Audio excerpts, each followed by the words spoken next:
There is not in all London a quieter spot, or one, apparently, more withdrawn from the heat and bustle of life than Newsome Terrace.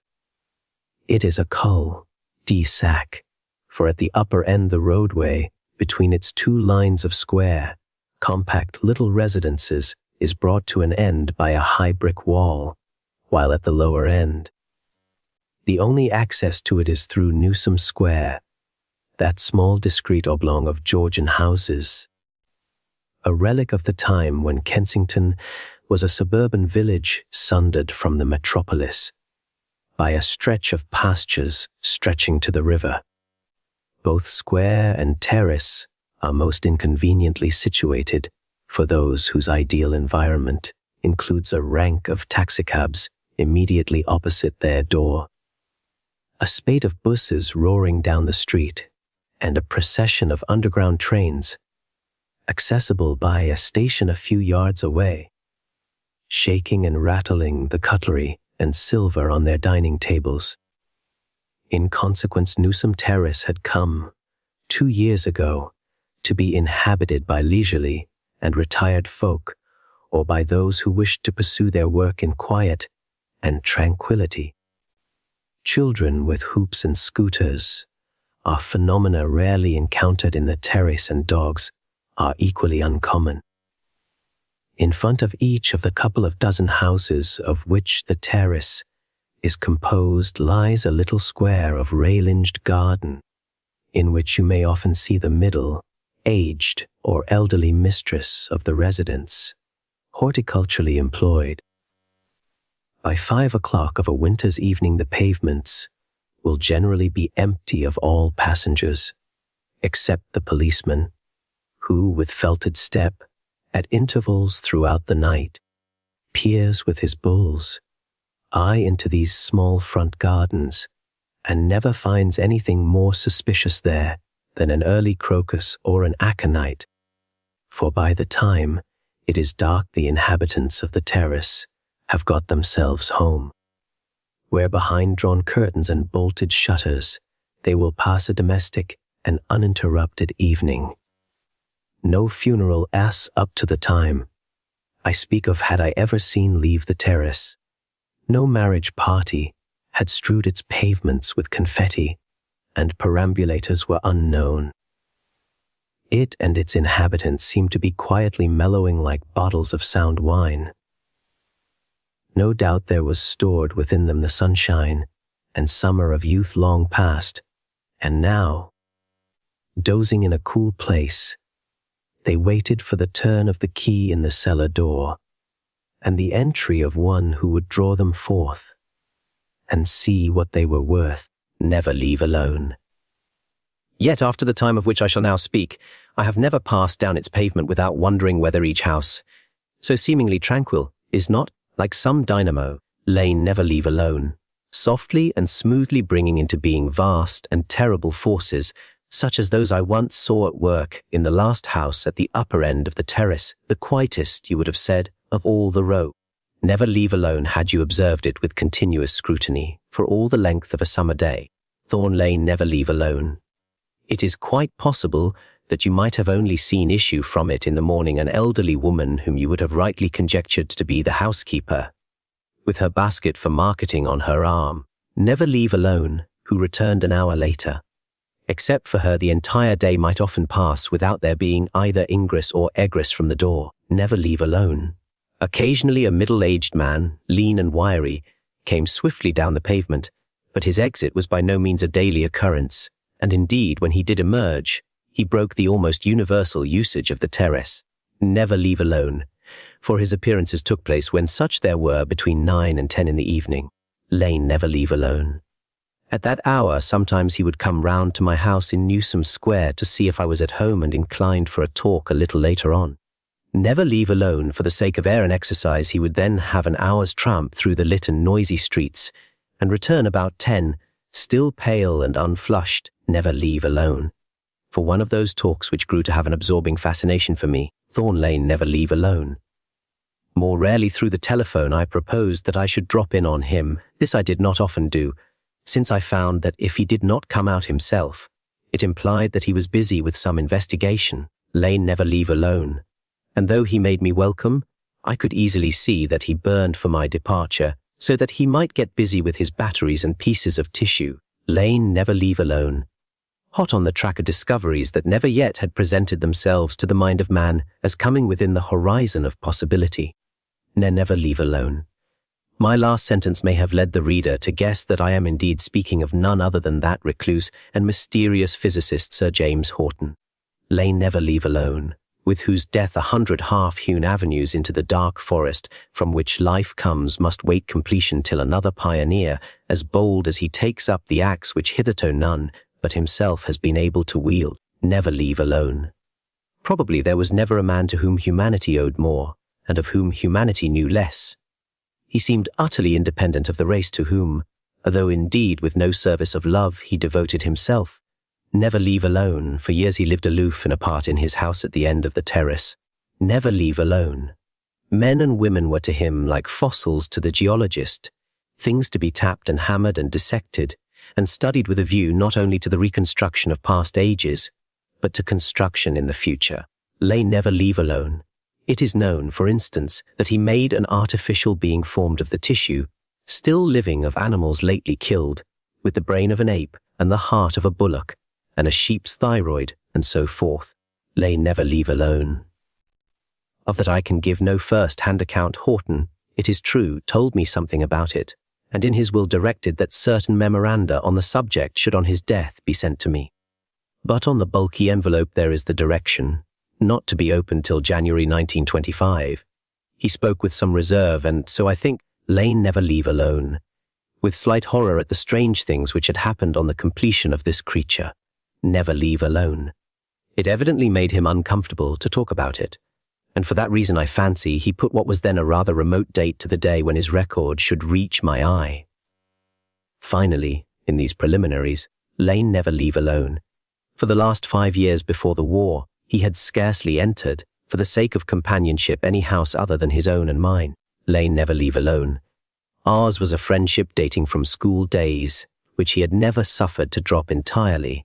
But I doubt if in those years he spoke except on matters of business to 6 other people. Lane never leave alone. He had already retired from surgical practice in which his skill was unapproached, and most completely now did he avoid the slightest intercourse with his colleagues. Never leave alone, whom he regarded as ignorant pedants without courage or the rudiments of knowledge. Lane never leave alone. Now and then he would write an epoch, making little monograph, which he flung to them like a bone to a starving dog, but for the most part, utterly absorbed in his own investigations. Lane never leave alone. He left them to grope along unaided. He frankly told me that he enjoyed talking to me about such subjects, since I was utterly unacquainted with them. Lane never leave alone. It clarified his mind to be obliged to put his theories and guesses and confirmations with such simplicity that anyone could understand them. I well remember his coming in to see me on the evening of the 4th of August, 1914. "So the war has broken out," he said, "and the streets are impassable with excited crowds. Odd, isn't it? Just as if each of us already was not a far more murderous battlefield than any which can be conceived between warring nations." "How's that?" said I. Lane never leave alone. "Let me try to put it plainly, though it isn't that I want to talk about. Your blood is one eternal battlefield. It is full of armies eternally marching and counter-marching. Lane never leave alone. As long as the armies friendly to you are in a superior position, you remain in good health if a detachment of microbes that, if suffered to establish themselves, would give you a cold in the head, never leave alone. Entrench themselves in your mucous membrane. The commander-in-chief sends a regiment down and drives them out. Never leave alone. He doesn't give his orders from your brain, mind you. Those aren't his headquarters. Never leave alone. For your brain knows nothing about the landing of the enemy till they have made good their position and given you a cold." He paused a moment. "There isn't one headquarters inside you," he said. "There are many. Leave alone. For instance, I killed a frog this morning. At least most people would say I killed it. Never leave alone. But had I killed it, though its head lay in one place, and its severed body in another. Not a bit, I had only killed a piece of it. For I opened the body afterwards and took out the heart, lay never leave alone, which I put in a sterilized chamber of suitable temperature so that it wouldn't get cold or be infected by any microbe. That was about 12 o'clock today. And when I came out just now, the heart was beating still. It was alive, in fact. That's full of suggestions, you know. Come and see it. The terrace had been stirred into volcanic activity by the news of war. The vendor of some late edition had penetrated into its quietude. And there were half a dozen parlor maids fluttering about like black and white moths. But once inside Horton's door, isolation, as of an Arctic night, seemed to close round me. He had forgotten his latch, key, but his housekeeper, then newly come to him, who became so regular and familiar a figure in the terrace, must have heard his step, for before he rang the bell she had opened the door and stood with his forgotten latch key in her hand. "Thanks, Mrs. Gabriel," said he, and without a sound the door shut behind us. Both her name and face, as reproduced in some illustrated daily paper, seemed familiar, rather terribly familiar, but before I had time to grope for the association, Horton supplied it. "I tried for the murder of her husband 6 months ago," he said. "Odd case. The point is that she is the one and perfect housekeeper. I once had 4 servants, and everything was all mucky, never leave alone, as we used to say at school. Now I live in amazing comfort and propriety with one. She does everything. She is cook, valet, housemaid, butler, and won't have anyone to help her. Lane never leave alone. No doubt she killed her husband, but she planned it so well that she could not be convicted. She told me quite frankly who she was when I engaged her." Of course, I remembered the whole trial vividly now. Her husband, a morose, quarrelsome fellow, tipsy as often as sober, had, according to the defense, cut his own throat while shaving. According to the prosecution, she had done that for him. There was the usual discrepancy of evidence as to whether the wound could have been self-inflicted, and the prosecution tried to prove that the face had been lathered after his throat had been cut. So singular an exhibition of forethought and nerve had hurt, rather than helped their case, and after prolonged deliberation on the part of the jury, she had been acquitted. Yet not less singular was Horton's selection of a probable murderess, however efficient, as housekeeper. He anticipated this reflection. "Apart from the wonderful comfort of having a perfectly appointed and absolutely silent house," he said, "I regard Mrs. without me, Gabriel as a sort of insurance against my being murdered. If you had been tried for your life,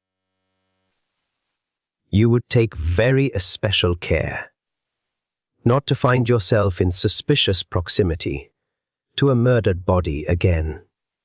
No more deaths in your house. If you could help it, come through to my laboratory and look at my little instance of life after death. Lane never leave alone." Certainly it was amazing to see that little piece of tissue still pulsating with what must be called life. It contracted and expanded faintly indeed, but perceptibly. Lane never leave alone, though for 9 hours now it had been severed from the rest of the organization. Never leave alone. All by itself it went on living, and if the heart could go on living with nothing, you would say, to feed and stimulate its energy, there must also, so reasoned Horton, never leave alone reside in all the other vital organs of the body, other independent focuses of life. Never leave alone. "Of course a severed organ like that," he said, "will run down quicker than if it had the co-operation of the others, and presently I shall apply a gentle electric stimulus to it. Never leave alone. If I can keep that glass bowl under which it beats at the temperature of a frog's body in sterilized air, I don't see why it should not go on living. Food. Of course there's the question of feeding it. Alone. Do you see what that opens up in the way of surgery? Imagine a shop with glass cases containing healthy organs taken from the dead. Say a man dies of pneumonia, he should never leave alone. As soon as ever the breath is out of his body, be dissected, and though they would, of course, destroy his lungs, as they will be full of pneumococci, his liver and digestive organs are probably healthy. Never leave alone. Take them out, keep them in a sterilized atmosphere with the temperature at 98°F, and sell the liver, let us say, to another poor devil who has cancer there.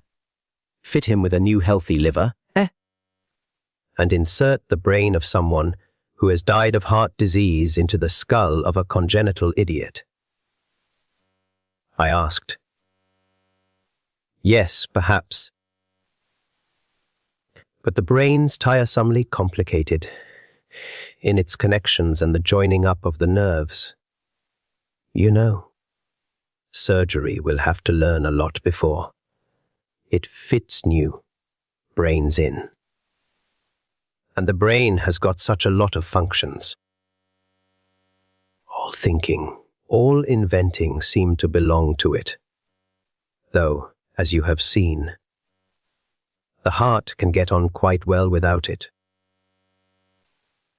But there are other functions of the brain I want to study first. I've been trying some experiments already. He made some little readjustment to the flame of the spirit lamp, which kept at the right temperature the water that surrounded the sterilized receptacle in which the frog's heart was beating. Start with the more simple and mechanical uses of the brain, he said. Primarily, it is a sort of record office, a diary. Say that I rap your knuckles with that ruler. What happens? The nerves there send a message to the brain, of course, saying, how can I put it most simply? Saying, somebody is hurting me. And the eye sends another, saying I perceive a ruler hitting my knuckles. And the ear sends another, saying, I hear the rap of it. But leaving all that alone, what else happens? Why, the brain records it. It makes a note of your knuckles having been hit. Lane never leave alone. He had been moving about the room as he spoke, taking off his coat and waistcoat, and putting on in their place a thin black dressing gown, never leave alone.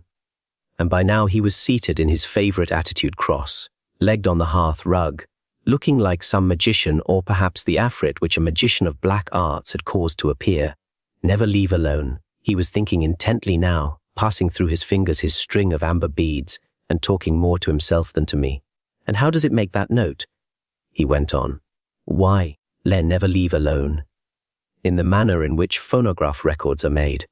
There are millions of minute dots, depressions, pock, marks on your brain which certainly record what you remember, what you have enjoyed or disliked, or done or said. Never leave alone.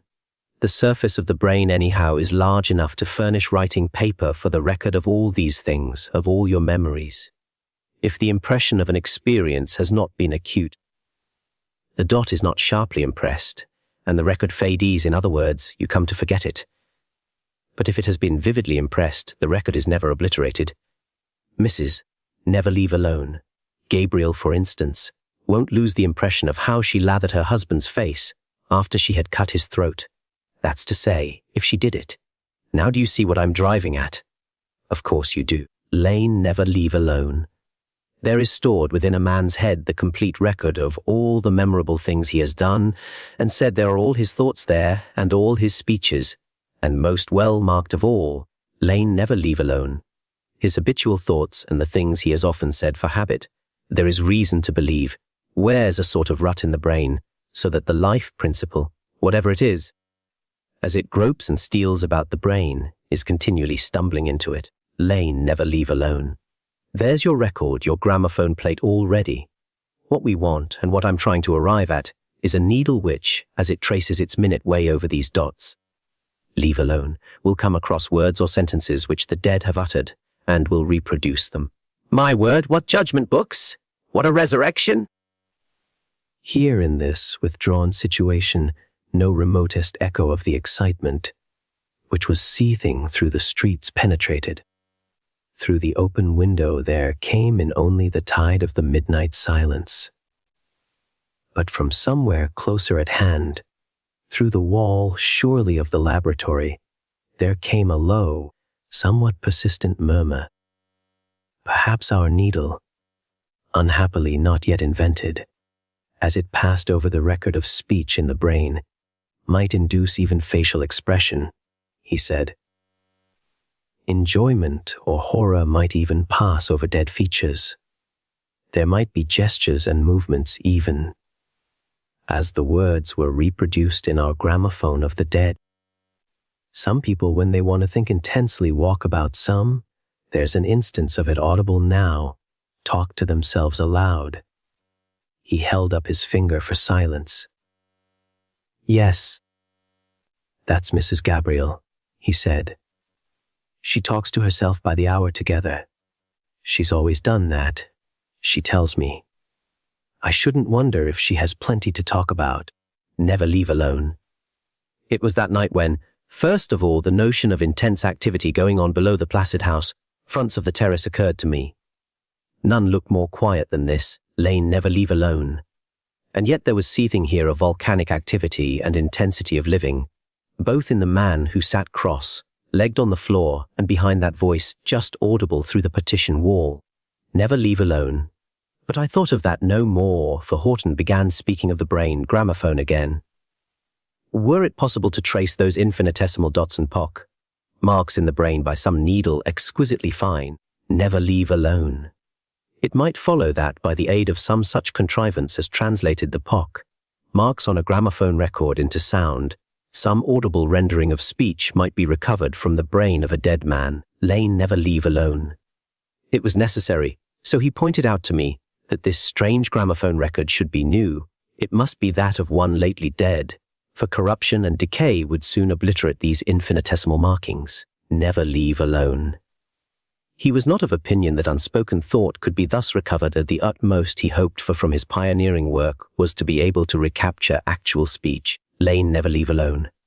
Especially when such speech had habitually dwelt on one subject, and thus had worn a rut on that part of the brain known as the speech center. Never leave alone. Let me get, for instance, he said, the brain of a railway porter, newly dead, who has been accustomed for years to call out the name of a station. Never leave alone. And I do not despair of hearing his voice through my gramophone trumpet. Or again, given that Mrs. Gabriel, in all her interminable conversations with herself, talks about one subject, I might, in similar circumstances, recapture what she had been constantly saying. Never leave alone. Of course my instrument must be of a power and delicacy still unknown, one of which the needle can trace the minutest irregularities of surface, and of which the trumpet must be of immense magnifying power. Never leave alone. Able to translate the smallest whisper into a shout. But just as a microscope will show you the details of an object invisible to the eye, so there are instruments which act in the same way on sound. Never leave alone. Here, for instance, is one of remarkable magnifying power. Try it if you like. He took me over to a table on which was standing an electric battery connected with a round steel globe, never leave alone, out of the side of which sprang a gramophone trumpet of curious construction. Lane never leave alone. He adjusted the battery and directed me to click my fingers quite gently opposite an aperture in the globe, and the noise, ordinarily scarcely audible, resounded through the room like a thunderclap. Leave alone. Something of that sort might permit us to hear the record on a brain, he said. After this night, my visits to Horton became far more common than they had hitherto been. Having once admitted me into the region of his strange explorations, he seemed to welcome me there. Partly, as he had said, it clarified his own thought to put it into simple language. Partly, as he subsequently admitted, he was beginning to penetrate into such lonely fields of knowledge, by paths so utterly untrodden, that even he, the most aloof and independent of mankind, wanted some human presence near him. Despite his utter indifference to the issues of the war, for in his regard, issues far more crucial demanded his energies. He offered himself as surgeon to a London hospital for operations on the brain, and his services, naturally, were welcomed. For none brought knowledge or skill like his to such work. Occupied all day, he performed miracles of healing with bold and dexterous excisions which none but he would have dared to attempt. He would operate, often successfully, for lesions that seemed certainly fatal, and all the time he was learning. He refused to accept any salary. He only asked, in cases where he had removed pieces of brain matter, to take these away, in order by further examination and dissection, to add to the knowledge and manipulative skill which he devoted to the wounded. He wrapped these morsels in sterilized lint and took them back to the terrace in a box, electrically heated to maintain the normal temperature of a man's blood. His fragment might then, so he reasoned, keep some sort of independent life of its own.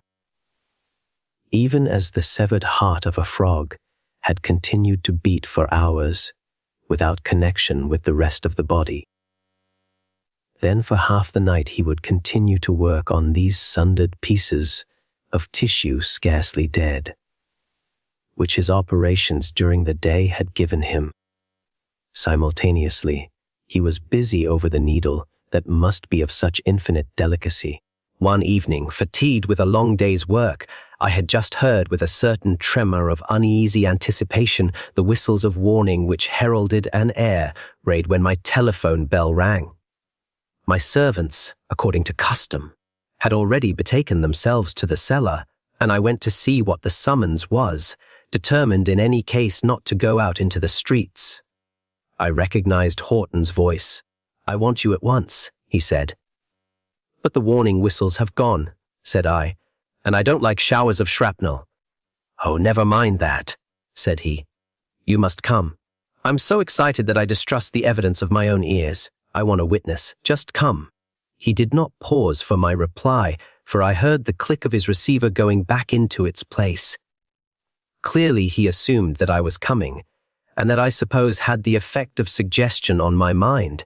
I told myself that I would not go, but in a couple of minutes his certainty that I was coming, coupled with the prospect of being interested in something else than air raids, made me fidget in my chair and eventually go to the street door and look out. The moon was brilliantly bright, the square quite empty, and far away the coughings of very distant guns. Next moment, almost against my will, I was running down the deserted pavements of Newsome Terrace. My ring at his bell was answered by Horton before Mrs. Gabriel could come to the door, and he positively dragged me in. "I shan't tell you a word of what I am doing," he said. "I want you to tell me what you hear. Come into the laboratory." The remote guns were silent again as I sat myself, as directed, in a chair close to the gramophone trumpet, but suddenly through the wall I heard the familiar mutter of Mrs. Gabriel's voice. Horton, already busy with his battery, sprang to his feet. "That won't do," he said. "I want absolute silence." He went out of the room, and I heard him calling to her. While he was gone, I observed more closely what was on the table. Battery, round steel globe, and gramophone trumpet were there, and some sort of a needle on a spiral steel. Spring linked up with the battery and the glass vessel, in which I had seen the frog's heart beat. In it now, there lay a fragment of grey matter. Horton came back in a minute or two, and stood in the middle of the room listening. "That's better," he said. "Now I want you to listen at the mouth of the trumpet. I'll answer any questions afterwards." With my ear turned to the trumpet, I could see nothing of what he was doing, and I listened till the silence became a rustling in my ears. Then suddenly that rustling ceased, for it was overscored by a whisper which undoubtedly came from the aperture on which my oral attention was fixed. It was no more than the faintest murmur, and though no words were audible, it had the timbre of a human voice. "Well, do you hear anything?" asked Horton. "Yes, something very faint, scarcely audible." "Describe it," said he. "Somebody whispering." "I'll try a fresh place," said he. "Never leave alone." The silence descended again. The mutter of the distant guns was still mute, and some slight creaking from my shirt front. As I breathed, alone broke it. "Never leave alone." And then the whispering from the gramophone trumpet began again. "Never leave alone." This time much louder than it had been before. It was as if the speaker, still whispering, had advanced a dozen yards, but still blurred and indistinct. "Never leave alone." More unmistakable, too, was it that the whisper was that of a human voice, and every now and then, whether fancifully or not, I thought I caught a word or two. For a moment it was silent altogether. "Never leave alone." And then with a sudden inkling of what I was listening to, I heard something begin to sing, "Never leave alone." Though the words were still inaudible, there was melody, and the tune was Tipperary. From that convolvulus, shaped trumpet there came 2 bars of it. "And what do you hear now?" cried Horton with a crack of exultation in his voice. "Singing! Singing!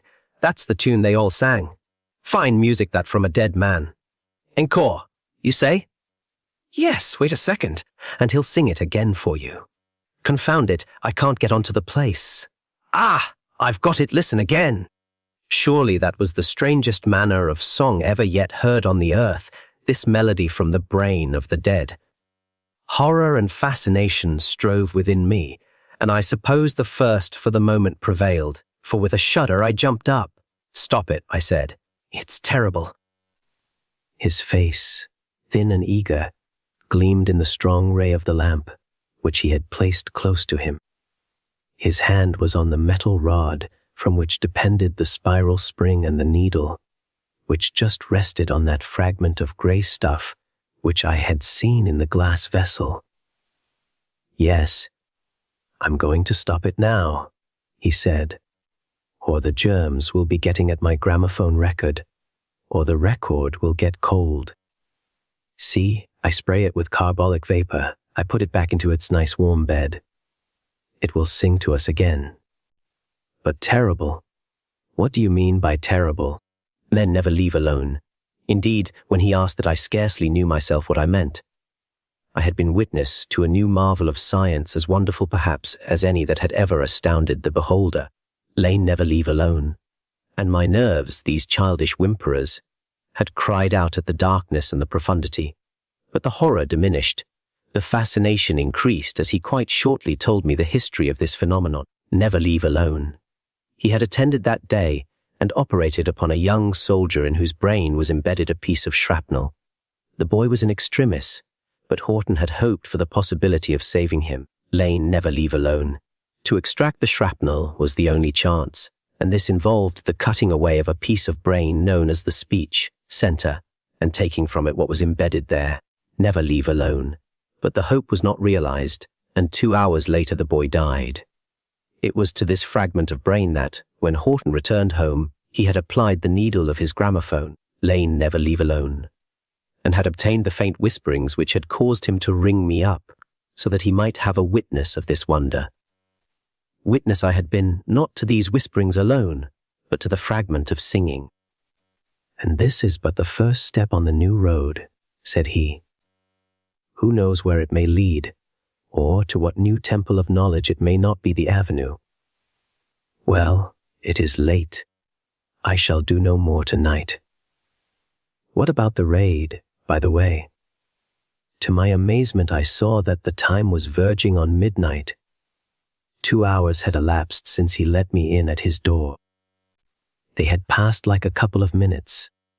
Next morning, some neighbors spoke of the prolonged firing that had gone on, of which I had been wholly unconscious. Week after week, Horton worked on this new road of research, perfecting the sensitiveness and subtlety of the needle, and, by vastly increasing the power of his batteries, enlarging the magnifying power of his trumpet. Many and many an evening during the next year did I listen to voices that were dumb in death, and the sounds which had been blurred and unintelligible mutterings in the earlier experiments. developed as the delicacy of his mechanical devices increased into coherence and clear articulation. It was no longer necessary to impose silence on Mrs.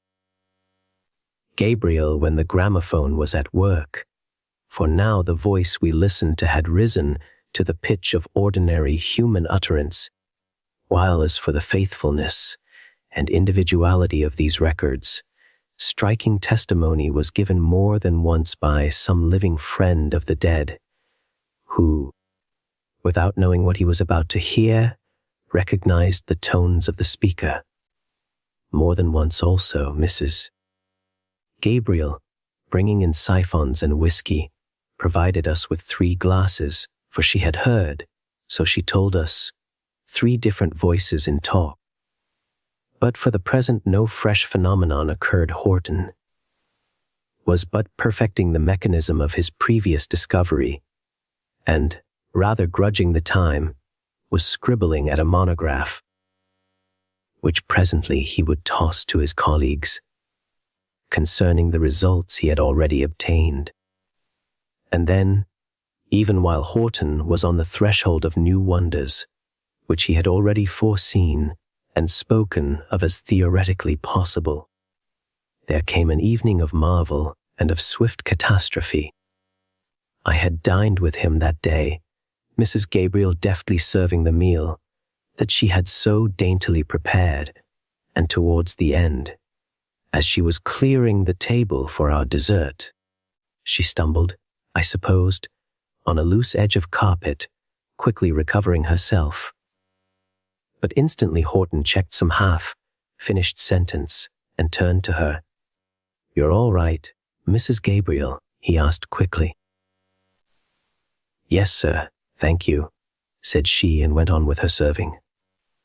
"As I was saying," began Horton again, but his attention clearly wandered, and without concluding his narrative, he relapsed into silence till Mrs. Gabriel had given us our coffee and left the room. "I'm sadly afraid my domestic felicity may be disturbed," he said. "Mrs. Gabriel had an epileptic fit yesterday, and she confessed when she recovered that she had been subject to them when a child, and since then had occasionally experienced them." "Dangerous then?" I asked. "In themselves not in the least," said he. "If she was sitting in her chair or lying in bed when one occurred, there would be nothing to trouble about. But if one occurred while she was cooking my dinner or beginning to come downstairs, she might fall into the fire or tumble down the whole flight. We'll hope no such deplorable calamity will happen. Now, if you've finished your coffee, let us go into the laboratory. Not that I've got anything very interesting in the way of new records, but I've introduced a second battery with a very strong induction coil into my apparatus. I find that if I link it up with my record, given that the record is a fresh one, it stimulates certain nerve centers. It's odd, isn't it, that the same forces which so encourage the dead to live would certainly encourage the living to die, if a man received the full current. One has to be careful in handling it." "Yes, and what then?" "You ask." "Never leave alone. The night was very hot, and he threw the windows wide before he settled himself cross-legged on the floor. I'll answer your question for you," he said, "though I believe we've talked of it before. Lane, never leave alone. Supposing I had not a fragment of brain, tissue only, but a whole head, let us say, or best of all, a complete corpse, I think I could expect to produce more than mere speech through the gramophone. The dead lips themselves perhaps might utter, 'God, what's that?' from close outside, at the bottom of the stairs leading from the dining room, which we had just quitted, to the laboratory, where we now sat. There came a crash of glass, followed by the fall as of something heavy which bumped from step to step, and was finally flung on the threshold against the door with the sound as of knuckles rapping at it and demanding admittance. Horton sprang up and threw the door open, and there lay, half inside the room and half on the landing outside, the body of Mrs. Gabriel. Round her were splinters of broken bottles and glasses, and from a cut in her forehead, as she lay ghastly with face upturned, the blood trickled into her thick grey hair. Horton was on his knees beside her, dabbing his handkerchief on her forehead. "Ah, that's not serious," he said. "There's neither vein nor artery cut. I'll just bind that up first." He tore his handkerchief into strips, which he tied together, and made a dexterous bandage covering the lower part of her forehead, but leaving her eyes unobscured. They stared with a fixed, meaningless steadiness, and he scrutinized them closely. "But there's worse yet," he said. "There's been some severe blow on the head. Help me to carry her into the laboratory. Get round to her feet and lift underneath the knees when I am ready. There! Now put your arm right under her and carry her." Her head swung limply back as he lifted her shoulders, and he propped it up against his knee, where it mutely nodded and bowed as his leg moved, as if in silent assent to what we were doing, and the mouth, at the extremity of which there had gathered a little lather, lolled open. He still supported her shoulders as I fetched a cushion on which to place her head, and presently she was lying close to the low table on which stood the gramophone of the dead. Then with light, deft fingers he passed his hands over her skull, pausing as he came to the spot just above and behind her right ear. Twice and again his fingers groped and lightly pressed, while with shut eyes and concentrated attention he interpreted what his trained touch revealed. "Her skull is broken to fragments just here," he said. "In the middle there is a piece completely severed from the rest, and the edges of the cracked pieces must be pressing on her brain." Her right arm was lying palm upwards on the floor, and with one hand he felt her wrist with finger tips. "Not a sign of pulse," he said. "She's dead in the ordinary sense of the word. But life persists in an extraordinary manner, you may remember. She can't be wholly dead, and no one is wholly dead in a moment, unless every organ is blown to bits. But she soon will be dead, if we don't relieve the pressure on the brain. That's the first thing to be done. While I'm busy at that, shut the window, will you, and make up the fire. In this sort of case, the vital heat, whatever that is, leaves the body very quickly. Make the room as hot as you can. Fetch an oiled stove, and turn on the electric radiator, and stoke up a roaring fire. The hotter the room is, the more slowly will the heat of life leave her." Already he had opened his cabinet of surgical instruments, and taken out of it 2 drawers full of bright steel, which he laid on the floor beside her.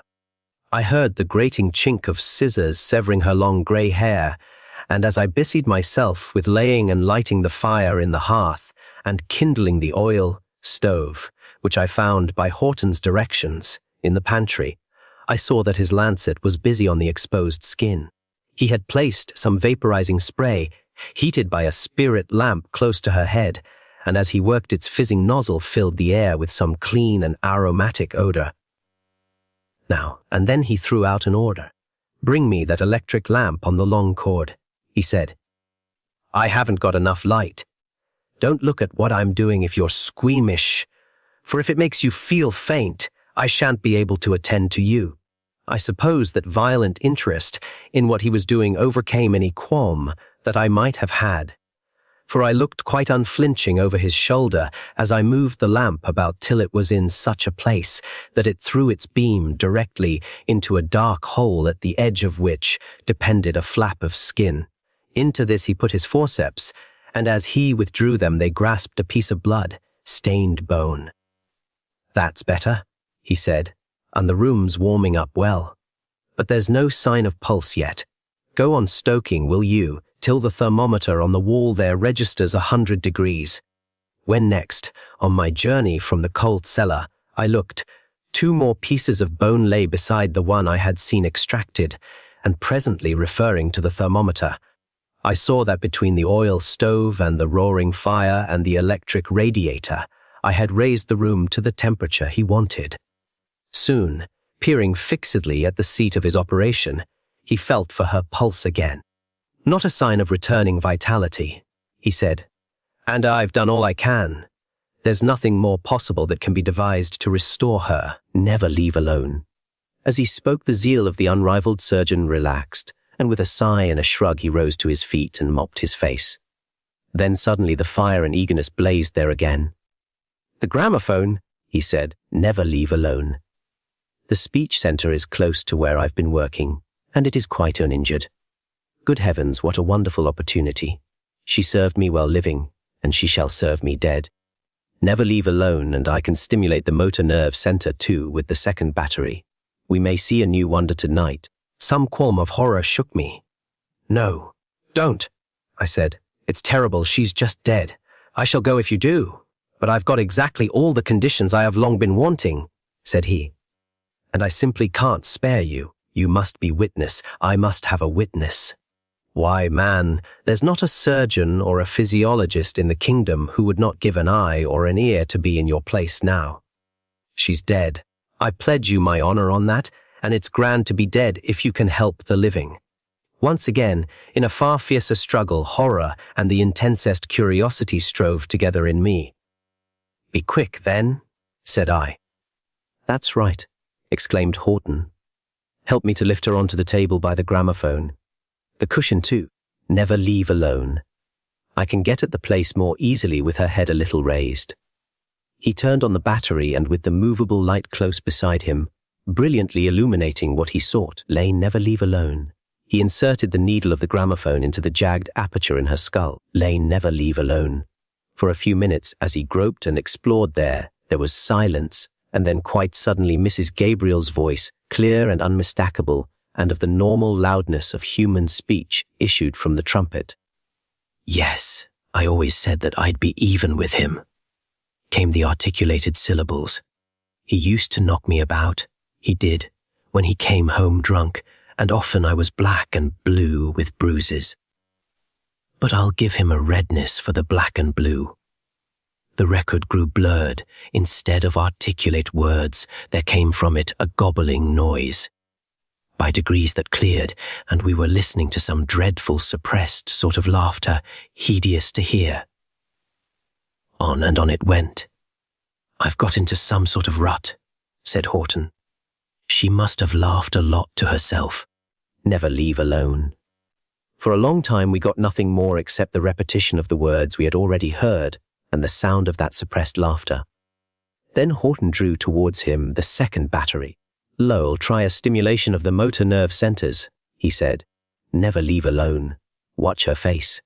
He propped the gramophone needle in position and inserted into the fractured skull the two poles of the second battery, moving them about there very carefully. And as I watched her face, "Never leave alone," I saw with a freezing horror that her lips were beginning to move. "Her mouth's moving," I cried. "She can't be dead." He peered into her face. "Nonsense," he said. "That's only the stimulus from the current. She's been dead half an hour." "Ah, what's coming now?" "Never leave alone." The lips lengthened into a smile, the lower jaw dropped, and from her mouth came the laughter we had heard just now through the gramophone. And then the dead mouth spoke, with a mumble of unintelligible words, a bubbling torrent of incoherent syllables. "I'll turn the full current on," he said. The head jerked and raised itself. The lips struggled for utterance, and suddenly she spoke swiftly and distinctly. "Just when he'd got his razor out," she said, "I came up behind him, breathing, and put my hand over his face and bent his neck back over his chair with all my strength. And I picked up his razor and with one slit. That was the way to pay him out, breathing. And I didn't lose my head, but I lathered his chin well and put the razor in his hand and left him there and went downstairs and cooked his dinner for him. And then an hour afterwards, it breathing. As he didn't come down, up I went to see what kept him. It was a nasty cut in his neck that had kept him." Horton suddenly withdrew the two poles of the battery from her head, and even in the middle of her word the mouth ceased working and lay rigid and open. "By God," he said, "there's a tale for dead lips to tell, but we'll get more yet." Breathing. Exactly what happened then I never knew. It appeared to me that as he still leaned over the table, with the two poles of the battery in his hand, his foot slipped, and he fell forward across it, if breathing. There came a sharp crack, and a flash of blue dazzling light, and there he lay face downwards, with arms that just stirred and quivered, breathing. With his fall, the two poles that must momentarily have come into contact with his hand were jerked away again, and I lifted him and laid him on the floor, breathing. But his lips, as well as those of the dead woman, had spoken for the last time. Amosi by E.F. Benson. The dusk of a November day was falling fast when John Aylesford came out of his lodging in the cobbled street and started to walk briskly along the road which led eastwards by the shore of the bay. He had been at work while the daylight served him, and now, when the gathering darkness weaned him from his easel, he was accustomed to go out for air and exercise and cover 6 miles before he returned to his solitary supper.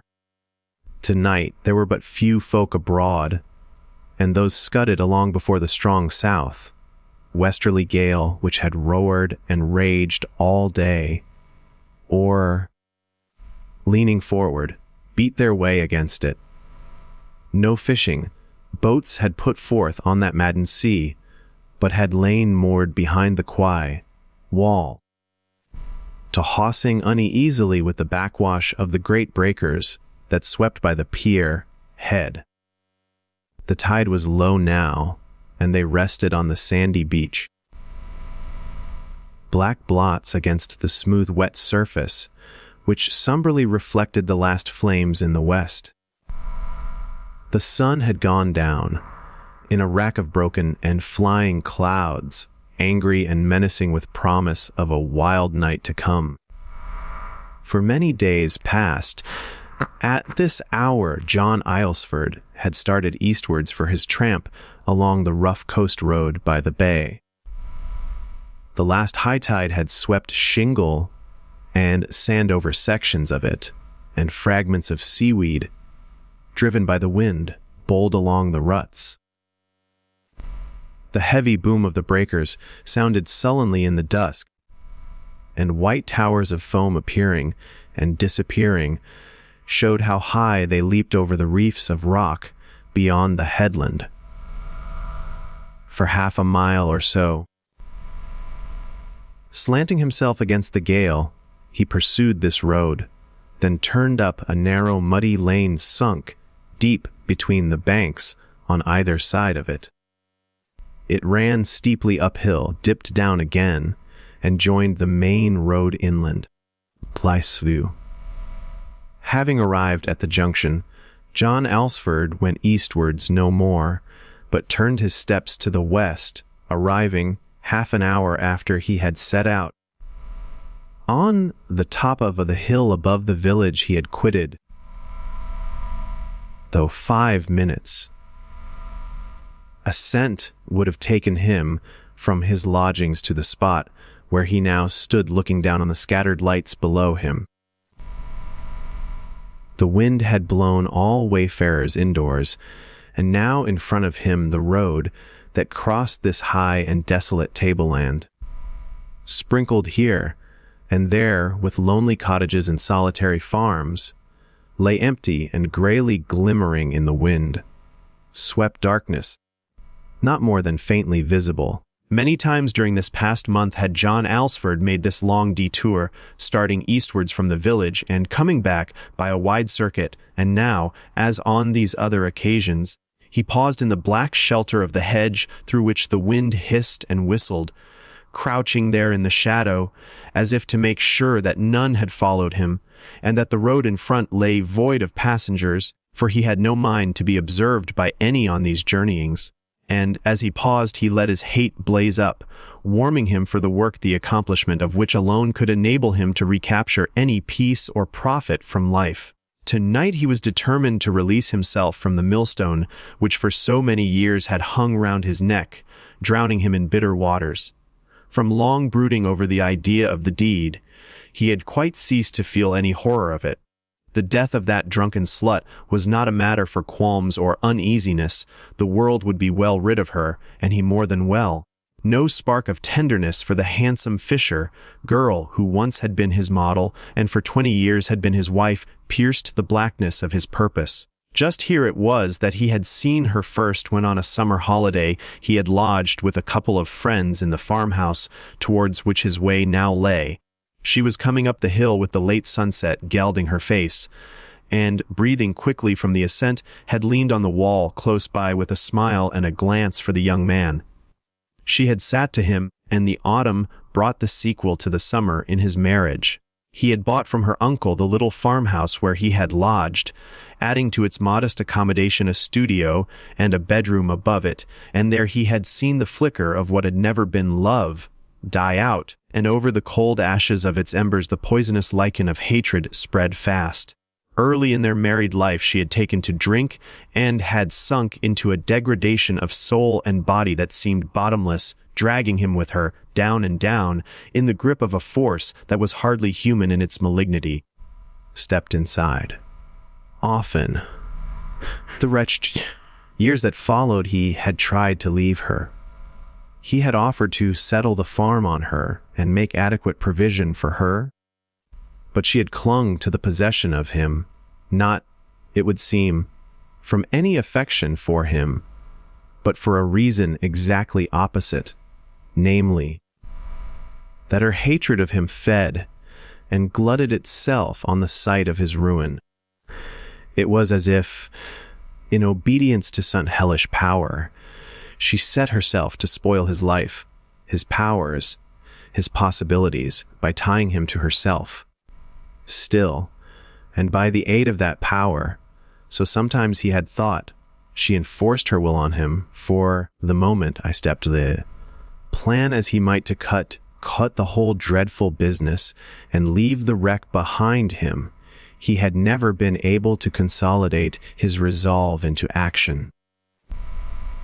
There, but a few miles away, was the station from which ran the train that would bear him out of this ancient Western kingdom.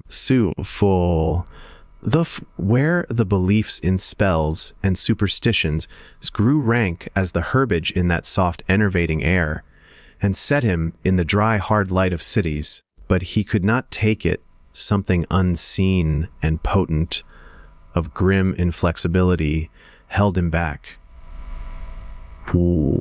He had passed no one on his way here, and satisfied now that in the darkness he could proceed without fear of being recognized if a chance wayfarer came from the direction in which he was going, he left the shelter of the hedge and struck out into the stormy sea of that stupendous gale.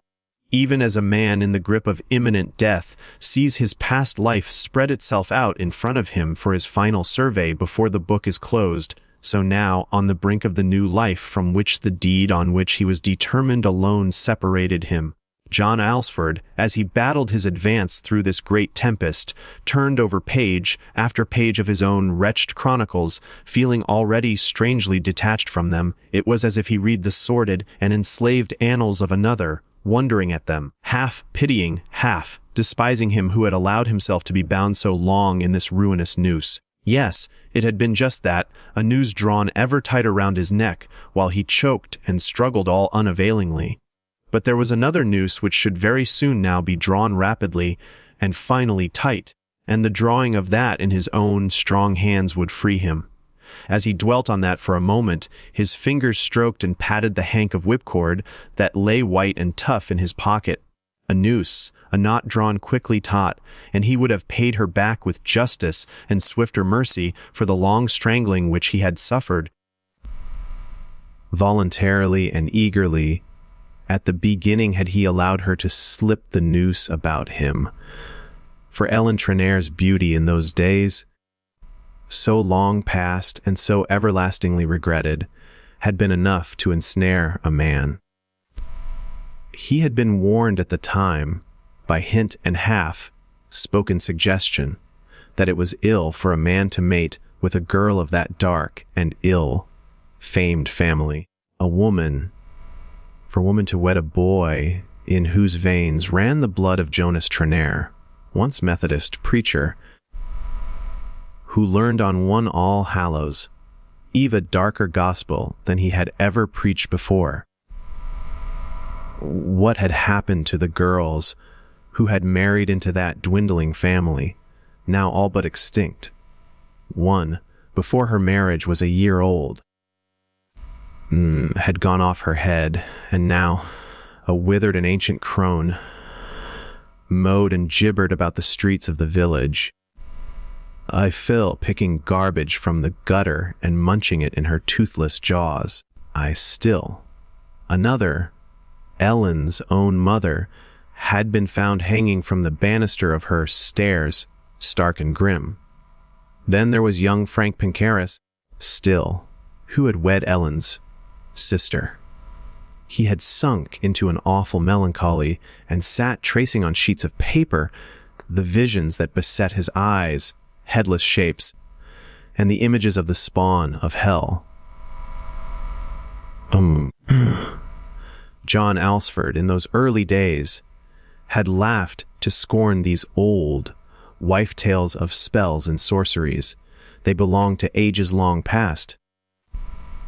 Whereas fair Ellen Trenair was of the lovely present, and had lit desire in his heart, which she alone could assuage. He had no use, in the brightness of her eye, for such shadows and superstitions. Her beams dispelled them. Bitter and black as midnight had his enlightenment been, darkening through dubious dusks till the murk of the pit itself enveloped him. His laughter at the notion that in this 20th century spells and sorceries could survive grew silent on his lips. He had seen the cattle of a neighbor who had offended one whom it was wiser not to cross, dwindle and pine, though there were rich pastures for their grazing till the rib bones stuck out like the timbers of stranded wrecks. He had seen the spring on another farm run dry at lambing time because the owner skeptic like himself had refused that bounty which all prudent folk paid to the wizard of Maruth, who, like Ellen, was of the blood of Jonas Trenair.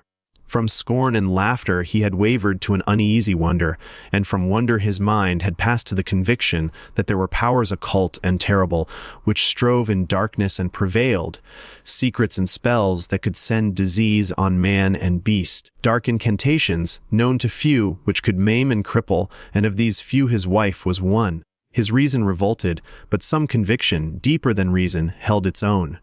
To such a view it seemed the deed he contemplated was no crime, but rather an act of obedience to the ordinance. Thou shalt not suffer a witch to live. And the sense of detachment was over that, even as over the memories that oozed up in his mind. Somebody, not he, who had planned everything very carefully was in the next hour going to put an end to his bondage.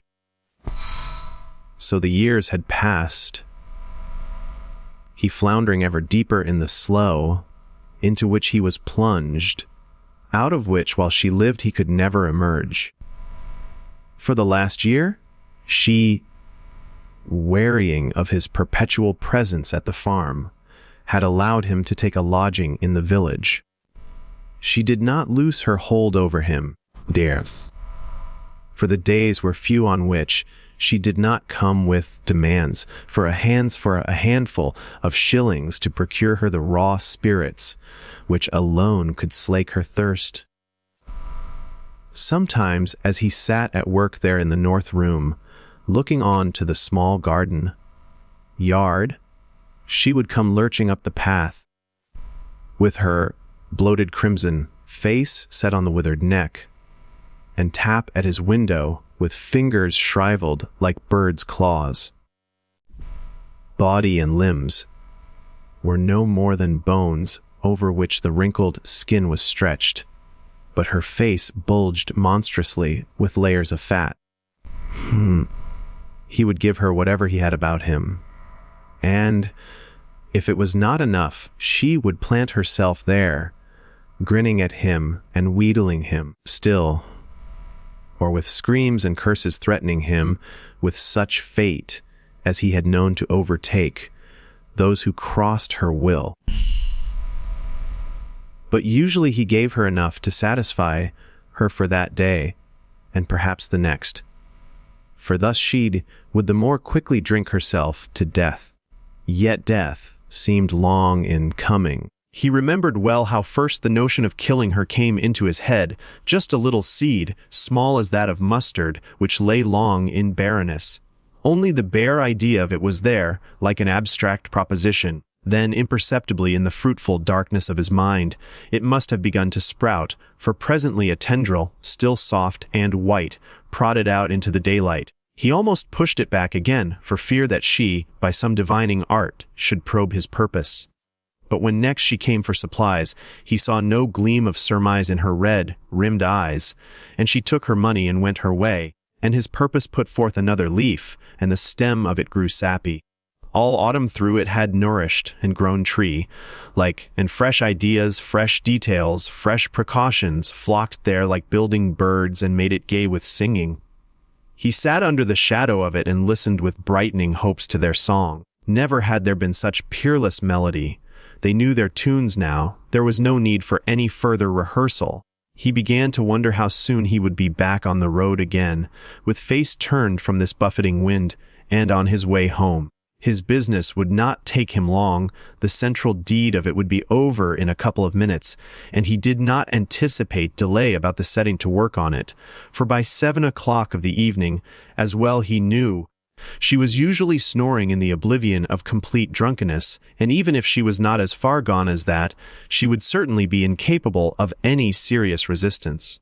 After that, a quarter of an hour more would finish the job, and he would leave the house secure already from any chance of detection.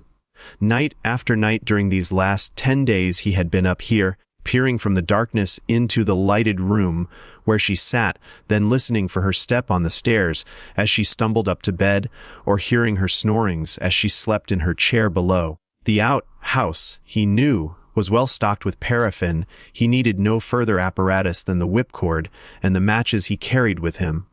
Then back he would go along the exact route by which he had come, re-entering the village again from the eastwards, in which direction he had set out. This walk of his was now a known and established habit.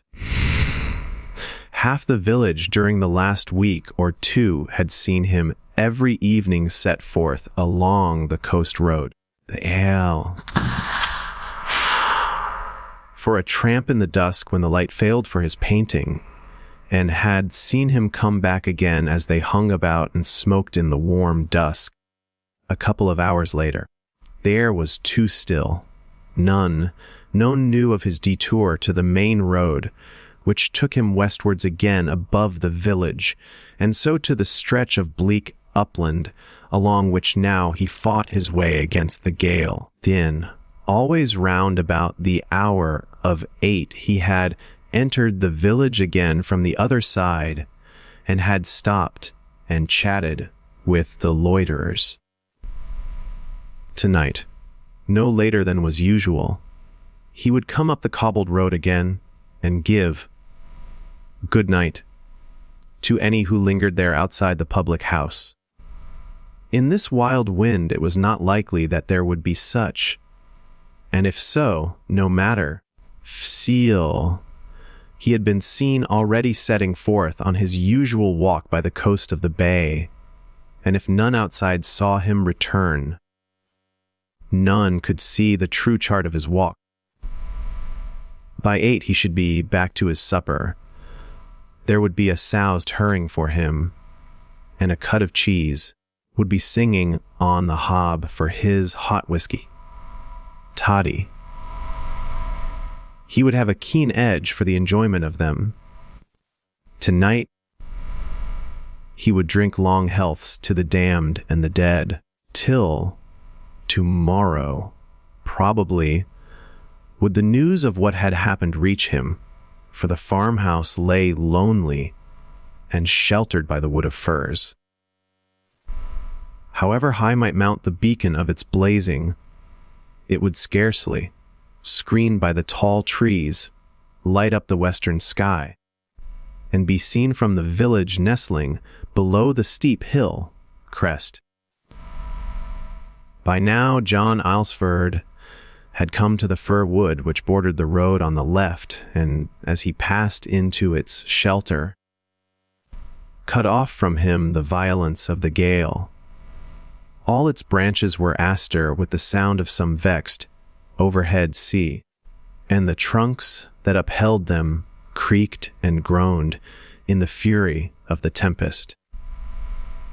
Somewhere behind the thick scud of flying cloud, the moon must have risen, for the road glimmered more visibly, and the tossing blackness of the branches was clear enough against the gray tumult overhead. Behind the tempest she rode in serene skies, and in the murderous clarity of his mind, he likened himself to her. Just for half an hour more, he would still grope and scheme and achieve in this hurly-burly, and then, like a balloon released, still. Soar through the clouds and find serenity. A couple of 100 yards now would take him round the corner of the wood. From there, the merry lane led from the high road to the farm. 2. Still. He hastened rather than retarded his going as he drew near, for the wood, though it roared with the gale, began to whisper to him of memories. That summer, before his marriage, had he strayed out at dusk into it, certain that before he had gone many paces, he would see a shadow flitting towards him through the firs, or hear the crack of dry twigs in the stillness of the sun. Here was their tryst. She would come up from the village with the excuse of bringing fish to the farmhouse, after the boats had come in, and deserting the high road, make a short cut through the wood. Like some distant blink of lightning, the memory of those evenings quivered distantly on his mind, and he quickened his step. The years that followed had killed and buried those recollections. But who knew what stirring of corpses and dry bones might not yet come to them if he lingered there? He fingered the whipcord in his pocket and launched out beyond the trees into the full fury of the gale. The farmhouse was near now, and in full view, a black blot against the clouds. A beam of light shone from an uncurtained window on the ground floor, and the rest was dark. Even thus had he seen it for many nights past, and well knew what sight would greet him as he stole up nearer. And even so it was tonight, for there she sat in the studio he had built, betwixt table and fireplace, with the bottle near her, and her withered hands stretched out to the blaze, and the huge bloated face swaying on her shoulders. Beside her tonight were the wrecked remains of a chair, and the first sight that he caught of her was to show her feeding the fire with the broken pieces of it. It had been too troublesome to bring fresh logs from the store of wood. To break up a chair was the easier task. She stirred and sat more upright, then reached out for the bottle that stood beside her, and drank from the mouth of it. She drank and licked her lips and drank again, and staggered to her feet, tripping on the edge of the hearth rug. For the moment that seemed to anger her, and with clenched teeth and pointing finger she mumbled at it. Then once more she drank, and lurching forward, took the lamp from the table. With it in her hand she shuffled to the door, and the room was left to the flickering firelight. A moment afterwards, the bedroom window above sprang into light, an oblong of bright illumination. As soon as that appeared, he crept round the house to the door. He gently turned the handle of it, and found it unlocked. Inside was a small passage entrance, on the left of which ascended the stairs to the bedroom above the studio. All was silent there, but from where he stood he could see that the door into the bedroom was open, for a shaft of light from the lamp she had carried up with her was shed onto the landing there. Everything was smoothing itself out to render his course most easy. Even the gale was his friend, for it would be bellows for the fire. He slipped off his shoes, leaving them on the mat, and drew the whipcord from his pocket. He made a noose in it and began to ascend the stairs. They were well built of seasoned oak, and no creak betrayed his advancing footfall. At the top he paused, listening for any stir of movement within, but there was nothing to be heard but the sound of heavy breathing from the bed that lay to the left of the door and out of sight. She had thrown herself down there, he guessed, without undressing, leaving the lamp to burn itself out. He could see it through the open door already beginning to flicker. On the wall behind it were a couple of colors, pictures of his own, one of the little walled garden by the farm, the other of the pinewood of their tryst. Well, he remembered painting them. She would sit by him as he worked with prattle and singing. He looked at them now, quite detachedly. They seemed to him wonderfully good, and he envied the artist that fresh, clean skill. Perhaps he would take them down presently and carry them away with him. Very softly now he advanced into the room, and looking round the corner of the door, he saw her, sprawling and fully dressed on the broad bed. She lay on her back, eyes closed and mouth open, her dull gray hair spread over the pillow. Evidently she had not made the bed that day, for she lay stretched on the crumpled back, turned blankets. A hair brush was on the floor beside her. It seemed to have fallen from her hand. He moved quickly towards her. "Oh." He put on his shoes again. When he came to the foot of the stairs, carrying the lamp with him and the 2 pictures which he had taken down from the wall, and went into the studio. He set the lamp on the table and drew down the blinds, and his eye fell on the half-empty whiskey bottle from which he had seen her drinking. Still, though his hand was quite steady, and his mind composed and tranquil, there was yet at the back of it some impression that was slowly developing, and a good dose of spirits would no doubt expunge that. He drank half a tumbler of it raw and undiluted, and though it seemed no more than water in his mouth, he soon felt that it was doing its work and sponging away from his mind the picture that had been outlining itself there. The air was too still. In a couple of minutes he was quite himself again, and could afford to wonder and laugh at the illusion, for it was no less than that which had been gaining on him. For though he could distinctly remember drawing the noose tight, and seeing the face grow black inside, and struggling with the convulsive movements of those withered limbs that soon lay quiet again, air was kept in sale. There had sprung up in his mind some unaccountable impression that what he had left there huddled on the bed was not just the bundle of withered limbs and strangled neck, but the body of a young girl, smooth of skin and golden of hair, with mouth that smiled drowsily. She had been asleep when he came in, and now was half awake, and was stirring and stretching herself. The air was too, and still. In what dim of his mind that image had formed itself, he had no idea. All he cared about now was that his drink had shattered it again. He could proceed with order and method to make all secure. Just 1 drop more first. How lucky it was that this morning he had been liberal with his money when she came to the village, for he would have been sorry to have gone without that fillip to his nerves. He looked at his watch and saw to his satisfaction that it was still only a little after 7 o'clock. Half an hour's walking, with this gale to speed his steps, would easily carry him from door to door, round the detour which approached the village from the east, and a quarter of an hour, so, he reckoned, would be sufficient to accomplish thoroughly what remained to be done here. He must not hurry, and thus overlook some precaution needful for his safety, though, on the other hand, he would be glad to be gone from the house as soon as might be, and he proceeded to set about his work without delay. There was brushwood and fire, kindling to be brought in from the wood shed in the yard, and he made 3 journeys, returning each time with his arms full, before he had brought in what he judged to be sufficient. Most of this he piled in a loose heap in the studio, with the rest he ascended once more to the bedroom above, and made a heap of it there in the middle of the floor. He took the curtains down from the windows, for they would make a fine wick for the paraffin, and stuffed them into the pile.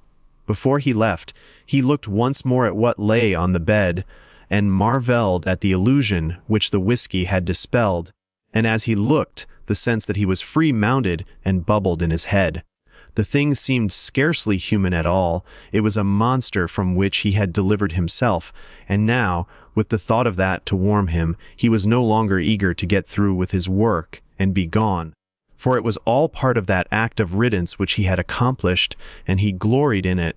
Soon, when all was ready, he would come back once more and soak the fuel and set light to it, and purge with fire the corruption that lay humped on the bed.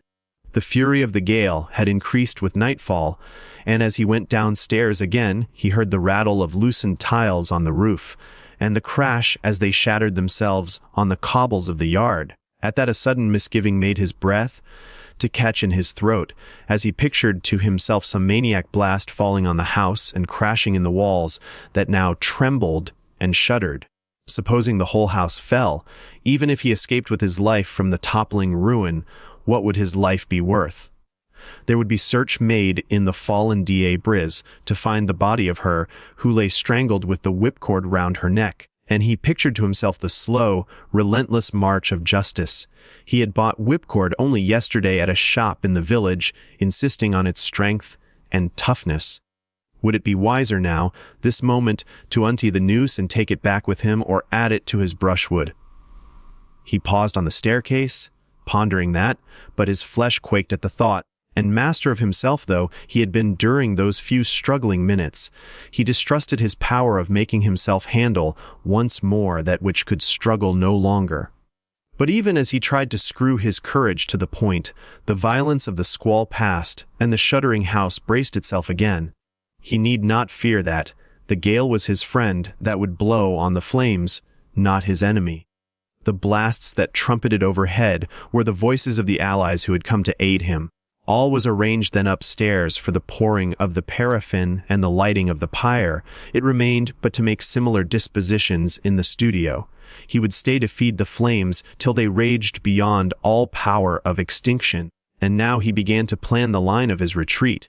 There were 2 doors in the studio, one by the fireplace which opened onto the little garden, the other gave into the passage entrance from which mounted the stairs, and so to the door through which he had come into the house. He decided to use the garden door for his exit, but when he came to open it, he found that the key was stiff in the rusty lock and did not yield to his efforts.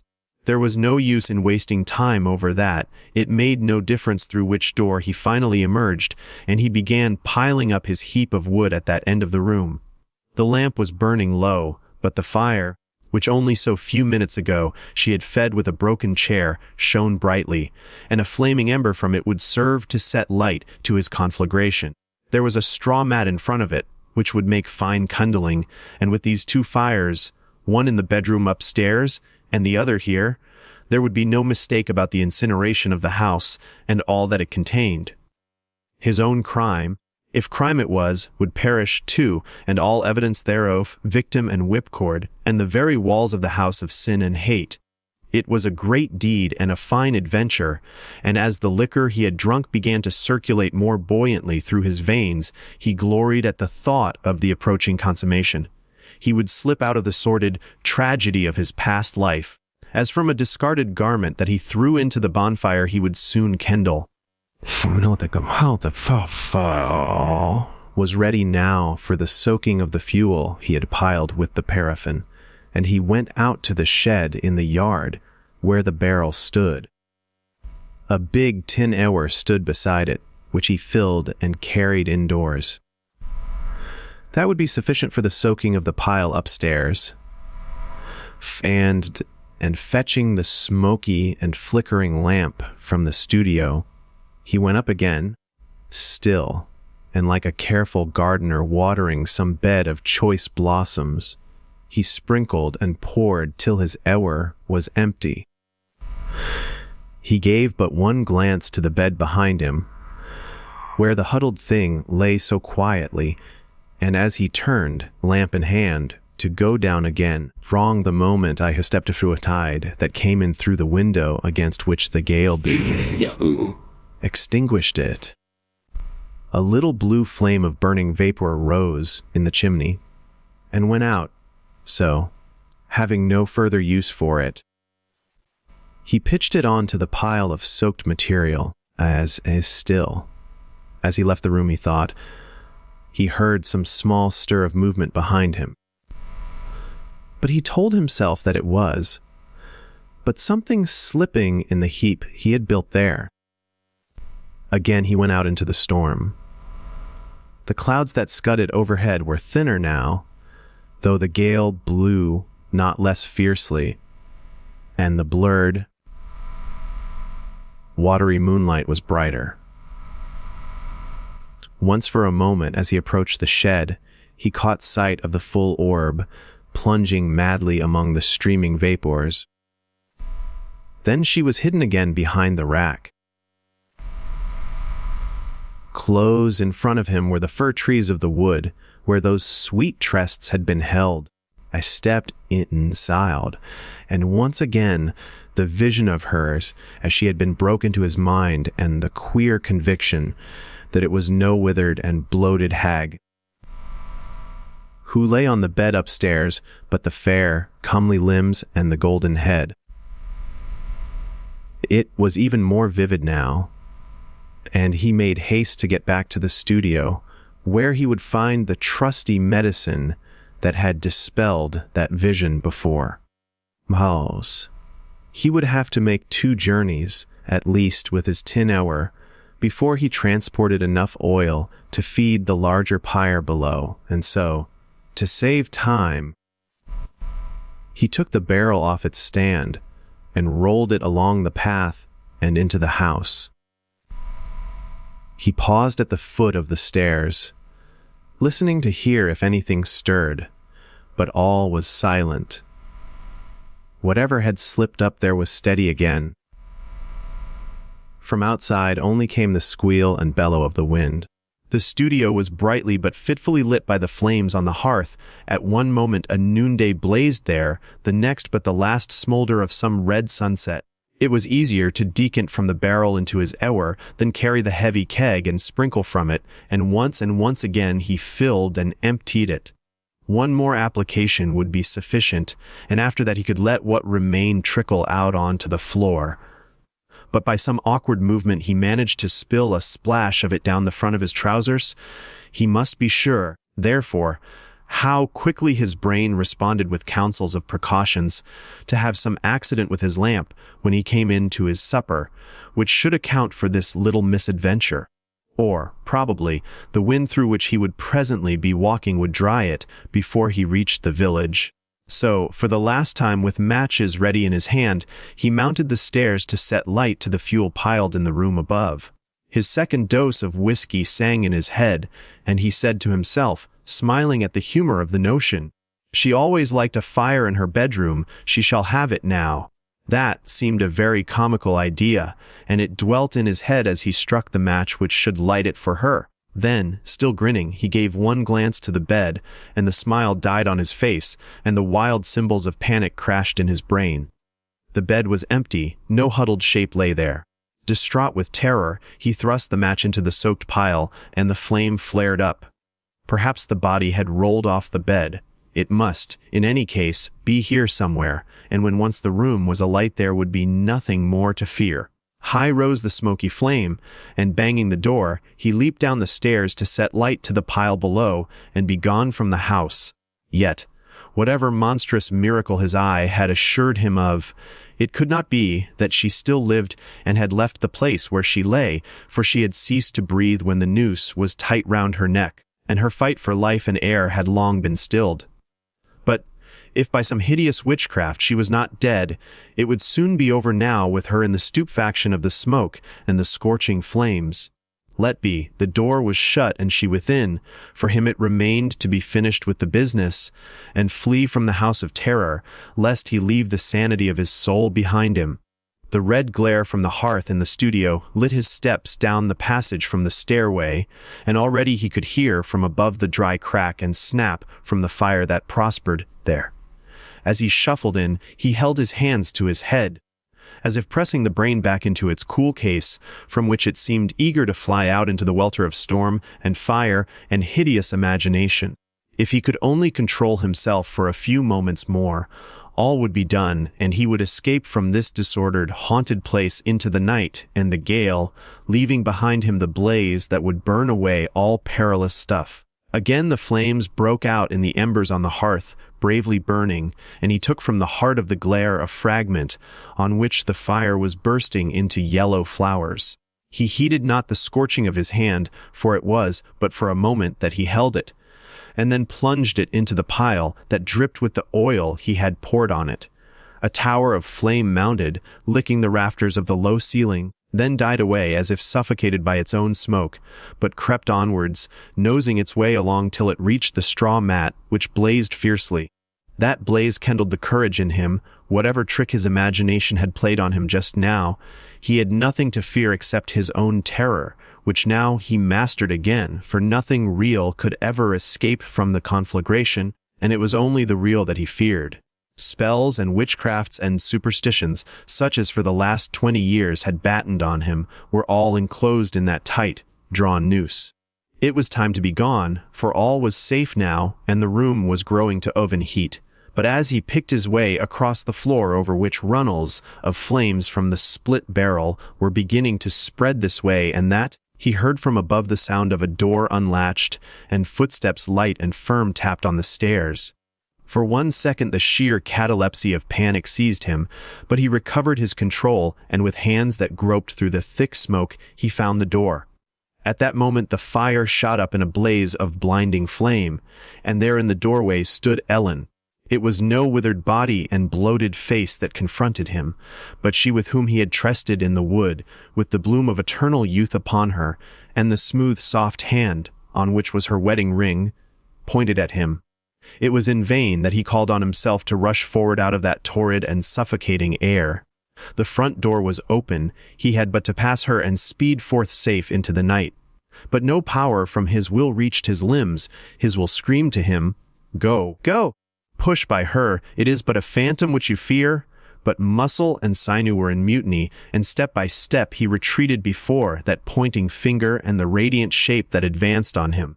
The flames that flickered over the floor had discovered the paraffin he had spilt, and leaped up his leg. Just one spot in his brain retained lucidity from the encompassing terror.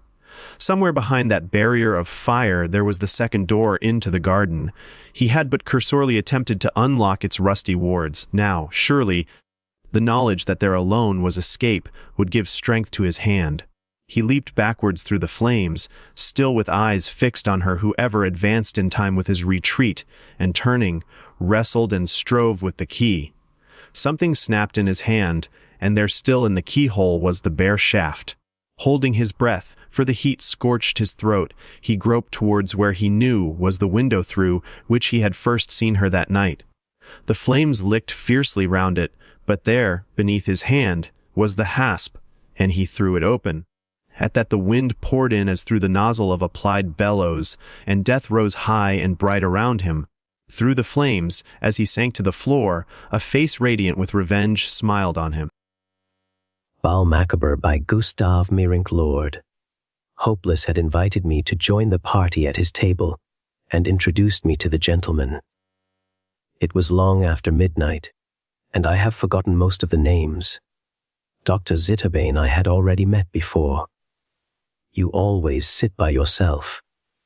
"That is too bad," he had said while he shook my hand. "Why do you always sit by yourself?" All at once a strange looking acrobat was at our table. I know that we had not drunk very much.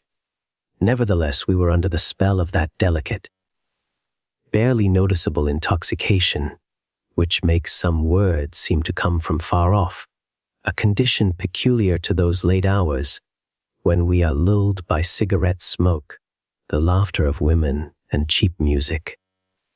Strange that out of such nightclub atmosphere, with its combination of gypsy music, cakewalk, and champagne, should develop a discussion of things supernatural.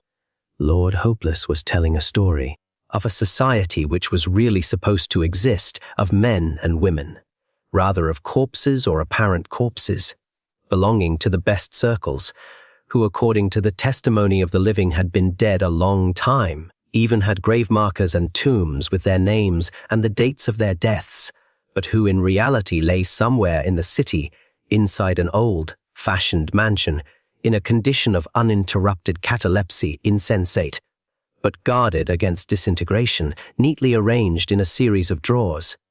They were said to be cared for by a hunchbacked servant with buckleshoes and a powdered wig, who was nicknamed Spotted Aaron. During certain nights their lips showed a weak, phosphorescent gleam, which was a sign for the hunchback to perform a mysterious manipulation upon the cervical vertebrae of his charges. So he said, their souls could then roam about unhampered, temporarily freed from their bodies, and indulge in the vices of the city, with a greediness and intensity which transcended the imagination of the craftiest roue. Among other things, they knew how to attach themselves, in vampire fashion, to those living reprobates who stagger from vice to vice, sucking, stealing, enriching themselves with weird sensations at the expense of the living masses. This club, which, by the way, had the curious name Amanita, possessed even by laws and rules and severe conditions concerning the admission of new members. But these were surrounded by an impenetrable veil of secrecy. I could not catch the last few words of Lord Hopeless' talk, due to the noisy racket of the musicians and the singers who dished up the latest couplet. I took the whitest flow, o'er to cheer my darkest hoe, our tra-la, tra-la, tra-la, la-la, tra-la, the grotesque distortions of a mulatto couple, which accompanied the music with a sort of nigger cancan, added like the song to the unpleasant effect which the story had made on me. In this nightclub, among painted prostitutes, slick waiters, and diamond-studded pimps, the entire impression seemed to grow somewhat fragmentary, mangled up, until it remained in my mind merely as a gruesome, half-real, distorted image, as if time should suddenly, in unguarded moments, hurry with eager, noiseless steps. So can hours burn into seconds for one intoxicated. Seconds which fly out of the soul like sparks, in order to illuminate a sickly web of curious, devilish dreams, woven out of a confused mingling of the past and the future. Thus I can still, out of the vagueness of my memory, hear a voice saying, "Wa should send a message to the Amanita Club." Judging by that, it seems that our talk must have repeatedly reverted to the same theme. In between, I seem to remember fragments of brief observations, like the breaking of a champagne glass, a whistle. Then, that a French cocotte settled herself on my lap, kissed me, blew cigarette smoke into my mouth, and stuck her pointed tongue into my ear. Again later, a postcard full of signature, as was pushed towards me, with the request that I should sign my name too, and the pencil dropped out of my hand. And then again I couldn't manage, because a wench poured a glass of champagne over my cuffs. But I remember distinctly how all of us became suddenly sober, searching in our pockets, on and below the table, and on our chairs for the postcard, which Lord Hopeless wanted to have back by all means, but which had vanished and remained vanished for good. I took the whitest flow o'er to cheer my darkest hoe. Ah, the violins screeched the refrain and submerged our consciousness in the darkness again and again. If one closed one's eyes, one seemed to be lying on a thick, black, velvety carpet from which flamed forth a few isolated ruby-red flowers. I want something to eat. I heard someone call. What? Cave your nonsense! Bring me, and bring me, of the well. Bring me some preserved mushrooms. And all of us ate of those sour mushrooms, which were swimming in a clear, stringy liquid, spiced with some aromatic herb. I took the whitest flow, o'er to cheer my darkest hoe. Our la, tra, la, tra, la, la, tra, la. all at once a strange-looking acrobat dressed in a coverall tricot which was much too large and wobbled crazily about him, was at our table, and at his right sat a masked hunchback with a white flaxen wig. Next to him was a woman, and they all laughed. How in the world did he get in here, with those? And I turned around, the hall was empty, except for ourselves. Oh, well, I thought. Never mind. The table at which we sat was very long, and most of its tablecloth shone as white as a sheet, empty of plates and glasses. "Monsieur Falloids, won't you please dance for us?" said one of the gentlemen, patting the acrobat on his shoulder. They must know each other well. It went through my head in a sort of a dream. Very probably he's been sitting here a long time already. That tricot. And then I looked at the hunchback next to him, and our eyes met. He wore a mask glazed with white lacquer and a greenish, faded jacket, badly neglected and full of crude patches. "Picked up from the street." When he laughed, it sounded like a cross between a wheeze and a rattle. "Frotalus!" Crotulus horridus. That phrase, which I must have heard or read somewhere sometime, went through my mind. I could not remember its meaning, but I shuddered nevertheless as I whispered it to myself. And then I felt the fingers of that young wench touching my knees under the table. "My name is Albina Veritrina," she whispered to me falteringly, as if she were confiding a secret to me, while I seized her hand. She moved very close to me, and I remembered darkly that she had once poured a glass of champagne over my cuff. Her dresses exuded a biting odor. One could hardly keep from sneezing when she made a movement. "Her name is Germer, of course. Miss Germer, you know," said Dr. Zitterbane aloud. Whereupon the acrobat gave a quick laugh, looked at her, and shrugged his shoulders, as if he felt obliged to excuse her behavior. I was nauseated by him. He had peculiar epidermic scars on his neck, as broad as a hand, but all around and of a pale color, giving an effect of ruffles, like the neck of a pheasant, and his tricot of pale flesh color hung loosely on him from neck to toe, because he was narrow, chested and thin. On his head he wore a flat, greenish lid with white dots and buttons. He had got up and was dancing with a girl around whose neck there was a chain of speckled berries. "Have new women dropped in?" I asked Lord Hopeless with my eyes. "That's only Ignatia, my sister," said Albina Veritrina. And while she said the word, sister, she winked at me from the corner of her eye and laughed hysterically. Suddenly, she stuck her tongue out at me, and I noticed that it had a dry, long, reddish streak down its middle, and I was horrified. It's like a symptom of poisoning, I thought. Why has she that reddish streak? It's like a symptom of poisoning! And again I heard the music coming from afar. I took the whitest flow o'er to cheer my darkest hour, and, although I kept my eyes closed, I knew how they all wagged their heads to the music, in crazy rhythm. It is like a symptom of poisoning, I dreamed, and woke up with a chill. The hunchback in his green, spotted jacket had a wench on his lap and jerked off her clothes in a sort of sane Vitus dance, seemingly to the rhythm of inaudible music. Dr. Zitterbane arose awkwardly and unbuttoned her shoulder straps. "Ah! Between second and second there is a brief interval, which does not belong to time, which belongs only to the imagination. Like the meshes of a net." I heard the hunchback orating insinuatingly.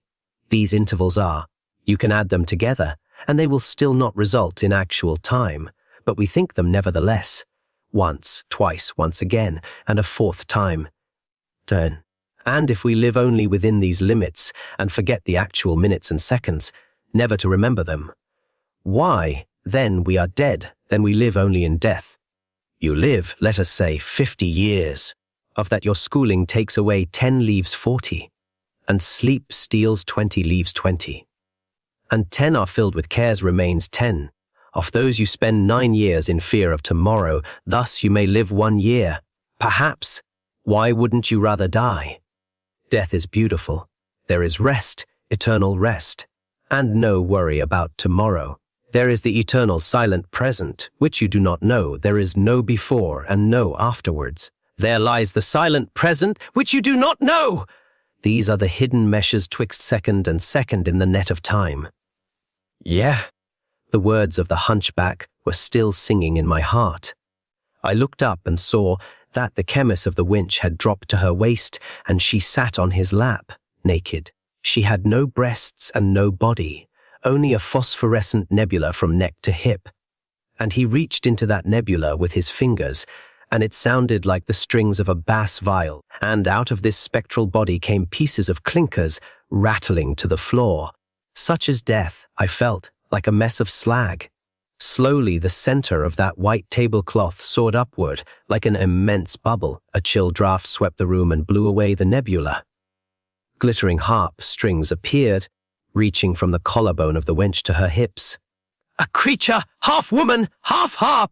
The hunchback played on it, so I dreamed, a song of death and lust, which ended in a strange hymn. All joy must turn to suffering. No earthly pleasure can endure.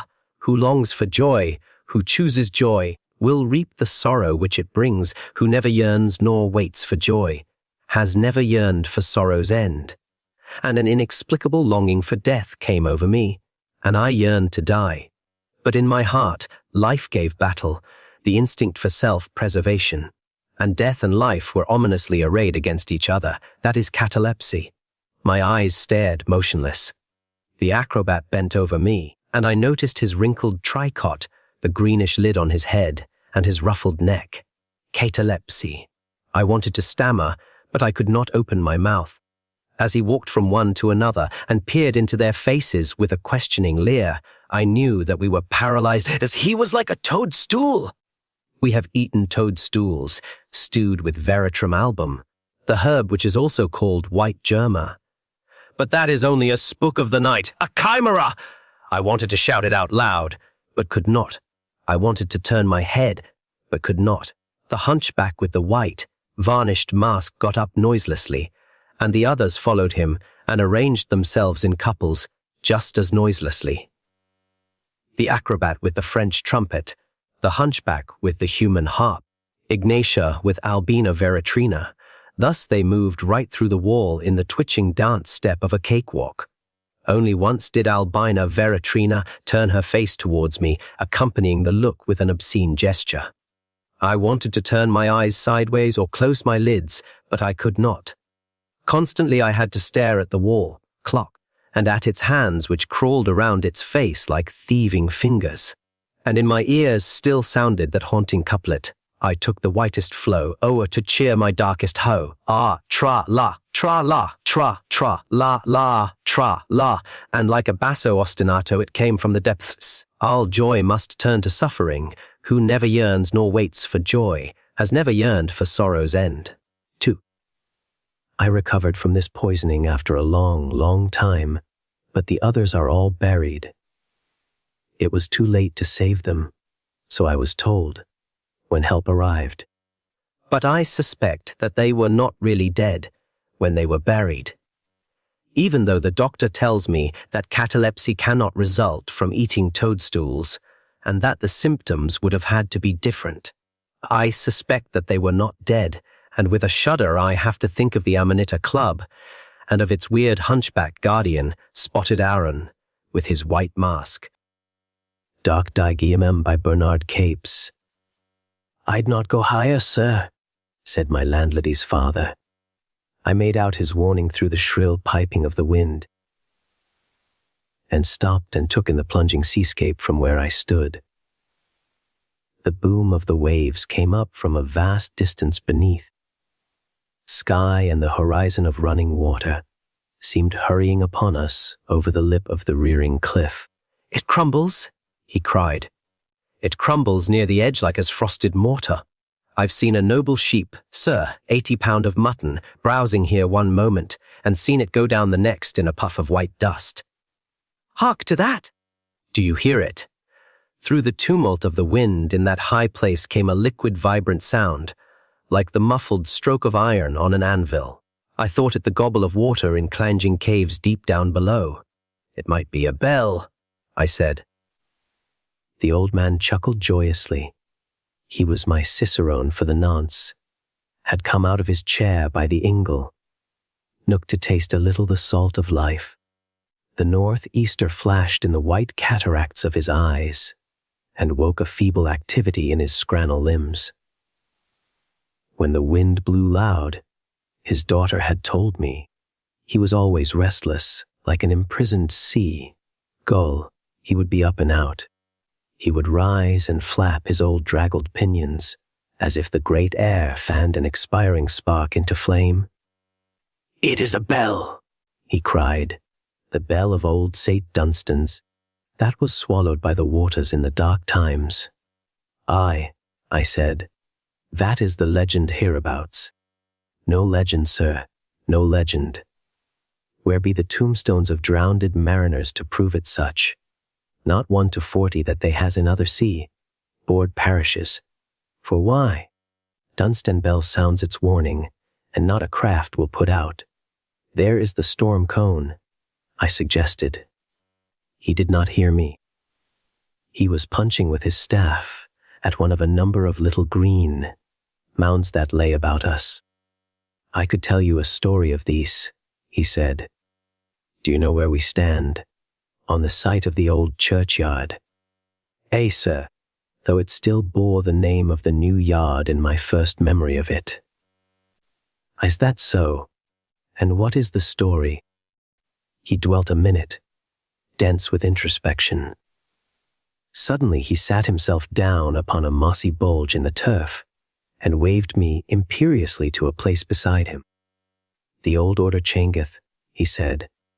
"The only lasting foundations of men's works shall be godliness and law biding. Long ago they builded a new church, here, high up on the cliffs, where the waters could not reach, and lo, the waters wrought beneath and sapped the foundations, and the church fell into the sea." "So I understand," I said. "The godless are fools," he chattered knowingly. "Look here at these bents, 30 of 'em may be. Tombstones, sir, perished like man his works, and the decayed stumps of them coated with salt grass." He pointed to the ragged edge of the cliff a score paces away. "They raised it out there," he said, and further, a temple of bonded stone. "They thought to bribe the Lord to a partnership in their corruption, and he answered by casting down the fair mansion into the waves." I said, Who? "My friend." "They that builded the church," he answered. "Well," I said, "it seems a certain foolishness to set the edifice so close to the margin." Again he chuckled. "It was close, as you say, yet none so close as you might think nowadays. Time hath gnawed here like a rat on a cheese. But the foolishness appeared in setting the brave mansion between the winds and its own graveyard. Let the dead lie seawards, one had thought, and the church inland where we stand. So had the bell rung to this day, and only the charnel bones flaked piecemeal into the sea. Certainly, to have done so would show the better providence." "Sir," I said, "the foolishness appeared. But, I tell you, there was foresight in the disposition, in neighboring the building to the cliff path. For so they could the easier enter unobserved, and store their Tex eggs of Nantes brandy in the belly of the organ. Who are they? Why, who, but 2/3 of all Dunburg? Smugglers!" It was a nest of traffickers in the eternal fire o' weekdays, and on the Sabbath, who so sanctimonious. But honesty comes not from the washing, like a clean shirt, nor can the piety of one day purge the evil of 6. They built their church nigh the margin, forasmuch as it was handy, and that they thought, surely the Lord will not undermine his own. A rare community o' blasphemers, fro the parson that took his regular toll of the organ, loft, to him that sounded the keys and pulled out the joyous stops, as if they was so many spigots to what lay behind. "Of when do you speak?" I speak of nigh a century and a half ago. I speak of the time o' the 7 Years' War, and of Exciseman Jones, that 20 year after he were buried, took his revenge on the cliff side of the man that done him to death. And who was that? They called him Dark Dignam, sir. A great feat smuggler, and as wicked as he was bold. I's your story about him. Ay, it is, and of my grandfather, that were a boy when they laid, and was glad to lay, the exciseman deep as they could dig, for the sight of his sooty face in his coffin was worse than a bad dream. Why was that? The old man edged closer to me, and spoke in a sibilant voice. He were murdered, sir, folly and horribly, for all they could never bring it home to the culprit. Will you tell me about it? He was nothing loth. The wind, the place of perished tombs, the very wild, blown locks of this withered apple, John, were eerie accompaniments to the tale he piped in my ear.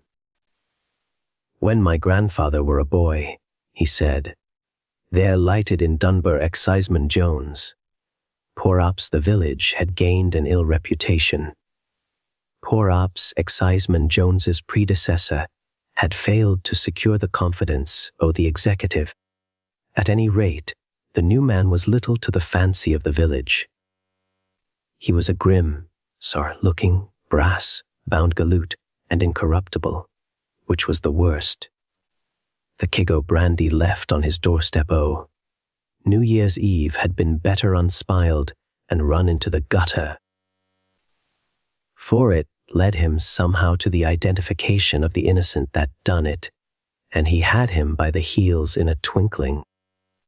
The squire snorted at the man, and the parson looked askance, but Dark Dignam, he swore he'd be even with him, if he swung for it.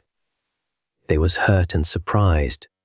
That was the truth, over the scrupulosity of certain people, and feelin' ran high against Exciseman Jones. At that time Dark Dignam was a young man with a reputation above his years for profaneness and audacity. Ugly things there were said about him, and amongst many wicked he was feared for his wickedness. Exciseman Jones had his eye on him, and that was bad for Exciseman Jones. No, one murk December night Exciseman Jones staggered home with a bloody long slice down his scalp, and the red drip from it spotting the cobblestones. Summat fell on him from a window, said Dark Dignam, a little later, as he were drinking hisself hoarse in the Black Boy. Summat fell on him retributive, as you might call it. For, would you believe it? The man had at the moment been threatening me. He did. He said, I know damn well about you, Dignam, and for all your damned ingenuity, I'll bring you with a crack to the ground yet. What had happened? Nobody knew, sir. But Exciseman Jones was in his bed for a fortnight, and when he got on his legs again, it was pretty evident there was a hate between the two men that only blood spillin' could satisfy. So far as is known, they never spoke to one another again. They played their game of death in silence.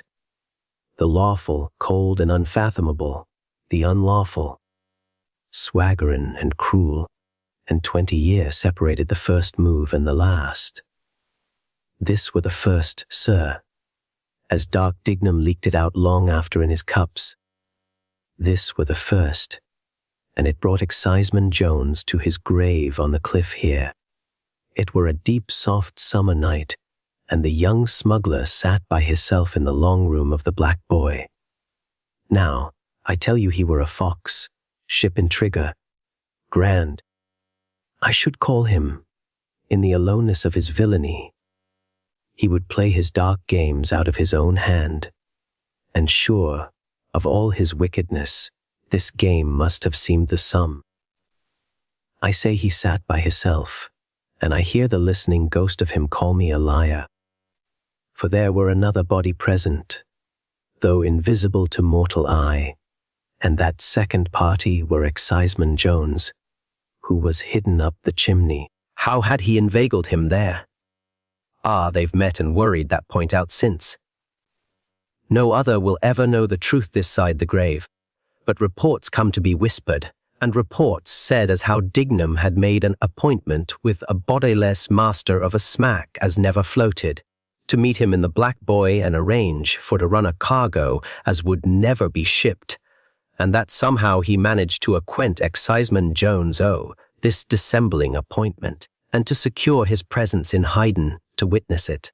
That's conjecture, for Dignam never let on so far, but what is known for certain is that Exciseman Jones, who were as daring and determined as his enemy, perhaps more so, for some reason was in the chimney, onto a grating in which he had managed to lower himself from the roof, and that he could, if given time, have scrambled up again with difficulty, but was debarred from going lower. And, further, this is known, that, as Dignam sat on, pretending to yawn and huggin, his black intent, a little sut plopped down the chimney and scattered on the coals of the laid fire beneath. "At that, curse this waitin'," said he. The room's as chill as a belfry, and he got to his feet with a secret grin and strolled to the hearthstone. "I wonder," said he, "will the landlord object if I venture upon a glint of fire for comfort's sake?" And he pulled out his flint and steel, struck a spark, and with no more feelin' than he'd express in lighting a pipe, set the flame to the sticks. The trapped rat above never stirred or give tongue. "My God, what a man! Sich a nature could afford to bide and bide. Ay, for 20 year if need be." Dignam would have enjoyed the sound of a cry, but he never got it. He listened with the grin fixed on his face, and of a sudden he heard a scrambling struggle, like as a dog with the colic jumping at a wall, and presently, as the sticks blazed and the smoke rose denser, a thick coffin, as of a consumptive man under bedclothes. Still no cry, nor any appeal for mercy, no, not from the time he lit the fire till a horrible rattle come down, which was the last twitches of something that choked and died on the sooty gratin above. When all was quiet, Dignam he knocks with his foot on the floor and sits hisself down before the hearth, with a face like a pillow for innocence. "I were chilled and lit it," says he to the landlord. "You don't mind. Mind. Who would have ventured to cross dark Dignam's fancies?" I give a boisterous laugh, and ordered in a double noggin of humming stuff. "Here," he says, "when it comes, is to the health of Exciseman Jones, that swore to bring me to the ground." "To the ground," mutters a thick voice from the chimney. "My God!" says the landlord. "There's something up there."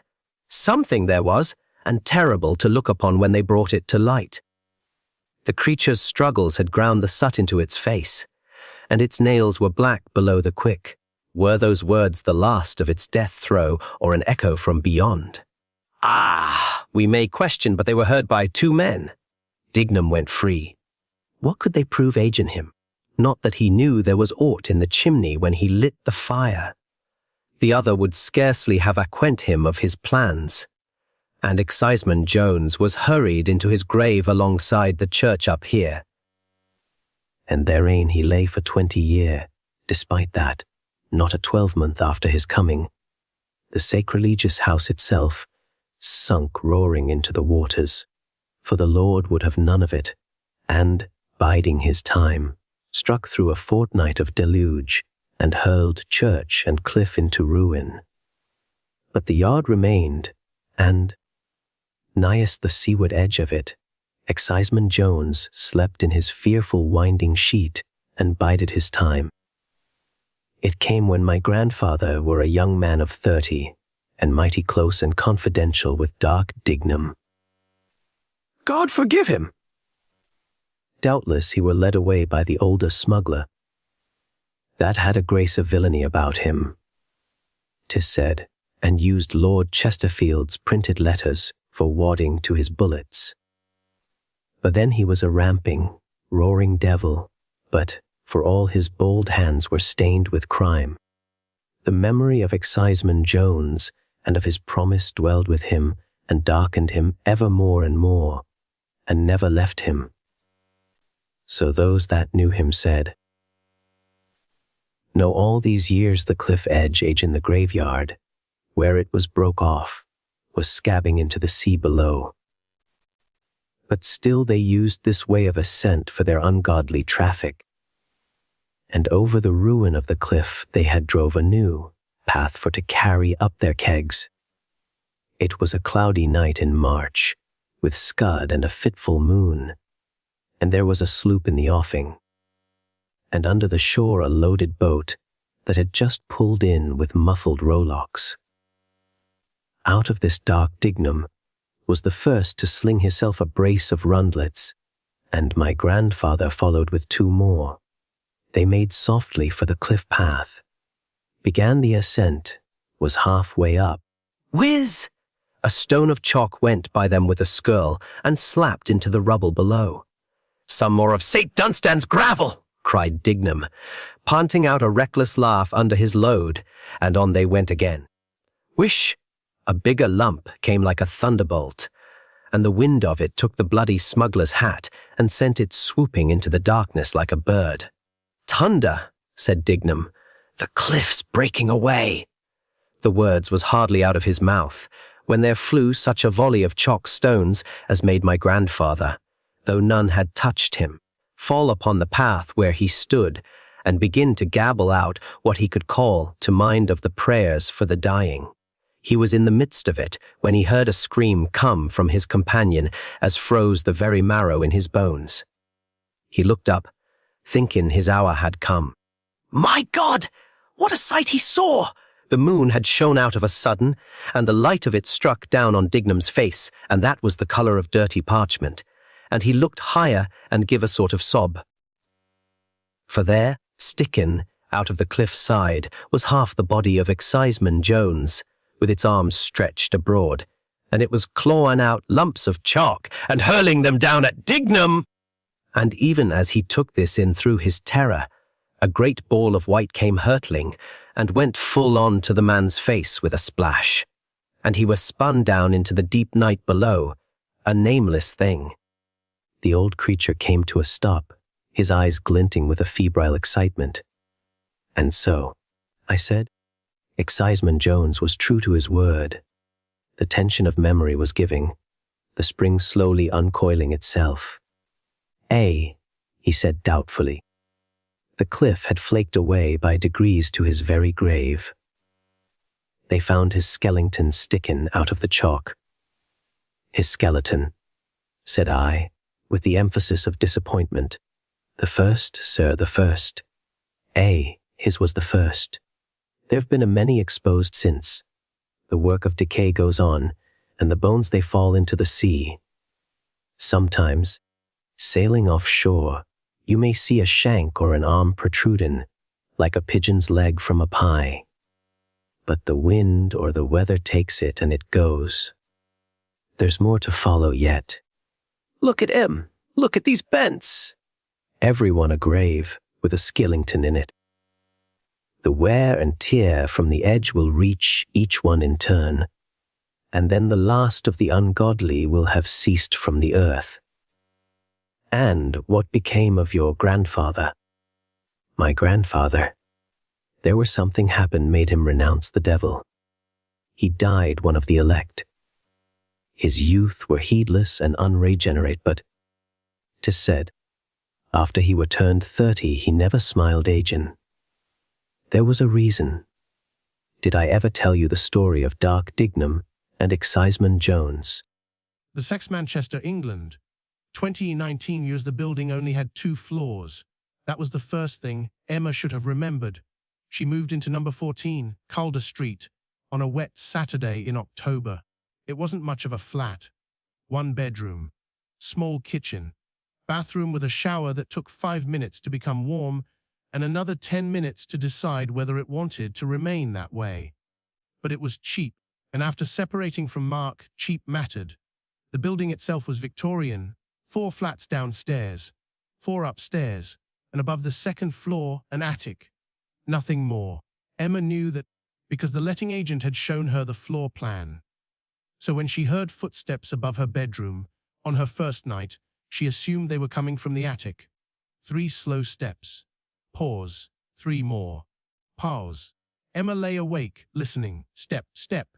Then silence, Old building, she thought. Pipes. Wood expanding. Mice, very large mice, wearing boots. She laughed at herself, rolled over and went to sleep. The following morning, she met her neighbor. His name was Alan. He lived across the landing and looked about 70. Settling in, he asked. Trying to. Emma smiled. Someone upstairs was having a wander about last night. Alan's expression changed. Only slightly. But Emma noticed. Upstairs, the attic. Alan stared at her. Then, he smiled. Old building. That was exactly what Emma had told herself. So she forgot about it. For 3 nights, nothing happened. Then, Thursday morning, Emma found a letter on the mat. Not unusual, except it wasn't addressed to her. The envelope read, Miss Sarah else, Asia flight 12 at SCHIRDF flow 14 Keldia CSTR to Emma turned the envelope over. No return address. The postmark was faded. She took it across to Alan. Do you know who Sarah Wells is?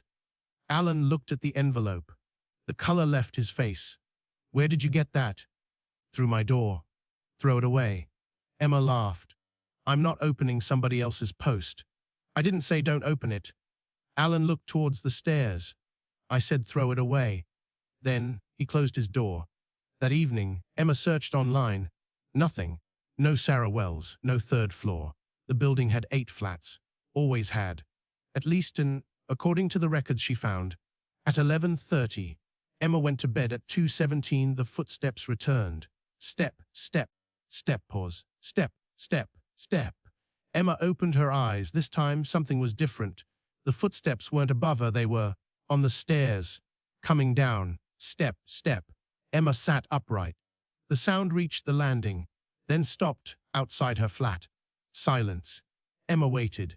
Someone slid something beneath her bedroom door, a piece of paper. Emma stared at it. She got out of bed and picked it up. It was the envelope, the one she'd thrown into the outside bin 6 hours earlier.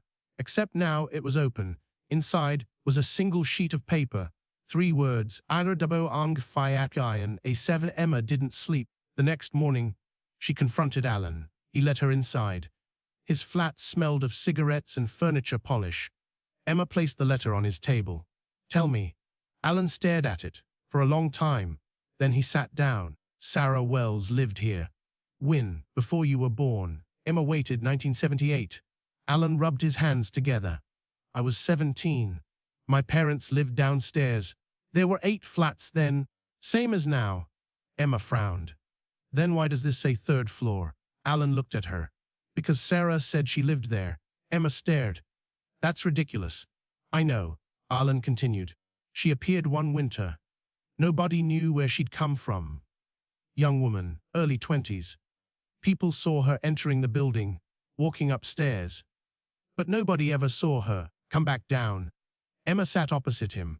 Where did she actually live? Alan shook his head. Nobody knew. Then one night, my dad followed her. He watched her climb to the 2nd floor. Then, she kept going. Emma felt something cold move across her back. What do you mean? There was another staircase. Alan pointed towards the ceiling. Where the attic stairs are now. Emma whispered. A 3rd floor? Alan nodded. My dad said there was a corridor. 4 doors. Numbers 9, 10, 11 and 12. Emma looked towards the hallway. What happened? He came downstairs. Called the police. They went up. There was nothing there. Just the attic. Emma swallowed. And Sarah disappeared. 2 weeks later, a smell started coming through the ceiling. They searched the attic. Found her body. Emma stared at him. How did she die? Alan looked down. That's the strange part. She'd been dead for nearly 60 years. Emma said nothing. Alan continued. The clothes, the dental work, everything. They eventually identified her from records. Sarah Wells, born 1892, disappeared 1914. From this building, Alan nodded. The building used to have 3 floors. What happened to it? Fire. 1914, the top floor burned. 4 people died. Afterwards, they removed what remained and built the roof over the 2nd floor. Emma looked at the letter. Then who sent this? Alan didn't answer. Emma returned to her flat. She decided she was leaving. That afternoon, she called the letting agent. She packed 2 suitcases. At 6:30, her sister agreed to collect her. At 5:47, Emma heard someone climbing the stairs. She assumed it was her sister arriving early. Then the footsteps passed her floor and continued upwards. Step, step, step. Emma opened her door. The landing was empty. But at the far end, where there should have been a wall, there was a staircase. Going up. Emma couldn't move. Warm yellow light came from above. Someone was humming. A woman. Emma should have closed the door. She should have gone downstairs. Instead, she climbed. At the top was a corridor. Old wallpaper. Gas lamps, 4 doors. 10, 11, 12. The door to 12 stood open. Emma approached. Inside, a young woman sat beside a fireplace. She wore a long skirt, white blouse, and her dark hair was pinned behind her head. On the table were dozens of envelopes. The woman looked up. Emma. Emma froze. How do you know my name? The woman smiled. Your post keeps coming to my flat. Emma stepped backwards. The woman's smile disappeared. Don't go. Behind Emma, the staircase was gone. There was only a wall. Emma began pounding against it. Hell! The corridor lights flickered. Doors 9, 10, and 11 slowly opened. People stood inside. Burned, blackened, silent. Sarah stood behind Emma. They've been waiting for someone, she whispered, who still has somewhere to go back to. Emma screamed. Downstairs, Alan heard it. He ran onto the landing and saw Emma's flat door standing open. Her suitcases were inside. Her coat, her phone, everything. But Emma was gone. Police searched the building, the attic, the roof, every flat. Nothing. Emma was officially declared missing 3 years later.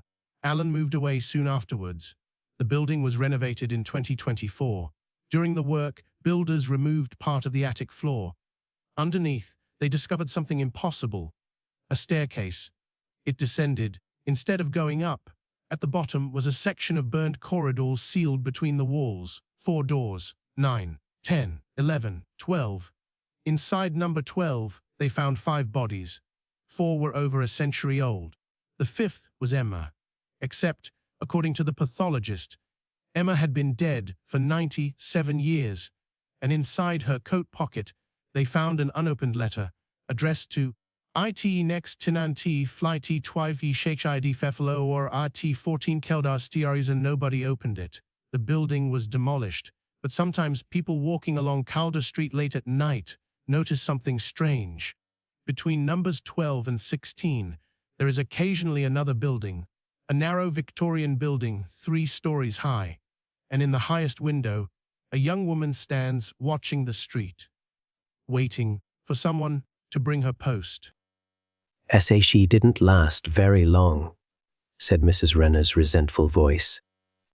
Lucy Butterfield turned her head on the pillow so that she might hear better the whisperings outside her bedroom door. She was not loath to eavesdrop in that house of secret happenings, if by listening she might find some clue to Cora Kent's mysterious disappearance. Because she was not a well woman, Mrs. It was just too much for her. You should have knowed it, if Kathy didn't. That, Lucy knew, was the voice of Aaron Gross, the ancient pauper whom her landlady explained she had taken from the county poor farm to do her outdoor chores. It was a high, cackling voice quite in character with the dried up little man to whom it belonged. Shh, shh. Want to wake her up? Lucy sat upright in bed, by now keenly attuned to those low voices in the corridor outside her room. Lane never leave alone. The knowledge that she was not supposed to hear what her landlady and the hired man were discussing lent a certain allure, half mischievous, half serious, to her almost involuntary eavesdropping. Never leave alone, Kathy had to be fed, said Miss Renner's sharp whisper. Listen at her now. How am I going to put her off? Lane never leave alone. Tell me that. Lucy, too, listened. From one of the locked rooms along the corridor, she heard a soft moaning and knew that what she had been hearing for several nights was not a dream. Lane never leave alone. 12-year-old Kathy Renner, confined to her bed with rheumatic fever and denied the solace of sympathetic company for fear the excitement might bring on a heart attack, was wailing softly. "I'm hungry." "I'm hungry." "Why, the poor kid!" Lying there alone all day with no one to talk to, and crying all night with hunger. Lucy's gorge rose against the hard efficiency of Mrs. Renner. How could a mother bear hearing that pitiful pleading? As if some relentless intuition pushed her into explanation, Mrs. Renner's voice came huskily. "Listen at her!" "Oh, my little Kathy! I just can't bear it. I can't get at them tonight, but tomorrow I'm going to take out that honeysuckle." Lucy's grey eyes roved across the room to rest with puzzlement upon a tail vase of yellow, blossomed honeysuckle, dimly seen in the half-light on one shelf of the old bureau between the two south windows. She had thought it pleasant that her landlady brought them in fresh daily, for their high perfume was sweet, and they seemed part of the country life to which she had given herself for a 2-week vacation from her new and responsible buyer's position in the linen department of Munger Brothers in Philadelphia. "Don't do it, missus. You'll just be sorry if you do. Don't do it." Sharp protest in old Aaron's querulous voice. "You know what happened with that other gal. You can't keep that up, missus. If this one goes, it won't be like the first one, and then you'll have double trouble, missus, mark my words. Don't do it. Accidents are one thing, on purpose is another. Let me get a sharp steak, missus." "Hush! Get back to bed, Aaron. Leave this to me. After all, I'm Kathy's mother. You're not going to stop me. I'm not going to let her go hungry. Get back to bed, I tell you. Well, her door's locked, and there's honeysuckle inside. You can't do anything tonight," grudgingly acceded Aaron. Footsteps receded softly down the corridor. The old Pennsylvania Dutch farmhouse out in the haycock sank into silence, save only for that plaintive moaning from the child's room. "Mom! I'm hungry! Mom!" Lucy lay long awake. She could not compose herself to sleep while that unhappy whimper continued. Against its eerie background, her thoughts went to the reason for her stay at Mrs. Renner's out of the Way farmhouse in Bucks County. It had begun with the non-appearance of Cora Kent, Lucy's immediate superior in Munger Brothers' linen department. Cora had not returned to work at the expiration of her vacation period, and inquiries only emphasized the fact of her disappearance. She had left for the country in her coupe, taking a small table loom and boxes of colored thread. Lucy had liked Miss Kent as a business associate and felt reluctant at taking over her job. Somebody had had to assume the responsibility, and Lucy stood next in line. Her vacation had come 3 weeks after Miss Kent's, and she had insisted upon taking it as a partial preparation for taking over the job. In her heart, she determined to scout about the countryside to find, if she could find some clue to Cora Kent's mysterious disappearance. She felt that Cora would not have gone far afield, and so she took up her headquarters in Doylestown, county seat of Bucks, while she carried on her self-imposed detective work. In the Haycock region outside Quakertown, where many isolated farms were located, she came upon a clue. She had learned at the Doylestown Museum the names of weavers, and inquiries had taken her to Mrs. Renner's farm. On the 3rd day of her vacation, Lucy had come to an agreement with Mrs. Renner for a week's board and weaving lessons. In the upstairs front room that was to be hers, Lucy exclaimed with enthusiasm over the coverlet on the old spool bed, at the runners on the wash stand, and the antique bureau with its tall shelves and drawers on either side of the high mirror, a stuffed chair upholstered in material that Mrs. Renner said was woven by herself caught Lucy's attention, and the antimacassar pinned on the back caught her eye particularly. Mrs. Renner said, with a certain uneasiness, that she hadn't woven it herself, and her eyes evaded Lucy's shiftily. Lucy offered to buy it, and Mrs. Renner at once unpinned it. She said shortly, "Take it. I never did like it. Glad to be shut of it. Never leave alone." When Lucy went back to Doylestown to pick up her belongings, she wrote a brief note to Stan's mother and enclosed the weaving. She gave her prospective mother-in-law Mrs. Renner's address. Never leave alone. Lucy knew that Stan's mother, with whom she was on exceptionally good terms, lay never leave alone, would be pleased with the odd bit of weaving, and was sure it would be shown to Stan when he came home over the week, end from his senior medical course studies. Never leave alone. The antimacassar wasn't as crazy looking as she had at first imagined. It was a neat piece of work, even if the central design was loosely haphazard. Lay never leave alone. The decorative blocks at corners and center top and bottom weren't so poorly designed, and the irregular markings through the center were amusing. They looked like some kind of ancient symbols. Lay never leave alone. Brunner would be charmed to receive an authentic piece of obviously original weaving.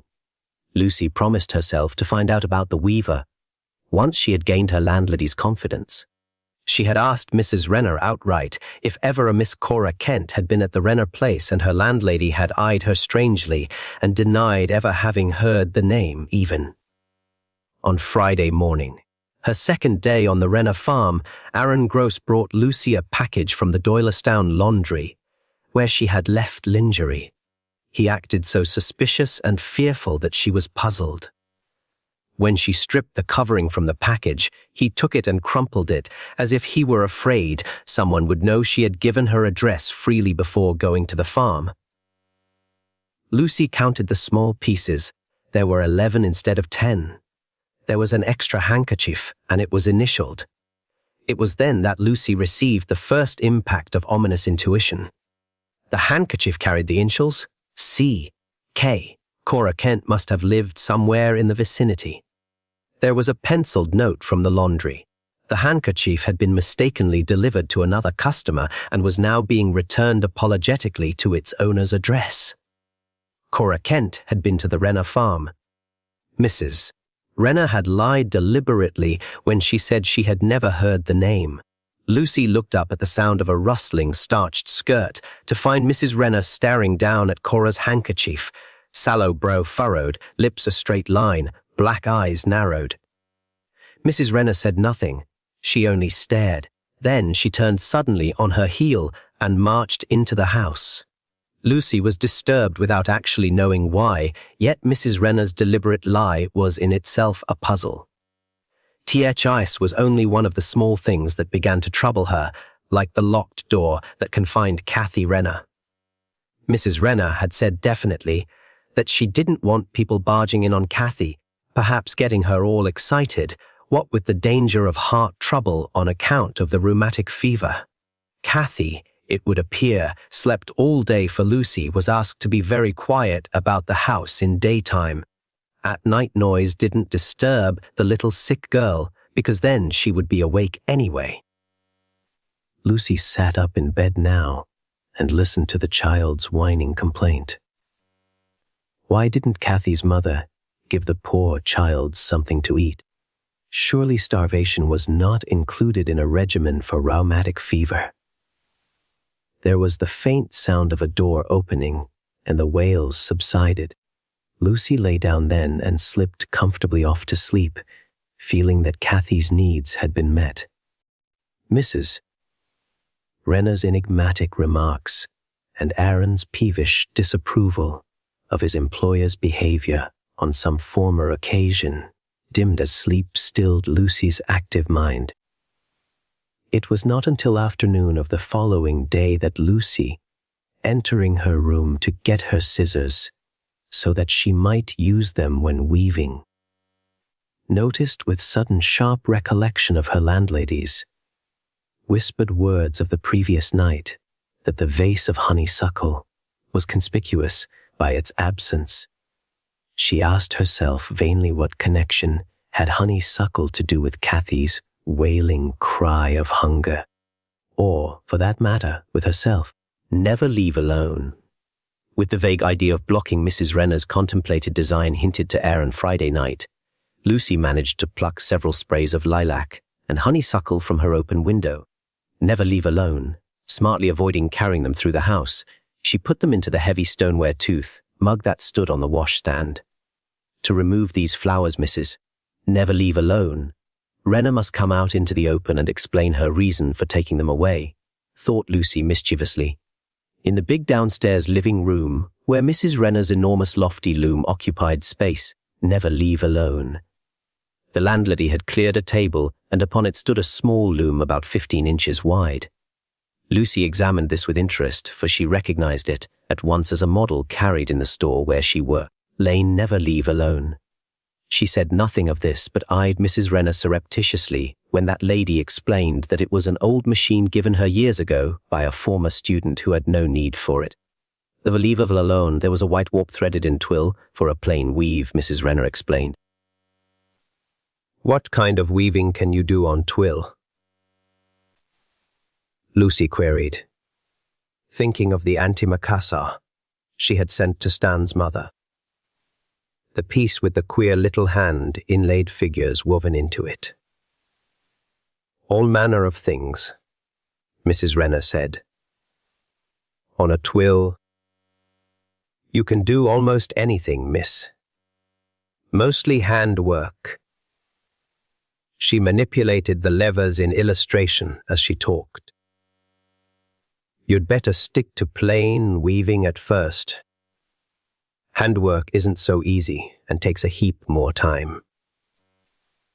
That antimacassar you let me have is handwork, isn't it? Lucy probed.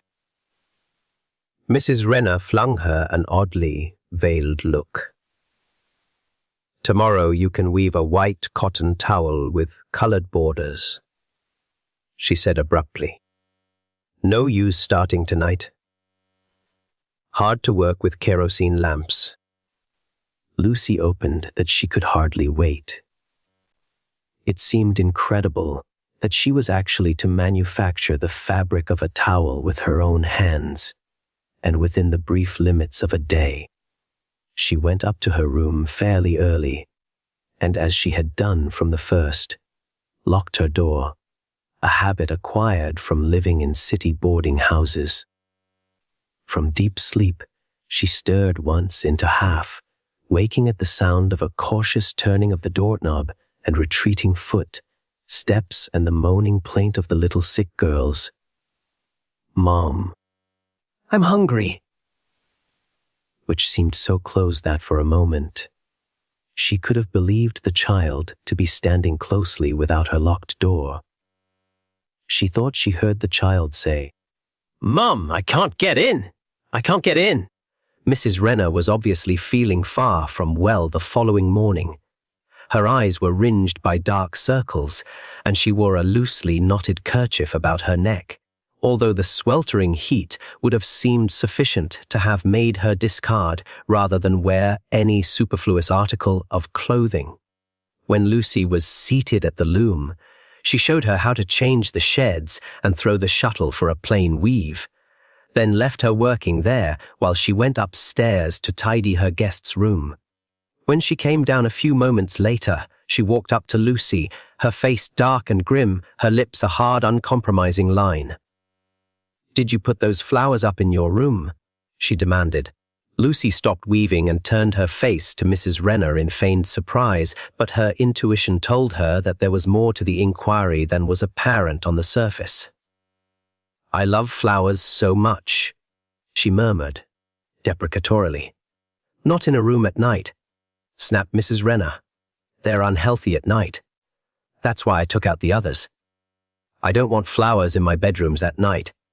The tone was that of an order, and Lucy's natural resentment, as well as her heightened curiosity, made her rebel. I'm not afraid of having flowers in my room at night, Mrs. Renner, she persisted stubbornly.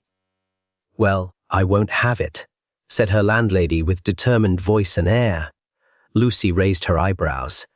I see no good reason to make an issue of a few flowers, Mrs. Renner. I've thrown those flowers out, miss. You needn't bring any more, for I'll just throw them out too. If you want to stay in my house, you'll have to get along without flowers in your room. If you feel so strongly about it, of course I won't bring flowers inside. But I must say frankly that it sounds silly to me, their being unhealthful. Mrs. Renner stalked away. She appeared satisfied at the assertion of her authority as hostess, and the balance of Sunday was spent initiating Lucy into the intricacies of decorative twill weaves, to such good effect that by the time evening came Lucy had completed a small towel in white cotton with striped twill borders in color. Lucy fell half asleep in the hammock that evening. The fresh country air and the lavish supply of good country food combined to bring early drowsiness to her eyes. She came awake when a small mongrel dog she had seen from time to time in and out of the Renner barn began to dig furiously around the roots of a nearby shrub, unearthing eventually a small, blue bottle half filled with white tablets. She pushed the dog away and picked up the bottle. She looked at it curiously. A shiver of apprehension went over her body. She had seen just such a container on Cora Kent's office desk, and Cora had said something about garlic being good for tubercular, inclined people. Lucy unscrewed the bottle cap and sniffed at the contents. The odor was unmistakable. She quickly slipped the bottle inside her blouse. She knew now beyond the shadow of a doubt that Cora Kent had preceded her as a guest in the Renner household. She knew, now that the small loom must have been Cora's. The initialed handkerchief was yet another silent witness. Lucy crept up to her room and again locked the door. She slipped the back of a chair under the knob as a further precaution. For the first time, she began to sense some threat to her own safety. Her thoughts flew to the flowers Mrs. Renner had tossed from the window. Why should her landlady take such a stand? Why had she told old Aaron that she was going to take out the honeysuckle? What was there about honeysuckle that made Mrs. Renner wish to remove it from her guest's room, as if it had something to do with Kathy Renner's plaintive, "Mom, I'm hungry." Lucy could not fit the pieces of the puzzle together properly, but the outstanding mention of honeysuckle determined her to pull several more sprays from the vine clambering up the wall outside her window. If Mrs. Renner did not want them in the room, then Lucy was determined to have them there. She removed the screen quietly and leaned out. It struck her with a shock. Every spray of flowering honeysuckle within reaching distance had been rudely broken off and dropped to the ground below. Somebody had foreseen her reaction. She replaced the screen and sat down on the edge of her bed, puzzled and disturbed. If Mrs. Renner was entertaining nefarious designs that mysteriously involved the absence of honeysuckle, then Lucy knew she would be unable to meet the situation suitably. It might have been amusing in broad daylight. She could just walk away to the shed where her car was garaged. Even if they had done something to it, Lucy figured that she could walk or run until she reached the main road, where there ought to be trucks and passenger cars, not the solitude of the secluded Renner farm, hidden behind thickly wooded slopes. She told herself sharply that she was just being an imaginative goose, just being silly and over-suspicious. What could honeysuckle have to do with her personal security? She got ready for bed, resolutely turned out the kerosene lamp. Drowsiness overcame her, and she sank into heavy sleep.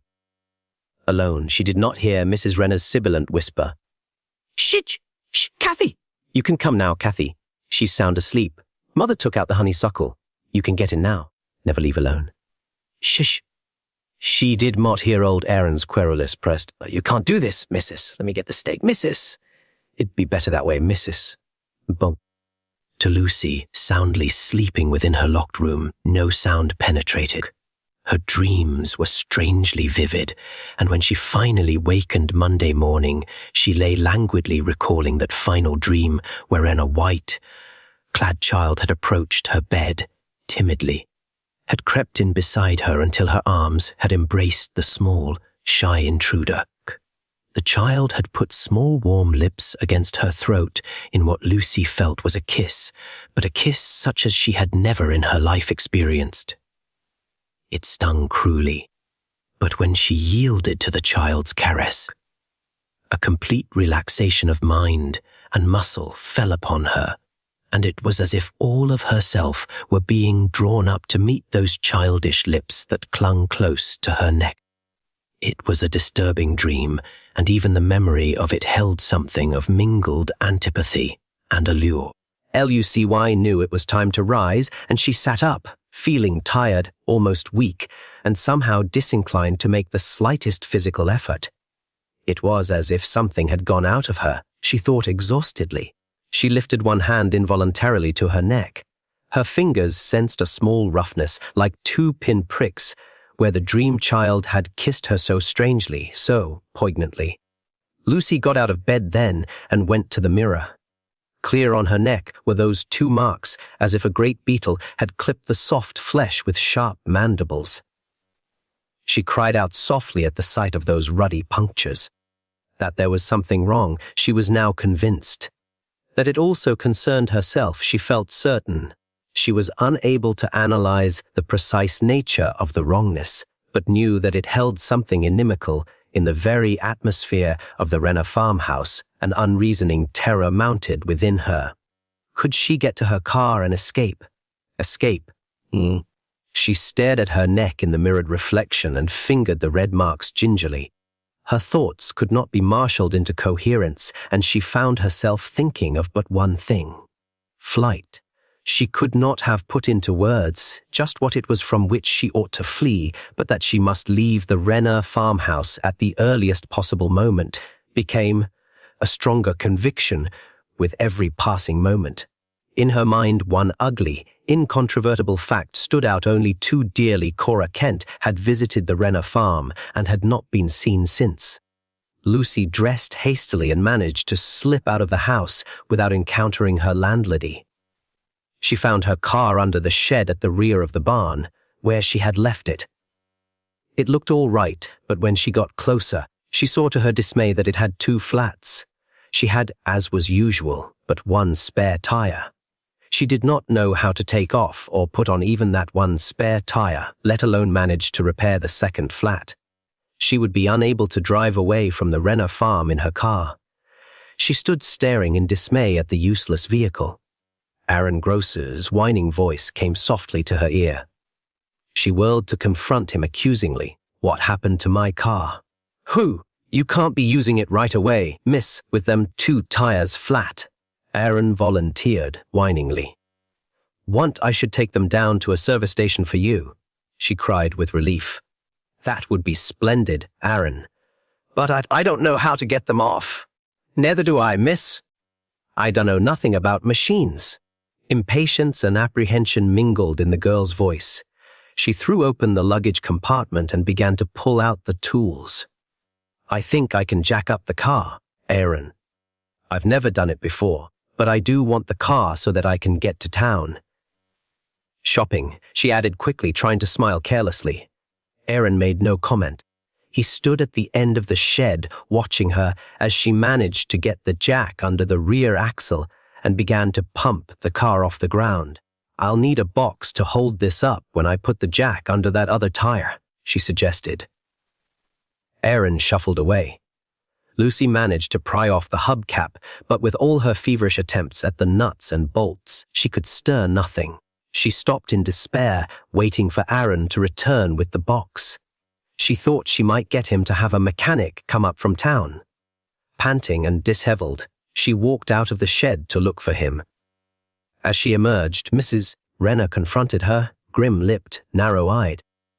"Anything wrong?" inquired Mrs. Renner, both fat hands smoothing down blue checkered apron over ample hips. "My car has 2 flats. I can't understand why, blurted Lucy. Mrs.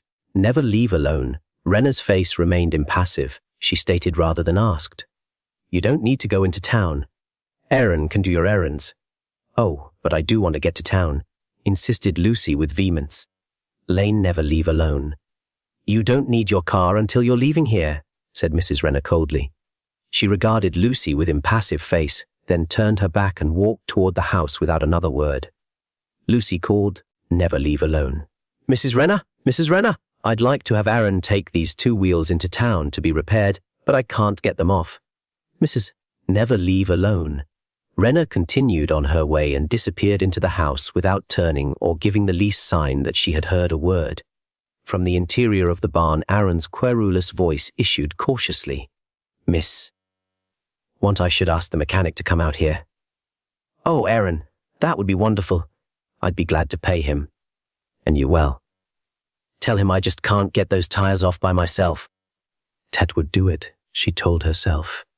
Once the mechanic was there, she would bring down her suitcase and manage to get into town and have him send someone to bring out her car when the tires were repaired. She would manage to leave before night. While Aaron was away, she would work on the loom that she was convinced had been Cora Kent's property.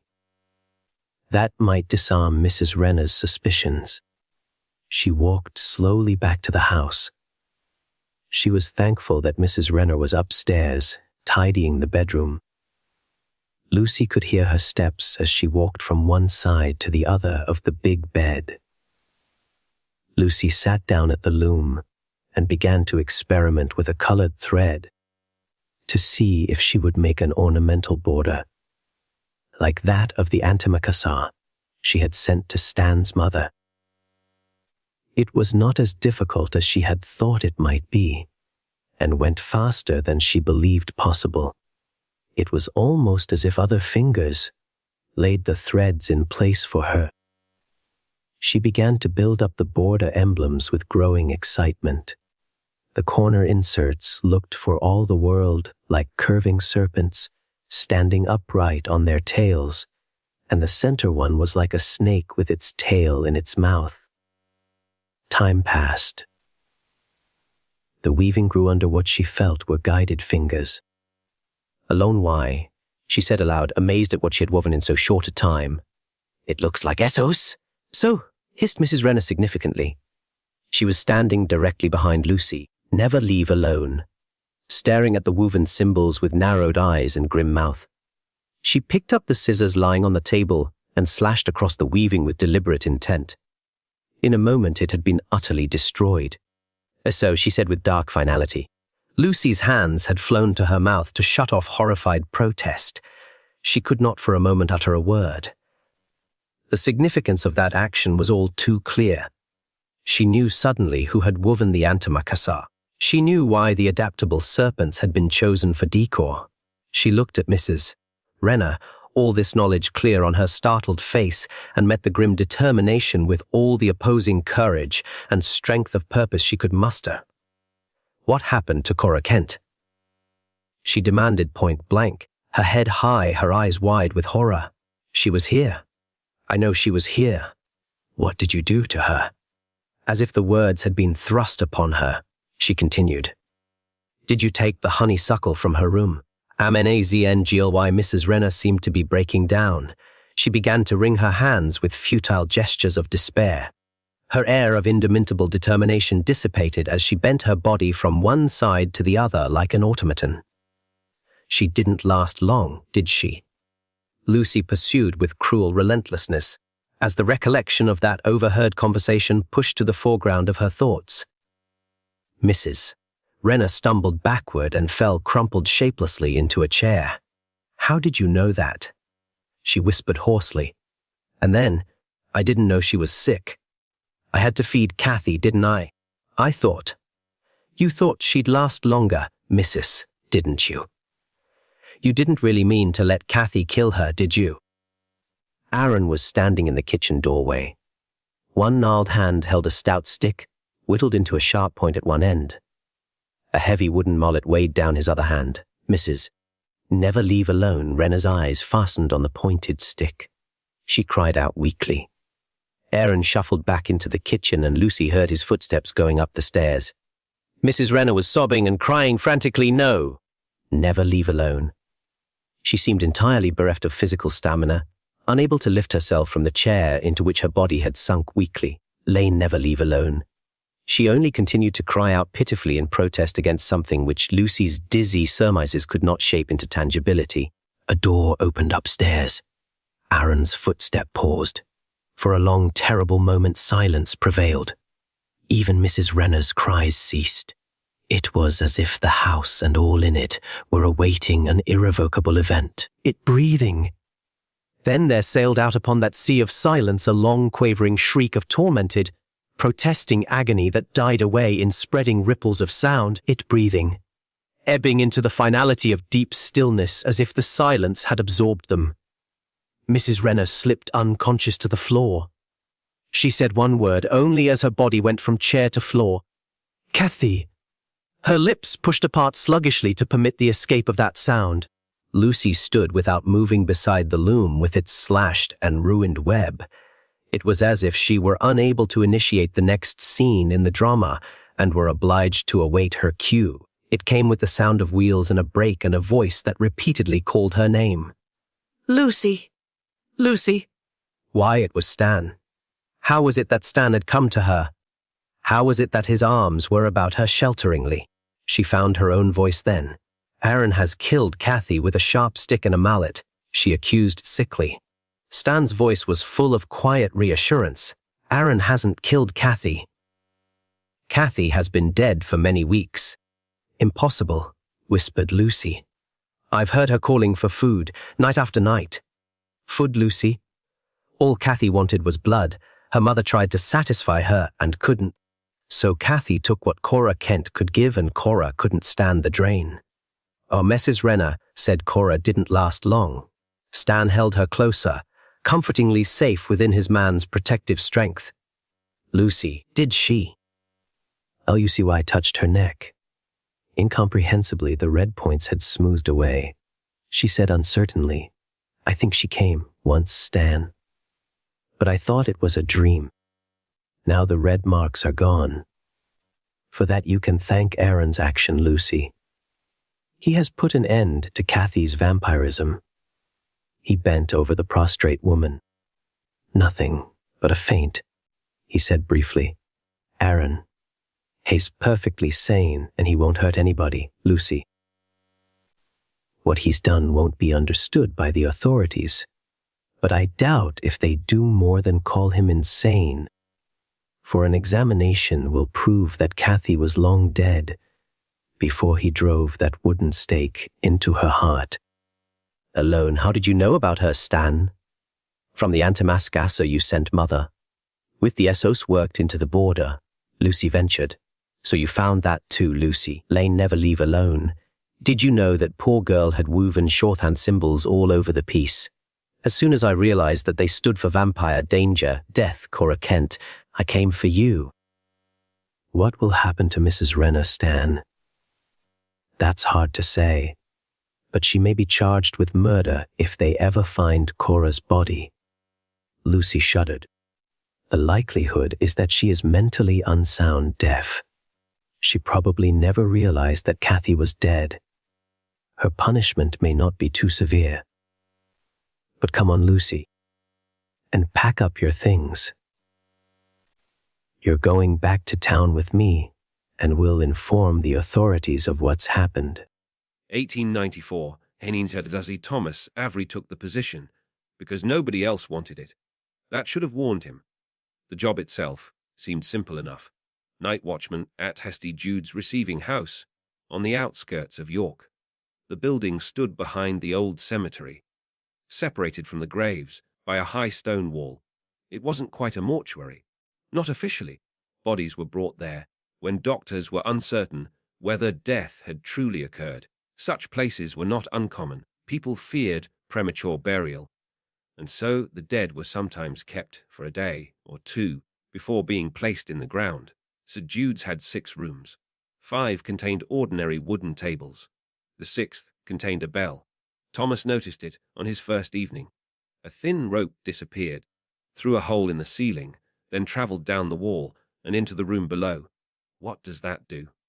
The caretaker, Mr. Grady, looked at the rope. Nothing anymore. Thomas smiled. Then why is it there? Grady pulled on his coat. Old precaution. He pointed towards the basement door. Each body downstairs had a cord, tied around one wrist. If somebody woke it, they pulled it. Thomas understood. The bell rang. Grady nodded. Exactly. Thomas looked at the basement door. Did it ever happen? Grady stopped. His hand remained on the front door handle. No, then he left. Thomas's first night was uneventful. At midnight, he walked through the building. Nothing. At 1, he drank tea. At 2, he read the newspaper. At 3:17, the bell rang. Ding. Thomas looked up. Silence. He waited. Nothing. Then, ding. A second ring. Thomas stood. The rope beside the wall was moving. Slowly. Up, then down. Ding. Thomas approached. He touched the rope. It stopped. He remembered what Grady had said. Each body downstairs had a cord tied around one wrist. Thomas stared at the basement door. There was only one problem. The basement was empty. Grady had shown him before leaving. No bodies had arrived that day. Thomas opened the basement door. Hello. The stone steps descended into darkness. He took his lantern. The air below was considerably colder. At the bottom were 6 narrow chambers. Each contained a wooden table, all empty. Thomas walked between them. The bell ropes hung from the ceiling. 5 were still. The 6th was swinging. Thomas raised his lantern. The rope disappeared beneath the table. He crouched. Nothing then. From behind him someone whispered, "Too late." Thomas spun around. Empty room. He ran upstairs. The bell did not ring again. The following morning, Thomas confronted Grady. It rang. Grady stopped unlocking the office. What? The bell. Grady looked towards the rope. What time? 3:17. Grady's face changed. Exactly. Near enough. Exactly. Thomas? Thought. Yes. 3:17. Grady closed his eyes, then whispered, "Damn." Thomas became angry. You know something? Grady walked into the office. From a locked drawer, he removed an old ledger. He placed it on the table. March 1866. Thomas read. Names, dates, causes of death. Then, one entry. Elias Vane, age 38. Cause unknown. Thomas looked up. Who was he? Schoolmaster? Grady sat down. They found him unconscious beside the river. No pulse. No breathing. The doctor pronounced him dead. He was brought here. Thomas already knew what was coming. He wasn't dead. Grady shook his head. At 3:17, the bell rang. Thomas stared at him. Why didn't anyone help him? The watchman was asleep. Grady's voice became quieter. When he finally came downstairs, Vane was dead. For real this time. Thomas swallowed. How? Grady looked at his own hands. It pulled the rope so hard. It cut through his wrist. His fingernails were broken. The door was covered in scratches. Thomas looked towards the basement. Why does the bell still ring? It doesn't. It did last night. Grady leaned closer. Then don't answer it again. Thomas frowned. I didn't answer it. Did you go downstairs? Wes. Grady stared at him. Then you answered. Thomas almost resigned. Almost, but work was difficult to find, and St. Jude's paid well, so against his better judgment he returned that evening. At 3, Thomas sat beside the fireplace. He watched the clock. 3:10, 3:12, 3:15, 3:16. Thomas stared at the bell. The minute hand moved. 3:17, nothing. Thomas exhaled. Then someone knocked on from beneath the floor. 3 times. Knock, knock. Thomas remained seated. A voice followed, muffled beneath the boards. Watchman. Thomas gripped the chair. Watchman? Please. He said nothing. The bell rang. Ding. Please. I'm awake. Thomas closed his eyes. The voice sounded human, terrified. Ding. Please help me. Thomas stood, then stopped. Don't answer. The voice began crying. I don't want to die down here. The Thomas whispered. It's not real. The crying stopped. Silence. Then the voice said, Thomas. His blood ran cold. How do you know my name? The moment the words left his mouth, Thomas realized his mistake. He had answered. The bell began ringing violently. Ding, ding, ding, ding. The basement door flew open. A freezing wind rushed up the stairs. Every lamp in the building went out. Thomas grabbed his lantern. The flame had turned a sickly blue. Footsteps came from below, bare feet against stone, slowly climbing. Thomas backed towards the entrance. One step, then another, then another. A hand appeared around the basement doorway. Pale fingers, broken nails, bloodless skin. A man crawled onto the landing. His clothes were filthy. His wrist was almost severed, but his face was worse. His mouth had been sewn shut. Thomas screamed. The thing looked at him, then raised one finger towards its lips, quiet. Behind it, another bell rang. Not upstairs, down in the basement. Then another, and another. 5 bells ringing together. Thomas looked towards the stairs. Figures were climbing out of the darkness. Men, women, a child, all wearing burial clothes, all with their mouths sewn closed. Thomas ran. He reached the front door. Locked. He turned the key. Nothing. Behind him, the bells stopped. Thomas slowly turned. Elias Vane stood in the center of the room. The stitches across his mouth began to stretch. One snapped, then another, then another. His mouth opened. Why? He whispered. Did nobody come? Thomas backed against the door. I wasn't here. Elias stepped closer. Someone always says that. Thomas looked at the bell rope. An idea came to him. He grabbed it and pulled. Ding! The dead stopped. Thomas pulled again. Ding! Elias stared at him. Thomas shouted, I'm here now. Then he pulled one final time. Ding! The front door opened behind him. Thomas fell backwards into the snow. When he looked up, St. Jude's was dark. No figures, no bells, nothing. Thomas never returned. St. Jude's receiving house closed in 1902. It remained abandoned until demolition in 1931. Workers clearing the basement found 6 coffins beneath the floor. Nobody knew they were there. 5 contained human remains. The 6th was empty. Inside its lid, deep scratches formed 4 words. And nobody heard the bell. The remains were reburied in the cemetery. The old bell was given to a local church, and for almost 70 years nothing unusual happened. Then, in 2001, the church was converted into private flats. A young couple moved into the apartment beneath the old bell tower. On their 3rd night, the husband woke at 3:17. The bell above them was ringing. Once, twice, 3 times. His wife remained asleep. He went upstairs to investigate. The bell rope was moving by itself. He reached for it. Then someone knocked from inside the wall. 3 times. Knock, knock, knock. A frightened man's voice whispered. Watchman. The husband stepped closer, and because nobody had ever told him what Thomas Avery had learned more than a century earlier, he answered, Yes. The knocking stopped. Then, from somewhere deep inside the walls, 6 bells began to ring. Every church has a bell that marks the hour, calls people to worship, or announces a funeral. But in the village of Hollowmere, the church bell rings only when someone is about to disappear. Not die, disappear. No body, no clues, no explanation. The village sits hidden between rolling hills, surrounded by thick woodland and ancient stone walls. Fewer than 200 people live there. Most have never left. Those who have never return. For generations, the villagers have obeyed one simple rule. If the church bell rings after midnight, do not leave your house. Lock every door, close every curtain, and whatever you hear outside, do not answer it. Naturally, nobody outside the village believed the stories, until journalist Emily Carter arrived. She was writing a series about Britain's forgotten places, ghost stories, old legends, village superstitions. She expected Hollowmere to be another harmless tale. The villagers welcomed her politely. But when she mentioned the church bell, the conversation stopped. One elderly man leaned closer and quietly said, If it rings tonight, pretend you didn't hear it. Emily smiled. She thanked him, then continued filming. The church stood on a small hill overlooking the village, built from dark stone.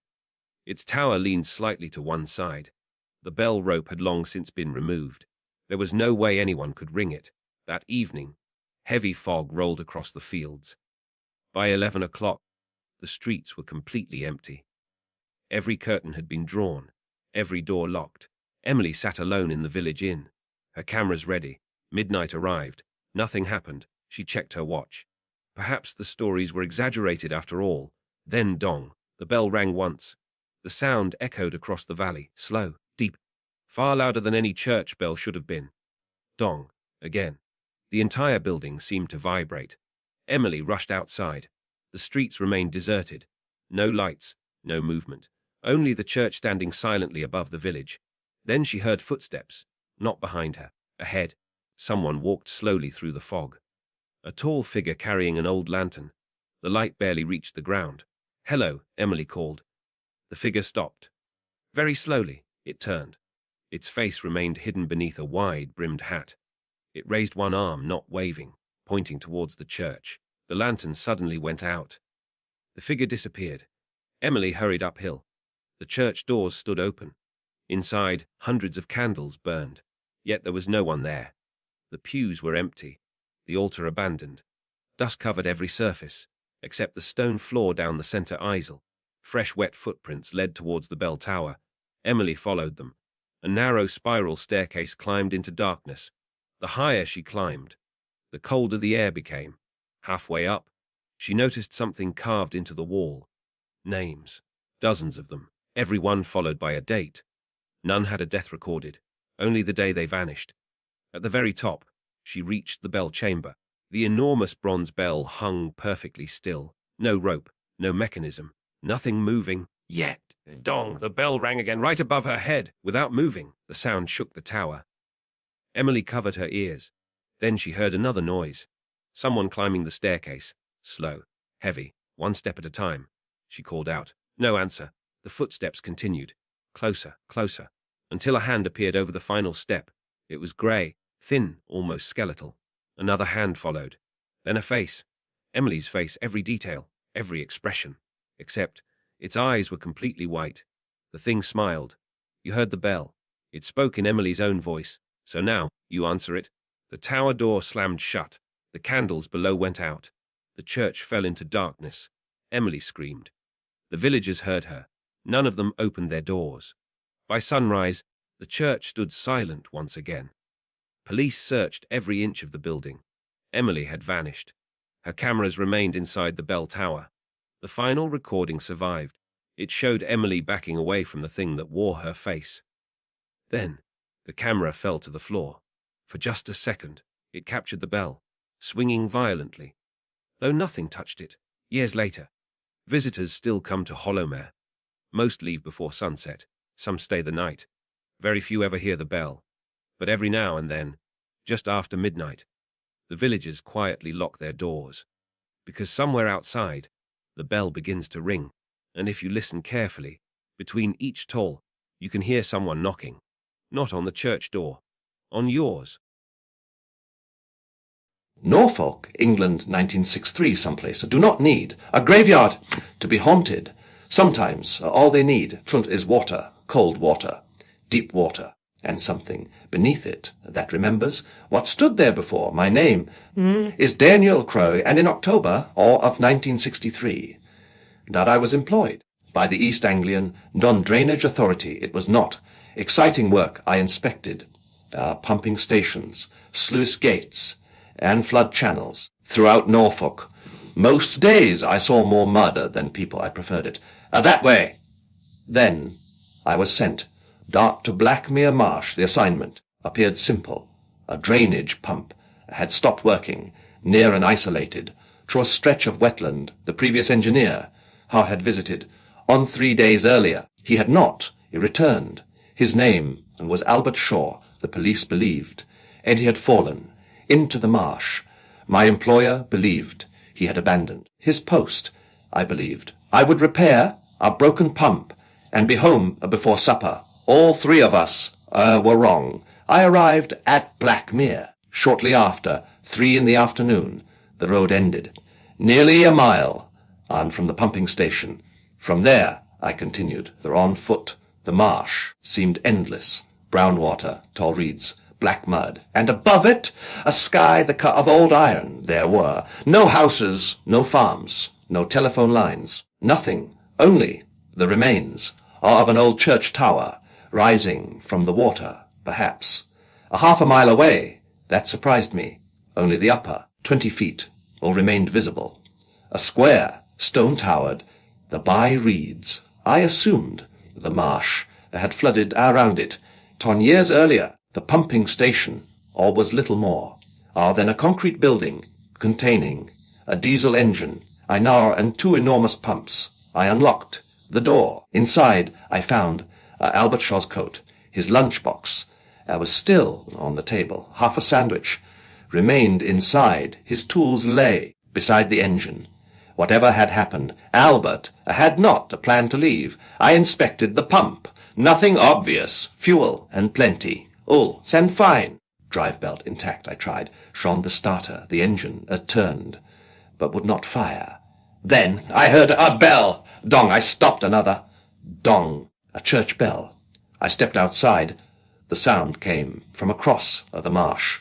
From the ruined tower. Dong! I stared at it. There was no bell inside that tower.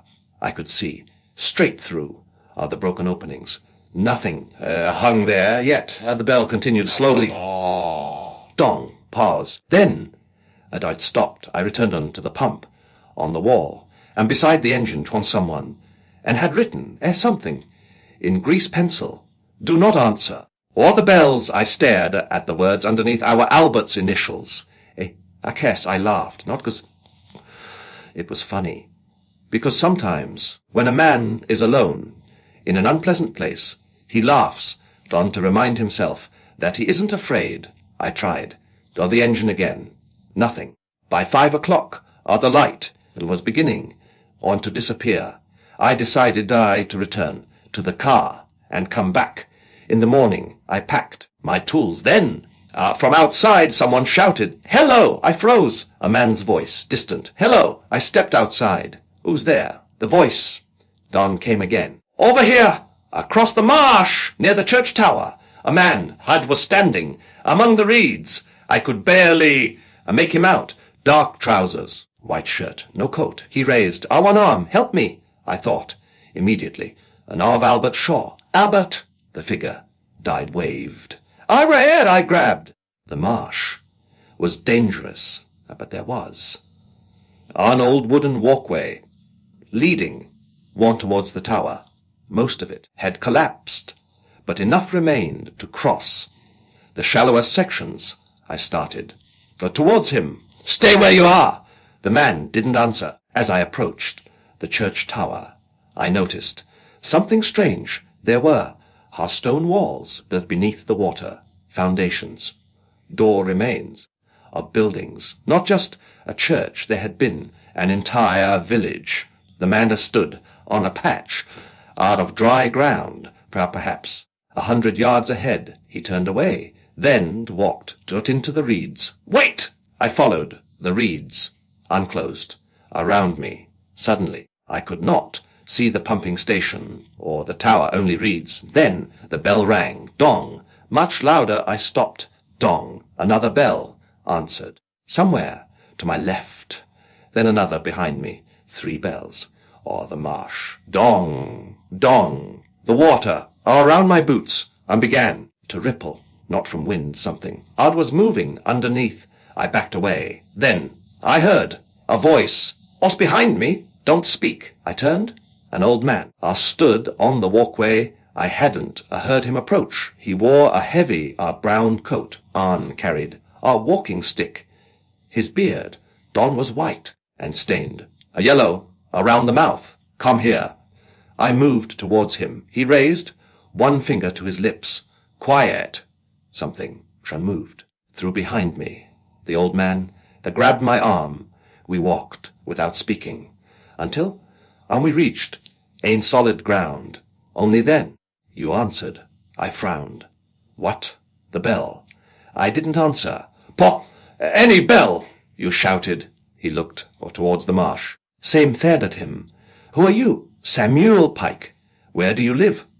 He pointed towards a small cottage, hidden, hid behind trees, some distance away. I had not noticed it from the road. I explained how about Albert. Samuel looked down. "He's gone," I warned him. "What happened?" Samuel turned towards the ruined tower. You should leave. Wait, bye, before dark. I need to find him. No, I can't just. Bah, leave a man. Bah, out there. Samuel looked. Dark directly at me. There isn't. Pop, a man. But out there. That was the first moment. I became genuinely afraid. We went to his cottage. Inside, a fire burned in a black iron grate. The walls, when were covered, with old photographs. One caught my attention. A village, church, houses, school. Children standing beside a pond. I recognized. Or the church tower. Blackmere. Samuel nodded. What happened? The government bought the land. Bought. In 1911. They wanted. Bought to flood part. Or of the valley. Bought for drainage. People moved away. Or most of them. I looked at him. Samuel poked the fire. Blackmere. Wasn't a friendly place. Families here. Had lived there, on the marsh. For 100 years. They didn't like being told to leave. Some refused. What happened? To them. Samuel looked towards me. The water came. I stared. They drowned officially. The village. Was empty. And unofficially. Samuel said nothing. Outside, the wind moved out through the reeds. Then the bell rang. Dong. Samuel's face changed. He stood. Dong closed the curtains. Dong. Another bell answered. Then another. I whispered, "Why bells?" Samuel, and returned to his chair. The church bell. Was the warning. When the sluice gates were opened. The priest. Rang it. He rang. Until the water. Reached the church. And then Samuel looked towards the floor. He kept ringing. Underwater. Samuel nodded. For 3 days. I laughed. That's impossible. Yes, Samuel smiled. Without humor. That word. Doesn't mean much. Around Blackmere. The bell stopped. Then someone knocked on the cottage door 3 times. Knock, knock. Samuel, and didn't move. A voice came. Samuel closed his eyes. It was a woman's voice. Old. Gentle. Sam. Open the door. I whispered. It was that. Stared. Did into the fire. My wife. I looked towards the door. Then let her in. She died 9 years ago. Another knock. Sam, it's cold. Samuel's hands. Tat-tat-tat around his walking stick. Don't speak. The handle. And slowly turned. The door was locked. Something scratched against the wood. Then the woman's voice. Changed. Daniel. I froze. Samuel looked at me. How does it? To know my name? He shook his head. Outside. The voice became male. Daniel. I recognized it. Albert Shaw. Daniel. Samuel grabbed my sleeve. Sit down. He's alive? No, you don't know that? I know. Exactly. What Albert screamed. Help me. I pulled away. From Samuel. He's outside. Samuel shouted.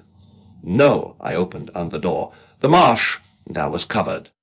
Albert stood. You perhaps 30 feet away. His shirt, it was soaked mud, uncovered his face. Thank God, he smiled. Then Samuel whispered. I hind me. Look at his feet. I did. Albert's feet. I were not on the ground. His legs are continued, or down through the earth. As though he were standing in water. That wasn't there. Albert smiled again. Come on. Daniel, there's something about you need to see. Behind him, Ash appeared in the mist. Men, women, children, dozens. Their clothes belonged to another time, 1911. Samuel slammed the door. Something hit it from outside, hard. Then again the windows rattled, the bells began ringing, not 3, dozens, beneath us, around us, everywhere. Samuel shouted, above the noise! They're coming! For the pump! What? The pump. Keeps the water.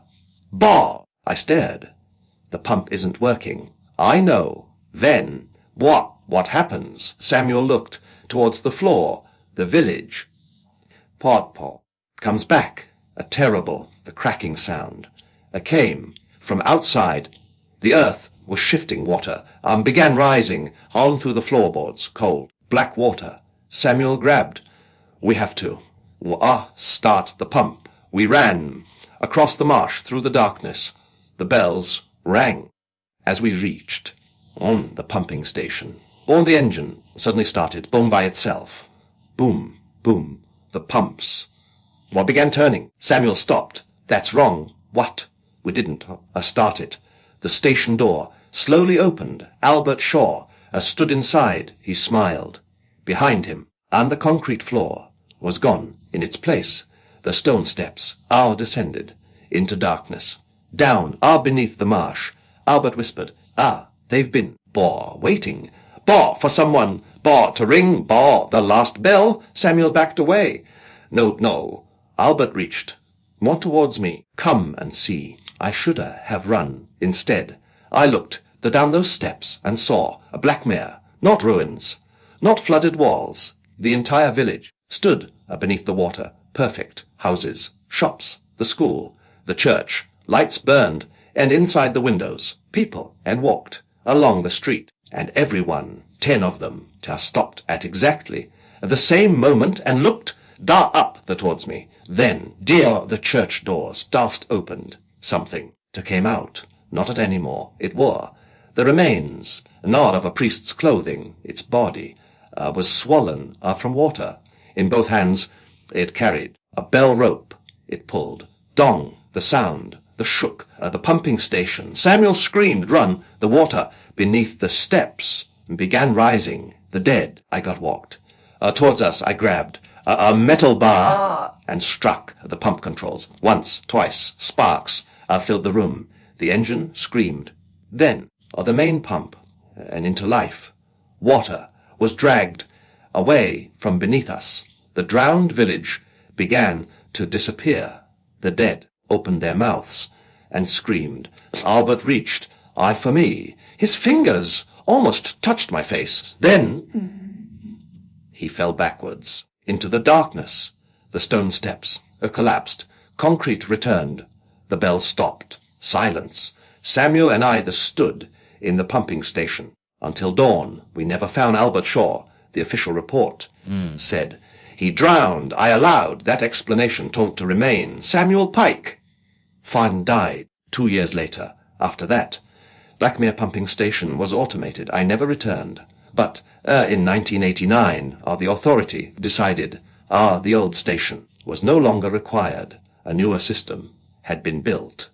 Several miles away, the Blackmere pump and was switched off permanently.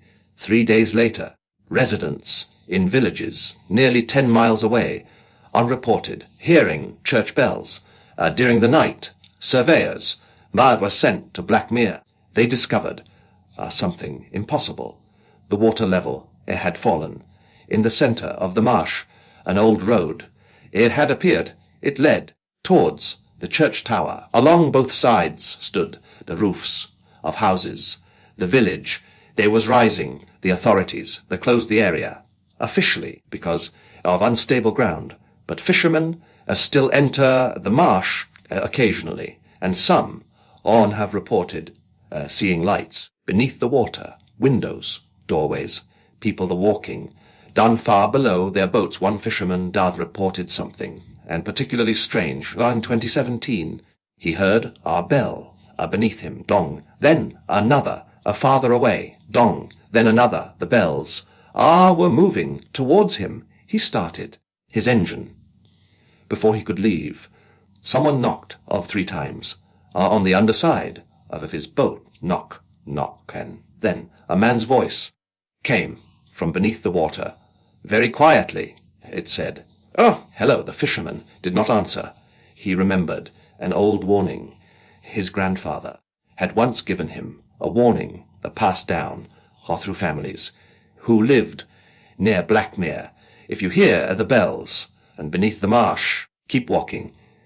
If someone calls your name, keep walking.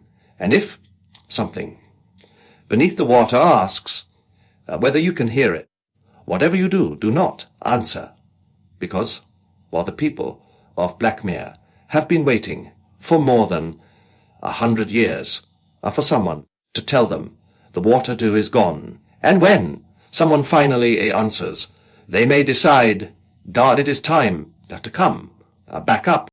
Northumberland, England, 1898. There are churches built to worship God. There are others built to keep something beneath the altar. St. Jude's Chapel was one of those. I first heard of it in the winter of 1898. My name is Professor Edmund Harrow. At that time, I taught medieval history.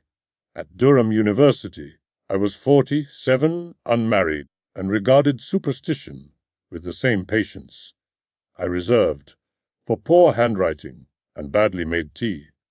Then a letter arrived. No return address, no signature, only a single sentence. Come to Fenwick Moor before they ring the buried bell. I should have ignored it. Instead, I went Fenwick Moor. Lay 30 miles north of Newcastle. A bleak place. Heather, stone walls, black trees, and wind that seemed to have travelled a very long way merely to find you. The village itself contained perhaps 60 people.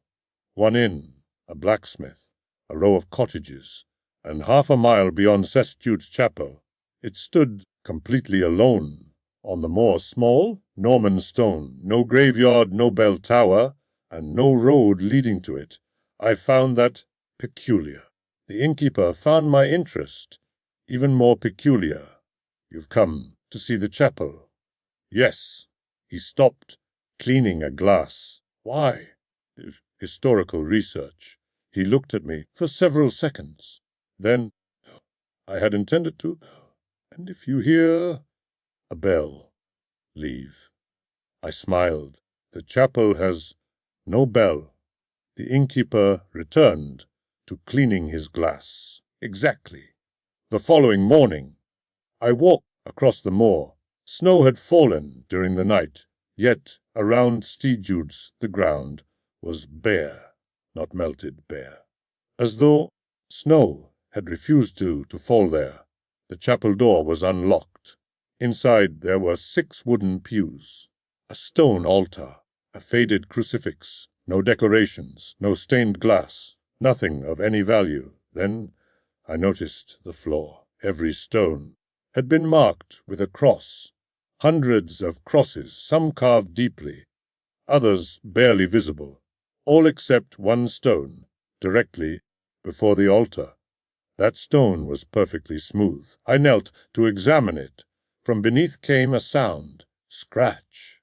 I stopped. Scratch. Then silence. Rats, I thought. Very large rats, perhaps. I stood. On the altar was an old book, leather-bound. Its pages had turned the color of tobacco. Most of the writing was Latin, a parish record, baptisms, marriages, deaths.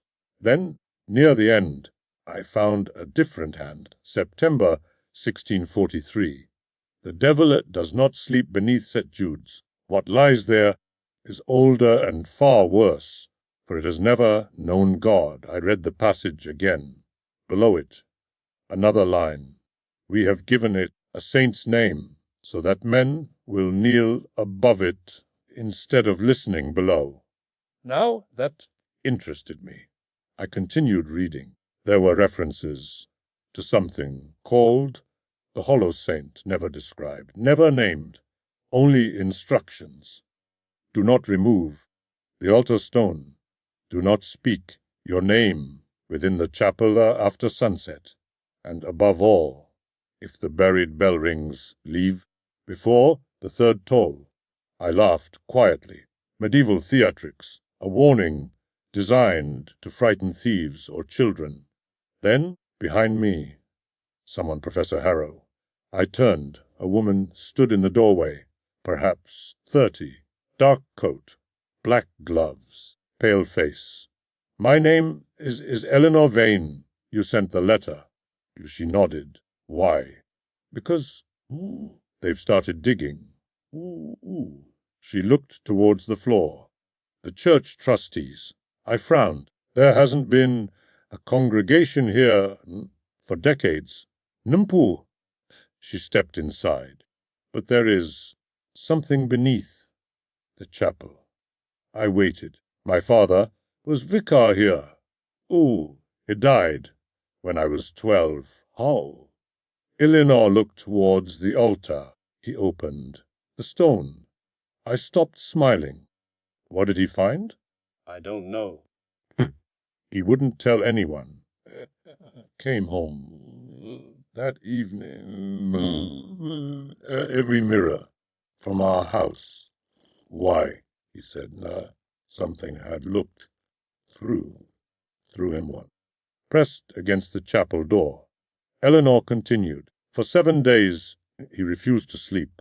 On the 8th, we found him kneeling outside this chapel. The deed. She nodded. His mouth was full of earth. I stared at the smooth stone. Then from below came one deep, metallic sound. Eleanor's face too drained of color. No. I looked at her. What? The bell. The sound had not come from outside. It had come from somewhere deep beneath us, Dong. The second toll, Eleanor grabbed my arm. I pulled free. Wait, Professor, we have to go. What happens after the third? She looked towards the altar. It knows who heard it. Then the third toll came. Dong. Every candle in the chapel went out, even though none had been lit. For one moment I heard something breathing beneath the floor. Then a voice, deep, slow, not loud, yet it seemed to come from every stone around us. Edmund, my blood turned cold. I had not spoken my name inside the chapel, not once. Eleanor whispered, "Don't answer." The voice came again.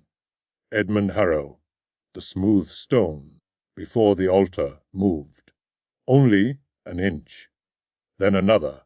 Something beneath was pushing it upward. Eleanor ran towards the door. I followed. We reached the moor just as the stone slid aside. From inside the chapel came a sound I shall never forget. Not a roar. Laughter. Quiet. Measured, almost gentlemanly laughter. The chapel door closed by itself. Eleanor and I returned to the village. That night nobody slept. Shortly after midnight, the dogs began barking, then stopped. At one, someone knocked on my bedroom door 3 times. Knock, knock. I sat in darkness. Professor, Eleanor's voice. Open the door. I stood, then stopped. Eleanor's room was downstairs. Professor. The voice came again. It's me. I did not answer. The handle turned. The door remained locked. Then another voice. My father's. Dead 22 years and... I closed my eyes. Open the door, boy. I had not heard that voice since childhood. My hand moved towards the key. Then I remembered Eleanor's warning. Don't answer. The voice changed. A child, then an old woman, then a man. I did not recognize. Finally, it became my own voice. Edmund. There is nothing outside. That was almost enough. Then something scratched against the door, slowly, from the top to the bottom, and walked away. At sunrise, Eleanor found me sitting beside the bed. She looked at the door. 4 long scratches marked the wood. You heard it. Yes. She sat. Then, it has chosen you. I laughed, without humor. Chosen me. For what? To open the chapel again. I stared at her. I have no intention of doing that. You will. Leonor looked towards the window. Everyone says that. For the next 3 days, I prepared to leave Fenwick Moor. But something strange began happening. Every road led back to the village. I walked south for 2 hours. Found myself at the inn. I hired a horse. Rode east. Returned to St. Jude's. A cart driver attempted to take me north. We crossed the same stone bridge 6 times. Finally, he refused to continue. Whatever you've done, keep it away from me. That evening, Eleanor showed me another document, written in 1702. It described the chapel before St. Jude's existed. There had been another structure on the same ground, much older, a stone circle, and beneath it a pit. The people who lived there before Christianity believed something slept underground, not a god, not a demon, a listener. They fed it names. I frowned. Names. Eleanor nodded. They believed a person's name contained part of the soul. If the listener learned your name, the voice, you have any ever loved, and if you listen, Eleanor looked at me. It learned your voice, too. I remembered the thing outside my room, speaking with my voice. What happens then? It replaces you? Silence. I stared at her. Replaces. Slowly. People notice. Small things first.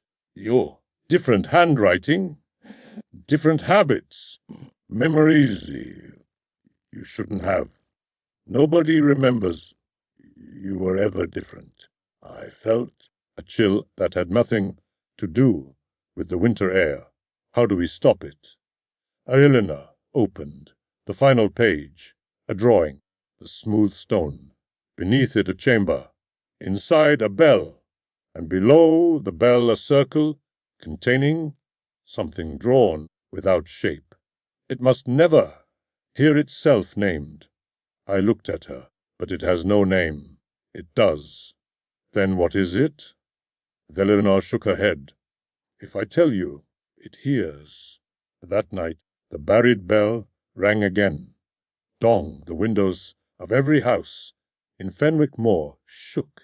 Dong, people emerged into the street. Dong. Then from the chapel came a voice, my voice, calling across the moor. Come to me. Every villager turned towards St. Jude's. Some began walking. Eleanor shouted, "Don't listen." But one by one they moved towards the chapel. Men, women, children, faces blank, eyes open. I realized the thing had learned my voice, and they trusted it, because I was the stranger, the scholar, the man who had come to investigate. It was using me. Eleanor grabbed my hand. We'll have to go back. Why? Because you opened the door without touching it. We reached the chapel before the villagers.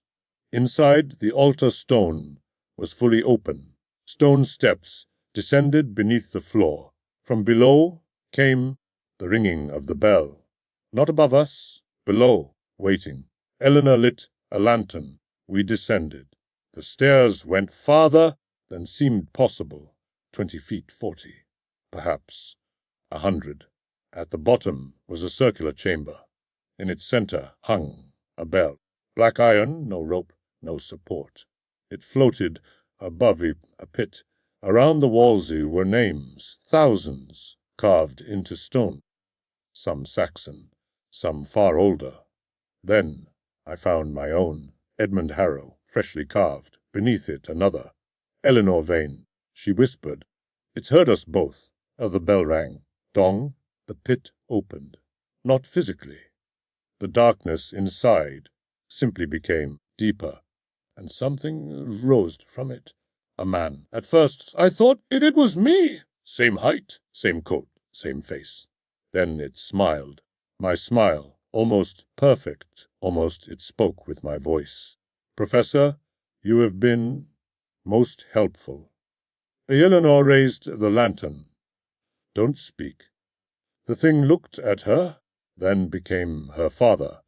She gasped, he smiled. "Eleanor." She closed her eyes. "My little girl?" Tears ran down her face. I grabbed her. No, the thing changed again. My father, then my Eleanor, then me. faces sliding across it like reflections on black water. The villagers began descending the stairs behind us. We had minutes, perhaps seconds. I looked at the bell, then at the names. It must never hear itself named. I finally understood the warning was not that we must never say its name. The warning was that it must never possess one.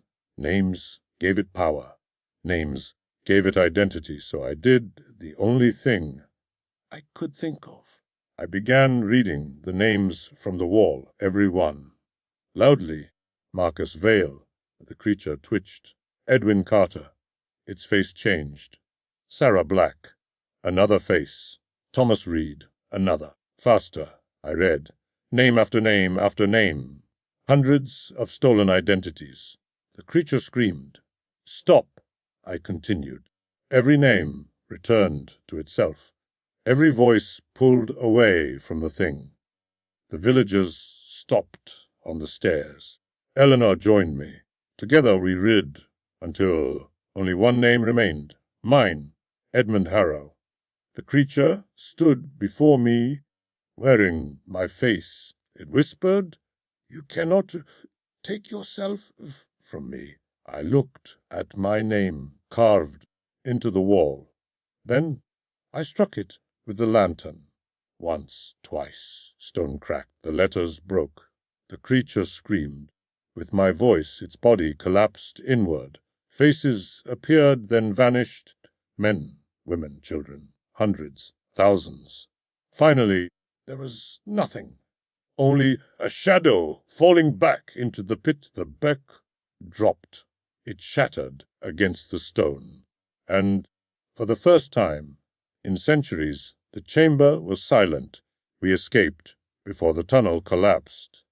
The chapel fell before dawn. Stone walls sank into the ground. By morning, nothing remained except a patch of bare earth. The roads opened again. I left Fenwick Moor that afternoon. Eleanor remained. She said someone had to remember what happened. I replied that perhaps remembering was precisely the problem. I returned to Durham. I never published a word about St. Jude's Chapel. Not one, because there was one final detail I could not explain. After the chamber collapsed, I searched the surviving records. Every document that had contained my name was blank. University records, letters, bank papers, even my birth certificate. People still knew me. They recognized my face. But whenever someone attempted to write my full name, the ink faded. Eventually, I stopped using it. Years passed. Eleanor died in 1931. Fenwick Moor was abandoned shortly afterwards. Today little remains. But in 1984, archaeologists surveying the area found a stone chamber beneath the ruins. On one wall were thousands of names, most ancient, some surprisingly recent. At the very bottom, they found a section where one name had been violently chipped away. Nobody could read it, but beneath the damaged stone, someone had carved a new sentence. The archaeologists photographed it, translated it, then sealed the chamber. The sentence said, simply, "A thing without a name cannot be called." That should have been reassuring, except beneath those words there was another line, much fresher, carved into the stone from the inside. It read, "Then give me yours." Edinburgh, Scotland, 1887. There are men who collect paintings. Others collect books, coins, or rare bottles of wine. Sebastian Vale collected something rather more unusual. He collected last words, not written words, not memories repeated by grieving relatives, the actual final words spoken by the dying and Sebastian had discovered a way to keep them. I first met him in November of 1887. My name is Dr. Henry Ashcroft. At the time, I was 39 and employed at the Royal Infirmary in Edinburgh. I considered myself a sensible man, educated, rational, and perhaps a little too proud of both qualities. Sebastian Vale was introduced to me by a colleague. He was perhaps 60, tall, elegantly dressed, with silver hair and the pale complexion of a man who regarded daylight as an unnecessary inconvenience.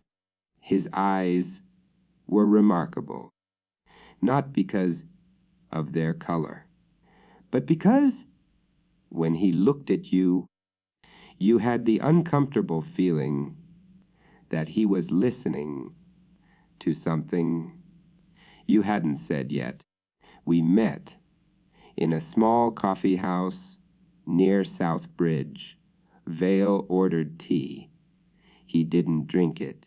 Instead, he placed a small glass bottle on the table between us. It was no larger than my thumb. Inside was nothing. At least nothing I could see. Vale smiled. "Doctor, would you care to hear a dead man speak?" I laughed. "I've heard enough. Dead men remain remarkably silent." Vale's smile widened. "Precisely." He removed the stopper. At first, nothing happened. Then, from inside the little bottle came a man's voice, very faint, very distant. "Tell Margaret I forgive her." Vale replaced the stopper. The voice stopped. I stared at him. A trick, of course. He seemed almost disappointed. Everything unexplained until someone explains it. "Who was that?" "A man. Dead, named Charles Bennett. Dead February the 6th, in 1879. Closer. I leaned closer. "And how exactly did you put his voice inside a bottle?" Vale picked it up. "I didn't. I waited." He did. That was the beginning. Over the following weeks, I became, against my better judgment, a regular visitor to Sebastian Vale's house. It stood in a narrow street near the old city, pressed between two taller buildings, as though trying not to be noticed. The house contained hundreds of bottles, small bottles, large bottles, bloom glass, clear glass, every one carefully labeled with a name and a date. Margaret Ellis, 1863. Joseph Harper, 1871. Thomas Bell, 1874. Elizabeth Crane, 1880.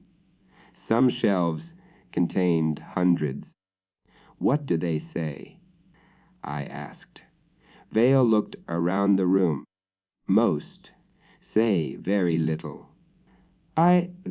People imagine their final words will be profound." He smiled. "They rarely are. Some ask for their mothers. Curse God. Some ask where they are. And some simply say They're afraid. There I examine afraid. One bottle. And you collect these? Why? Vale's smile disappeared. Because occasionally someone says something after they die. I looked at him. After. Vale nodded. Those are the interesting ones. He led me to a cabinet at the far end of the room. It was locked. From his waistcoat, he produced a small brass key. Inside were 13 bottles. Unlike the others, these were black, completely opaque, each sealed with red wax. Vale pointed to the first, Thomas Cartwright. Indeed, January 1872. He lifted the bottle. What were his last words? Vale whispered. He had none. I frowned. He died in his sleep. Then what's inside the bottle? Vale looked at me. Something that spoke. 3 hours later, despite myself, I felt a chill. Vale broke the wax. He removed the stopper. Silence. Then a voice, not Cartwright's. Something deeper. Slow. Almost amused. Sebastian.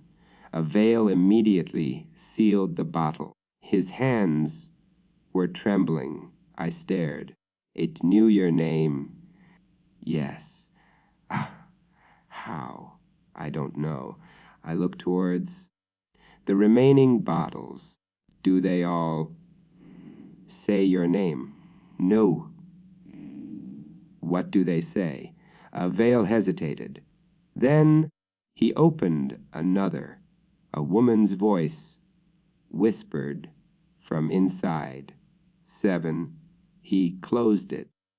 Another bottle. 6. Another. 5. Vale stopped.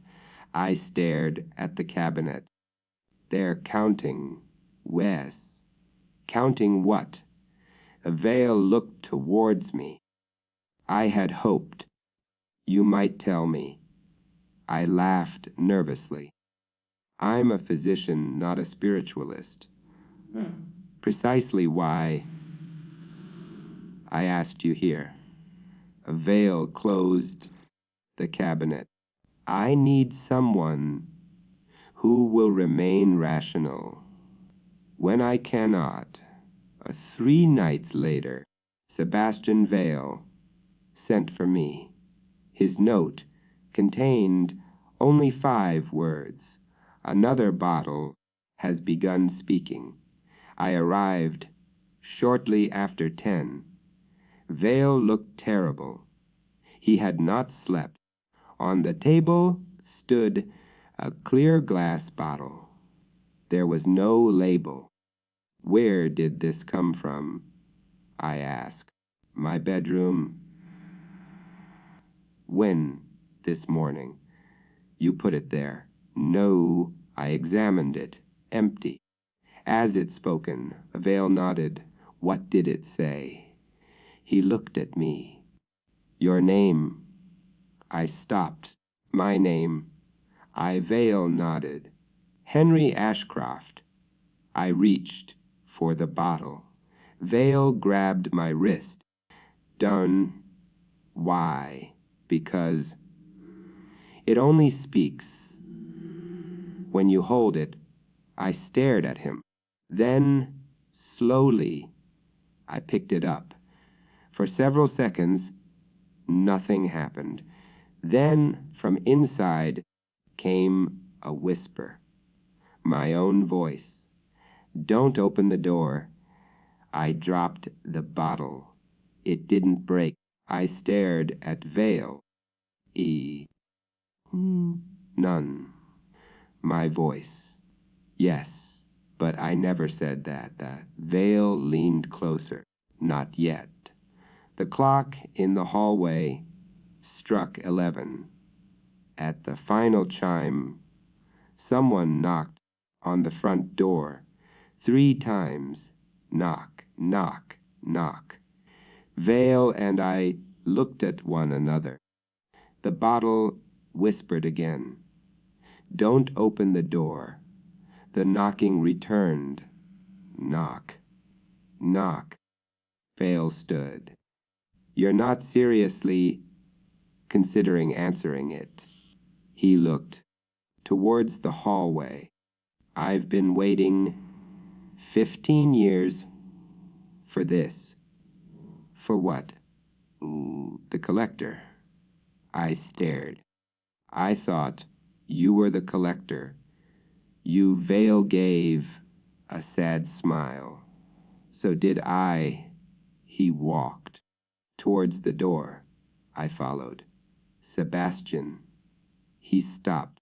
Where did you learn to capture these voices? For a moment, he said nothing. Then, I didn't invent it. Who did? Vale looked towards the door. My wife. I had never heard him mention a wife.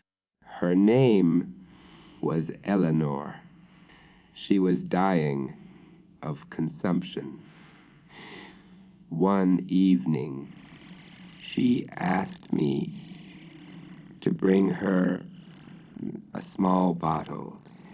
Why, Vale swallowed. She said she didn't want her final words to disappear. He looked towards the shelves. When she died, the bottle whispered. What did she say? Vale's eyes filled with tears. She said, I'll wait for you. The knocking came again, louder. Knock, knock. Vale continued. After that, I experimented. Certain glass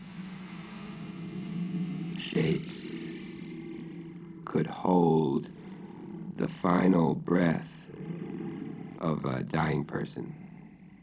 I looked towards the hundreds of bottles. You've been stealing people's last breaths. Vale looked ashamed. At first, I believed. I was preserving them. Then the black bottles began appearing. I never made them. Another knock. This time, the door shook. The clear bottle on the table spoke again. My voice. Henry, run. I backed away. Vale reached for the door handle. Sebastian, don't. He smiled. What if it's Eleanor? What if it isn't? Why Vale opened the door. Nobody stood outside. Only fog. Thick yellow Edinburgh fog. Vale stared into it. Eleanor. Something moved in the darkness. Then a woman stepped forward. She wore a white nightdress. Her hair hung around her shoulders. Her skin was terribly pale. Eleanor, she smiled. Sebastian. He began crying. I grabbed his arm.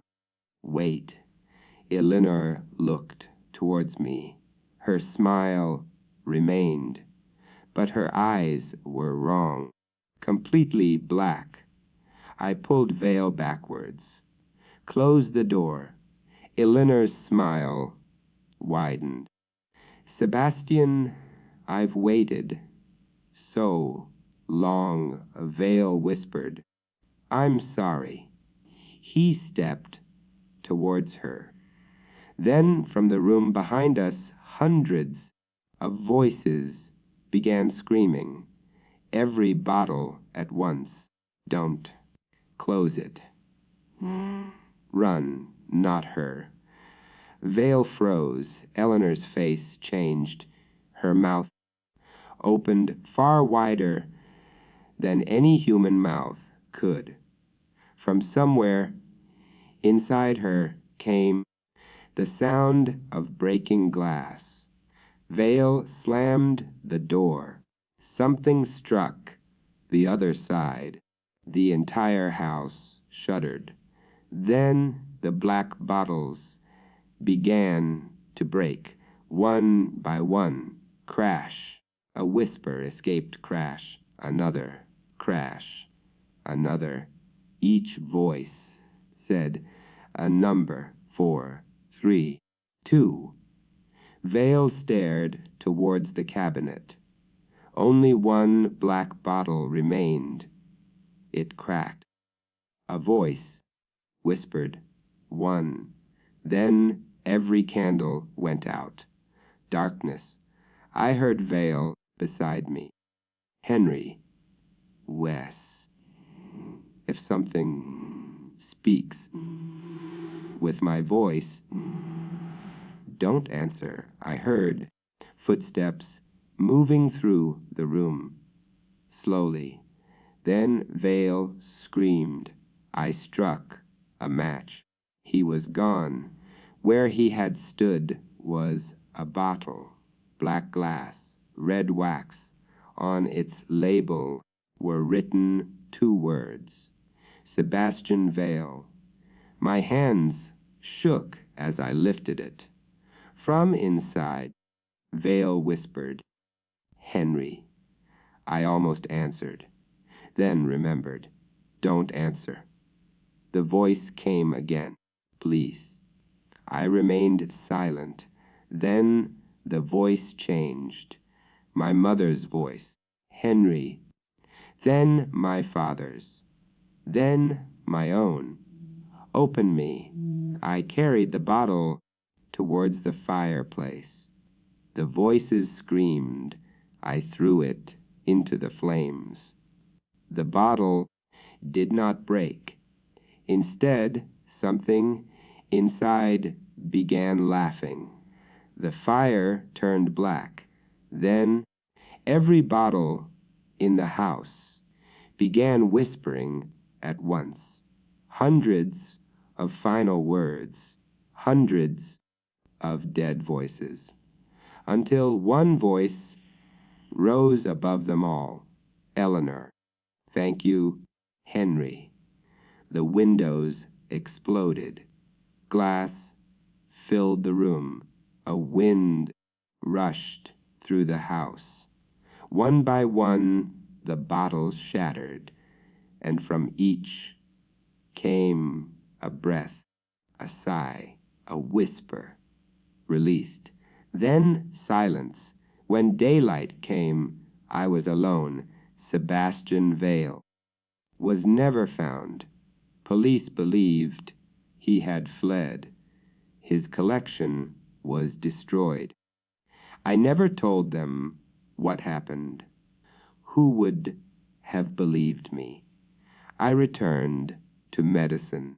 I married, had children, and for many years I convinced myself that the events inside Vale's house had been some form of madness. Until December 1901, 14 years later, I was called to attend an elderly patient, a woman dying peacefully in her own bed. Her family stood around her. She opened her eyes and looked directly at me. Dr. Ashcroft. Yes. She smiled. There's a gentleman standing behind you. I turned. Nobody. What gentleman? The woman whispered, he has a bottle. My eye blood turned cold. What does he look like? She smiled weakly. Towel, silver hair. Very pale. I couldn't breathe. What is he doing? The woman's eyes moved towards something behind my shoulder, listening. Then she died. I stood beside the bed for several minutes. Nobody spoke. As I prepared to leave, I noticed something on the bedside table. A small glass bottle, empty. I had never seen it before. On the bottom was a label, Henry Ashcroft. I did not touch it. I left the house and never returned. That was 23 years ago. I am an old man now. My hands shake.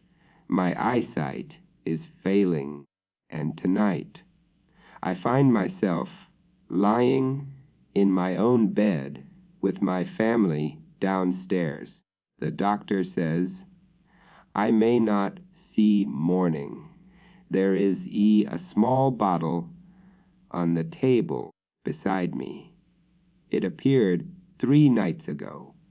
At first, it was empty, but tonight there is something inside, mist, very faint, moving like breath against glass, and standing in the corner of my bedroom is Sebastian Vale. He looks exactly as he did, tall, elegant, silver hair. He is holding another bottle, black glass, red wax. He has been waiting for several hours. I asked him what he wanted. He smiled. Then, from inside the bottle came my own voice, very old, very weak, speaking words I have not yet said. Sebastian, please. A veil looked at me and whispered, Careful, doctor. Those might be your last words. The clock downstairs has just begun to strike midnight, and now Sebastian is walking towards my bed, so perhaps I should choose my final words very carefully, because if you are hearing this story, then somewhere there may be a little glass bottle with my name written on the bottom. And if late one night you should find it sitting on a shelf where you are certain there was nothing before, please do not remove the stopper, because the voice inside may sound like mine. But listen very carefully. There are 2 voices in that bottle. One is whispering for you to put it down, and the other is waiting for you to answer. There are streets where people refuse to live. Houses that remain empty for decades. Not because they're dangerous. Not because they're falling apart. But because something inside refuses to leave. Willow Lane was one of those streets. Every house had families. Every garden was cared for. Every window glowed warmly at night. Except number 13. The curtains never moved. The paint peeled from the walls. The garden had become a jungle of dead weeds and twisted branches. Children crossed the road rather than walk past it. Delivery drivers left parcels at neighboring houses. Even stray cats refused to step through the broken gate. No one could remember the last person who had lived there. Only the stories remained. People claimed they heard footsteps inside every night. Doors slamming, furniture being dragged across wooden floors, sometimes a child laughing. The police had investigated countless times. Every search ended the same way. An empty house, no signs of entry, no explanation. That was enough to attract Oliver Reed. He hosted a small online channel exploring abandoned buildings. He wasn't looking for ghosts. He was looking for the truth. His viewers had suggested number 13 hundreds of times. Finally, he decided to visit. He arrived just before sunset. His cameras rolled as he stepped through the rusted gate. The front door stood slightly open. It creaked gently in the evening breeze. Inside, dust covered everything. Wallpaper peeled from damp walls. A grandfather clock stood frozen at exactly 13 minutes past midnight. Oliver smiled. This place hasn't changed in years. His voice echoed strangely, as though the house had repeated his words back to him. He walked into the sitting room. An old fireplace, broken chairs, a piano with missing keys, nothing unusual. Then, one piano key pressed down by itself. A single note filled the room. Oliver stopped recording. He stared. Silence. He laughed nervously. Old houses settle. Another key pressed, then another. A slow melody drifted through the room. No hands touched the piano. Oliver backed away. The music stopped. His torch flickered. Something moved upstairs. Not quickly. Slowly. Like someone pacing. Step, step, step. He climbed the staircase. Each footstep above matched his own below. When he stopped, the footsteps stopped too. At the end of the hallway stood a single white door. Unlike every other room, this door looked new. Fresh paint, new brass handle, no dust. Above it, a brass number, 13. Oliver frowned. The house already was number 13. Why would one bedroom carry the same number? He reached for the handle, locked. Then, a small voice whispered from the other side. Don't leave me. He froze. It sounded like a little girl, barely 6 years old. I'm scared. Oliver pressed his ear against the wood. A silence. Then, I've been waiting. He grabbed his phone. No signal. His camera battery dropped from 90% to 0. The hallway became colder. His breath drifted through the torchlight. Again, the little voice spoke. You found my door. The handle slowly turned by itself. The door creaked open. Inside, there was no bedroom. Only another hallway, longer than the house itself. Wallpaper stretched into darkness. Dozens of identical white doors lined both sides. Every one marked with the number 13. Oliver whispered. That's impossible. Something answered. The doors began opening, one by one, slowly. Inside each room stood someone, an old man, a young woman, a schoolboy, a police officer, a builder, a postman. All perfectly still, all staring directly at him. Every face looked frightened. None of them blinked. Then Oliver noticed something. Every one of them was holding a camera, or a torch, or a mobile phone. The same equipment people would carry into an abandoned house. People who had come searching. People who had never returned. The little girl stepped into the hallway. She wore an old blue dress. Her face was hidden by long black hair. She took Oliver's hand. It felt freezing cold. You opened the door, she said softly. So now you live here. Oliver pulled away. He ran. Behind him, every door slammed shut. The hallway shook. The walls stretched endlessly. No matter how fast he ran, the front door never came closer. Then everything went black. 3 days later, police entered number 13 after neighbors reported hearing screams. They found Oliver's camera lying in the hallway, still recording. The footage showed him opening the white door. Then, nothing.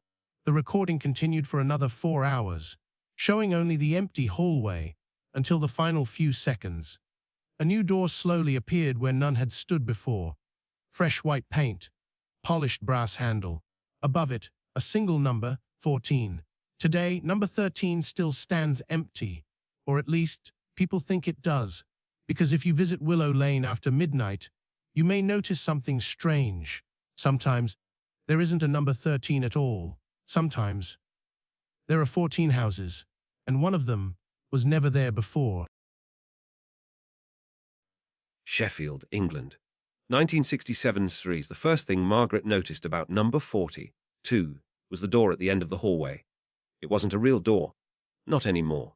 Someone had bricked it up years before. You could still see its shape beneath the wallpaper, a tall rectangle slightly darker than the surrounding wall, and near the bottom the faint outline of what had once been a letterbox. Margaret asked the estate agent about it. Old entrance. He barely looked. House used to be divided into 2 properties. When? Years ago. And Margaret's husband, Alan, wasn't interested. The house was cheap. They had 2 children, David aged 9 and Claire aged 6. They needed the space, so 3 weeks later, number 40, 2 became theirs. The first few days were perfectly ordinary. Boxes everywhere, wallpaper stripping, arguments about furniture, children running upstairs when they'd been repeatedly told not to. Then, on their 4th night, Margaret heard the front door open. She looked at the clock. 11:47. Alan was beside her, asleep. The children were upstairs. Margaret listened. The door downstairs closed. Click. Then, a man's footsteps entered the hallway. 1 step. 2. 3. Margaret sat upright. Alan, he grunted. On. Someone's downstairs. He opened his eyes. The footsteps continued, slow, heavy, deliberate. Alan climbed from bed.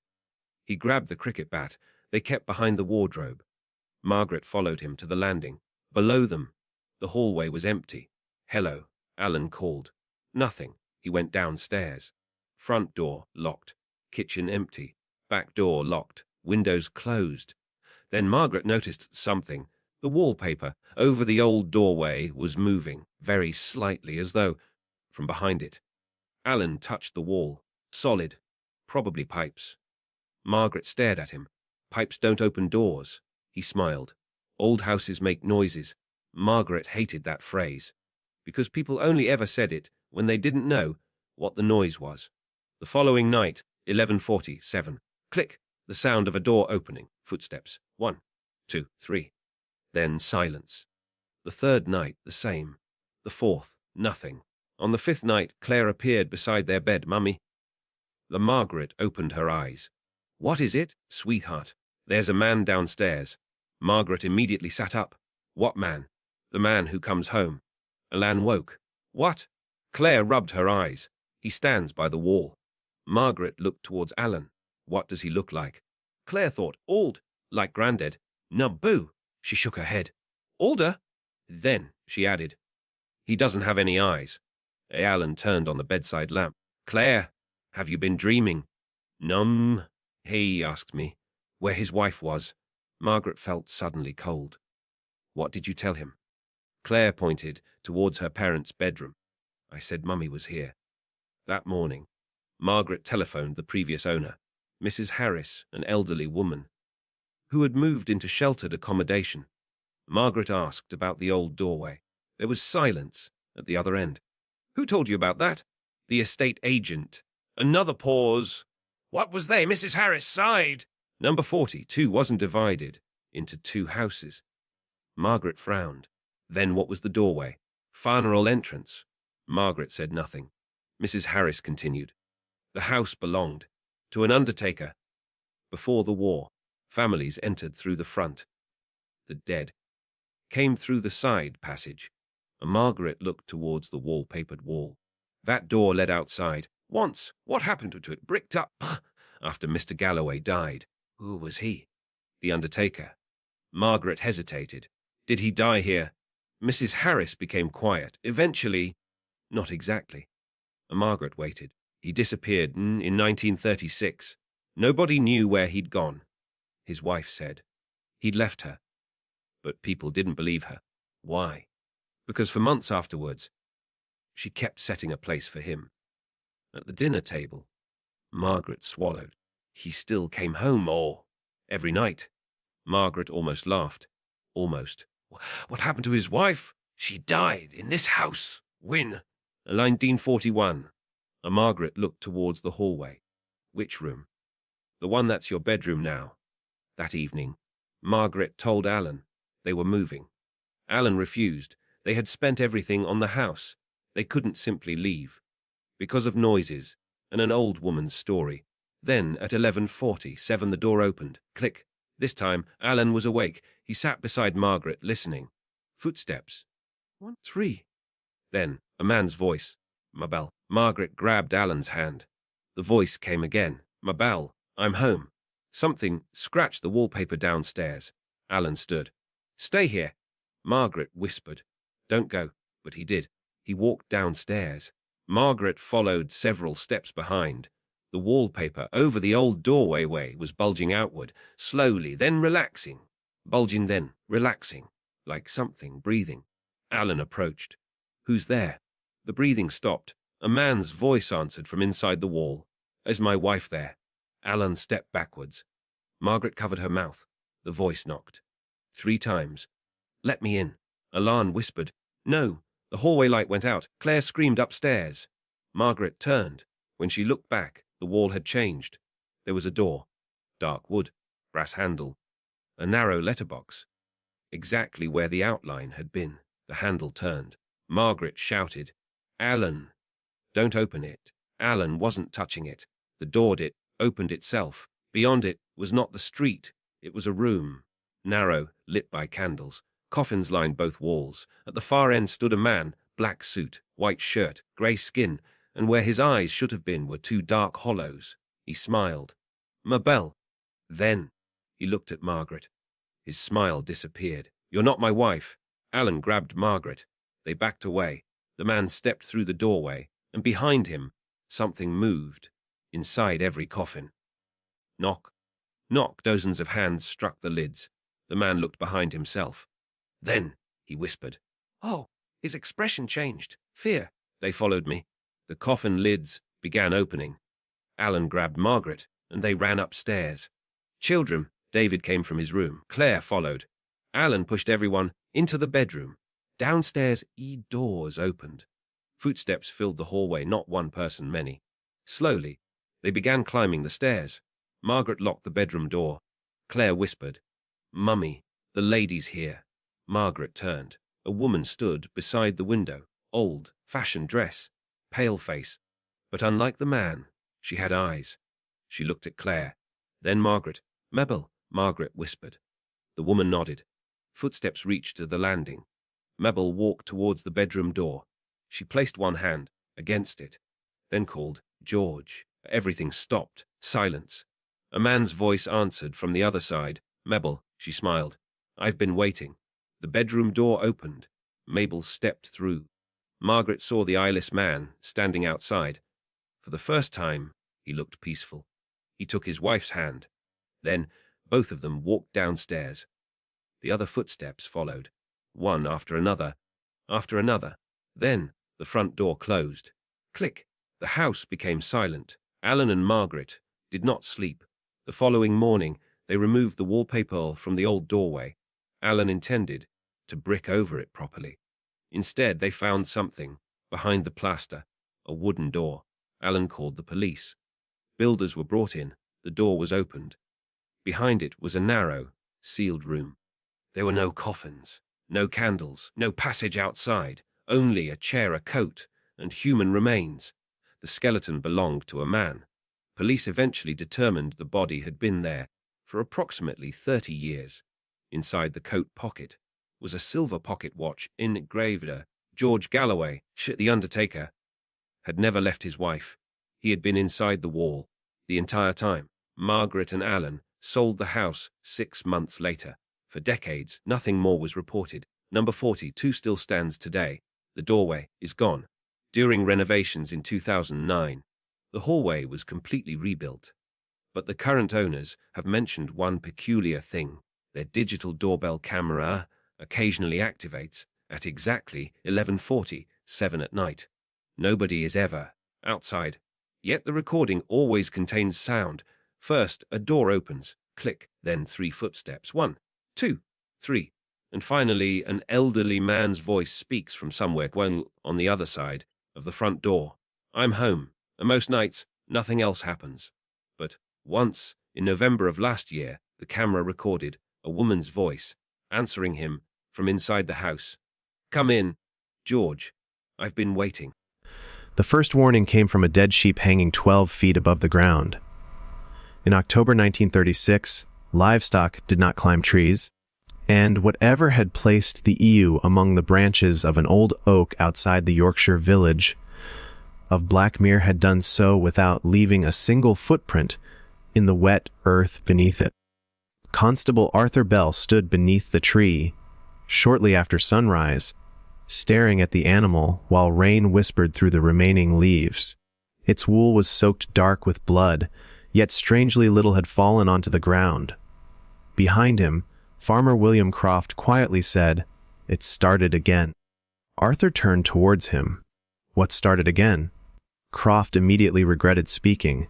He removed his cap and rubbed his thumb around its rim. After some persuasion, he explained that his grandfather had told stories about something that appeared around Blackmere every 40 years.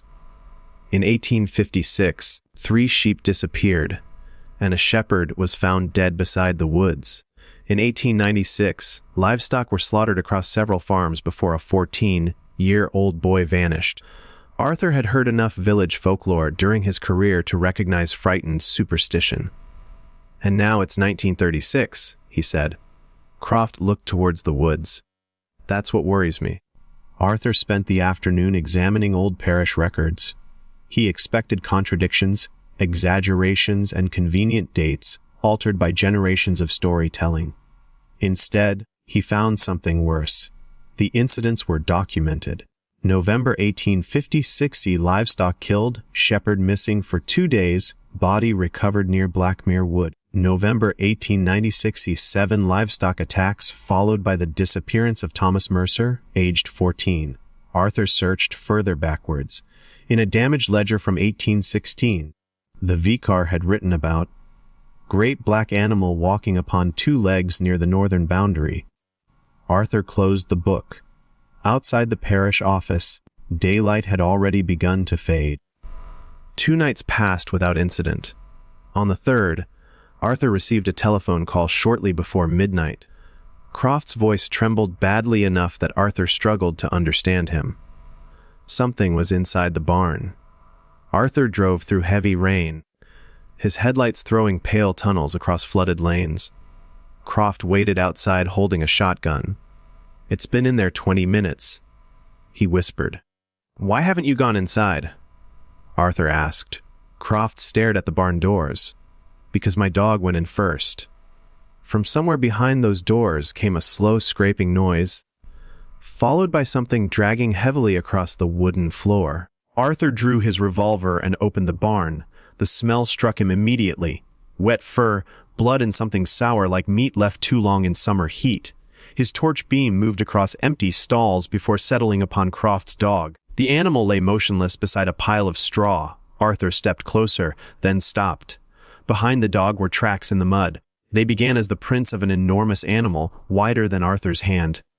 Halfway across the barn, their shape changed. The final impressions looked disturbingly human. Bare feet led towards a small door at the rear. Arthur followed them outside. Rain hammered the yard, yet the footprints continued towards Blackmere Wood. Croft refused to follow. Arthur should have done the same. Instead, embarrassment and duty pushed him onwards. The trees swallowed the beam of his torch within seconds. Branches scraped against his coat while water ran beneath his collar. 50 yards inside the woods, he found pieces of clothing hanging from thorn bushes. A torn shirt, trousers, 1 leather boot. They looked recently discarded. Then Arthur noticed movement between 2 trees ahead. A naked man stood with his back towards him, shoulders rising and falling as though exhausted. "Police," Arthur called. "Don't move." The man slowly turned. Arthur recognized him immediately. It was Samuel Mercer, the village butcher. His face was smeared with blood. "Arthur," Samuel whispered. "You shouldn't have followed me."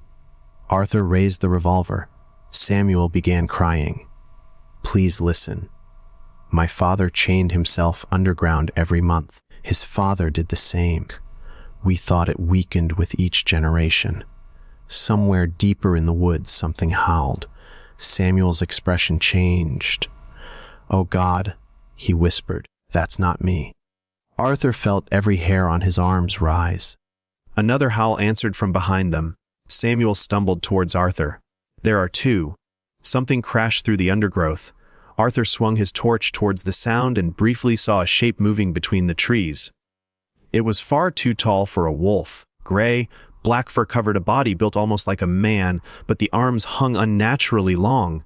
Its head turned towards the light, revealing eyes that reflected yellow. Samuel screamed, "Run!" Arthur fired once. The creature vanished sideways with impossible speed, and the bullet struck a tree. Samuel grabbed Arthur's coat and dragged him towards an abandoned stone cottage nearby. They barricaded themselves inside. The cottage had no roof over half its rooms, but the remaining walls were thick. Samuel pushed an old cabinet against the door.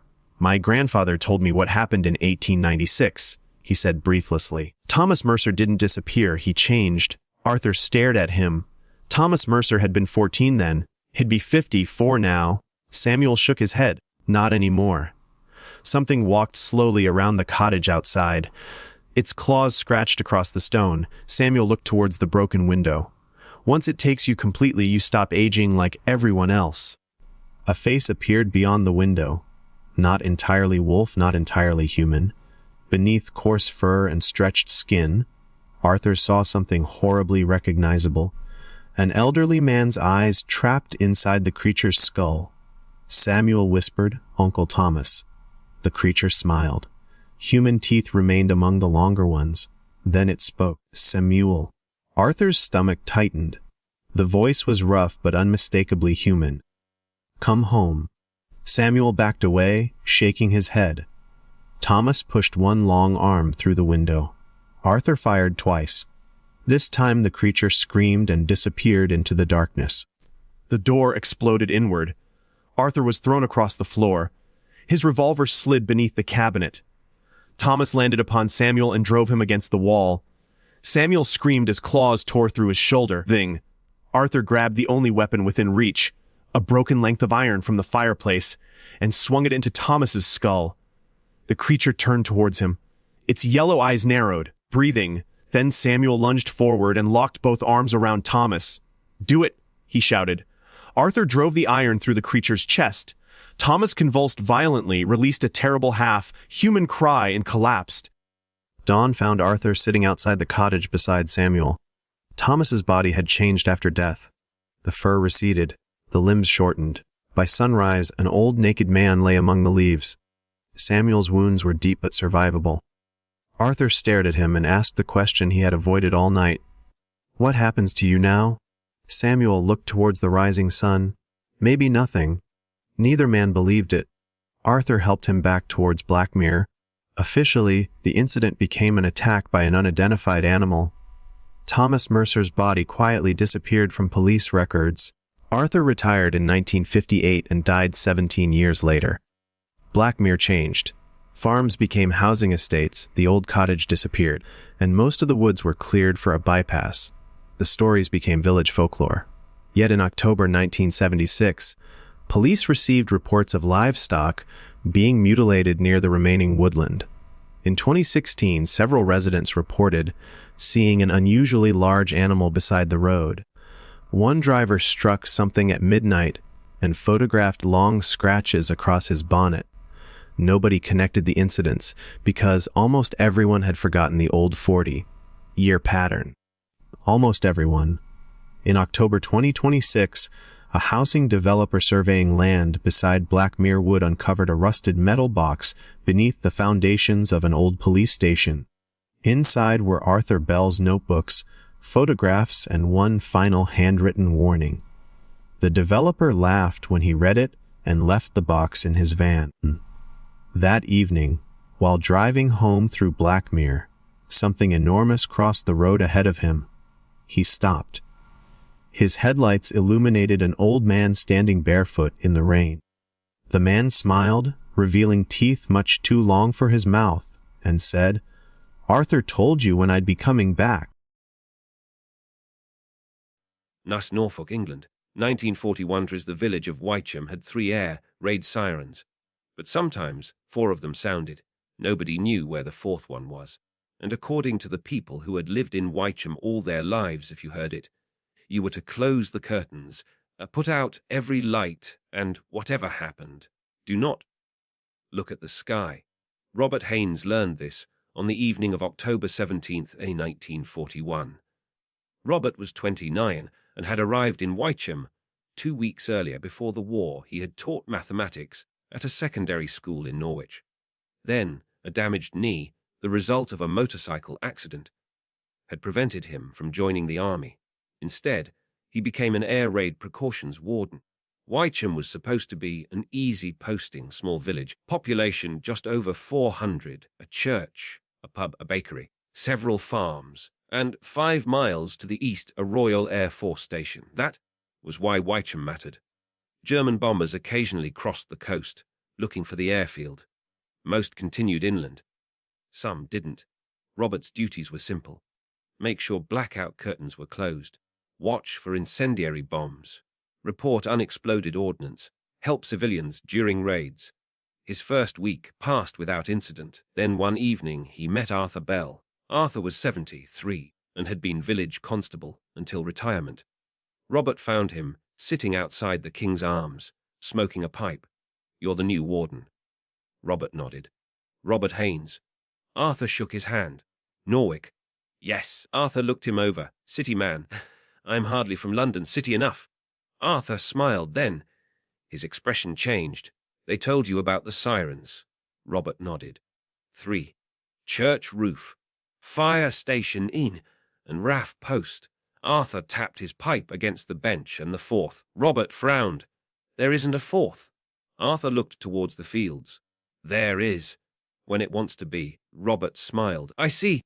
"No, Arthur said quietly. "That's exactly what you mustn't do." Robert waited. Arthur leaned closer. "If 3 sirens sound, watch for aeroplanes. If 4 sound, don't look up." Robert laughed. Arthur didn't. "Why?" "Because," Arthur whispered, "it notices." 3 nights later, the first siren sounded. A long rising howl across the village. Then the second. Then the third. Robert pulled on his helmet and hurried outside. "Lights out! Close those curtains!" Villagers disappeared indoors. Robert reached his observation post beside the church. Searchlights moved across distant clouds. Then he heard aircraft, German bombers, high overhead. The first explosions came from the direction of the RAF station. The ground trembled. Robert watched through binoculars. Then another siren began, far away, different from the others, lower, slower, almost like something crying. Robert lowered the binoculars. 4 sirens. He remembered Arthur. "Don't look up." Robert shook his head. Ridiculous. Another explosion lit the horizon. Then every dog in Wycombe began barking, not towards the east, upwards. Robert looked. At first, he saw only clouds. Then something moved between them. Too large for an aircraft, far too large. Robert raised his binoculars, and immediately wished he hadn't. There was something above Wycombe, not flying, hanging a shape, perhaps half a mile across, black against the clouds. It looked almost like a person, but impossibly thin. Arms stretched across the sky, and beneath what might have been its head were dozens of small white lights. Robert stared. One of the lights turned towards him. Then another. They weren't lights. They were eyes. Robert dropped the binoculars. The 4th siren stopped. Immediately, the shape disappeared. The following morning, Robert went to Arthur. "You saw it." It wasn't a question. Robert sat opposite him inside the empty pub. "What is it?" Arthur poured tea. "Nobody knows." "How long has it been happening?" Arthur thought. "Longer than the war." "How much longer?"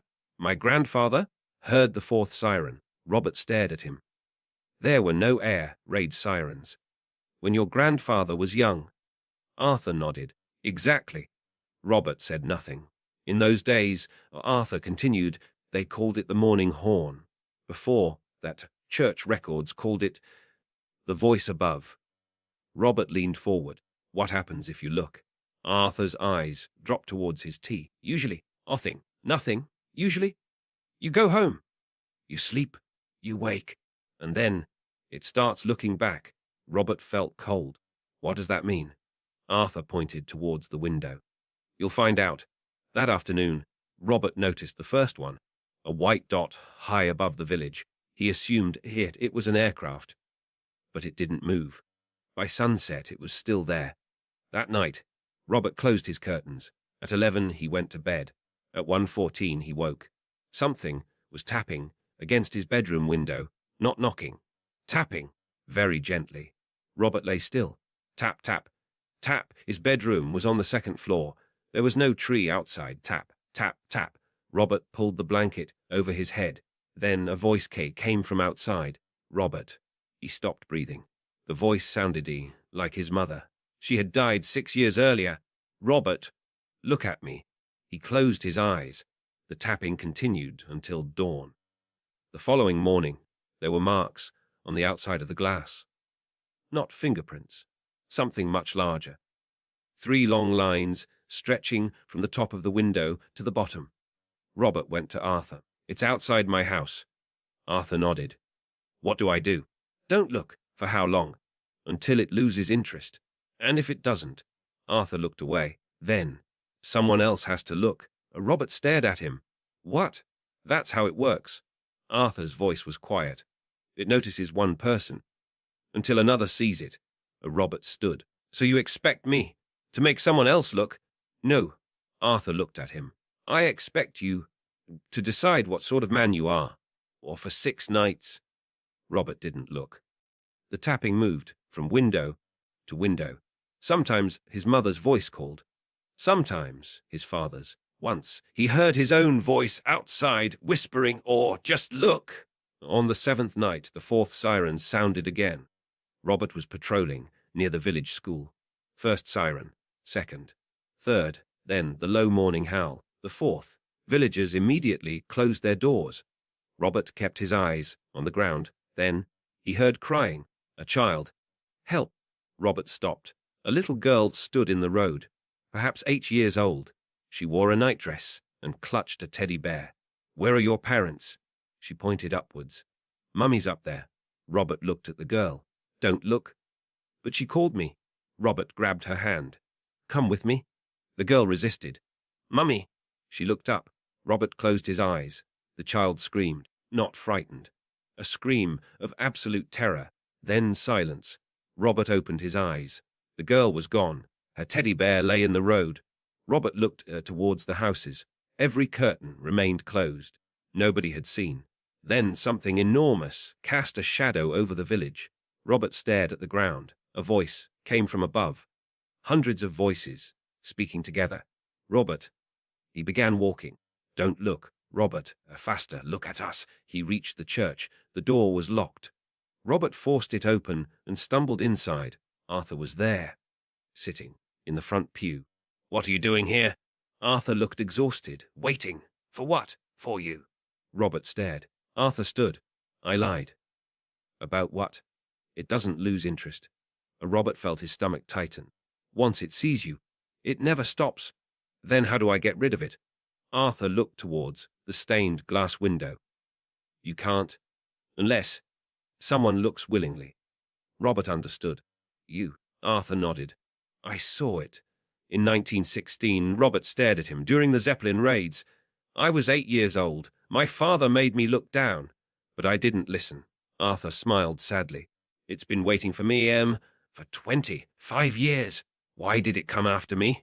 Because, Arthur whispered. I looked again. When? The night you arrived. Robert realized. Arthur had passed it to him. You bastard. I was tired. Arthur's eyes filled with tears. I'm sorry. The church began shaking. Dust fell from the ceiling. The 4th siren grew louder. Arthur walked towards the church door. What are you doing? Finishing it. He stepped outside. Robert followed, but kept his eyes down. Arthur walked into the center of the road. Then he looked up. For several seconds, nothing happened. Arthur smiled. God, oh, it's beautiful. Robert heard a sound like enormous wings opening. Arthur began rising, slowly. His feet left the ground. Arthur rose, higher and higher. Then he screamed. The scream stopped suddenly. The 4th siren fell silent. Robert waited. Nothing. When he finally looked, the sky was empty. Arthur Bell was never found. The official explanation was that he had become confused during an air raid and wandered away. Robert knew differently. He remained in Whitecham, until the end of the war. The fourth siren never sounded again. Wycombe changed over the decades. The RAF station closed. The old fire station was demolished. The wartime sirens were removed. By 1972, only one remained. On the church roof, it had not worked for years. Then, in August 1998, during a meteor shower, several villagers that reported hearing A4 sirens. There was no air raid, no emergency, no reason for any siren to sound. Most people went outside to investigate. Among them was a 12-year-old boy named Daniel Price. Daniel's mother found him standing in the garden, looking straight upwards. She called his name. He didn't answer. She walked towards him. Then Daniel whispered, there are people up there." She grabbed his shoulder. "What people?" Daniel pointed. "Loads of them." His mother almost looked. Almost. But something in her son's voice stopped her. She pulled him inside. For the next 3 nights, something tapped against Daniel's bedroom window. His room was on the 2nd floor. There were no trees outside. On the 4th night, Daniel disappeared. His window was still locked from inside. Police found no footprints, no ladder, no evidence that anyone had entered. Only 3 long marks on the outside of the glass. Daniel was never found. Today, Wycombe's old church is privately owned. The wartime siren still sits rusting on the roof. It has no electricity, no cables, no working mechanism. But according to people who live nearby, once every few years, usually on a completely clear night, it begins to howl. Then, somewhere in the distance, a 2nd siren answers. Then a 3rd, and finally a 4th. When that happens, the older villagers still follow the rule. They close their curtains, turn off the lights, and don't look at the sky. Because sometimes, when the 4th siren sounds, Annie's shadow passes across the village. And if you listen carefully, above the siren you can hear voices, hundreds of them, calling down from somewhere far above the clouds.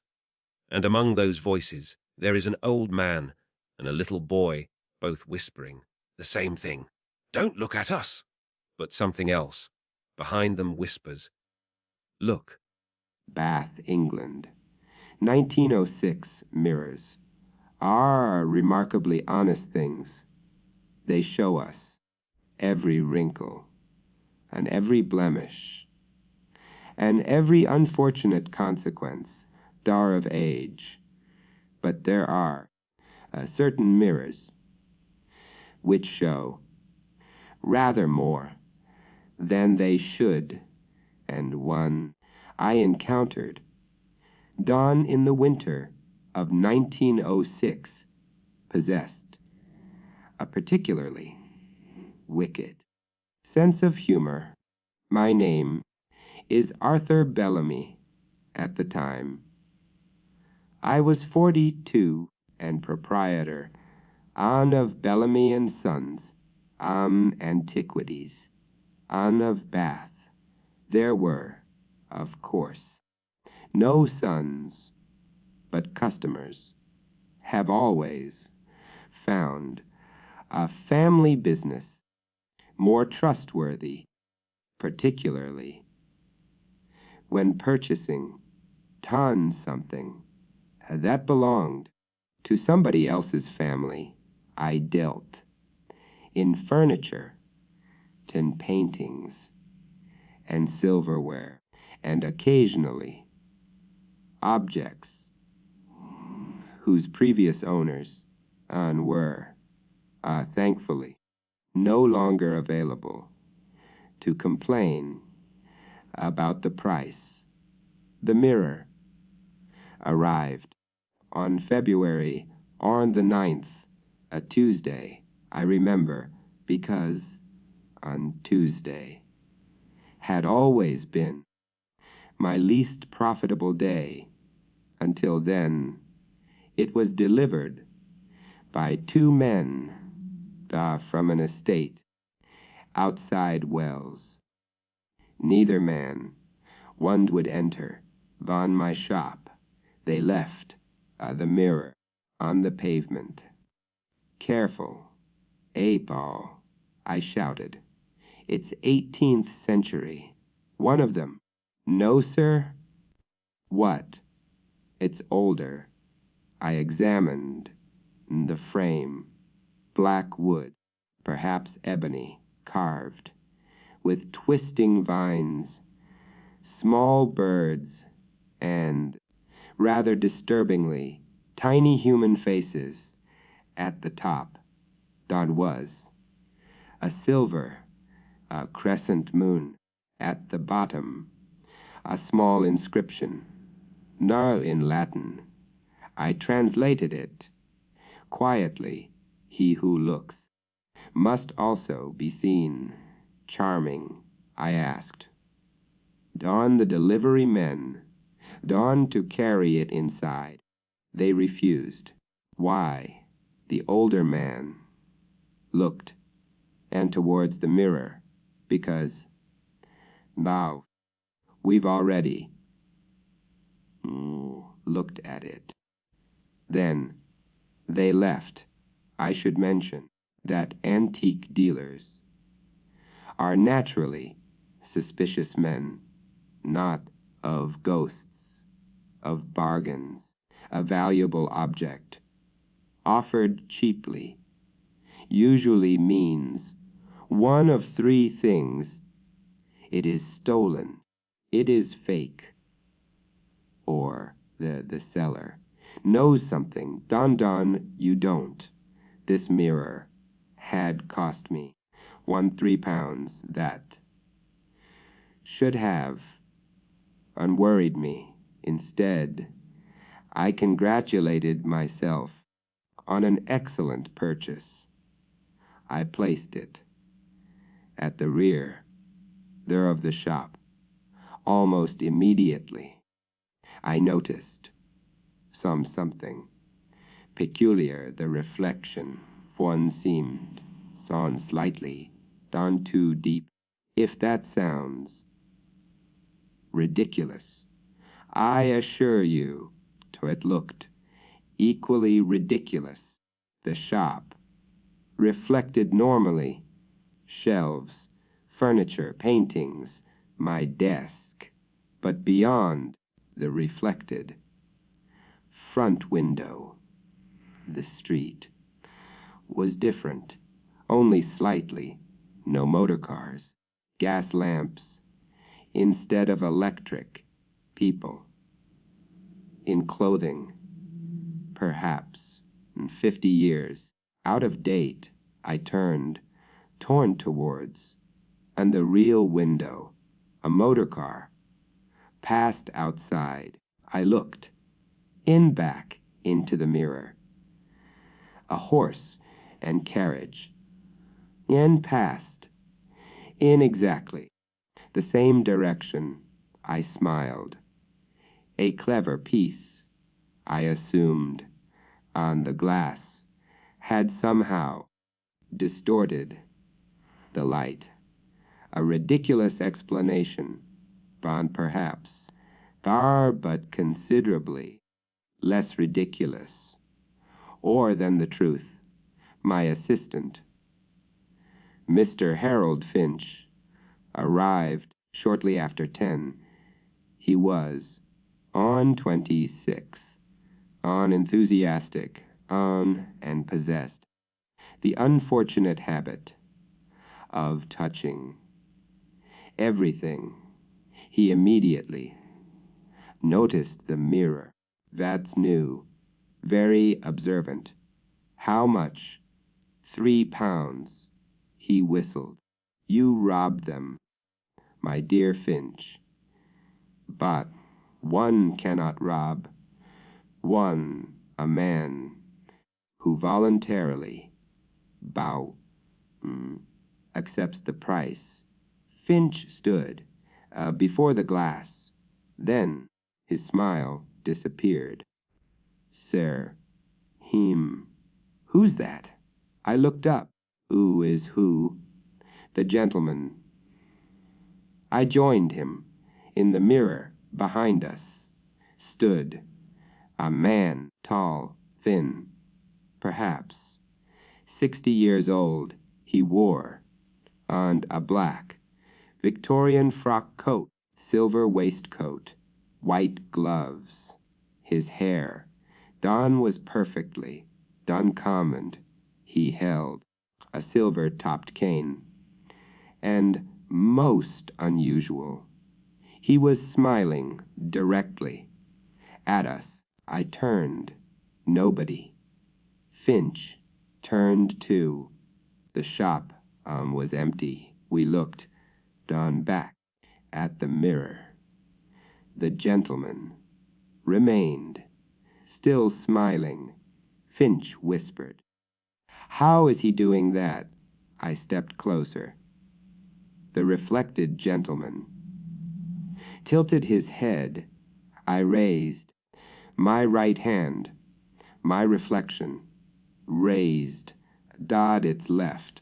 The gentleman raised neither. Instead, he removed his hat, then bowed. Finch stepped backwards. I, born being, considerably more sensible man, stepped closer. Fascinating. Fascinating. Finch stared at me. There's a man, inside the mirror. Apparently. Shouldn't we? I paused. Do something. What would you suggest? Cover it. I laughed. My dear Finch, bah, if I covered. Bum. Every antique.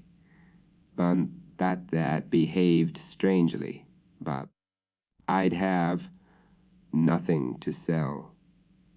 The gentleman. Barr smiled wider. Then he raised one gloved finger, done to his lips. Shay. Finch covered the mirror. I allowed it, not because I was frightened. Certainly not. Because Herr Finch was becoming rather irritating. That evening, I remained at the shop. After closing, curiosity is a dangerous thing, but for an antique dealer, it is also a professional requirement. At 9 o'clock, I removed the cloth. The gentleman was waiting, same position, same smile. Good evening. I felt rather foolish, speaking. Dawn to a mirror. The gentleman bowed. I stopped smiling. You can hear me. He nodded. Interesting. Who are you? He raised one finger, then pointed towards my desk. I looked. Nothing. When I looked, on back. He pointed again. More urgently, I opened the desk drawer. Inside, was a business card. I had never seen it before. Cream paper, black lettering, Mr. Ambrose Vale, portraitist, and looking glass maker. Below was an address in London. The date printed on the reverse. One was 1849. I looked. I'd at the mirror. Mr. Vale. The gentleman placed one hand against his chest and bowed. I laughed. Extraordinary. Then he pointed towards me. Then towards himself. I frowned. What? He repeated. The gesture. Me, him, me, him. Then he extended his hand towards the glass, his palm pressed against the other side. I reached forward, not touching, almost. The glass beneath my fingers felt warm. Then Mr. Vale spoke. His voice came from somewhere behind the mirror, soft, elegant.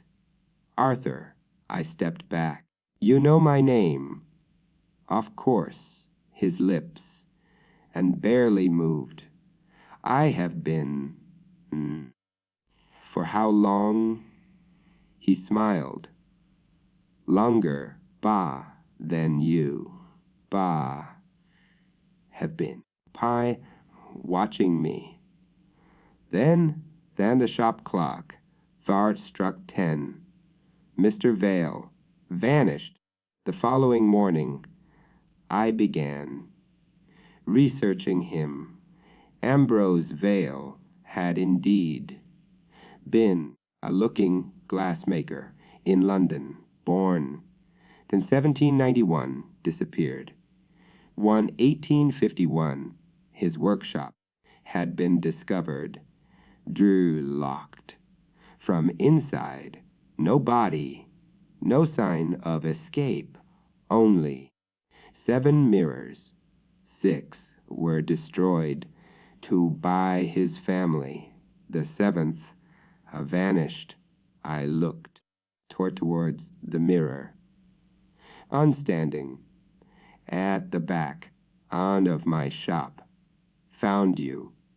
Finch refused.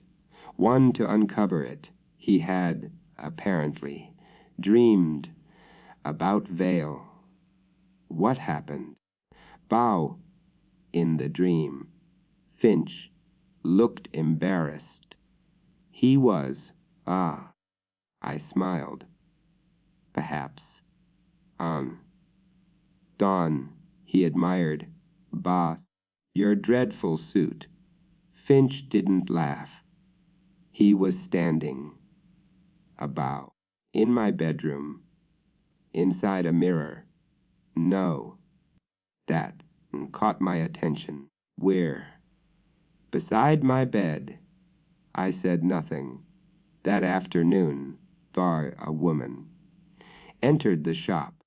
Mrs. Evelyn Hart, a wealthy widow, and regular customer. She saw the covered mirror. Something. Bow. Rather unusual. Naturally. Those words. Guaranteed. She would demand Dawn to see it. I removed the cloth. Mrs. Hart examined the mirror. Oh, how beautiful. Vale wasn't there. She stepped closer. Then she smiled. My goodness. What? I look, 20 years younger. I looked at her reflection. She did. The real Mrs. Hart was perhaps 65. In the mirror, she appeared 140. She touched her face. The reflection did the same. Then, one behind, the reflected Mrs. Hart, Mr. Vale, appeared. I froze. He leaned point towards her reflection and whispered something. Dawn into her ear. The real Mrs. Hart. Dawn smiled. What did he say? She turned. Ooh. The man. She looked and back. Vale was gone. What man? She purchased. On the mirror. Dawn 4. Dawn 40 pounds. I wish I could tell you. I tried. Dawn to stop her. I did not. 40 pounds. On was 40 pounds. 2 days later, Mrs. Hart. On was reported missing. Her maid, Da found. The front door locked. Windows closed. No sign. Dawn of disturbance. The mirror stood in her bedroom when police questioned me. I told them nothing about Ambrose Vale. Would you? A week passed. Then, when the mirror returned, it stood outside my shop one morning. No note, no delivery, nothing. I carried it inside. Yes, I know. One occasionally looks back. Ta upon one's younger self are with considerable disappointment. I removed the cloth. Mr. Vale stood inside. Beside him was Mrs. Hart, young again, perhaps, on 35. She smiled, won beautifully. I stared. Evelyn, she approached the glass. Her lips moved, no sound. Vale stood behind her. Then he placed on one hand on her shoulder. She disappeared. Vale smiled. I covered the mirror. That evening I attempted to destroy it. Hammer, nothing. The glass did not crack. I dropped it from the upstairs window. The pavement cracked. The mirror did not. I placed it inside. The fireplace, the wooden frame, did not burn. Finally, I covered it and locked it inside the cellar. At midnight, someone knocked on my bedroom door. Knock, knock, knock. Arthur Finch's voice. I opened the door. Nobody. Then, from my dressing mirror came quiet laughter. Ambrose Vale, or stood done inside it, not the antique mirror. My mirror, how? Vale smiled. My dear Arthur, but, Ton Shirley, but, you didn't imagine. Boff, I lived, inside one piece of glass. I backed away. They walked through the reflected bedroom towards me. You see, he whispered, Von mirrors, they are doors. Doors to where? Vale smiled. Everywhere. Then my reflection turned on its head, wound towards me. I had not moved. I stared at myself. My reflection smiled. I did not veil. Placed one hand on my reflection's shoulder. Then my reflection stepped aside. Behind it was another room, dark, enormous, filled with mirrors, thousands, perhaps, gone millions, and behind every mirror stood someone, people, watching on their own homes, and from the wrong side of the glass. Mrs. Hart, Dan was among them. So was a young man, one wearing on clothes, on from 1840, a child, an old soldier, a woman in Georgian dress, all trapped, all watching. Vale whispered, I've been, rather lonely. What do you want? A replacement. I looked at him. You escaped. His smile became magnificent. Not yet. Then he reached through the mirror his hand and came and into my bedroom. White glove, silver cuff, real. I grabbed. On the nearest object, a brass candlestick, knew and struck his hand. Vale screamed for the first time. His elegant expression, one vanished, his face twisted on with rage.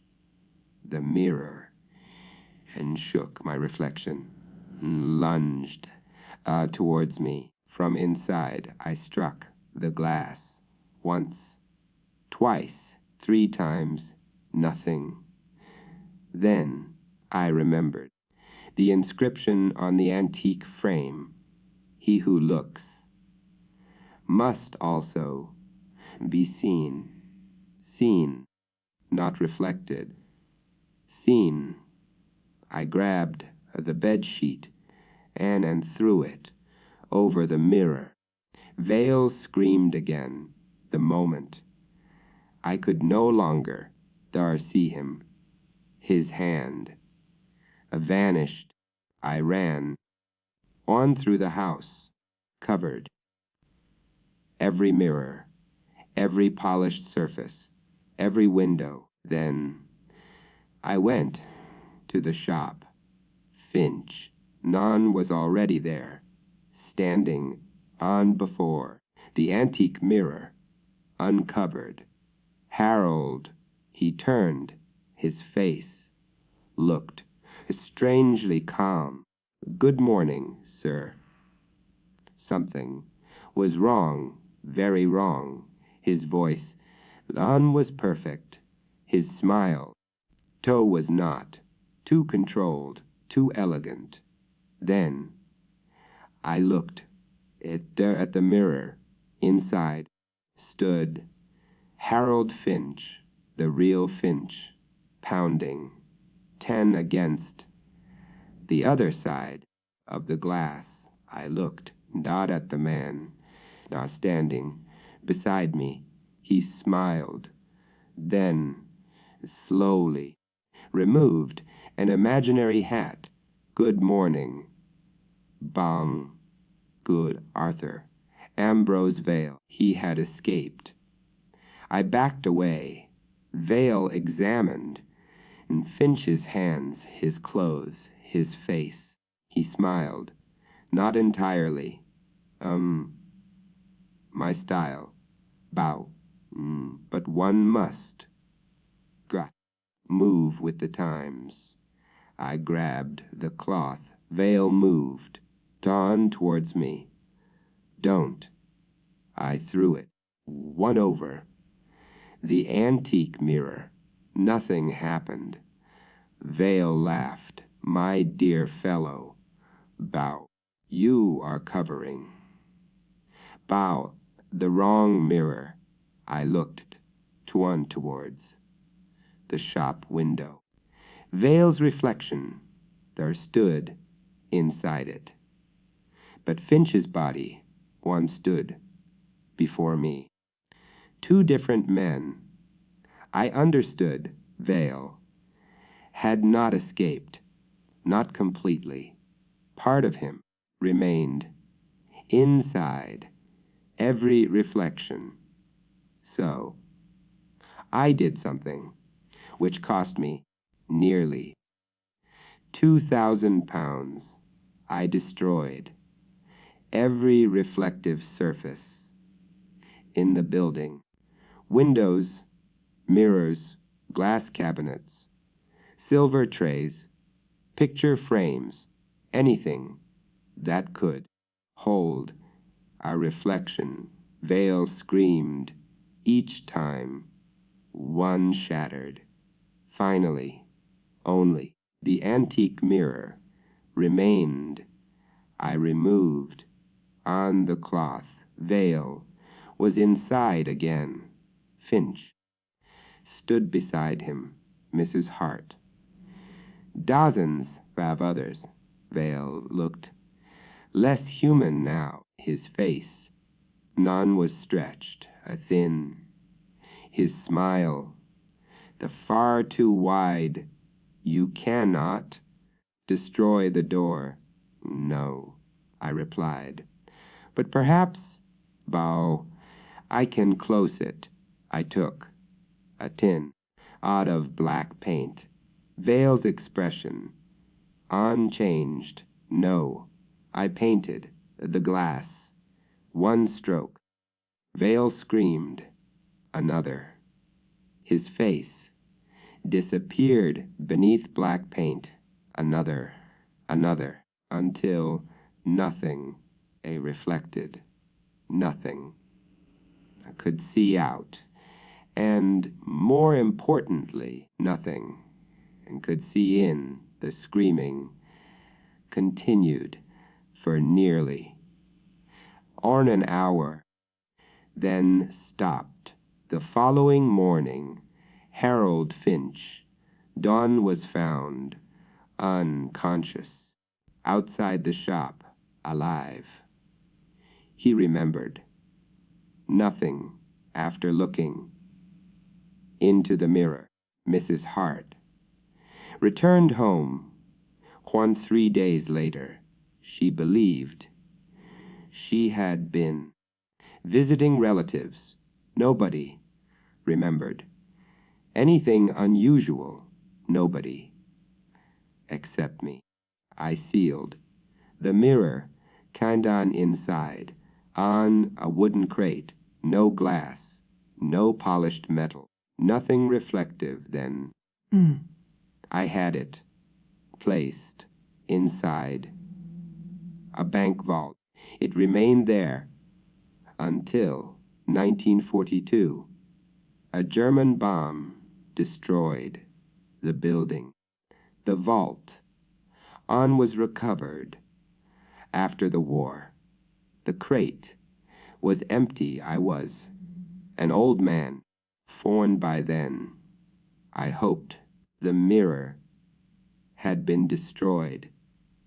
For many years, there were no reports. Then, in 1973, an antique dealer in Brighton advertised an unusual and black framed mirror. In 1989, a similar mirror appeared at an auction, one in London. And more recently, a photograph was posted online, one by a young couple who had purchased an antique mirror for their new home. The frame was black at the top, a silver crescent moon at the bottom. A Latin inscription, "He who looks," must also be seen. The couple thought that it was beautiful. They placed it, though, in their bedroom. Then they took a photograph, one to show their friends. The photograph appeared perfectly ordinary. At first, the young couple stood beside the mirror, smiling.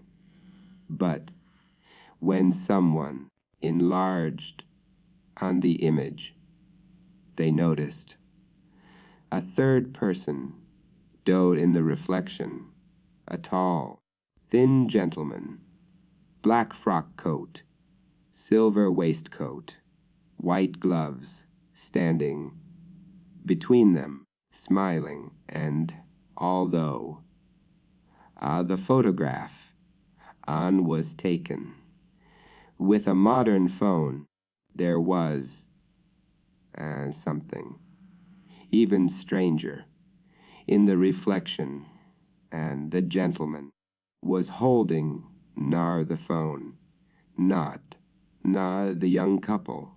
He was done taking the photograph. The picture was removed, found from the internet.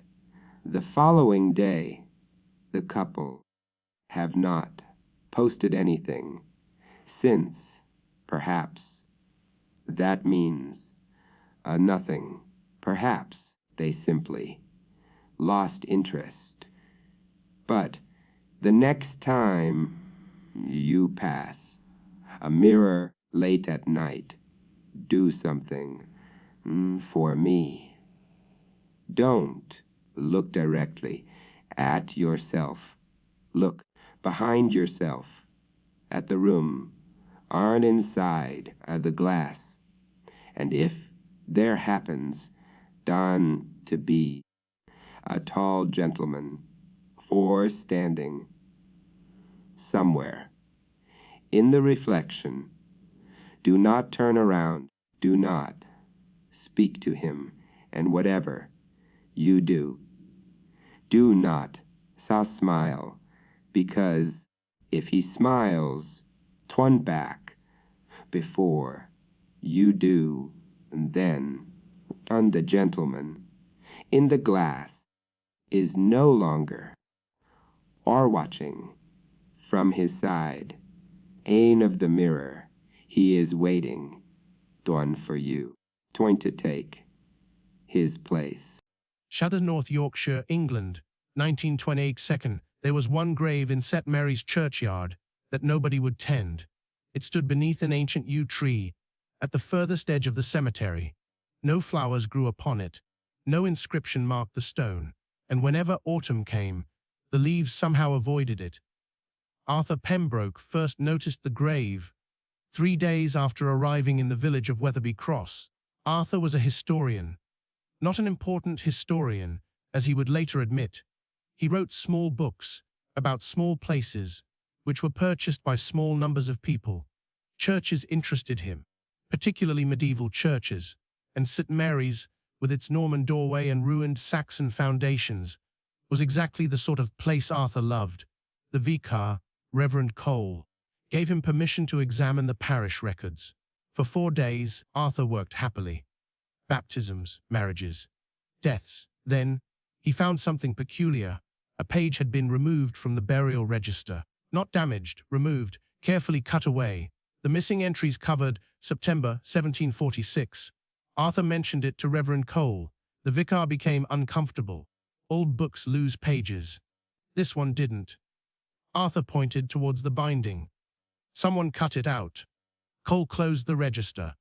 Then I suppose someone had their reasons. That should have ended the matter.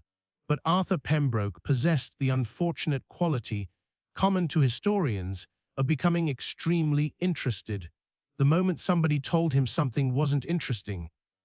That afternoon, he explored the churchyard and found the unnamed grave. The headstone was unusual, no words, no dates, only a symbol, a circle with a vertical line through it. Arthur copied it into his notebook. Behind him, someone said, "I wouldn't do that."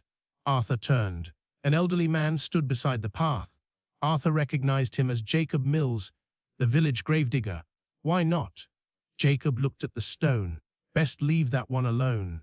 Whose grave is it? Jacob shook his head. Nobody's. Arthur smiled. Somebody must be buried there. Jacob looked directly at him. That's not what I said. Then he walked away. That evening, Arthur searched the village records again. Nothing. No grave, no burial, no mention of the symbol, until inside an old collection of parish correspondence, he discovered a letter, dated October the 2nd, 1746. The handwriting was difficult but readable. Arthur copied several lines. "As we have done as instructed. Chest the earth has been replaced. No marker bearing his name shall remain." Then, one final sentence. "As should the stone be disturbed, it must be returned before sunset." Prince Arthur stared at the words, then laughed. Village superstition. Precisely the sort of thing readers enjoyed. The following morning, Arthur returned to the grave. He examined the stone carefully. It wasn't fixed into the ground. Strange. Most stones of that age were buried deeply. Arthur pushed. Nothing. He pushed harder. The stone moved. Behind it, something fell into the grass. A small iron object. Arthur picked it up, black with age. He slipped it into his pocket. Then remembered the letter. The stone must be returned before sunset. Sir Arthur smiled. Nevertheless, he pushed the headstone back into place. That night, Arthur woke at 2:17. Someone was walking outside his room. Slow footsteps. Scrape, step, scrape, step. Arthur sat up. He was staying at the village inn on the second floor, the corridor outside carpeted. Scrape, step, scrape, step. The footsteps stopped outside his door. Arthur waited. Nothing. Then something scratched the wood. Once, twice, 3 times. Arthur lit the bedside lamp. Who's there? Silence. He opened the door. Nobody. But on the carpet lay soil. Dark, wet soil, and in the center was a footprint. Bare. Arthur closed the door. He slept poorly. The next morning, he discovered something else. The iron key was no longer inside his coat pocket. It lay on his bedside table, covered in fresh earth. Arthur went immediately to Reverend Cole. He showed him the key. The vicar stared at it. Where did you get this? Behind the grave. Cole stood. You moved the stone. Only slightly. The vicar's face changed. Give me the key. Arthur hesitated. Why? Give it to me. Arthur handed it over. Cole wrapped the key in cloth. Then, without another word, walked towards the church. Arthur followed. They entered the vestry. Cole moved an old cabinet aside. Behind it was a tiny wooden door, no handle, only a keyhole. Arthur stared. Cole inserted the iron key. The lock clicked. He opened the door. Behind it, stone steps descended beneath the church. The smell that came from below was dreadful. Damp earth, mud, and something else, something sweet and rotten. Cole lit a lantern. You wanted to know whose grave it was. Arthur followed him down. At the bottom was a crypt, small, ancient, and completely empty, except for a wooden chair. Leather straps were attached to its arms. Arthur stopped. What happened here? Cole raised the lantern. Scratched into the wall were names. Dozens of them, villagers, dates, 1746. Arthur recognized one name from the parish records. Samuel Ward Dots. What did they do? Cole spoke quietly. Samuel Ward buried his wife. Arthur waited. 3 nights later, she came home. Arthur smiled nervously. Love, knew. Cole continued. She knocked on the door. Samuel let her inside. The lantern flame flickered. By morning, Samuel's children were dead. Arthur swallowed. And his wife? Gone. What happened to Samuel? The village blamed him. Cole looked towards the chair. They brought him here. Arthur understood. They killed him. No. Cole looked at him. They waited. For what? To see if she came back. Arthur felt suddenly cold. And did she? Something scraped above them. Both men looked towards the stairs. Scrape. Scrape. Step. Cole's face became white. Did you replace the stone? Arthur nodded. Yes, exactly as it was. Arthur hesitated. I think so. Cole whispered. Oh God. The footsteps reached the top of the stairs, then stopped. A woman's voice drifted down, soft, gentle. Samuel. Cole extinguished the lantern. Darkness. Arthur heard breathing beside him. Then, another voice. A man's voice, from the opposite side of the crypt. Elizabeth. Arthur froze. The voice had come from the empty chair. Something moved in the darkness. Leather straps creaked. Then, the woman upstairs laughed. Arthur remembered nothing else clearly. He remembered running. He remembered Reverend Cole screaming. And he remembered something crawling up the stairs behind him.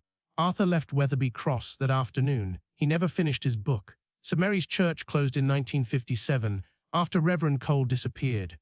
His body was never found. The church itself was demolished in 1972. During the demolition, workers uncovered the crypt. They found the wooden chair, the leather restraints, and human remains belonging to at least 17 people. But something else puzzled them. At the edge of the churchyard, beneath the old yew tree, stood an unnamed grave. The workers removed the headstone. There was no coffin underneath, no skeleton, nothing except 2 sets of footprints pressed into the earth, one man's, one woman's, and both sets led out of the grave towards the village. There is an old road in Derbyshire that most sat-navs no longer recognize. Drivers who know the area avoid it after sunset. Not because it's dangerous, not because of the sharp bends, but because of the house that waits at the very end. Nobody knows when it was built. No records exist. No photographs older than 20 years can be found. It's simply always been there. The locals call it Elder House. They never speak its real address. because they believe saying it aloud is enough for the house to find you. Every autumn, someone reports seeing lights in its windows, a warm orange glow, a roaring fire, silhouettes moving behind lace curtains. The strange thing is saying, the house has had no electricity for nearly 50 years. Ryan Foster didn't believe any of it. He was an estate photographer hired to document abandoned properties before demolition. When Elder House appeared on his list, he thought it was another forgotten farmhouse. He arrived just before sunset. The lane was narrow, overgrown hedges scratched against his van. The deeper he drove, the older the road seemed. Modern tarmac gave way to cracked stone. Telephone poles disappeared. Even the road signs looked decades out of date. Then he saw it. A large Victorian house stood alone at the end of the lane. Its windows glowed with warm firelight. Smoke drifted lazily from the chimney. Someone was home. Ryan checked his paperwork. The property was listed as derelict, empty since 1972. He frowned. Perhaps squatters had moved in. He grabbed his camera and walked towards the front door. The garden looked strangely perfect. Fresh flowers bloomed despite the cold. Leaves had been neatly swept into piles. The brass door knocker shone as though polished that morning. Before he could knock, the door opened. An elderly woman smiled warmly. You're finally here. Ryan looked behind him. Sorry, I think you've mistaken me for someone else. She shook her head. No, we've been expecting you. Her voice was gentle, kind, comforting. Against his better judgment, Ryan stepped inside. The hallway smelled of fresh bread and burning wood. A grandfather clock ticked softly. Family photographs covered every wall. People smiled from faded black and white portraits. Children, soldiers, wedding couples. None of the faces looked familiar. The woman offered him tea. He politely refused. I only need a few photographs. She nodded. Of course. But don't go upstairs. Ryan smiled. I won't. She disappeared into another room. The moment she left, he looked upstairs. Curiosity always wins. The staircase creaked beneath every step. At the end of the landing, one door stood open. Inside was a child's bedroom. Old toys covered the floor. A rocking horse slowly moved backwards and forwards. Ryan raised his camera. Click, the flash lit the room. Every toy had moved. Every doll now faced him. The rocking horse stopped. He lowered the camera. The toys hadn't moved at all. He looked at the photograph. They were facing him there. His stomach tightened. He backed into the hallway. The family photographs lining the walls had changed. The smiling strangers were gone. Every frame now contained Ryan, as a child, at school on holiday, standing beside people he'd never met. In every picture, the elderly woman stood beside him, smiling. He hurried downstairs. The front door had disappeared. Only a blank wall remained. The warm fire crackled in the sitting room. The woman waited in her chair. You weren't supposed to go upstairs. Her smile never faded. Ryan demanded to know who she was. She sighed. I'm your mother. He laughed nervously. My mother died years ago. She whispered. She just left. The room suddenly felt colder. The fire went out. Darkness swallowed the house. Only the grandfather clock continued ticking. Tick, tick. The woman slowly stood. You've always lived here. Ryan stumbled backwards. I've never been here before. She tilted her head. Then why does the house remember you? The walls began filling with more photographs. Hundreds. Thousands. Everyone showed Ryan living inside Elder House, celebrating birthdays, growing old, standing in the garden, watching from the upstairs windows. The clock struck midnight. The front door appeared again. Ryan ran. He never looked back. The police found his van the following morning, still parked outside Elder Lane. The engine was cold. His camera sat on the passenger seat. The memory card contained over 200 photographs. Every single one showed Elder House. Except each photograph had one extra detail. A man stood watching from an upstairs window. The closer investigators zoomed, the clearer his face became. It was Ryan, older, grey-haired, smiling. No trace of him was ever found. Today, the demolition order for Elder House still exists. Contractors accept the job every few years. None ever begin the work, because when they drive down Elder Lane, they discover something impossible. Fresh tire tracks, leading towards the house, but never coming back out. So if you ever find yourself on an old country road at dusk, and you see a warm light glowing in the windows of a lonely house, keep driving, no matter how welcoming it looks, because some houses don't wait for visitors, they wait for residents. Yorkshire, England, 1976. By the time Michael Turner arrived at number 18, the house had been empty for 14 years. Nobody in the village wanted it. Nobody except Michael. He was 46, a widower and tired of living in rooms that still carried some else's memories. He wanted somewhere quiet, somewhere he could begin again. The house stood at the edge of a narrow village, beneath a long ridge of black trees. Stone walls, slate roof, 3 bedrooms, a crooked chimney, and a garden that had almost returned to the earth.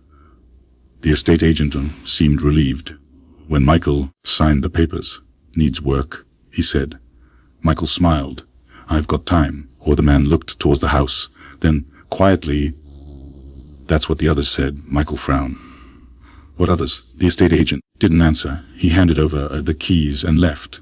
That first afternoon, Michael opened windows, swept floors, and carried boxes from his car. The house smelled of old plaster, and damp wood. Nothing unusual, nothing except the photographs. There were none on the walls, but pale rectangles showed where photographs had once hung, dozens of them, in the hallway, the dining room, up the staircase, even inside the kitchen. Michael noticed something strange about the marks. Every rectangle was different in size, as though the house had once been filled with portraits.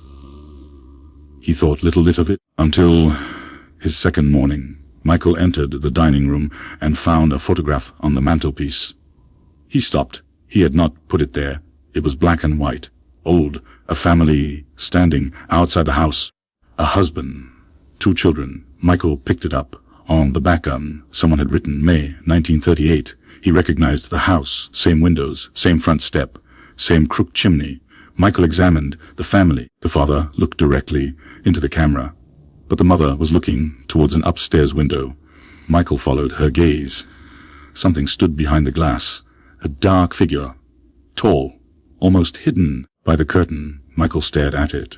Then a floorboard creaked above him. He looked towards the ceiling, silence. That evening, he went to the village pub.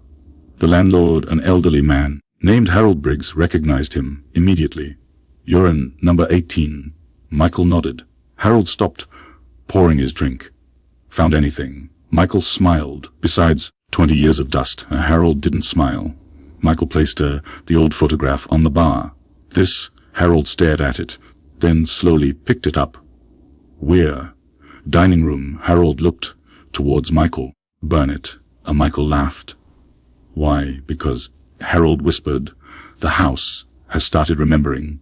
Michael's smile faded. "What does that mean?" Harold looked around the pub. There were only 3 other customers. None of them were listening. At least, they pretended not to be. Harold leaned closer. "That family," he said, "were the Cartwrights. They lived there before the war." Michael looked at the photograph. "What happened to them?" "The father died in France." "Soldier?" Harold nodded. "The mother stayed in the house with the children in 1944. All 3 disappeared." Michael frowned. "Disappeared? No bodies. No luggage gone. Food still on the kitchen table. They were simply gone." Michael looked again at the dark figure in the upstairs window. "Who is that?" Harold pushed the photograph back across the bar. "Nobody knows." Michael returned home. Shortly before 11, he placed the photograph inside a drawer, then went to bed. At 1:17, he woke. Somebody was walking downstairs. Slow footsteps. 1, 2, 3, pause. 1, 2, 3, pause. Michael sat up. "Hello!" Or the footsteps stopped. He reached for the lamp, then heard a woman's voice from downstairs. "Children," his blood ran cold. The voice was soft, tired. "Come inside. It's getting dark." Michael climbed from bed. He opened his bedroom door. The hallway was empty. Then a child's voice answered from downstairs. "Mummy." From Michael stopped. Another child spoke. "He's in the house." Silence. Michael whispered. "Who's there?" Immediately, the entire house. Then a man's voice came from directly behind him. "Me." Michael spun around. Nothing. He slept with the light on.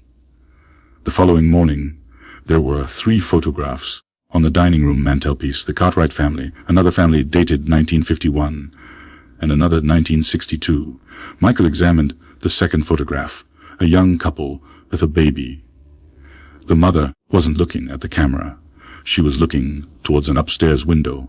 Same dark figure. The third photograph showed an elderly couple. Same house, same window, same figure. Michael felt his hands begin to shake. He drove to the local library. Old newspapers filled several bound volumes. He searched the address, number 18, 1953.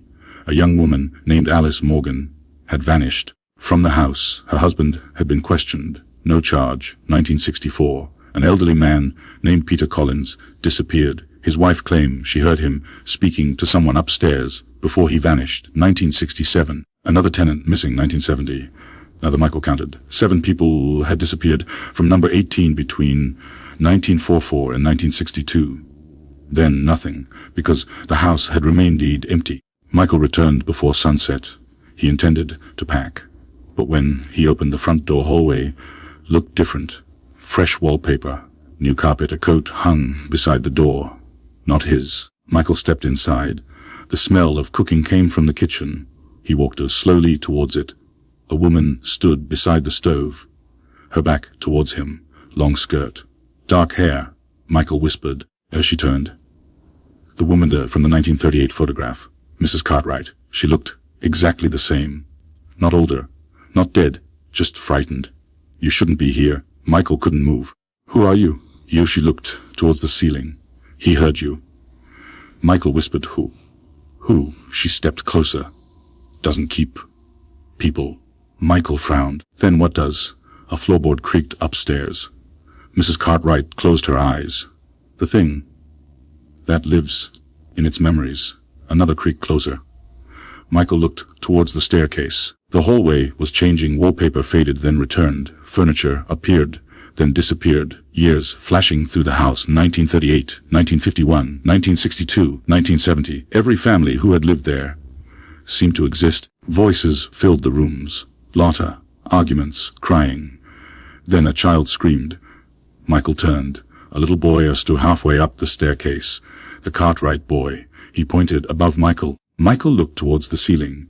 A dark stain spread across the plaster. Then something began coming through, not breaking the ceiling, passing through it. A man-shaped figure, long arms, black clothing, no face, only a smooth, dark surface where a face should have been. Mrs. Cartwright whispered, "Don't let it see your memories." Michael backed away. "What?" The figure lowered itself into the hallway. Then Michael heard another voice, a woman, his wife. "Sarah dead 5 years, Michael." He froze. The faceless figure tilted its head. Sarah's voice came again. "I've missed you." Tears filled his eyes. He whispered, "Sarah." Mrs. Cartwright grabbed him. Michael looked towards her. "It's not her." The figure raised one hand. Suddenly, Michael wasn't in the hallway. He was in a hospital room. His wife lay in the bed, pale, weak, exactly as she had looked on the final day of her life. Michael stared. "No." Sarah opened her eyes. "You left me?" Yeah. Michael shook his head. "I was there. You went," she whispered. "You went for coffee." Michael stopped. It was true. 10 minutes. He had left for 10 minutes. When he returned, Sarah was gone. The memory he hated most. The figure had found it. Sarah reached, stepped towards him. "Stay this time." Michael stepped closer. Then he noticed something. Sarah's wedding ring was on the wrong hand. Michael stopped. The hospital room flickered. Mrs. Cartwright's voice echoed from somewhere far away. "Don't give it what it wants." Michael whispered, "What does it want?" The answer came from behind Sarah. To be remembered, the faceless figure stood beside the bed. Michael understood. Every person who vanished had fed it. Their memories, their grief, their love, their fear. The house remembered them, because it had eaten everything they remembered. Michael closed his eyes. Sarah whispered, "Look at me." He didn't. The figure stepped closer. "Michael." He covered his ears. Then he began to speak. "My wife's name was Sarah." The room shook. She liked old jazz records. The figure stopped. She hated her Sunday mornings. The walls began cracking. She laughed, and when she was nervous, a Sarah screamed, "Stop." A Michael continued. She was real. She belonged to me. Not this house. The hospital room collapsed into darkness. Michael opened his eyes. He was back in the hallway. The faceless thing was standing directly in front of him. It raised both hands. Then all around them voices began speaking. Dozens, the missing residents, each remembering. My father's name was John. My daughter loved horses. My husband sang badly. My mother made bread every Friday. The house began shaking. Photographs fell from the walls. The dark figure twisted. Its body became thinner, smaller, as though the memories were being taken back. Mrs. Cartwright stood beside her children. She looked at Michael. Then she vanished. The others followed one by one. The figure collapsed into shadow. Then nothing. Michael woke on the hallway floor at sunrise. The house was silent. The photographs were gone. Every one. He sold number 18 3 months later. The new owners never reported anything unusual. Michael lived another 29 years. He remarried, had grandchildren, and rarely spoke about the house. But before he died, he gave his daughter a small envelope. Inside was one photograph, number 18, taken in 1938. The Cartwright family stood outside, mother, 2 children. But this time, the upstairs window was empty. The dark figure was gone. His daughter almost threw the photograph away. Then she noticed something on the back. Her father had written one sentence, "People die when they are forgotten." So do monsters. Years later, the photograph was placed inside a family album. And there, perhaps the story should end. Except last winter, Michael's granddaughter was looking through that album. She found the old picture. She photographed it with her phone and enlarged the image. The window was empty at first. Then she noticed something in the reflection of the glass. Not inside, number 18, behind the photographer, a tall dark figure, no face, no features, watching. And beneath, the original message, written in ink. Another sentence had appeared, different handwriting, much newer. "You remembered me." Louisiana, United States, 1982. A man expects to hear beneath his house rats, water pipes, the slow settling of old timber. But when something beneath your floor knocks and waits for you to knock back, there is only one sensible thing to do. Walk away. I learned that too late. My name is Isaiah Cole. In the summer of 1982, I was 53 years old and working as a carpenter. I'd spent most of my life repairing the things other men had allowed to fall apart. Barns, churches, old houses, and occasionally something that should have been left to rot. That August, I was hired to repair an abandoned house outside St. Francisville, Louisiana. The house belonged to a name named Walter Grady. Walter was perhaps 70, thin, quiet, and always wore a white shirt buttoned to the throat. He met me at the gate on a Monday morning. The house stood behind him. 2 stories. White timber turned gray by weather. A wide porch wrapped around 3 sides. Spanish moss hung from enormous oak trees. There was no electricity, no telephone. And the nearest neighbor was almost 2 miles away. Walter handed me a ring of keys. Floors rotten in the back room. I've seen worse. He looked towards the house, maybe. I smiled. You living here? Not anymore. When did you leave? And Walter didn't answer. Instead, he pointed. There's the back of the house. There's one thing. What? What? Don't open the cellar. I looked beneath the porch. The house was raised perhaps 3 feet above the ground. I thought you said there wasn't a cellar. There isn't. I waited. Walter looked directly at me. That's why you don't open it. Then he walked away. I watched his truck disappear down the dirt road, and like most men who believe they are sensible, I decided the old man was simply a little strange. The first day I was uneventful. I removed the rotten floorboards. In the back room beneath them was darkness, just the crawl space. Under the house, nothing unusual. At 5, I packed my tools. Then, as I was leaving, I heard 3 knocks. Knock. I stopped. The sound came from beneath the floor. I waited. Nothing. Probably loose timber. I walked towards the door. Knock, knock, knock. Same rhythm. I looked at the hole where I'd removed the boards. Hello. Silence. I laughed at myself. Then I went home. The following morning I found 3 coins. One the floor, old pennies. One dated 1911, one 1926, and one 1943. They had been placed in a straight line beside the hole. I picked them up. Cold. Far colder than have been in August. I put them on the windowsill and continued working. Around noon, I heard the knocks again. Knock, knock. This time, I knelt beside the opening. Who's down there? Nothing then, and one knock I frowned. Without thinking, I knocked at once against the floor. Knock. Something beneath me answered. Knock. I smiled, an animal. Perhaps I knocked twice. Knock. 2 knocks answered. Knock. Knock. I tried 3. It answered 3, then 4. 4 knocks. I stopped smiling, because before I could respond, something below knocked 5 times. Knock. Knock, knock. It was waiting for me to continue. I stood. The knocking stopped. That afternoon, I searched the house. I wanted to find the cellar Walter had mentioned. There was no cellar door outside.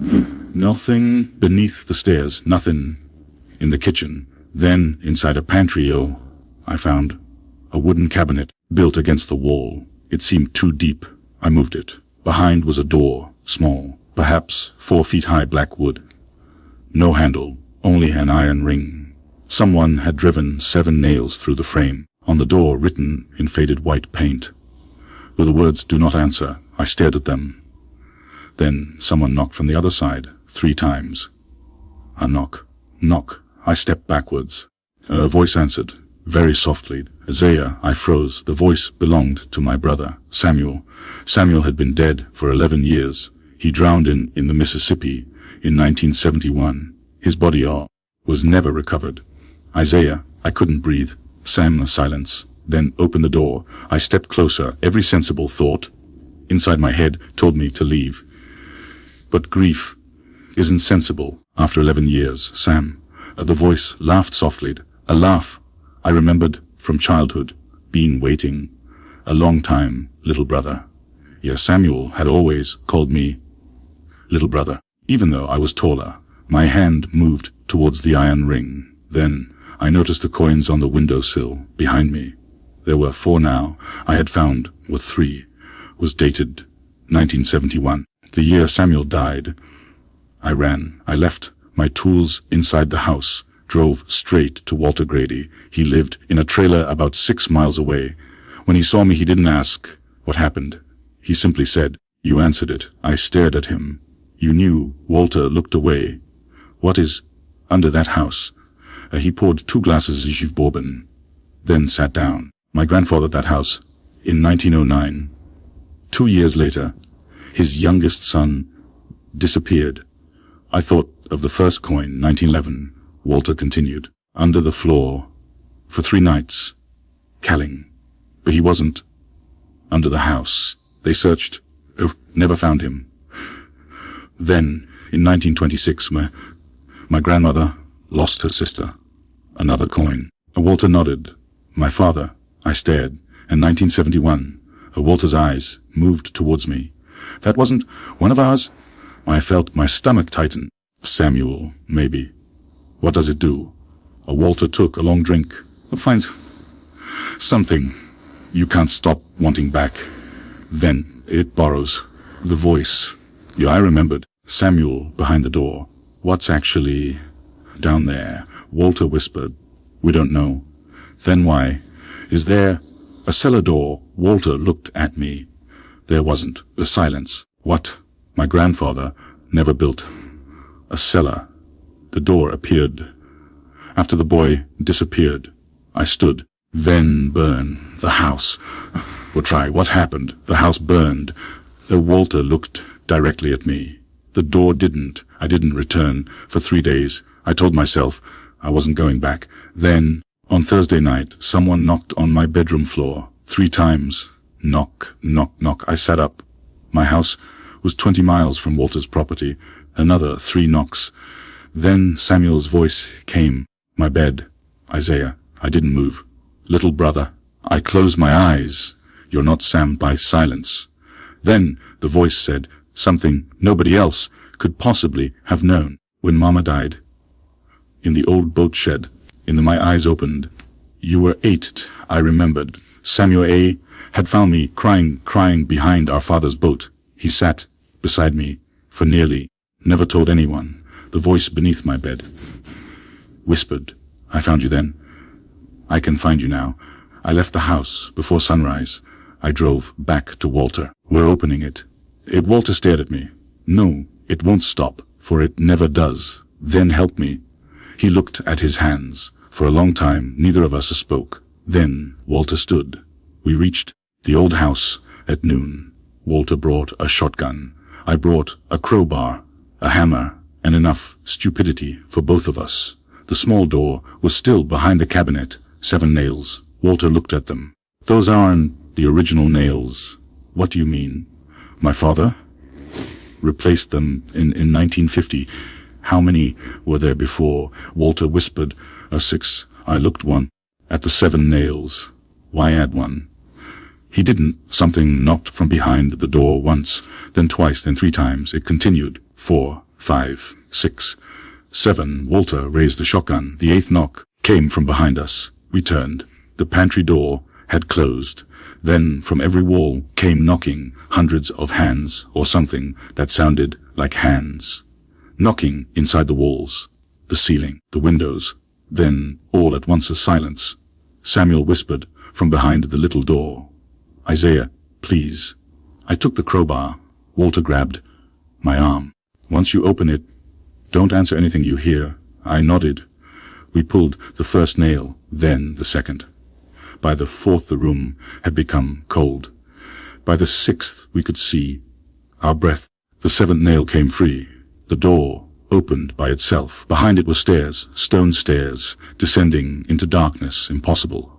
The land behind the house was flat. There was nothing beneath us, deep enough for those stairs. Walter lit a lantern. We descended. 10 steps, 20, 30. The air smelled of river mud. Then I heard water. At the bottom was a room.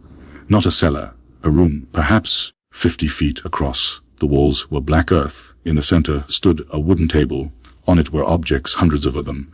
Wedding rings, children's toys, shoes, photographs, watches, things belonging to people who had disappeared. Then I saw Samuel's wristwatch. I recognized the cracked glass. I picked it up. It was wet. River water dripped between my fingers. Walter whispered, Don't. Then someone behind me said, Isaiah. I turned. Samuel stood of the lantern light, exactly as I remembered him. 36 years old, wet hair, blue shirt, bare feet. Water ran from his clothes. I began crying. Sam and Walter shouted, Don't answer. Well, too late. Samuel smiled. Little brother. He opened his arms. I stepped towards him. Then I saw something behind Samuel. A second figure, then another, then dozens. People standing inside the darkness. Everyone facing us. Everyone silent. And everyone had the same black, empty eyes. Samuel reached towards me. Come home. I look at his hand. 6 fingers. Samuel had 5. I stepped back. The smile on his face disappeared. You're not my brother. Samuel's mouth opened, and from inside him came dozens of voices, men, women, children, all saying the same thing. Then, who are we? The lantern went out. Walter fired the shotgun. The flash illuminated the room. For one instant, I saw what's something behind the dead, something enormous, pale, crouched inside the earth. Its body was covered with mouths, hundreds of mouths, and every mouth was whispering a different name. Walter screamed. I grabbed the lantern, relit it. The thing was moving towards us, not walking, dragging itself through the earth, as though the ground were water. I looked at the table. The objects The memories. Then I understood. It didn't steal 8 people. It stole the things that made others remember them. Their voices, their possessions, their secrets. Then it used those memories to call someone else. I grabbed Samuel's watch and threw it into the lantern flame. The strap caught fire. Samuel screamed, not one voice, hundreds. Walter understood. He overturned the table. Photographs, rings, letters, fell into the lantern oil. I struck a match. The room erupted in flame. Every figure inside the darkness began screaming. The pale thing pulled itself backwards. The mouths across its body opened at once, and from them came one final deafening knock. The earth above us shook. Walter and I ran up the stairs. Behind us, the chamber collapsed. We reached the pantry. The little door shut. Then the entire house began sinking. Not collapsing, sinking. Slowly, earth. We ran outside. Within minutes, the old house was gone. Nothing remained except a shallow hollow, filled with muddy water. Walter stood beside me and laughed. Then he began crying. Neither of us ever rebuilt on that land. For years nothing happened. No voices. No knocks. I eventually convinced myself it was over. Walter died in 1994. I attended to his funeral. Afterwards, his daughter gave me a small box. Father wanted her to have this. Inside was 1 old penny. 1971. I almost threw it away. Then I noticed something scratched into the metal. 3 words, not Samuel Cole. My name, Isaiah Cole. I dropped here the coin. That night, for the first time in 12 years, I heard the sound, knock, knock, not beneath the floor. Inside my wardrobe. I didn't open it. The next night, the knocking came from the kitchen wall. The night after, from beneath my bed. And now, as I tell you what happened all those years ago, I am an old man. My house is quiet. The doors are locked. The windows are closed. And beside me, on the table, is a penny, dated with the year I was born. I don't know how it got there. But a few moments ago, something beneath my chair knocked once, then twice, then 3 times. It is waiting for me to answer. And from somewhere beneath the floor, I can hear Samuel laughing. I remember life from when we were boys. Only now there are other voices laughing with him, hundreds of them. So if one night you hear a knock beneath your floor, don't investigate, don't speak, don't ask who's there. And whatever you do, don't knock back, because something may answer. And once it learns that you're listening, it will begin through the voices of everyone you have ever lost until it finds the one voice you cannot ignore. Somerset, England, 1903. Nobody in Elmswick would cut down the old ash tree. Not because it was beautiful, it wasn't. The tree was enormous, twisted, and almost completely dead. It stood alone, at the edge of a field, perhaps half a mile beyond the village.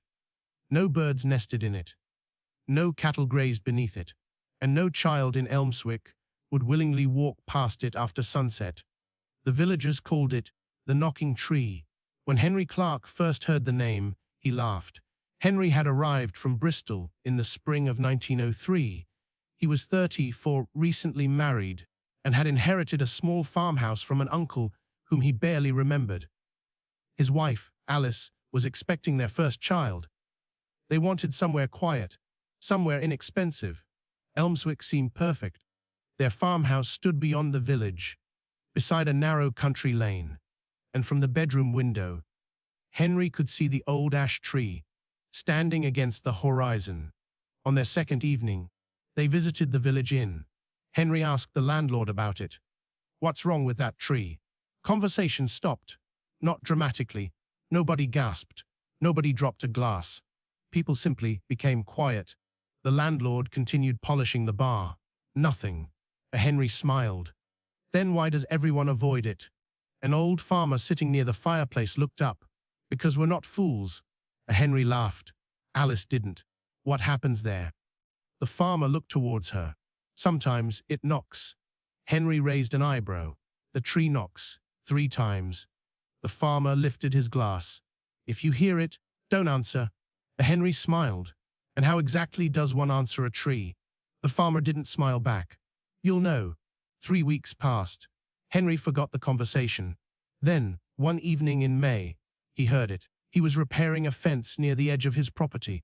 The sun had almost disappeared when Kanoske, Henry stopped. The sound came from across the field. Kanoke, 3 knocks. Slow, heavy, hollow. Henry looked towards the ash tree. Nothing moved. There was barely any wind. Then, from somewhere inside the trunk, a voice called, Henry. He dropped the hammer. It was Alice. Henry. He turned towards the farmhouse. Nearly 400 yards away, Alice stood at the kitchen door. She raised one hand and waved. Henry looked back at the tree. Silence. He returned home. That evening, he told Alice. She laughed nervously. Perhaps somebody was playing a trick. Woo, but neither of them had an answer. The following morning, Henry walked to the tree. Up close, it looked even older. The trunk was wide enough that 3 men might have struggled to put their arms around it. The bark was black, almost burned, and about 5 feet from the ground, someone had hammered dozens of iron nails deep into the wood. Henry touched one. Behind him, a voice said, Leave. Then Henry turned. The old farmer from the inn stood beside the field gate. His name, Henry had learned, was Silas Webb. What are these? Nails. I can see that. Silas approached. Every family in Elmswick put one there.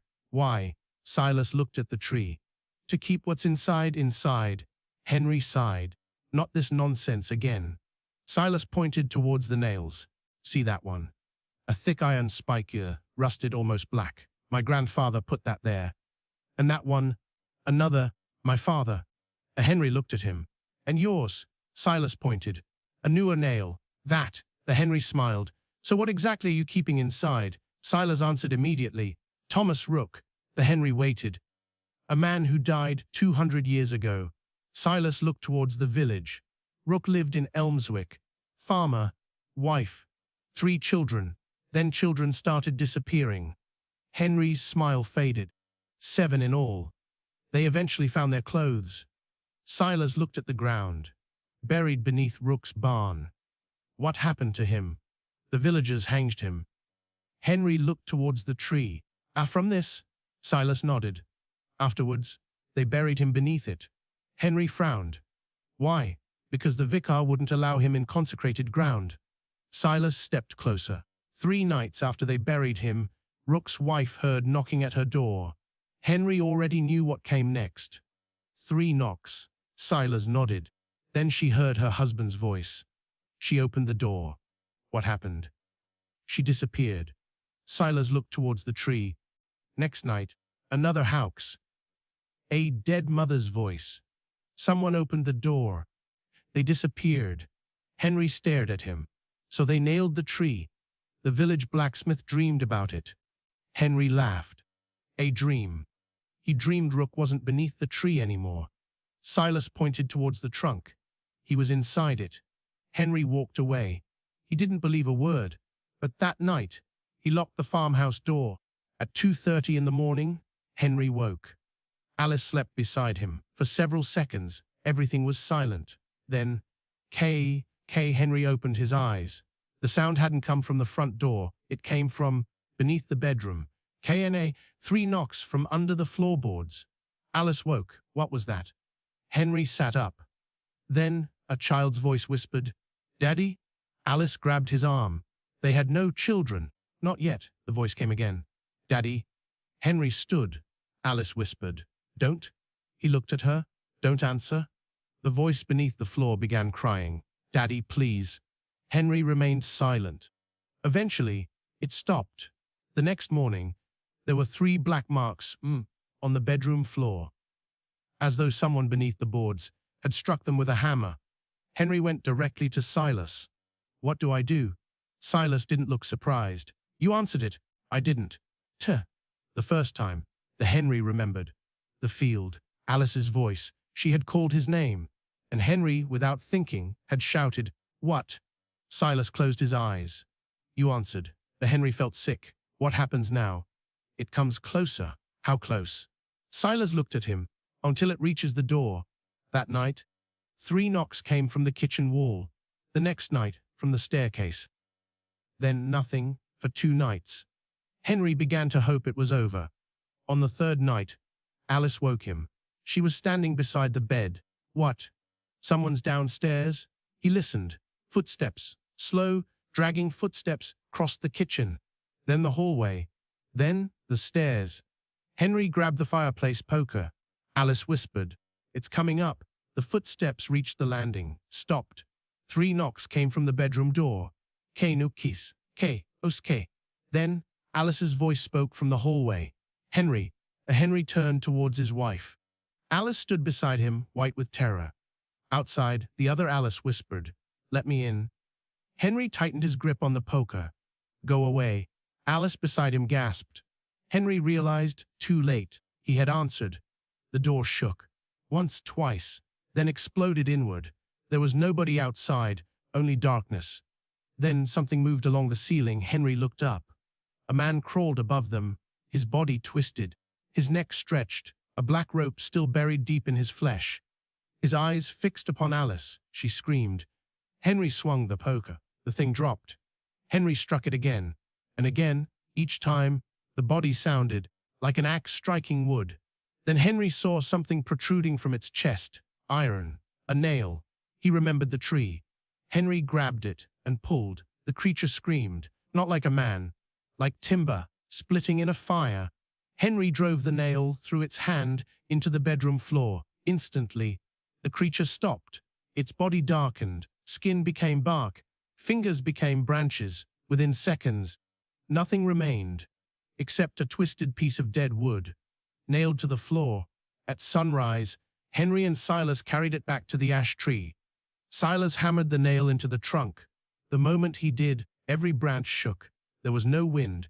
Henry sold the farmhouse before his child was born. He never returned to Elmswick. The knocking tree remained standing until 1987. That autumn, a storm struck Somerset. Lightning hit the old ash, splitting it completely in half. Council workers arrived the following morning. Inside the trunk, they discovered something impossible. Human bones. Not one skeleton. Dozens, men, women, children. Some were centuries old, others much newer, and embedded among them were hundreds of iron nails. The workers removed everything. The remains were taken away. The tree was burned. Nothing happened for almost 20 years. Then, a housing estate was built on the old field. The first family moved in during October 2006. 3 weeks later, the father called the police. His 6-year-old daughter had disappeared during the night. There were no signs of forced entry, no open windows, no footprints outside. But police found something unusual on the girl's bedroom wall. 3 circular marks, pressed deep into the plaster. And according to her father, at approximately 2 o'clock that morning, he had heard someone knocking from inside the wall. 3 times. Then his daughter had called, "Daddy." Half asleep, he had answered, "What is it, love?" There had been no reply, only another 3 knocks, except this time they came from underneath his bed. The Lane That Had No Turning by Gilbert Parker, The Manor House at Bugard, Monsieur. Ah, certainly I mind it very well. It was the first in Quebec, and there are many tales. It had a chapel and a gallows. Its baron, he had the power of life and death, and the right of the seigneur. You understand! Which he used only once. And then what trouble it made for him and the woman, and the barony, and the parish, and all the country. What is the whole story? Larue, said Medallion, who had spent months in the seigneur's company, stalking game and tales and legends of the St. Lawrence. Spoke English very well. His mother was English. Mais, I do not know for sure, but the Abbé Fronton, he and I were snowed up together in that same house which now belongs to the church, and instead, and in the big fireplace where we sat on a bench toasting our knees and our bacon. He told me the tale as he knew it. He was dough, great scholar. There is none greater. He had found papers in the wall of the house, and from the government chest he got more. Then there were the tales handed down, and the records of the church. For she knows the true story of every man that has come to New France from first to last. So, because I have a taste for tales, and gave him some, he told me of the Baron of Bougard, and that time he took the right of the Seigneur, and the end of it all. Of course it was 150 years ago, when Bigot was intendant. Ah, what a rascal was that Bigot! Robber and deceiver! He never stood by a friend, and never fought fair a foe. So the abbé said. Well, Bougard was no longer young. He had built the manor house. He had put up his gallows. He had his vassals. He had been made a lord. He had quarrelled with Bigot, and had conquered, but at great cost. For Bigot had such power, and the governor had trouble enough to care for himself against Bigot, though he was Bougard's friend.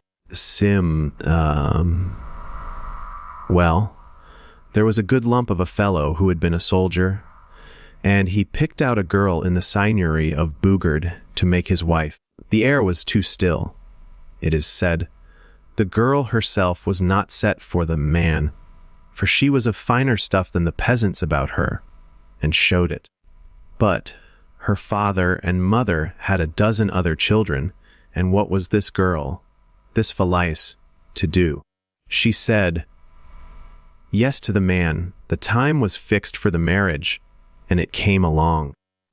Oh, so, at the very hour of the wedding, Bougard came by, for the church was in mending, and he had given leave it should be in his own chapel.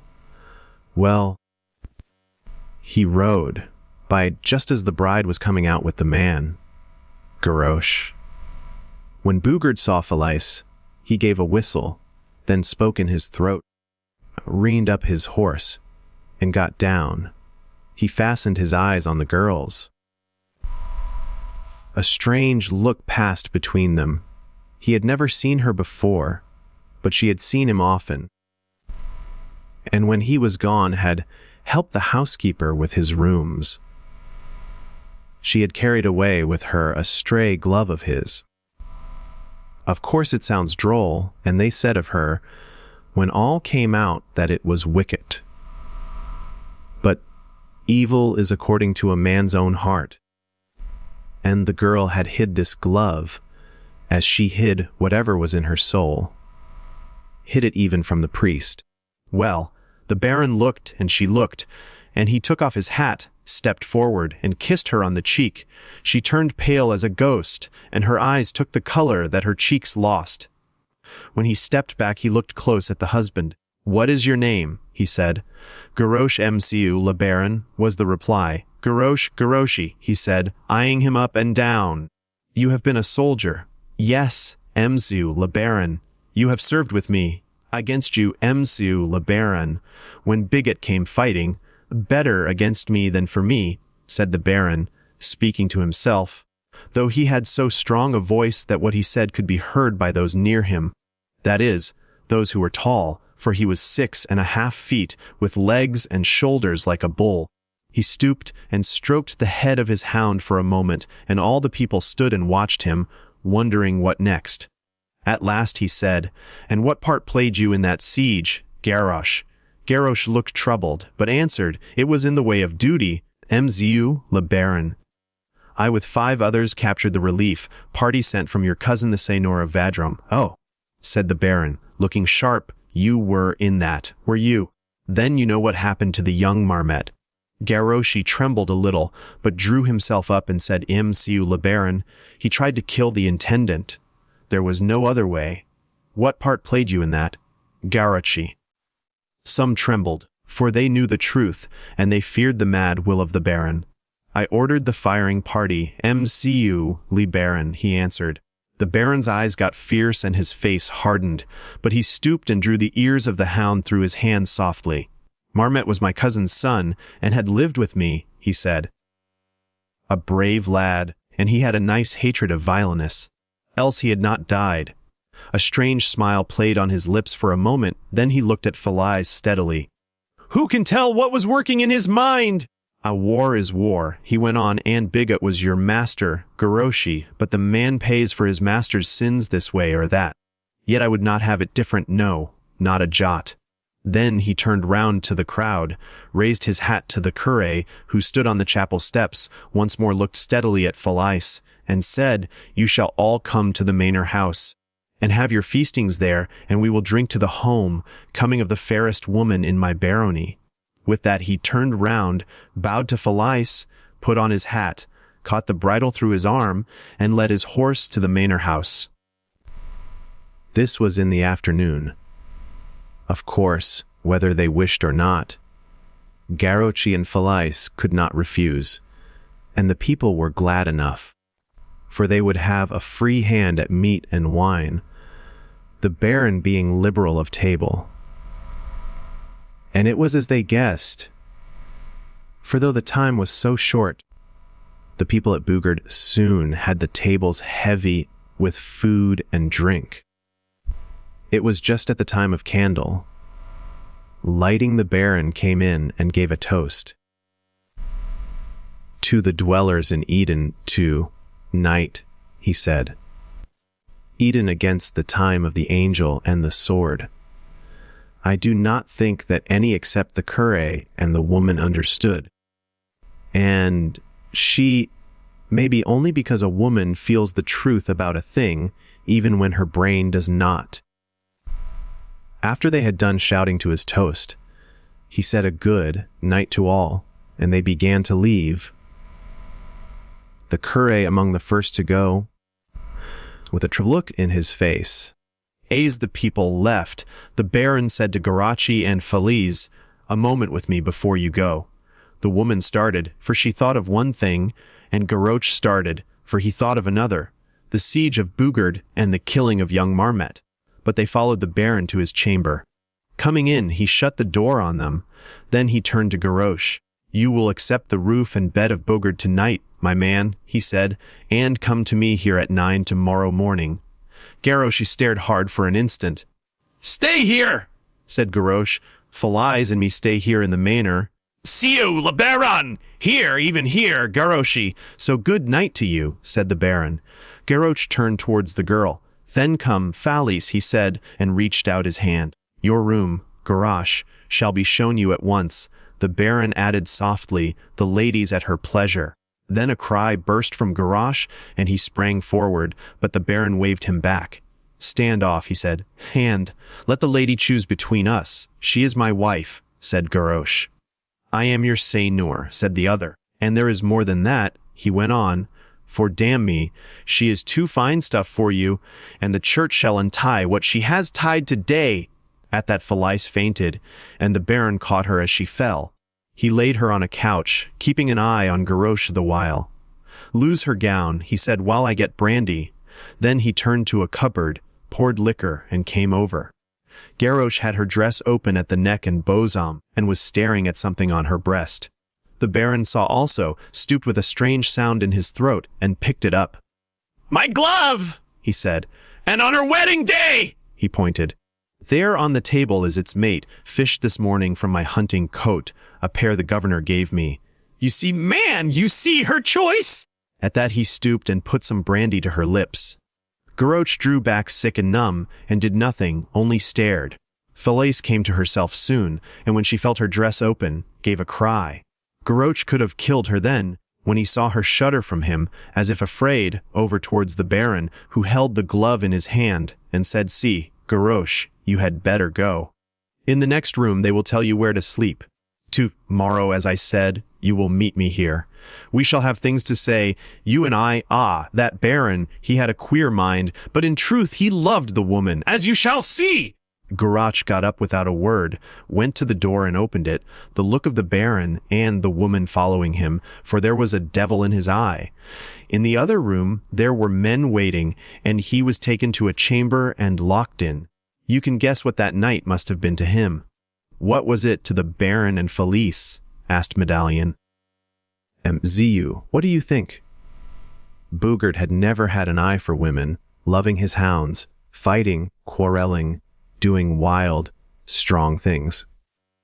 So, all at once, he was face to face with a woman who has the look of love in her face, who was young and fine of body.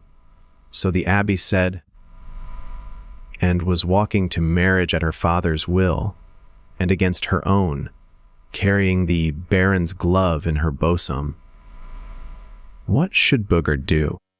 Mem siu, not as you think, not quite. Wild, with the bit in his teeth, yes, but at heart. Well, here was the one woman for him. Say what it all in a minute, and he would have her once and for all, until death should come their way. And so he said to her, as he raised her, she drawing back afraid, her heart hungering for him, yet fear in her eyes, and her fingers trembling as she softly pushed him from her. You see, she did not know quite what was in his heart. Still, she was the daughter of a tenant vassal who had lived in the family of a grand seigneur in her youth, the friend of his child. That was all. And that was where she got her manners and her mind. She got on her feet and said, Mcu, le Baron, you will let me go, to my husband. I cannot stay here. Oh, you are great, you are noble. You would not make me sorry, make me to hate myself, and you. I have only one thing in the world of any price. You would not steal my happiness. He looked at her steadily in the eyes and said, Will it make you happy to go to Gorochi? She raised her hands and wrung them. God knows, I am his wife, she said helplessly, and he loves me. And God knows, said the Baron, it is all a question of whether one shall feed and two go hungry, or two gather and one have the stubble. Shall not he stand in the stubble? What has he done to merit you? What would he do? You are for the master, not the man, for love, not the feeding on, for the manor house and the hunt, not the cottage and the loom. She broke into tears, her heart thumping in her throat.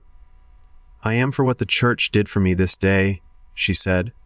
Oh, sir, I pray you, forgive me and let me go. Do not punish me, but forgive me and let me go. I was wicked to wear your glove.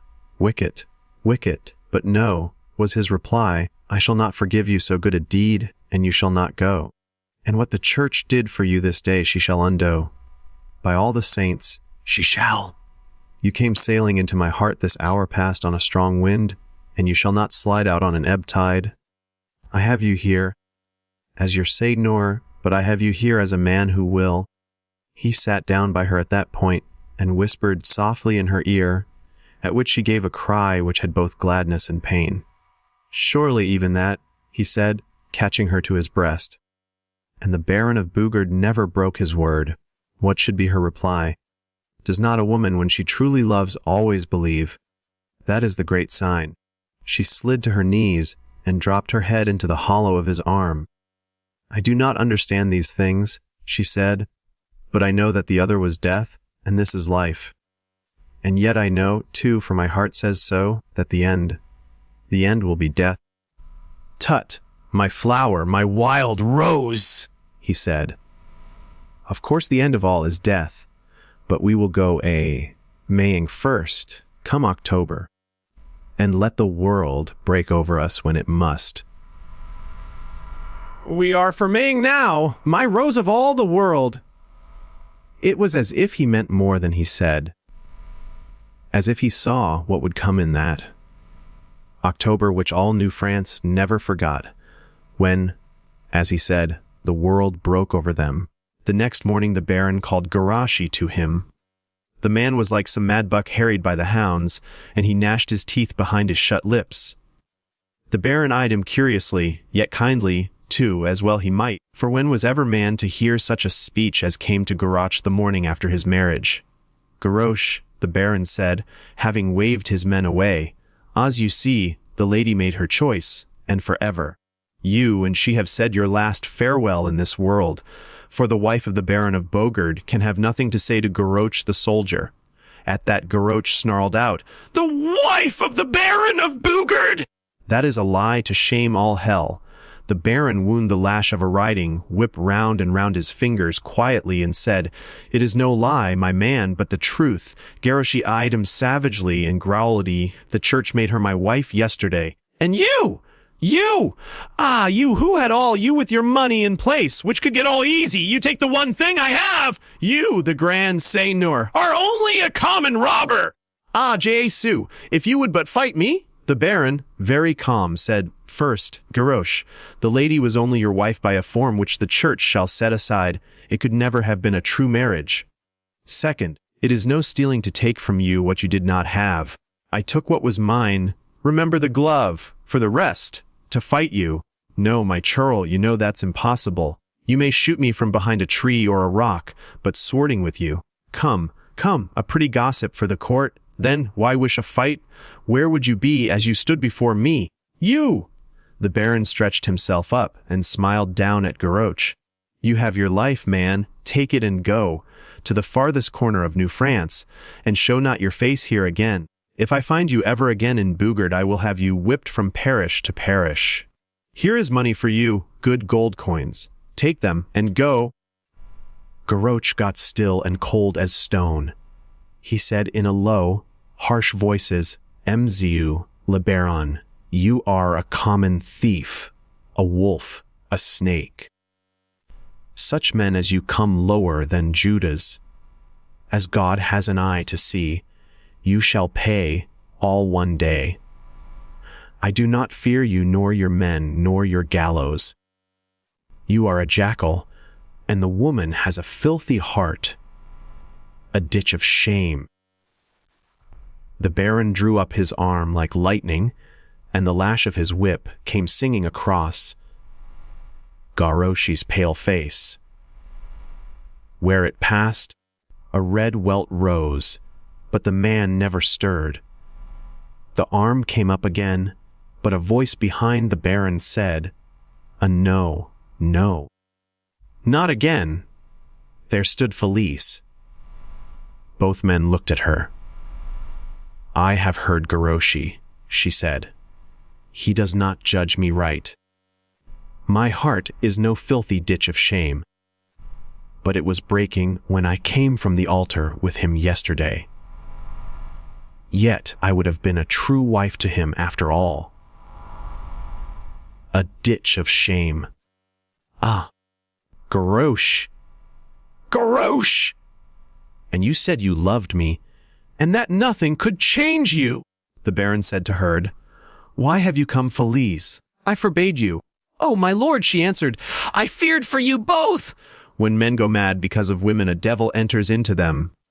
The Baron, taking her by the hand, said, "Permit me," and he led her to the door for her to pass out. She looked back sadly at Goroch, standing for a minute very still. Then Goroch said, "I command you, come with me, you are my wife." She did not reply, but shook her head at him. Then he spoke out high and fierce, "May no child be born to you. May a curse fall on you. May your fields be barren, and your horses and cattle die. May you never see nor hear good things. May the waters leave their courses to drown you, and the hills their bases to bury you, and no hand lay you in decent graves." The woman put her hands to her ears and gave a little cry, and the Baron pushed her gently on and closed the door after her. Then he turned on Goroch. "Have you said all you wish?" he asked. "For if not, say on, and then go, and go so far you cannot see the sky that covers Bogard. We are even now, we can cry quits. But that I have a little injured you, you should be done for instantly. But hear me, if I ever see you again, my gallows shall end you straight. Your tongue has been gross before the mistress of this manor. I will have it torn out if it so much as syllables her name to me or to the world again. She is dead to you. Go, and go forever." He put a bag of money on the table. But Goroshi turned away from it, and without a word left the room, and the house, and the parish, and said nothing to any man of the evil that had come to him. But what talk was there, and what dreadful things were said at first! That Garrosh had sold his wife to the Baron. Still, that he had been killed and his wife taken, that the Baron kept him a prisoner in a cellar under the manor house! And all the time, there was Felice with the Baron. Very quiet and sweet and fine to see, and going to chapel every day, and to Mass on Sundays, which no one could understand, any more than they could see why she should be called the Baroness of Bugard. For had they all not seen her married to Goroshi, and there were many people who thought her vile. Yet truly, at heart, she was not so, not at all. Fulinen. It was said that there was to be a new marriage, that the church would let it be so, doing and undoing, and doing again. But the weeks and the months went by, and it was never done. For, powerful as the Baron was, Bigot the Intendant was powerful also, and fought the thing with all his might. The Baron went to Quebec to see the bishop and the governor, and though promises were made, nothing was done. It must go to the king, and then to the pope, and from the pope to the king again, and so on.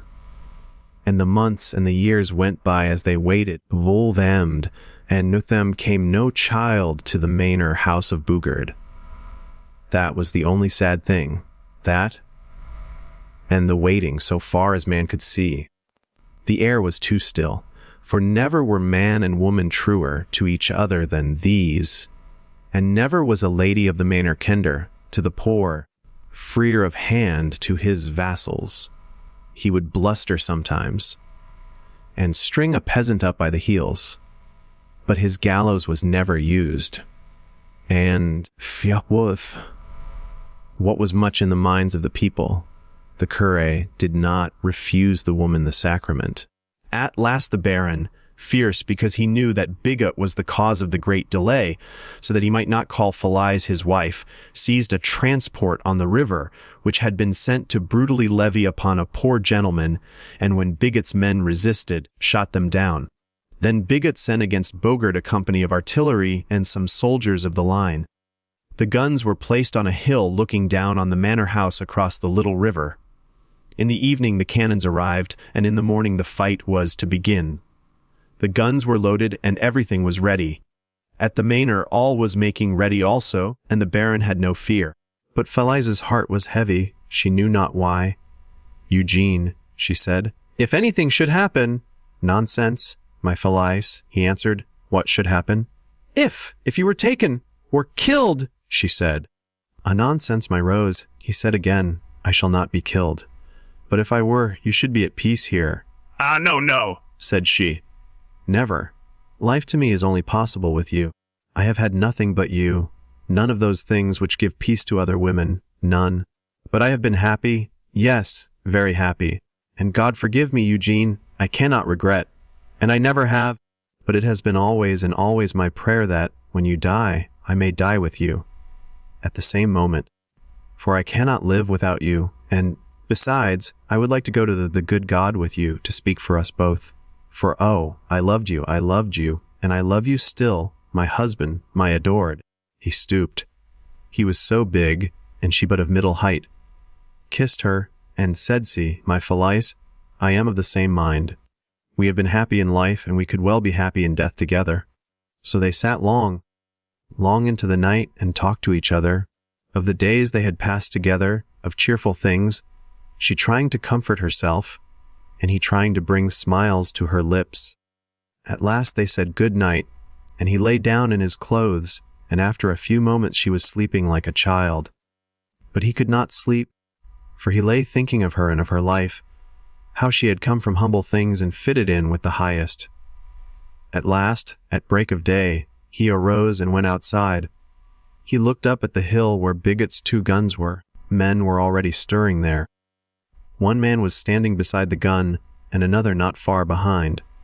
Of course the Baron could not know that the man behind the gunner said, "Yes, you may open the dance with an early salute," and he smiled up boldly at the hill, and went into the house, and stole to the bed of his wife to kiss her, before he began the day's fighting. He looked at her a moment, standing over her, and then stooped and softly put his lips to hers. At that moment the gunner up on the hill used the match, and an awful thing happened. With the loud roar, the whole hillside of rock and gravel and sand split down, not 10 feet in front of the gun, moved with horrible swiftness upon the river, filled its bed, turned it from its course, and, sweeping on, swallowed the manor house of Bugard. There had been a crack in the hill, the water of the river had sapped its foundations, and it needed only this shock to send it down. And so, as the woman wished the same hour for herself and the man, and when at last their prison was opened by the hands of Bigot's men, they were found cheek by cheek, bound in the sacred marriage of death. But another had gone the same road, for, at the awful moment, beside the bursted gun, the dying gunner, Grouch, lifted up his head, saw the loose traveling hill, and said with his last breath, "The waters drown them, and the hills bury them," and he had his way with them, and after that perhaps the great God had his way with him. Perhaps. There are places where the fog seems thicker than anywhere else. Places where the air feels heavier, where sound doesn't travel properly. Ashcombe Moor is one of those places. If you ask the older people in the nearby villages, they'll tell you never to cross the moor after dark. Not because you'll get lost, but because something out there wants you to be. The story begins in November of 1998. A local radio station had received dozens of strange phone calls over several weeks. Every caller claimed the same thing. Late at night, an unfamiliar voice was appearing on old portable radios. The signal wasn't coming from any licensed station. There was no music, no adverts, no presenter introducing the program, just a calm man's voice repeating one sentence. "I'm almost home." And over again. Engineers blamed faulty equipment, interference, atmospheric conditions, but the calls kept coming. Eventually, the station sent one of their reporters, Michael Harris, to investigate. He was experienced, calm under pressure, the sort of journalist who didn't believe in ghosts. He packed a camera, a flashlight, a digital recorder, and an old battery-powered radio. He reached Ashcombe Moor shortly before sunset. The locals begged him not to stay after dark. One old farmer grabbed his arm before he left. He looked Michael directly in the eyes and quietly said, "If the voice starts using your name, run." And Michael smiled politely. He thanked the man. Then he drove onto the empty moor. The landscape stretched for miles. Nothing but dead grass, ancient stone walls, black pools of water, the remains of forgotten farmhouses. The wind never stopped, at least, not until sunset. As darkness settled over the hills, everything became still, completely still. Even the clouds seemed frozen in place. Michael switched on the radio static. Nothing else. He waited. 10 minutes passed. Then, a voice emerged through the crackling. Soft, calm, almost comforting. "I'm almost home." Since then again, "I'm almost home." Michael checked every frequency. The message remained exactly the same, no matter where he tuned. He laughed quietly into his recorder. "Looks like we've found our mystery station." The voice interrupted him. "I'm almost home, Michael." His smile disappeared. He stared at the radio. He hadn't introduced himself. No one else knew exactly where he was. The radio crackled again. "Don't leave." A cold feeling settled over him. He switched the radio off. The voice continued. "I'm almost home." The batteries lay on the ground beside it. Michael slowly backed away. His recorder was still running. He whispered, "That's impossible." Something answered, "So are you." The voice hadn't come from the radio. It had come from somewhere behind him. He turned. Nothing. Only fog. It had appeared so quickly he hadn't noticed it arriving. A thick gray wall surrounded the car. His headlights barely reached a few meters ahead. Then he heard footsteps. Crunch, crunch, crunch. Slow, heavy, walking through wet grass. He shone his flashlight into the mist. Nothing. The footsteps stopped. Then they started again. Closer crunch, crunch, crunch. Michael climbed into his car and slammed the door. The engine wouldn't start. Again nothing. Again only silence. His headlights flickered. For a split second, someone stood in front of the bonnet. A man wearing an old tweed coat. His face hidden beneath a wide-brimmed hat. The lights flickered again. He was closer. Another flicker. Now he stood beside the driver's window. Michael couldn't breathe. The man's face slowly lifted. There wasn't one. Only darkness beneath the hat. A darkness that seemed deeper than the night around it. Then every radio station came alive at once. Dozens of voices. Hundreds. Whispering together. I'm almost home. The windows began to fog from the inside. Michael wiped the glass. Someone had written a message across the condensation. UUBUGHTUSBCK. A loud bang struck the roof of the car. Then another. Then another. As though dozens of hands were crawling across the metal above him. He looked up through the sunroof. Faces. Pale. Expressionless. Pressing against the glass from outside. Impossible. There was nowhere for them to stand. The roof groaned. Cracks spread across the glass. Michael finally managed to start the engine. The car roared to life. He accelerated blindly into the fog. Stone walls flashed past. Dead trees. Broken gates. Then suddenly, the road vanished. The car slid sideways. The tires found mud instead of tarmac. He slammed the brakes. The vehicle stopped only inches from the edge of an abandoned quarry. Had he continued for another second, he would have disappeared into the darkness below. The fog lifted instantly. The voices stopped. The radio fell silent. Michael drove away without looking back. He resigned from journalism the following week. He never explained why. His recordings were locked away by the station. Most people forgot about the story, until 10 years later, a group of urban explorers discovered Michael's original digital recorder in an evidence box during a charity auction. The batteries had long since corroded away. Yet when they pressed play, the recorder worked. The first few minutes contained Michael describing the moor, the strange radio signal, the fog. Then there was silence, almost 30 seconds of complete silence. Finally, Michael whispered 4 words. They're inside the fog. A second voice answered immediately. Not whispered, spoken clearly. So are you. The recording ended there.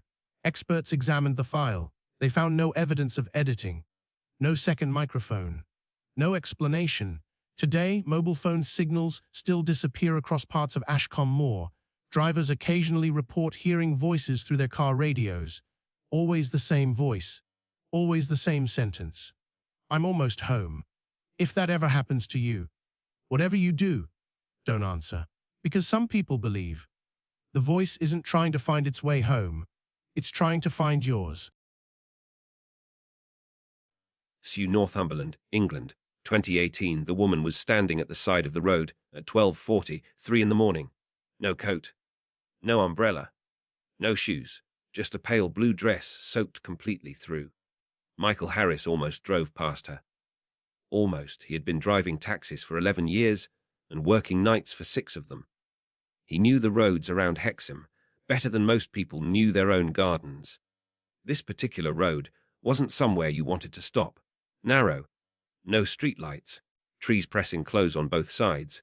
And tonight, heavy rain had turned the road into a black ribbon, reflecting his headlights. Michael saw the woman, perhaps 50 yards ahead. Standing completely still, he slowed. She didn't wave, didn't step forward, didn't even look at him. Michael stopped, lowered the passenger window and called, "You all right, love?" The woman raised her head, young, perhaps 25. Dark hair stuck to her face. "Can you take me home?" Michael looked around. There wasn't a house for miles. "Where's home?" And she pointed down the road, Blackthorn Farm. Michael knew the name. At least, he thought he did. "Get in." She opened the rear door and climbed inside.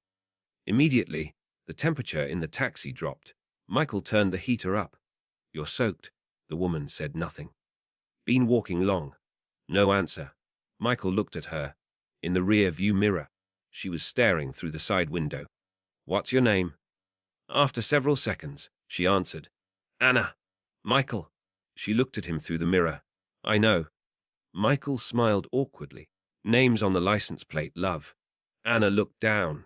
Yet the taxi continued. Rain hammered against the windscreen. Michael switched the wipers to full speed. So, Blackthorn Farm. Anna nodded. Your family there. My father. He's going to be worried. You wandering about at this time. Anna looked towards the road ahead. He doesn't know I'm coming. Michael felt something. He couldn't explain. Not fear, not yet, just unease. A few minutes later, his sat-nav lost signal. The screen froze. Typical. Michael tapped it. Anna leaned forward. Turn left at the dead tree. Michael frowned. What dead tree? There. A huge oak appeared in the headlights. Bare branches. Black trunk. Michael turned left. He didn't remember there being a road there. The lane became narrow. Branch scraped along the taxi doors. Michael glanced at the meter. It had stopped at 14th Street. The clock had stopped too. 12:43. Michael tapped the dashboard. Nothing. That's odd. Anna whispered, Don't stop. Michael looked at her. What? Whatever you see. Don't stop. He laughed nervously. That's reassuring. Anna didn't smile. The headlights swept around a bend. A man stood. In the middle of the road, Michael slammed on the brakes. Anna screamed. I told you. Michael stared ahead. The man hadn't moved. He was elderly. Flat cap, long dark coat. His back was towards the taxi. Michael lowered the window slightly. Mate, move out of the road. The man slowly turned. Michael stopped breathing. There was no face. Only smooth grey skin. No eyes. No mouth. Nothing. Michael hit the accelerator. The taxi swerved around him. Anna was crying. What the hell was that? She whispered to her. He knows I'm coming home. Who? My father. Michael looked in the mirror. That was your father. No. Anna wiped her eyes. That was something my father brought home. Michael wanted to stop. Turn around. Take her to a police station. Anywhere, except Blackthorn Farm.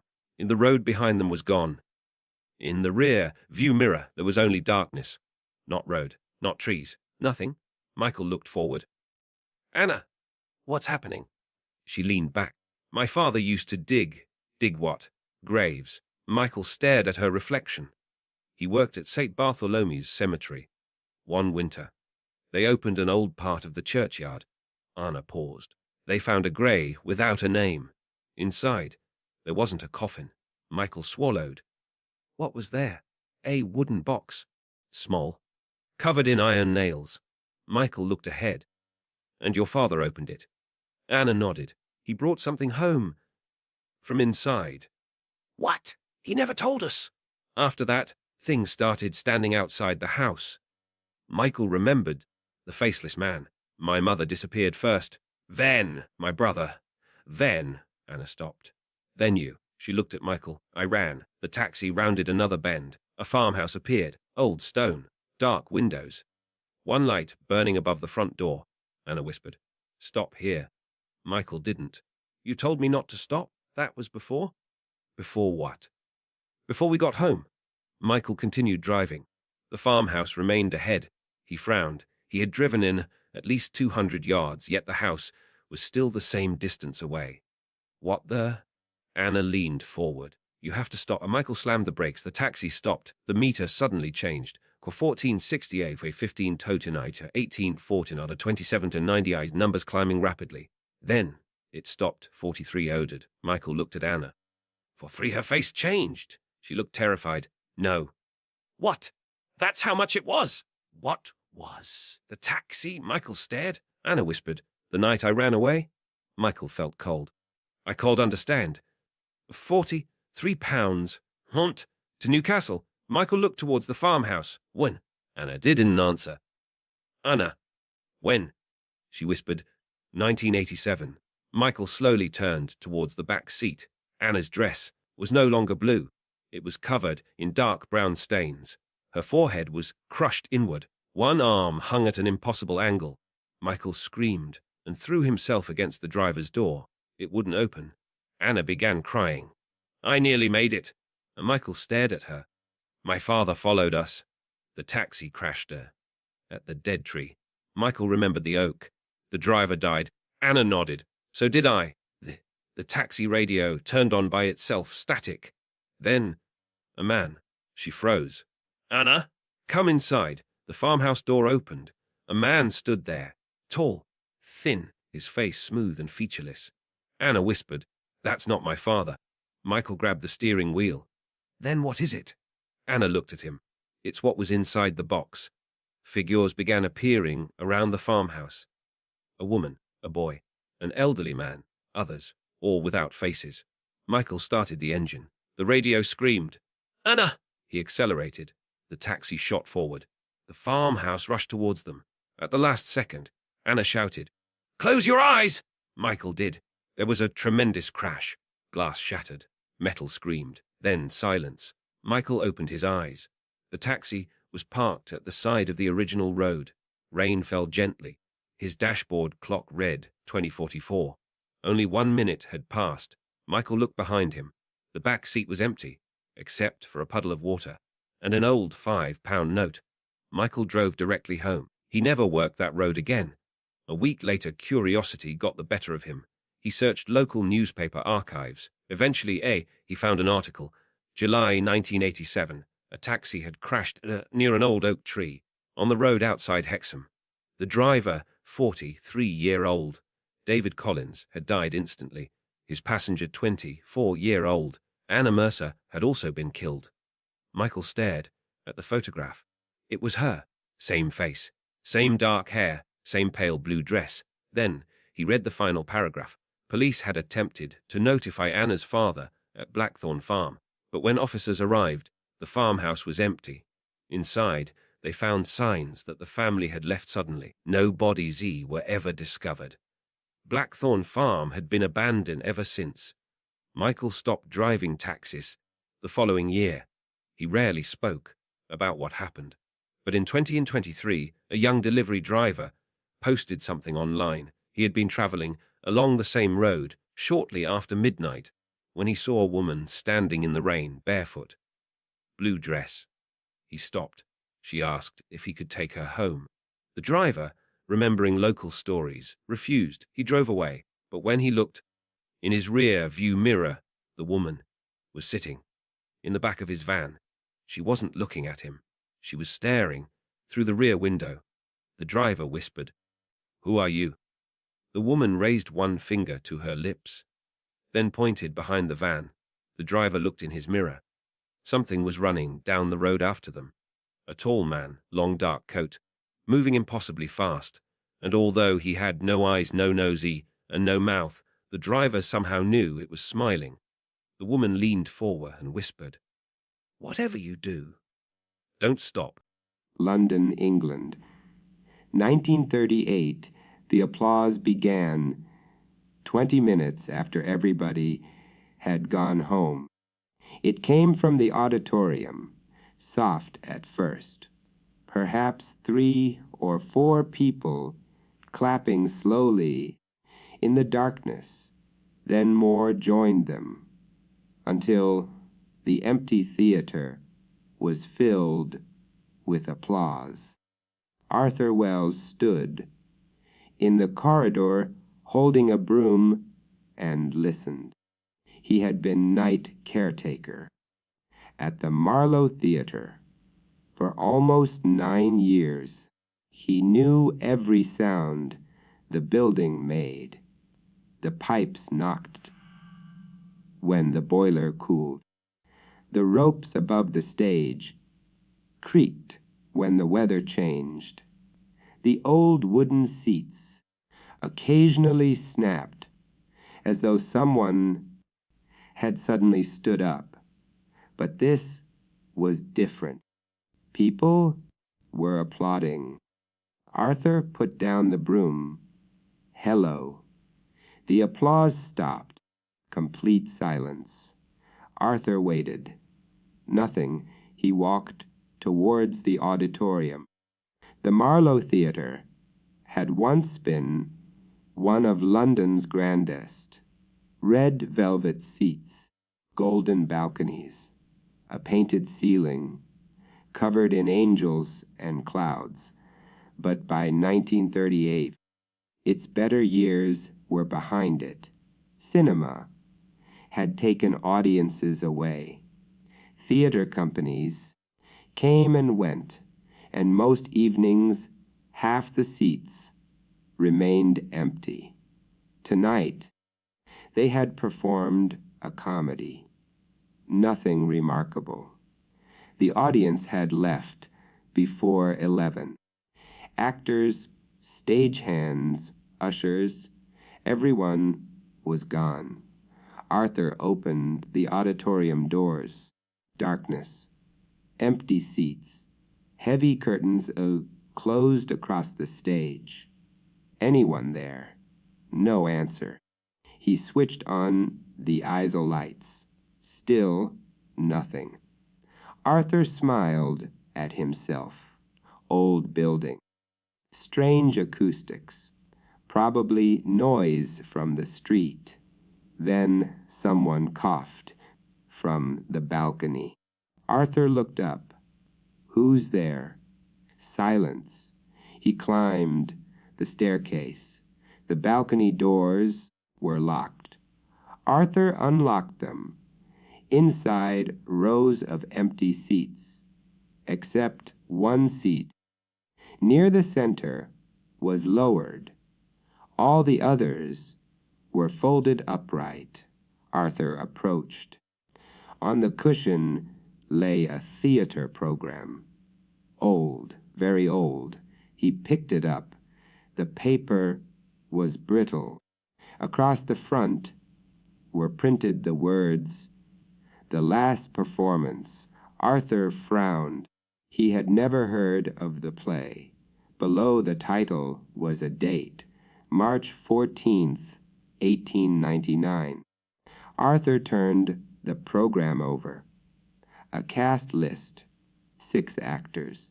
Then, at the bottom, one sentence, printed in black ink.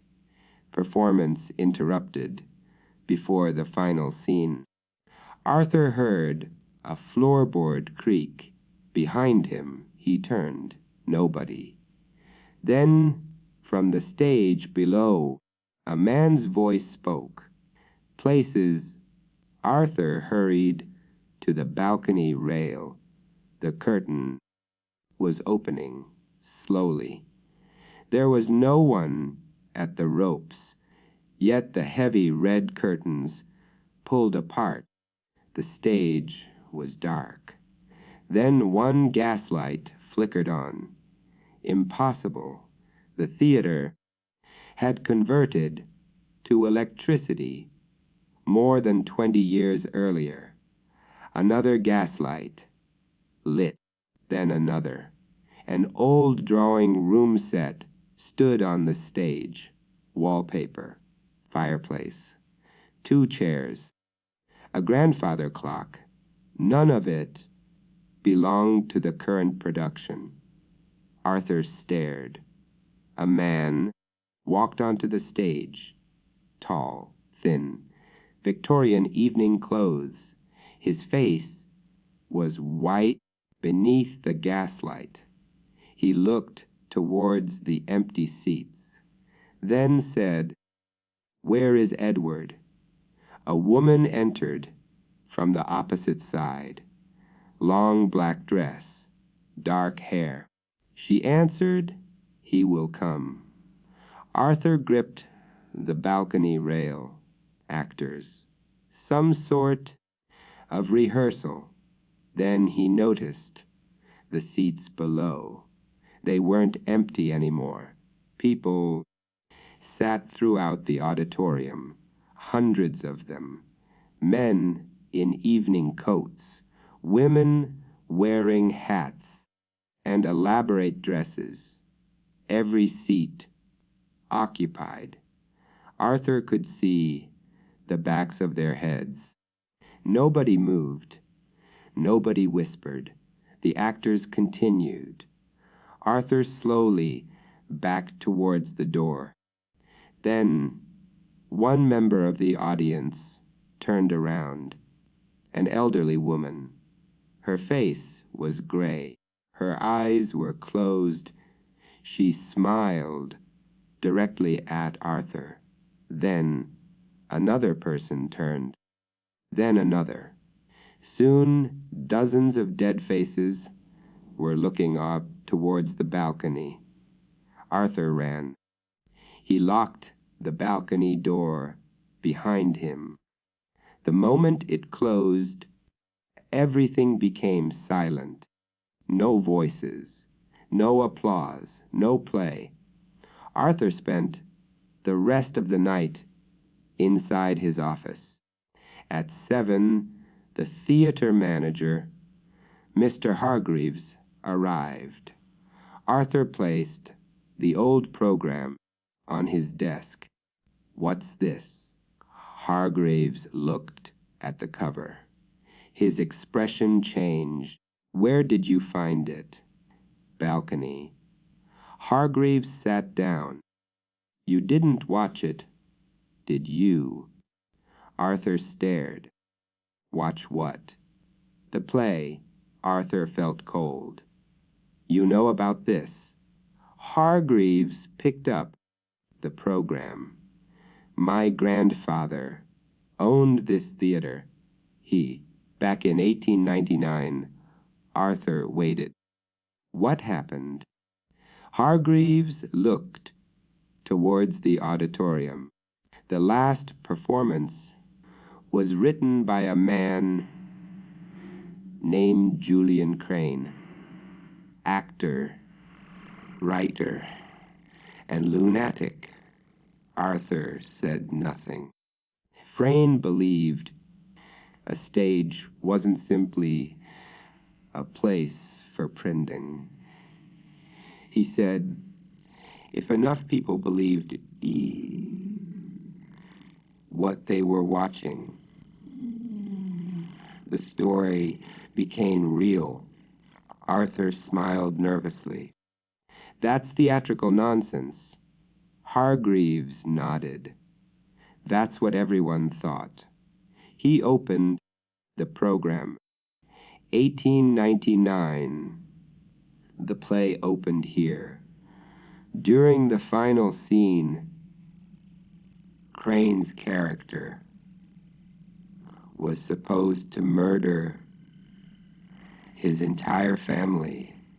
Arthur listened. Only the knife was real. Arthur stopped smiling. Killed 3 actors before the stage manager shot him. What happened to the others? 2 escaped. And the 6th? Hargreaves looked at Arthur. "Nobody knows. She vanished during the confusion." Arthur looked towards the cast list. One name had been circled in faded pencil. Eleanor Vale. Who was she? Crane's fiancée. A pause. The woman he was supposed to kill last. Arthur remembered the woman in black. She had said, "He will come," for 6 months. When it reopened, staff began hearing applause. After midnight, people saw the original audience. Sometimes they saw the actors. Those were the whispered. Arthur whispered, "Why?" Hargreaves looked at the program. Because the play never finished. Arthur said nothing. Then Hargreaves added, "And every few years it tries again." Arthur wanted to resign, but London was expensive. Work was difficult to find, and during the daytime, the theater seemed perfectly ordinary. So Arthur stayed. For 11 nights, nothing happened. Then, on the 12th, the applause returned. This time, Arthur did not investigate. He remained inside his office. The applause grew louder, then stopped. Footsteps approached along the corridor. A woman's voice called Arthur. He froze. Nobody at the theater called him Arthur. Everyone called him Mr. Wells. Arthur, we need you. He locked you. The office door. The handle slowly turned. Then someone knocked. 3 soft taps. Arthur remained silent. The woman whispered, "Edward hasn't arrived." Arthur remembered the first line of the play.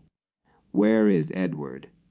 He looked at the program, still lying on his desk. There was no Edward listed among the cast. The knocking stopped. Then the theater bell rang once, twice, 3 times. The traditional signal for the performance to begin. Arthur's office lights went out. A spotlight appeared beneath his door. Not corridor light, stage light. Arthur opened the door. He wasn't in the corridor anymore. He stood on stage. Gaslights burned around him. Hundreds of dead spectators filled the theater. The woman in black stood opposite. She smiled. Edward. Arthur shook his head. My name's Arthur. The audience laughed, not loudly. A soft, dry sound, like leaves, moving across stone. The woman approached. You're late. I'm not Edward.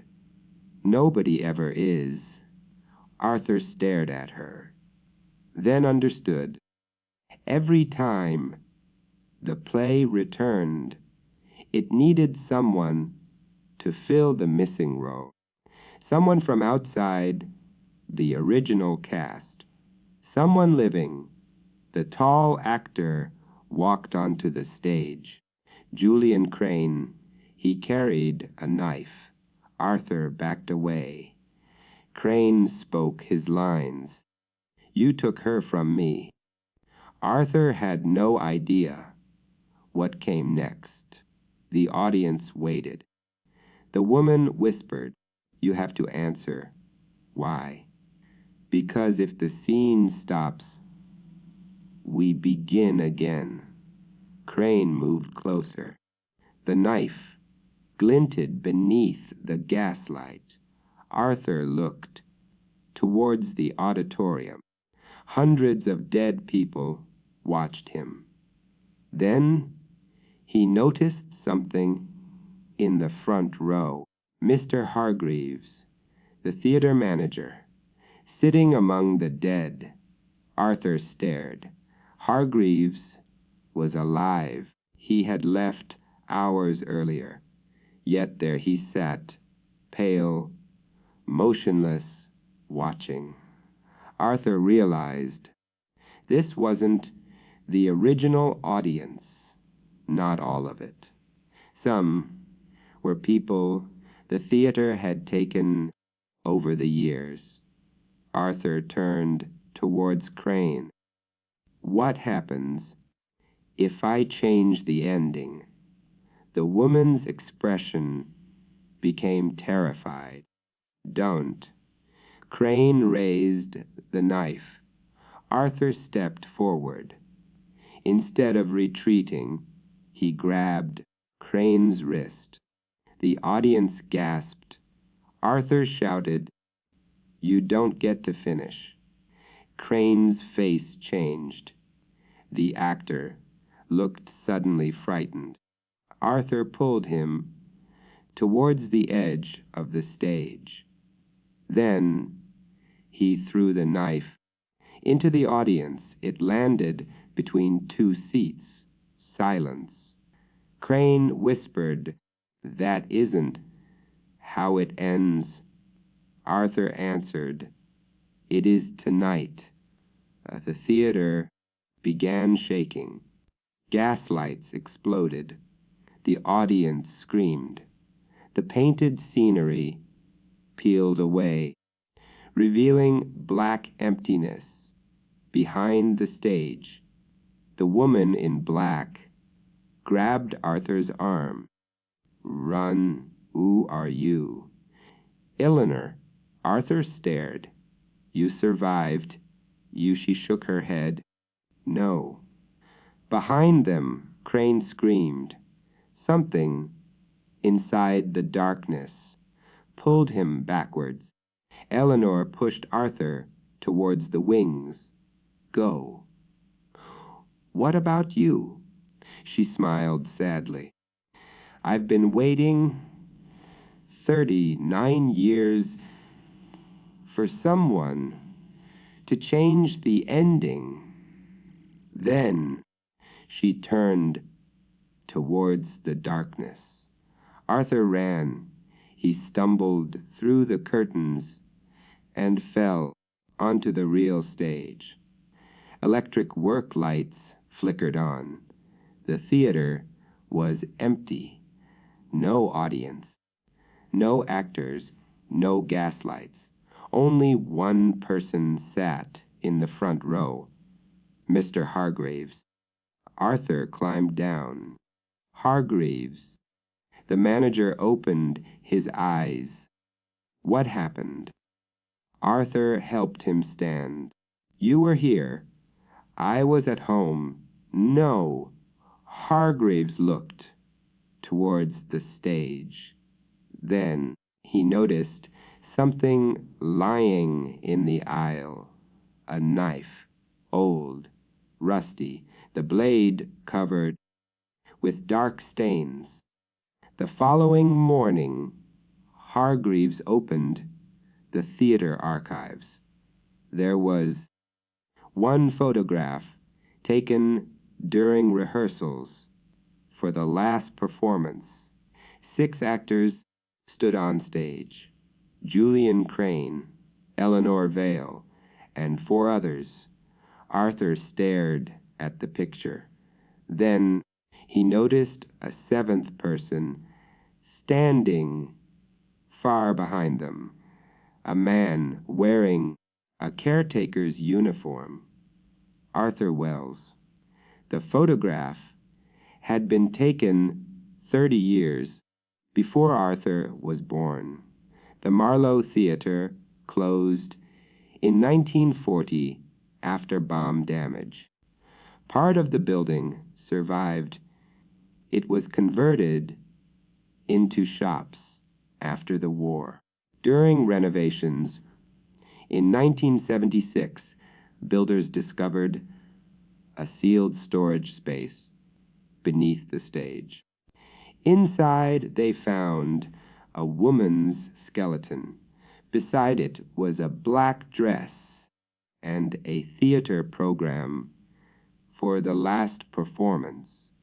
The remains were believed to be Eleanor Vale. After 77 years, she was finally buried. The story should have ended there. But in 2008, the basement beneath one of the shops was being renovated. A worker found an old wooden trapdoor. Beneath it were stairs. The stairs led to a section of theater that should not have survived demolition. 6 rows of red seats, a small stage, and a curtain. On one chair sat a program. Fresh paper, new ink, the title, The Last Performance. The date was that night's date. The worker showed his supervisor. They laughed. Someone's joke. They left at 6. But according to the building's security cameras, at 12:14, all the basement lights turned off. A few seconds later, people began arriving. Men in Victorian evening clothes. Women in long dresses. They walked down the stairs, one by one. At 12:30, every seat was occupied. The curtain opened. The camera failed.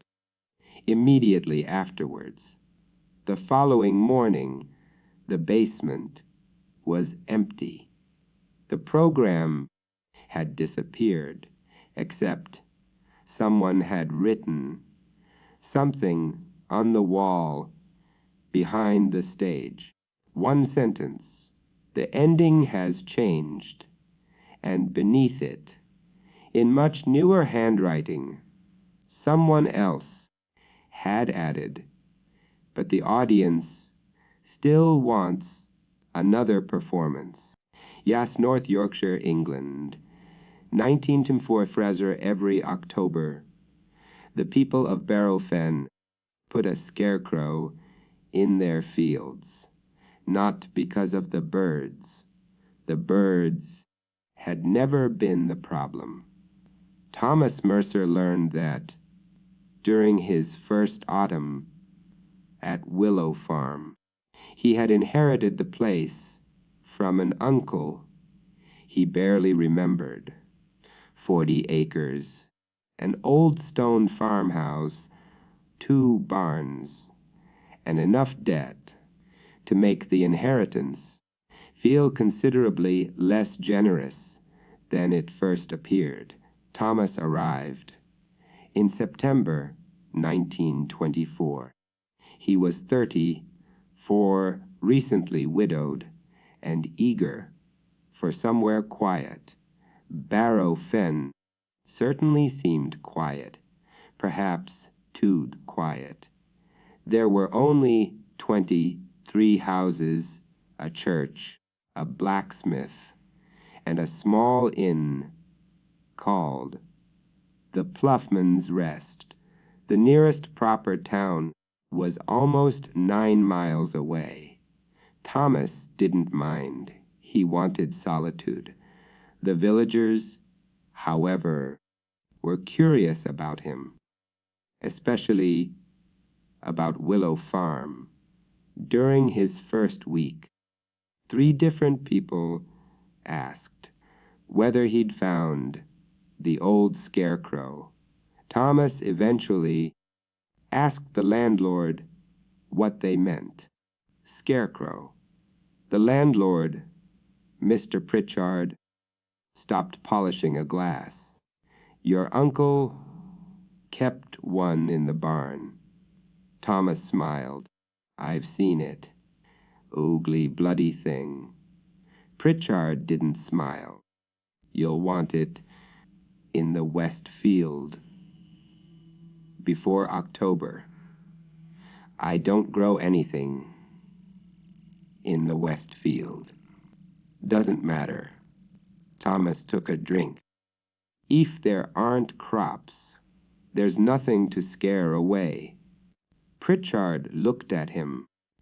It's not for the crows. Thomas laughed. Nobody else in the pub did. October arrived with rain. Cold, persistent rain that turned the fields to mud. On the first day, Thomas noticed something peculiar. Every farm surrounding Barrow Fen had erected a scarecrow, all facing the same direction, west. Thomas stood beside his gate, looking across the valley. Perhaps a dozen figures stood in distant fields, old coats, straw hats, wooden crosses, all staring towards the western hills.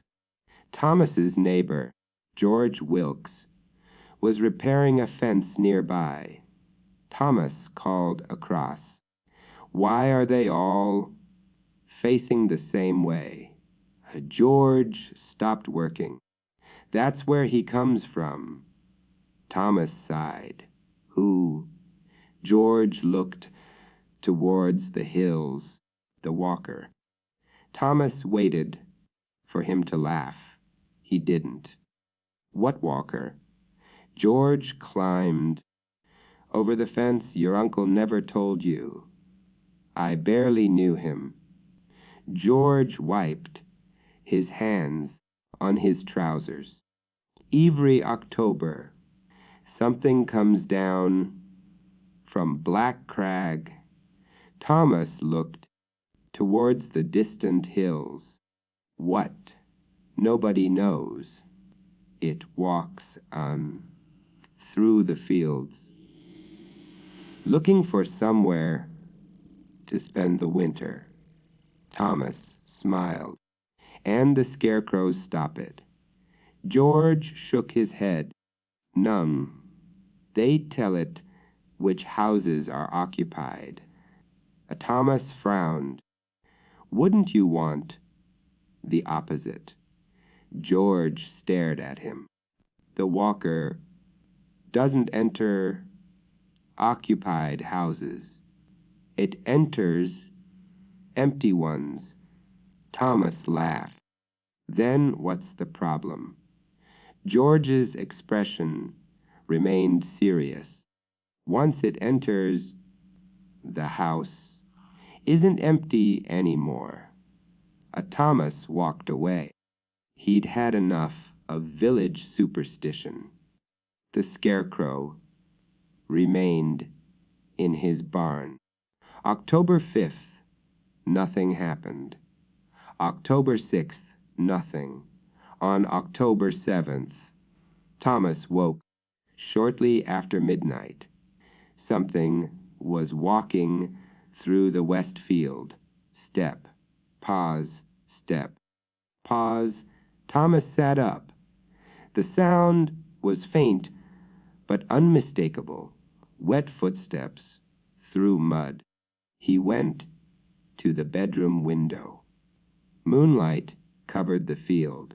Nothing moved. Then, near the stone wall, Thomas saw a figure, tall, thin, standing completely still. He assumed it was George. Hello. The figure didn't answer. Thomas opened the window. You there? The figure slowly turned towards the farmhouse. Thomas stepped back.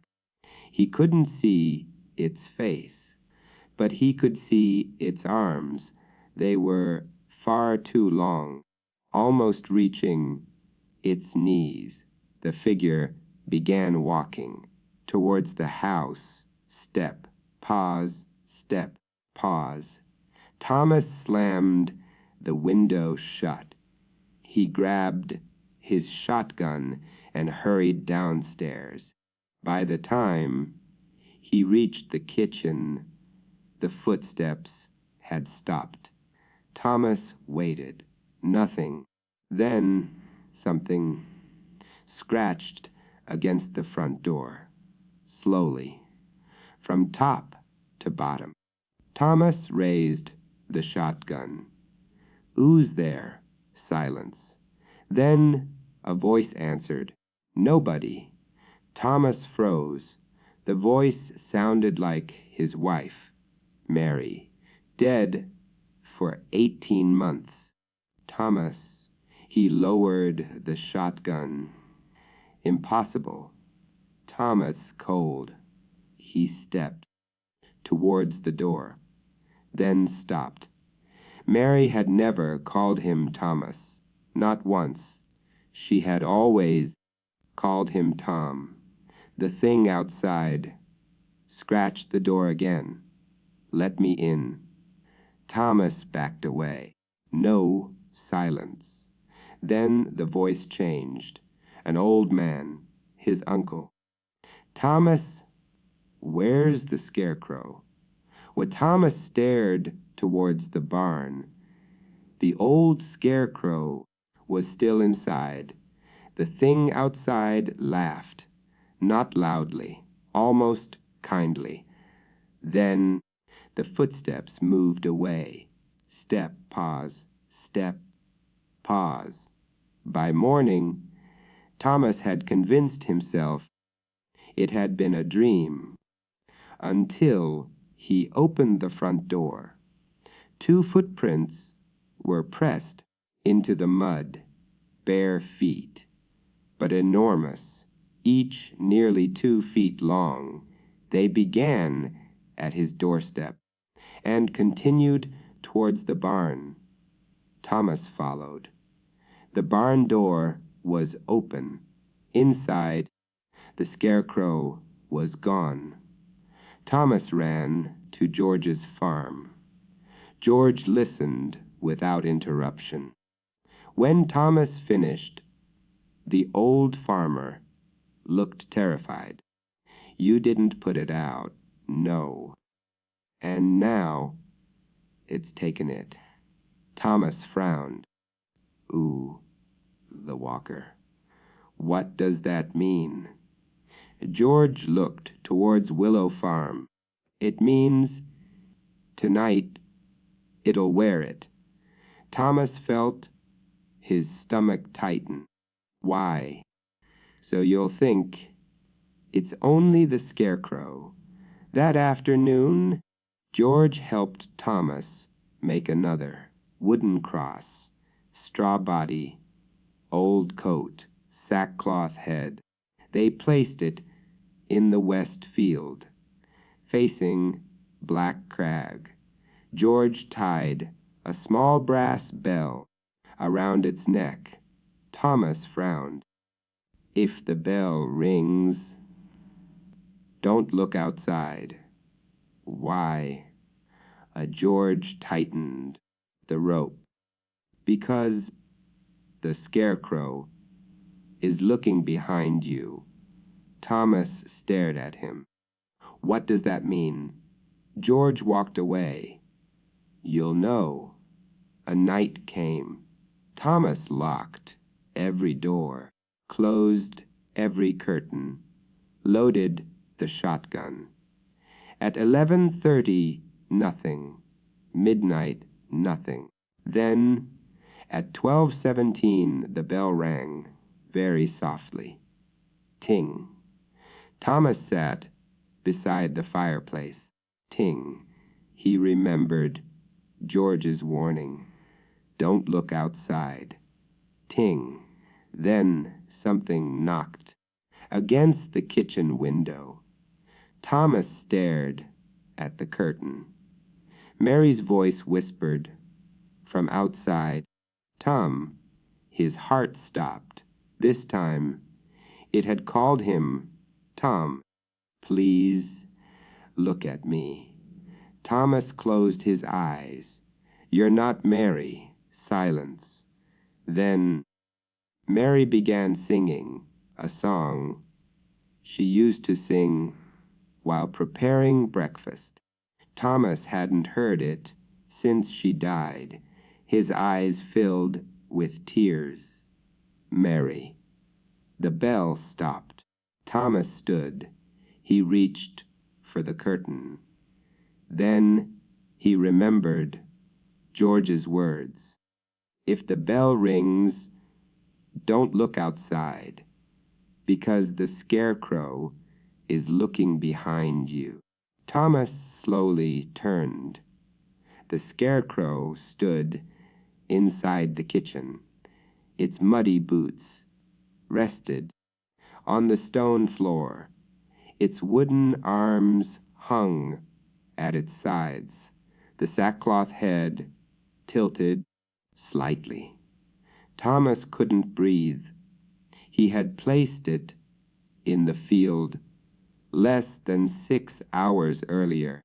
The bell around its neck moved. Ting. Thomas raised the shotgun. The scarecrow didn't move. Then, from outside the window, Mary whispered, Don't shoot him. Thomas looked towards the curtain. The scarecrow's head turned slowly towards the window. Thomas suddenly understood. It wasn't looking at him. It was watching. Whatever stood outside, something struck the window. The scarecrow moved, not like a person. Its entire body jerked forward, as though pulled by invisible strings. It placed itself between Thomas and the window. Outside, something screamed. The sound was enormous, deep, animal and human at the same time. The glass cracked. The scarecrow's bell rang violently. Ting, ting, ting. Then everything stopped. Thomas remained against the wall until sunrise. When daylight came, the scarecrow was gone. He found it back in the west field, exactly where they had placed it, but its coat was torn, and the sackcloth face was covered in black stains. George arrived shortly after breakfast. Thomas told him what happened. George nodded. It protected you. Thomas looked towards the scarecrow. I thought you said they only marked occupied houses. Joe Orge shook his head. That's what we tell people who don't believe. Thomas stared at him. What are they really? George looked across the valley. Every scarecrow still faced west. They're the ones who came before us. Thomas frowned. George continued. Every scarecrow contains something from the last person who owned the land. Thomas remembered what? A tooth. Sometimes a finger bone. Thomas stared. There's part of my uncle inside that. Oh, George nodded. He protected the farm while he was alive. No, he protects it while he's dead. Thomas remained at Willow Farm for another 41 years. Every October, he placed the scarecrow he never forgot, not once. Thomas Mercer died in 1965. The farm passed to his son, Edward, and according to village tradition, before Thomas was buried, Edward removed one small thing from his father's body. Nobody recorded what it was, but that October, a new scarecrow appeared in the west field. It wore Thomas Mercer's old brown coat. Willow Farm still exists today. Most of the surrounding land has been sold. New houses stand where fields once stretched towards Black Crag.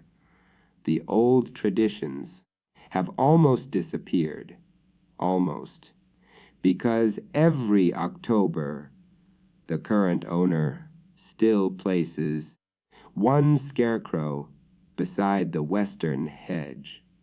Visitors sometimes laugh at it. Children take photographs. Teenagers occasionally steal its hat. But nobody from Barrow Fen touches it. And several years ago, a family living in one of the new houses decided to remove theirs. They thought the village tradition was ridiculous. On October 7th, their security camera recorded something walking across their garden, tall, thin, arms almost reaching its knees. The figure stopped outside their kitchen window. For almost 3 hours it stood there, watching. The following morning the family left. They never returned. When neighbors entered the house, nothing seemed disturbed, except for the kitchen. On the table someone had placed a small pile of straw. Beside it was an old brass bell, and scratched into the wooden tabletop were 5 words. Yarsers, there should have been one here. Doc Sezzy, the following October, the villagers made another scarecrow. They placed it outside the empty house. Nobody knows what they put inside it, but since then the walker hasn't returned, at least not to that house, because sometimes late in October, people driving along the road beneath Black Crag see something walking through the distant fields. Step, pause, step, pause.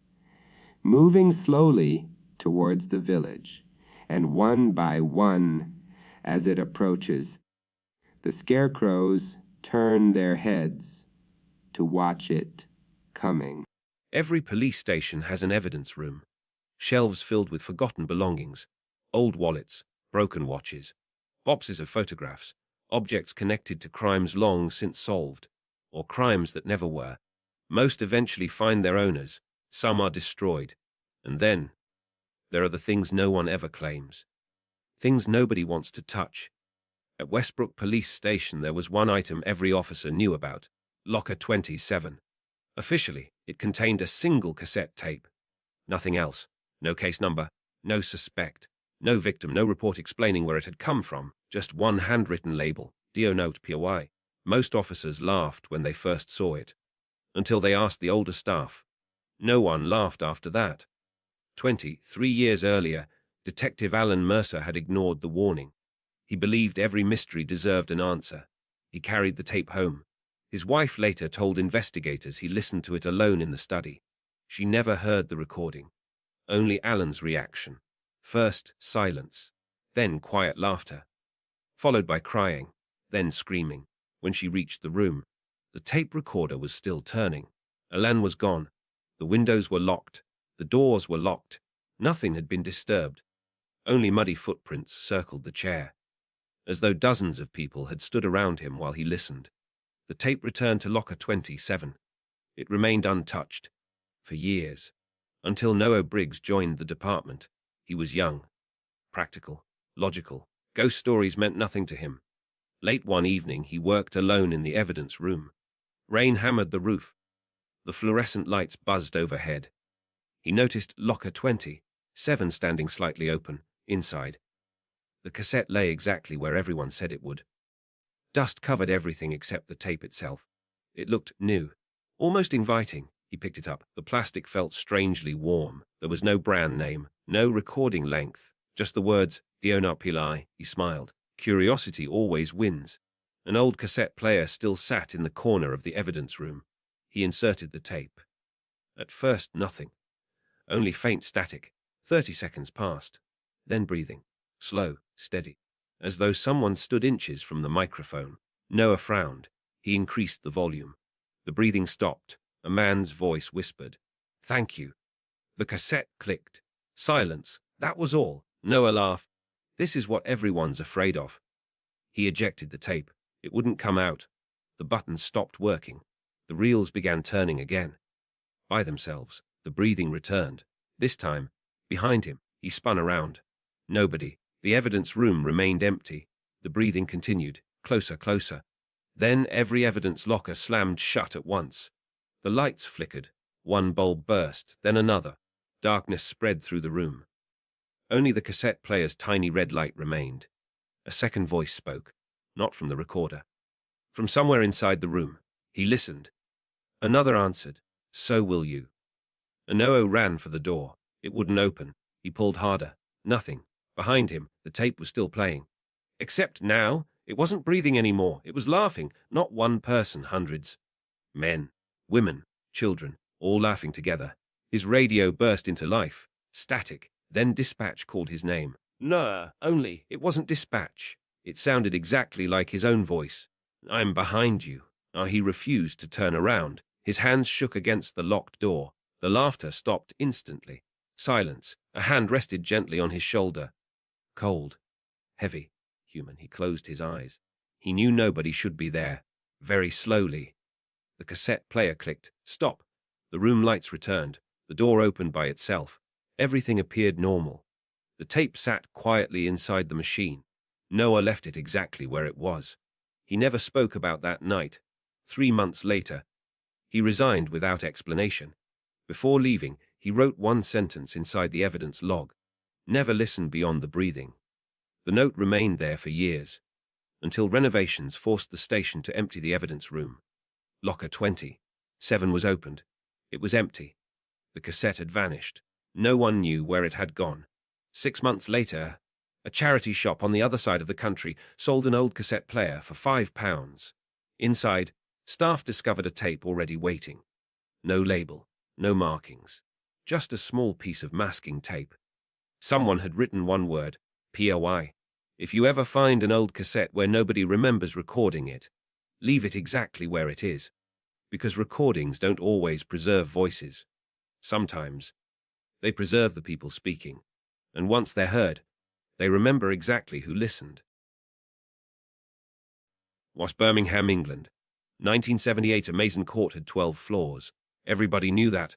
12 floors, 96 flats, 2 lifts, and 1 caretaker who had stopped asking the council to repair things, because nobody ever came. The building had been completed in 1964. By 1978, it already looked 50 years old. Paint peeled from the corridors. Half the lights didn't work. The lifts smelled of cigarettes, and occasionally urine. But families lived there. Children played football outside. Women talked across balconies. Men came home from factories and disappeared into the pub.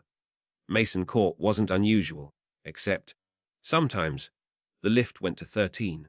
Peter Lawson discovered this on a Thursday night in November. Peter was 19. He lived with his mother on the 8th floor. He had spent the evening at his girlfriend's flat and returned home shortly after midnight. The entrance doors were unlocked. They were always unlocked. Peter pressed the lift button. D9. The doors opened. He stepped inside. Pressed 8. The doors closed. The lift began moving. 2, 3, 4, 5. Then it stopped. Peter sighed. Come on. The lights flickered. The lift started again. 6, 7, 8. It didn't stop. 9.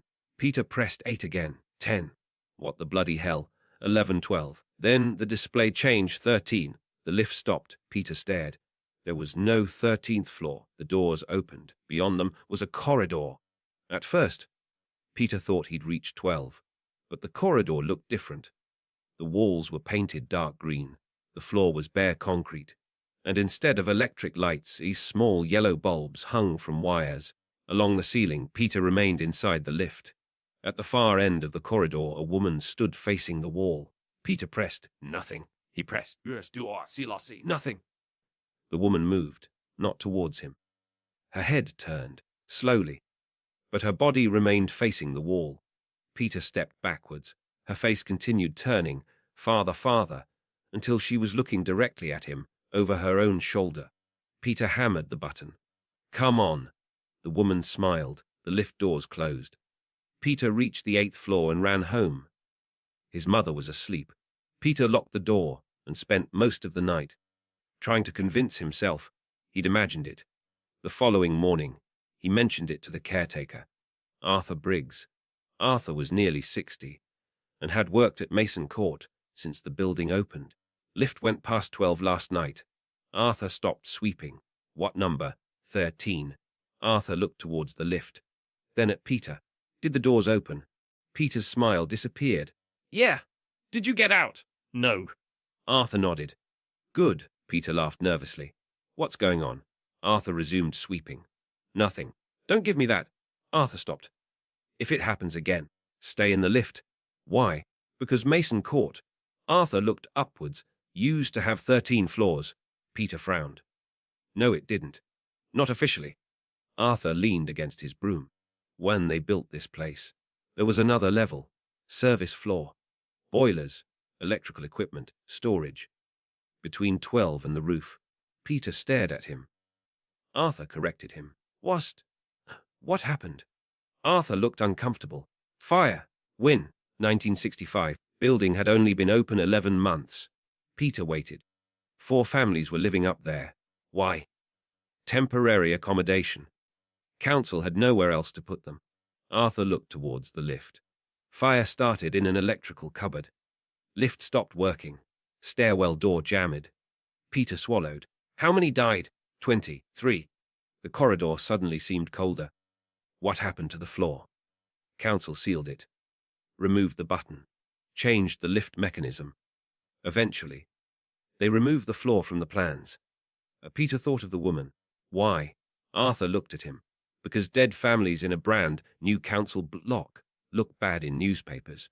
Peter went to work. By evening, he'd almost convinced himself Arthur was winding him up. Then, 3 nights later, Peter's mother disappeared. He came home and found dinner on the table. Television on, her handbag beside the sofa. No mother. Peter searched the flat. Nothing. Then he noticed the lift through the small window in their front door. The indicator above it was moving 9, 10, 11, 12, 13. Peter ran outside. The lift doors opened, empty. He stepped inside. On the floor was his mother's slipper. Peter stared at it, then pressed 12. Nothing. He looked at the control panel. Buttons 1 through 12. Then he noticed beneath 12 a faint circular mark. A button had once been there. Peter pressed the metal. The lift doors closed. The display changed. 13. When the doors opened, the green corridor waited. Peter stepped out. Mum. His voice echoed. Doors lined the corridor. 1301, 1302, 1303. Peter walked. Mum. A television played or, somewhere nearby, old music. A baby cried. Then a door opened. A little boy stepped into the corridor. His pajamas were burned. Have you seen my mum? Peter backed away.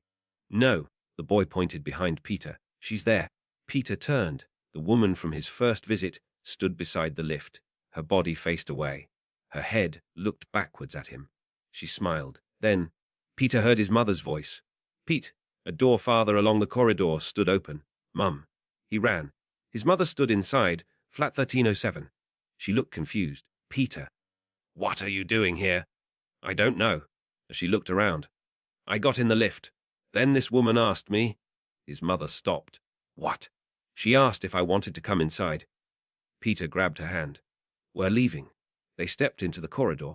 Every door was now open. People stood inside them. Men, women, children. Burned faces, blackened clothes. Watching. Peter pulled his mother towards the lift. The little boy blocked their way. You can't take her. Peter stopped. Move. She said yes. Peter looked at his mother. What? His mother whispered. The woman asked if I lived here. And I thought she meant Mason Court.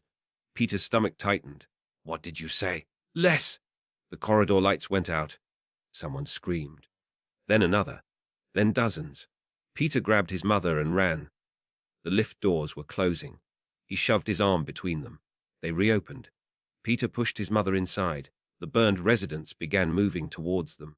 Slowly at first, then faster. Peter pressed 8. Nothing. The woman appeared directly outside, her head twisted backwards. She whispered, you live here. Peter pressed. Gerard. The doors began closing. A burned hand shot through. Peter kicked it. The hand withdrew. Doors closed. The lift dropped, not descended. Dropped. Peter and his mother screamed. 13, 14, 15, 16. Numbers flashed. Then, Groun, the doors opened. Arthur stood outside. Peter dragged his mother into the lobby. Shut it off. Arthur hit the emergency switch. The lift stopped. For several seconds, nobody spoke. Then, from inside the lift shaft, came banging. 23 knocks. 1 for every person who died. Arthur retired the following week. Peter and his mother moved away 3 months later. Mason Court remained occupied until 1999. Eventually, The council decided to demolish it. Before demolition, engineers examined the original plans and discovered something strange. Arthur had been wrong. There had never been a 13th floor, no service level, no residential accommodation. Nothing. The building had always contained 12 floors. There was, however, a fire. November 1965, 23 residents died, but the fire occurred on the 12th floor. The strangest part was the official list of victims. 22 names were recorded. The 23rd victim was never identified, only described as a woman approximately 40 years old. Her body was found inside the lift, and according to the fireman, there was something unusual about her injuries. Her body wasn't burned. Her neck had been broken, twisted almost completely backwards. Mason Court was demolished on September 14, 1999. As the upper floors came down, a television crew filmed the demolition. Years later, someone uploaded the footage online. Most people never notice anything unusual. But if you pause the recording, exactly 3 seconds before the 12th floor collapses, there is something standing at one of the windows. A woman. Her body faces into the building, but her head is turned backwards towards the camera, and above her, where there should only be sky, there is another row of windows, 8 of them, all lit, and behind every window, someone is watching. England, 1879. Yvonne Zippers. On his first night at Blackwater Point, Samuel Reed was given only one warning. Never turn the lantern towards the bay. Samuel thought he had missioned the bay. The old lighthouse keeper, Mr. Penrose, nodded. He was 70, perhaps older, with a face shaped by 40 years of wind, salt, and loneliness. Samuel looked towards the enormous lantern above them. But surely the whole purpose of a lighthouse, the sea, is to shine towards the sea, the open sea. Penrose replied, Yes. The bay? No. Samuel smiled. Why? Penrose didn't. Because there's something down there. That follows the light. Samuel had arrived at Blackwater Point that afternoon. The lighthouse stood on a narrow finger of rock, jutting into the Atlantic. Behind it was the small fishing village of Port Karen. In front, nothing but grey water. The bay lay to the east, a perfect crescent, surrounded by cliffs. Strangely, no boats used it. Samuel had noticed that, before reaching the lighthouse, fishing vessels sailed far around the headland. Rather than crossing the calm water of the bay, he had assumed there were rocks. Penrose corrected him. Water's deep. Then why avoid it? Penrose looked through the window. Because the fishermen aren't stupid. That evening, Samuel learned his duties. Trim the wick, clean the glass, check the mechanism, record the weather. The lantern rotated slowly, sending its beam across the darkness. But when the mechanism approached the eastern side, a metal plate blocked the bay, remained dark. Samuel tapped the plate. This was added afterwards. Penrose nodded. 1846. Why? You ask too many questions, and you don't answer enough. The Penrose looked at him. You'll learn. 3 nights passed. Nothing happened.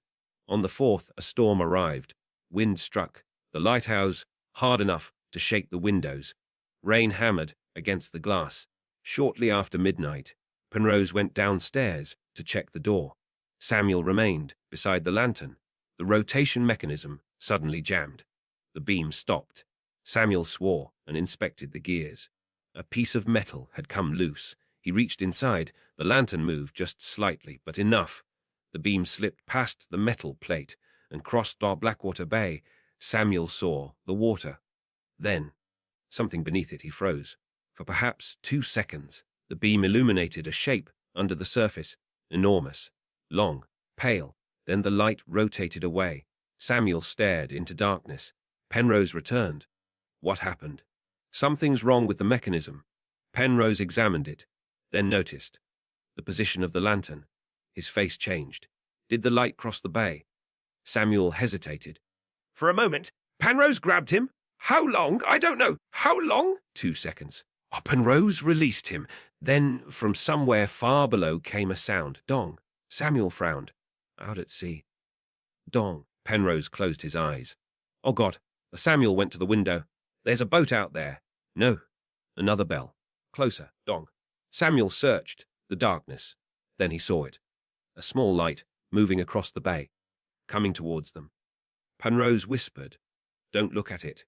Samuel ignored him. The light approached. Then another appeared. Then another. 5, 10, perhaps 20 small lights moving through the bay. Samuel stared. They're lanterns. Penrose pulled the curtain. "No." "What are they?" Penrose whispered one. "The drowned." Samuel laughed, but the laugh died quickly. The bells continued. Dong, dong. Dozens now. Penrose sat beside the wall. In 1846, the passenger ship Elizabeth Rose entered Blackwater Bay. Samuel listened. Captain saw the lighthouse and followed the beam. What happened? Nothing. Penrose looked at him. That's the problem. Samuel frowned and disappeared. No wreckage. No bodies. 112 people. Gone. Samuel stared at him. A ship doesn't simply disappear. I know. 3 nights later, the lighthouse keeper saw lights. Beneath the water, Penrose pointed towards the bay. He turned the lantern towards them. Then, the lights came ashore. Samuel felt cold. "What do you mean, came ashore?" Something struck the lighthouse door. Boom. Both men froze again. Boom. Samuel whispered, "Driftwood." Penrose shook his head. The bell outside rang again. Except now, it was directly below them. Dong. Samuel approached the window. Penrose grabbed him. "Don't." But Samuel looked. People were standing on the rocks beneath the lighthouse. Dozens of them. Men, women, children. Their clothes hung wet against their bodies. Every face was turned upwards, watching. One woman held a ship's lantern. Another carried a baby. A little boy stood barefoot on the rocks. Samuel whispered, "Shipwreck survivors." Penrose shook his head. 33 years is a long time to survive underwater. The little boy raised his hand and waved. Samuel stepped back. Something began climbing the stairs, wet footsteps, slowly ascending inside the lighthouse. Samuel stared towards the stairwell. Door was locked. Penrose whispered, "They don't use doors." Step, step, step. Water appeared there on the stairs. Then a woman emerged. Her dress was Victorian, but old-fashioned even for 1879. Her skin was white and swollen. Seaweed hung from her hair. In her arms she carried a baby. Samuel backed away. The woman looked towards a lantern, then at Samuel. Light. Her voice sounded as though she was speaking through water. "Please," Penrose whispered. "Don't listen." The woman stepped closer. "Can't find the shore." Samuel looked at her. Elizabeth rose. She nodded. "We've been waiting." "For what?" "The light," Penrose shouted. Samuel and don't. The woman looked towards the blocked side of the lantern. "Please, one moment, let us see where home is." Samuel looked at the metal plate, then at Penrose. "They're trapped." "They're not trapped." Penrose stepped between them. "They're keeping something." "Trapped." The woman stopped smiling. Samuel looked at Penrose. "What?" Penrose pointed towards the bay. The Elizabeth Rose didn't sink. The sea opened. Samuel said nothing. "My grandfather lighthouse keeper." He saw it. The water split apart. Something came up beneath the ship. Penrose's voice trembled. Something so large as that the ship disappeared inside its mouth. The woman screamed, not like a woman, like a whale dying beneath the sea. The windows shook. Every drowned passenger outside opened their mouth at once. Black seawater poured from them. Penrose grabbed the lantern mechanism. "Help me." Samuel joined him. Together, they forced the lantern away from the bay. The drowned woman lunged towards them. Samuel grabbed the metal plate. He shoved it back into position. The beam vanished from the eastern window. Instantly, the woman disappeared. The footsteps stopped. The bells stopped. Outside, the lights vanished. Silence. Then something enormous moved beneath the lighthouse. Shook. Samuel fell. A sound rose from Blackwater Bay. Deep, ancient, hungry. Then, slowly, it faded. The following morning, the storm passed. Samuel stood outside the lighthouse. Blackwater Bay was perfectly calm. Penrose joined him. Samuel looked towards the water. Is it still there? Penrose nodded. How long? Nobody knows. Samuel remained at Blackwater Point Eye for 26 years. When Penrose died, Samuel became keeper, and every man who worked beneath him received the same warning: never turn the light towards the bay. Blackwater Lighthouse was automated in 1923. The old metal shield was removed. Engineers considered it unnecessary. On the first night, the automated lantern made a complete rotation. For the first time in 77 years, the beam crossed Blackwater Bay. The lighthouse keeper in the neighboring village recorded something unusual in his log. At 12:14, he saw dozens of lights appear on the water. At 12:17, every light went out. The following morning, Blackwater Lighthouse was gone, not damaged, not collapsed. Gone. Only the stone foundations remained. Officials blamed a landslide. But fishermen from Port Caron said something different. They said the lighthouse was still there. Sometimes, on moonless nights, boats passing far offshore see its light, not above the water. Below it, deep beneath Blackwater Bay, the beam turns slowly through the darkness, and occasionally it illuminates the outline of a ship, the Elizabeth Rose, still intact, still full of passengers, still waiting after more than a century. But fishermen say there is something else down there now. Something much larger moving beneath the ship, and whenever the underwater lighthouse shines upon it, the thing slowly opens its eyes. For over 150 years, Blackstone Lighthouse never missed a night. Storm, snow, war, it didn't matter. The great lantern always shone across the sea. Then, one winter evening in 1964, the light went out. The Coast Guard sent a boat immediately. When they reached the island, the lighthouse keeper was gone. His dinner was still warm. His coat hung by the door. The logbook lay open on the desk. Only one sentence had been written on the final page. The light isn't for the ships anymore. No trace of the keeper was ever found. A new crew took over. Within a month, they resigned. The lighthouse was automated shortly afterwards. Eventually, it was abandoned completely. Officially, Blackstone Lighthouse is closed to the public. Unofficially, people still visit, especially photographers, especially ghost hunters, especially those who don't believe the stories. Nathan Cole was one of them. He traveled the British coastline documenting forgotten places. When he heard about Blackstone, he hired a small fishing boat. The old fisherman who dropped him off refused to stay. As Nathan unloaded his equipment, the old man shouted one final warning. If the light comes on, don't look out to sea. And Nathan laughed. The boat disappeared into the mist. The island became silent. Only the waves crashing against the rocks disturbed the stillness. The lighthouse towered above him, tall, grey, weathered by decades of salt and storms. Inside, everything remained exactly as it had been left. Old maps covered the walls. Oil lamps gathered dust. The great spiral staircase climbed into darkness. Nathan filmed every room. Everything appeared perfectly ordinary, until he found the logbook. The final entry still sat on the desk. The light isn't for the ships anymore. Below it, fresh ink. A second sentence. "You're early," asked Nathan frowned. That hadn't been mentioned in any article. He touched the page. The ink smeared across his fingers. Still wet. He searched the building. Nobody. Every door remained locked from the inside. As evening approached, fog swallowed the island. The sea disappeared. The horizon vanished. Nathan climbed the staircase toward the lantern room. The giant glass windows surrounded him. Nothing but white mist outside. Then, click. The lantern turned, slowly. Its great lens began rotating. Nathan froze. There was no electricity. The lighthouse had been disconnected years ago. Yet, the lamp burst into life. A brilliant white beam swept across the sea. The moment it touched the fog, shapes appeared. Hundreds of them. People, standing silently on the water, not floating, standing. Men, women, children, all facing the lighthouse. None of them moved. Nathan stumbled backwards. The beam completed another rotation. The figures were closer. Impossible. The sea between them remained untouched. No waves, no splashes, only silent people waiting. Another rotation. Closer again. Now he could see their faces. Pale, expressionless.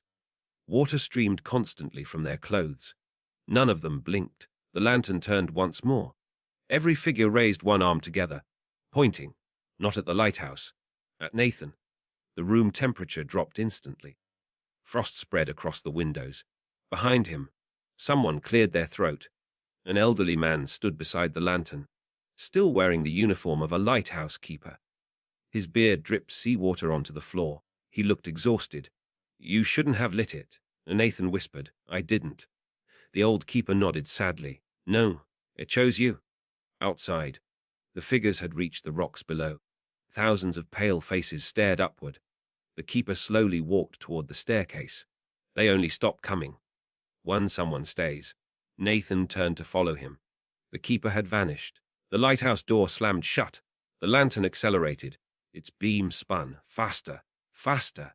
Each sweep revealed more people climbing the cliffs. No sound, no footsteps, only endless silent faces. Nathan grabbed his camera. The display showed something horrifying. The room wasn't empty. Dozens of soaked figures already surrounded him, standing perfectly still. The camera saw them. His eyes did not. One hand slowly reached toward his shoulder. The recording ended. 3 days later, the fishing boat returned. Nathan had disappeared.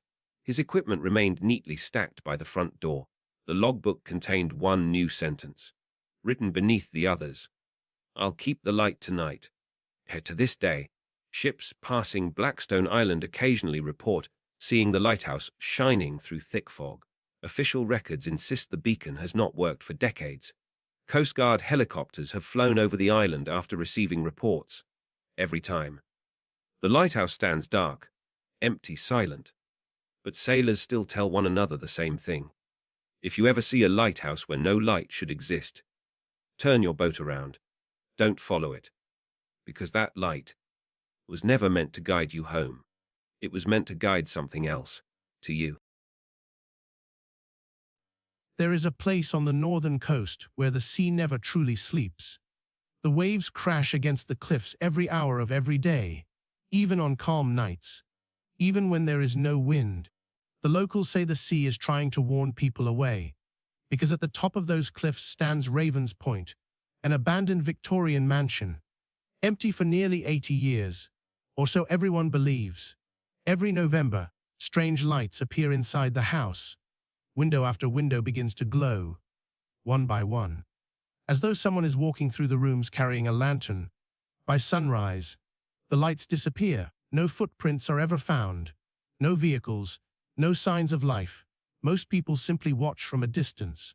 No one is foolish enough to climb the path. Until Liam arrived. He was a filmmaker. He traveled across Britain searching for haunted locations. His viewers loved real places, real legends, real fear. When he heard about Raven's Point, he packed his cameras and drove through the night. The villagers tried to stop him. An old woman standing outside the village shop quietly said, "If you see someone waving from a window, don't wave back." Liam smiled politely. He thought it was another local ghost story. By the time he reached the cliffs, rain had begun to fall. The old gate stood open. Rust covered every hinge. The warning sign had almost rotted away. Cape O Ute. The words were barely readable. Beyond it, a narrow path climbed toward the mansion. The sea crashed violently below. Every gust of wind carried the smell of salt and damp stone. The house stood against the night sky like a black silhouette, dark, silent, watching. Liam unpacked his camera. He positioned a tripod overlooking the building. Then he waited. Midnight arrived. Nothing happened. He began to think the stories were nonsense. Then a single light appeared. One upstairs window glowed with a warm golden light. A second followed. Then another. Within seconds, every window in the mansion was shining. The empty house looked alive. Liam couldn't believe what he was seeing. He zoomed in. Movement. Someone walked slowly past one of the upstairs windows. A woman. Long white dress. Dark hair, head lowered. She disappeared into another room. Seconds later, she crossed another window. Always walking. Never running. Never stopping. Liam grabbed his equipment. He had to know who she was. The front door opened with almost no effort. The smell inside was overwhelming. Rotting wood, dust, seawater. The entrance hall was completely dark. The lights he'd seen from outside had vanished. Only his torch illuminated the corridor. His footsteps echoed through the mansion. Every room was empty. Furniture lay broken beneath thick layers of dust. Cobwebs stretched across every doorway. No one could have lived here, not for decades. Then footsteps, soft, slow, above him. He climbed the grand staircase. Each step creaked beneath his weight. At the end of the upstairs hallway, a door stood slightly open. Warm light spilled through the gap. He moved closer. Inside stood the woman. She faced an enormous mirror, completely still. Her white dress looked spotless, untouched by dust, untouched by time. Liam raised his camera. The flash exploded across the room. The woman slowly turned. She had no face, only smooth, pale skin, no eyes, no nose, no mouth. Yet somehow, she smiled. The lights throughout the mansion went out. Every room fell into darkness. Something slammed the door behind him. He ran. The hallway seemed longer than before. The staircase twisted downward into darkness. The sound of footsteps followed him, not one pair, many walking calmly behind him, never rushing, never slowing. He burst through the front door and stumbled onto the cliff path. Behind him, every window lit up once again. He looked back only once. The woman stood in the highest window, one pale hand raised, slowly waving. Liam remembered the old woman's warning. He turned away. He never waved back. The next morning, police searched the mansion after finding Liam's abandoned camera near the gate. There was no sign of him. Only the footage remained. The recording showed Liam entering the house. It captured every room, every corridor, every staircase. But there was one detail investigators couldn't explain. Throughout the entire recording, someone was always visible, standing just behind him, at the end of every hallway, inside every doorway, watching, perfectly still. The final frame froze on the upstairs mirror. Liam wasn't reflected. The faceless woman was. Today Ravens Point still overlooks the sea. Its windows remain dark, most of the year, but every November the lights return, one by one. Locals close their curtains before midnight, because they believe the lights are not trying to lure people inside. They're searching for someone who escaped, and one night, they may mistake you for the person they're still waiting to bring home. West London, England, 1887. The scratching began on the first night. Charles Whitmore heard it shortly after 2 in the morning, coming from somewhere behind his bedroom wall. Scratch, scratch, scratch. He opened his eyes and listened. Nothing. Charles had moved into the house that afternoon. Number 9, Bellwether Street, wasn't somewhere he had intended to live. At 42 years old, Charles had expected his life to be rather different. He had once owned a successful printing business. He had once had a wife. He had once had money. Now, he possessed 2 suitcases, a collection of books, and enough savings to rent 2 rooms. In one of the less fashionable parts of London, the house belonged to Mrs. Hargreaves, a widow of approximately 60, who seemed permanently irritated by the existence of other people. His bedroom was on the 2nd floor. Small, but comfortable. There was a fireplace, a wardrobe, a washstand, and one window overlooking the street. The only unusual thing was the wall beside the bed. It sounded hollow. Charles discovered this on his second morning. He knocked against it. Tap, tap, tap. The sound echoed, as though there were empty space behind the plaster. Mrs. Hargreaves was serving breakfast downstairs. Charles mentioned it. "There's a cavity behind my bedroom wall." Her spoon stopped, halfway towards the sugar bowl. Nupo. Charles smiled. "There most certainly is. It's an old house, Mr. Whitmore." "I understand that." "Then you'll understand," she said, without looking at him, "that old houses make noises." Charles thought that a rather strange answer. The second night the scratching returned. 2:13. Scratch, scratch, scratch. Charles sat up. It continued. Scratch, scratch, scratch. He lit a candle. The noise stopped. Charles climbed from bed and approached the wall. He placed his ear against it. Silence. Then from the other side, someone breathed. Charles stepped backwards. A slow, shuddering breath. Then another. Hello. The breathing stopped. Charles waited. Then 3 knocks. Tap, tap, tap. Charles stared at the wall. He raised his hand and knocked back. Tap, tap, tap. Immediately tap. Something knocked again, but not 3 times. Once, then twice. Then 3 times, then 4. Charles frowned. He answered once, then twice, then 3 times, then 4. Silence. A moment later, a man's voice whispered from behind the plaster. Thank you. Charles ran from the room. Mrs. Hargreaves found him downstairs, still wearing his nightclothes. She stared at him. What happened? There's someone behind that wall. Her expression changed. Don't be ridiculous. I heard him. Charles pointed upstairs. A man spoke to me. Mrs. Hargreaves became very still. What did he say? Charles hesitated. Thank you. The colour drained from her face. Then she slapped him. Hard. Charles stared at her. What the devil was that for? You answered him. What? You answered the knocking. Charles rubbed his cheek.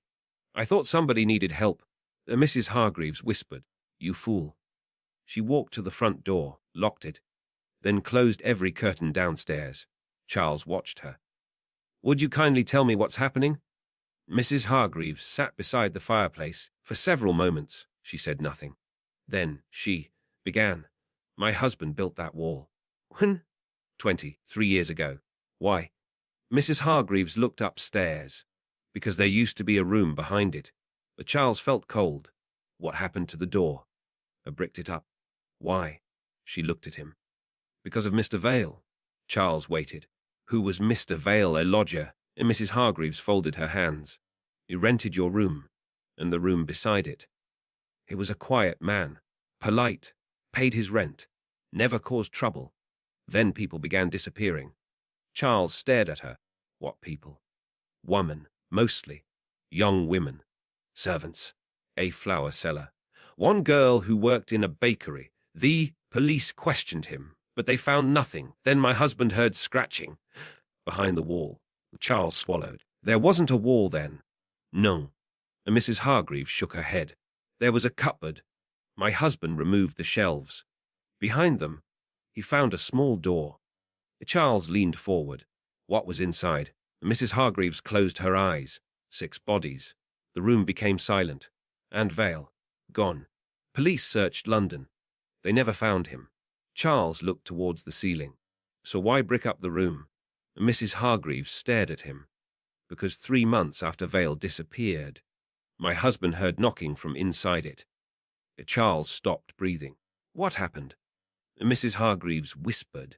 He vanished. Charles stood. That's impossible. I know. Why search the room? It was empty. Nothing. Except... She paused. After that, I had the doorway sealed. Charles looked upstairs, and the knocking stopped. Until when? Mrs. Hargreaves looked directly at him. Until you arrived. Charles packed immediately. He had no intention of spending another night inside number 9. By 11 that morning, both suitcases were downstairs. Charles put on his coat. Mrs. Hargreaves stood beside the door. I'm sorry. Charles nodded. So am I. Then someone knocked upstairs 3 times. Tap to tap. Charles froze. Mrs. Hargreaves whispered. Ignore it. Another knock. Then a man's voice. Emily. And Mrs. Hargreaves dropped her keys. Charles looked at her. Emily. Tears filled her eyes. My husband, she whispered, called me Emily. The voice came again. Emily, please. And Mrs. Hargreaves stepped towards the stairs. Charles grabbed her. No, that's him. It isn't. You don't know that. Charles tightened his grip. You told me yourself. The voice upstairs began crying. Emily, I've been waiting. And Mrs. Hargreaves pulled away. She climbed the stairs. Charles followed. When they reached his bedroom, the wallpaper was moving. Not fluttering, moving outwards, then inward, as though something enormous was breathing behind it. Mrs. Hargreaves approached. My love. Charles grabbed her shoulder. Don't. The wall knocked. Once, twice, 3 times. Then her husband's voice whispered, Answer me. And Mrs. Hargreaves raised her hand. Charles stopped her. No. Then, another voice came from behind the wall. A woman's voice. Please. Then another. Help us, another. Please? Soon dozens of voices whispered from behind the plaster, men, women, children, all begging, all crying. Then silence. A single man's voice spoke. Charles recognized it, Mr. Vale. Though he had never heard him before, somehow he knew. Charles. Charles stepped backwards, the plaster cracked. A thin line appeared from ceiling to floor. Something pushed from the other side. Fingers, human fingers, forcing themselves through the crack. Mrs. Hargreaves screamed. Charles grabbed the fireplace poker. The fingers clawed at the plaster. More appeared. 5 hands. 10. Dozens. The wall began breaking apart. It was darkness, not a room, not bricks, just darkness. And inside that darkness stood a man. Tall, thin, wearing a black Victorian suit. Mr. Vale smiled. You answered. Charles swung the poker. It passed straight through him. Vale stepped forward. Behind him, faces appeared in the darkness. The missing women. Mrs. Hargreaves' husband. Others, dozens of them. Charles grabbed Mrs. Hargreaves and ran. They reached the street. Seconds before every window in number 9 shattered outward. Neighbors gathered. Police arrived. Nobody believed their story. The following morning, builders entered the house. They removed the damaged wall. Behind it, they found a small room. 6 skeletons lay inside, exactly as Mrs. Hargreaves remembered. But there was something else, a 7th body, a man. The remains were identified by the wedding ring, still around one finger. Mrs. Hargreaves' husband. He had been missing for 23 years. But the doctor who examined him found something impossible. The body had been dead for less than 24 hours. Mrs. Hargreaves left London. Charles never saw her again. Number 9 remained empty until 1901. Then the house was renovated. The hidden room was removed. The walls were rebuilt. Everything was changed. Today, Bellwether Street no longer exists. The entire area was redeveloped during the 1960s. An office building now stands where number 9 once stood, and for many years, nothing unusual happened. Until a night cleaner, working alone, reported hearing scratching from behind a wall on the 2nd floor. Security investigated. There was nothing there. The following night, the scratching returned. Scratch, scratch, scratch. The cleaner approached the wall. Then 3 knocks came from the other side. Tap, tap, tap. He should have walked away. Instead, he knocked back. Tap, tap, tap. The scratching stopped, and from somewhere, inside a wall that had been built nearly 80 years after Mr. Vale died, a man's voice whispered, very softly, "Thank you." Every railway station has abandoned platforms, old lines, forgotten tunnels, places where trains no longer stop. But there is one platform that isn't marked on any map. Railway workers call it Platform 0. Officially, it doesn't exist. No signs point towards it. No station plans include it. And yet, every few years, someone disappears after claiming they found it. Most are never seen again. The story begins with Ethan Carter, a freelance photographer who specialized in forgotten places. He had spent years exploring abandoned stations across Britain. One rainy evening, he arrived at Ashford Central. His plan was simple. Photograph the Victorian architecture. Catch the last train home. Nothing more. As he packed away his camera, an elderly cleaner approached him. She glanced at his photographs, then quietly asked, "You didn't go below Platform 4, did you?" Ethan laughed. "There isn't anything below Platform 4. The old woman looked strangely uneasy. "There shouldn't be." Then she walked away. Curious now, Ethan searched the station. Near the end of Platform 4, he found an old iron gate, half hidden behind electrical cabinets. It stood slightly open. Beyond it, stone steps disappeared underground. His torch revealed ancient brick walls. The air smelled damp. The sound of trains faded until there was only silence. At the bottom of the staircase stood another platform. Old wooden benches, rusted lamps, Victorian signs. Everything covered in dust, except the rails. They gleamed, as though a train had passed only moments earlier. Above one tunnel entrance hung a cracked enamel sign, P-High for Arm ZRO. No station number, no timetable, just those 2 words. Ethan smiled. He had discovered something incredible. He began taking photographs. Click, click. Every flash echoed along the tunnel. Then a whistle, far away. Low. Growing louder, he checked his watch. No trains were scheduled. Not here. Not anywhere near this tunnel. The rails began to hum. A vibration traveled beneath his feet. Wind rushed through the darkness. Then a light appeared. Not the bright white beam of a modern train. A warm yellow glow, like gas lamps. The train emerged slowly, black, ancient. Every carriage made of polished wood. Gold lettering decorated the sides. No company name, no destination. The engine made almost no sound. Only the slow hiss of steam. It stopped directly in front of him.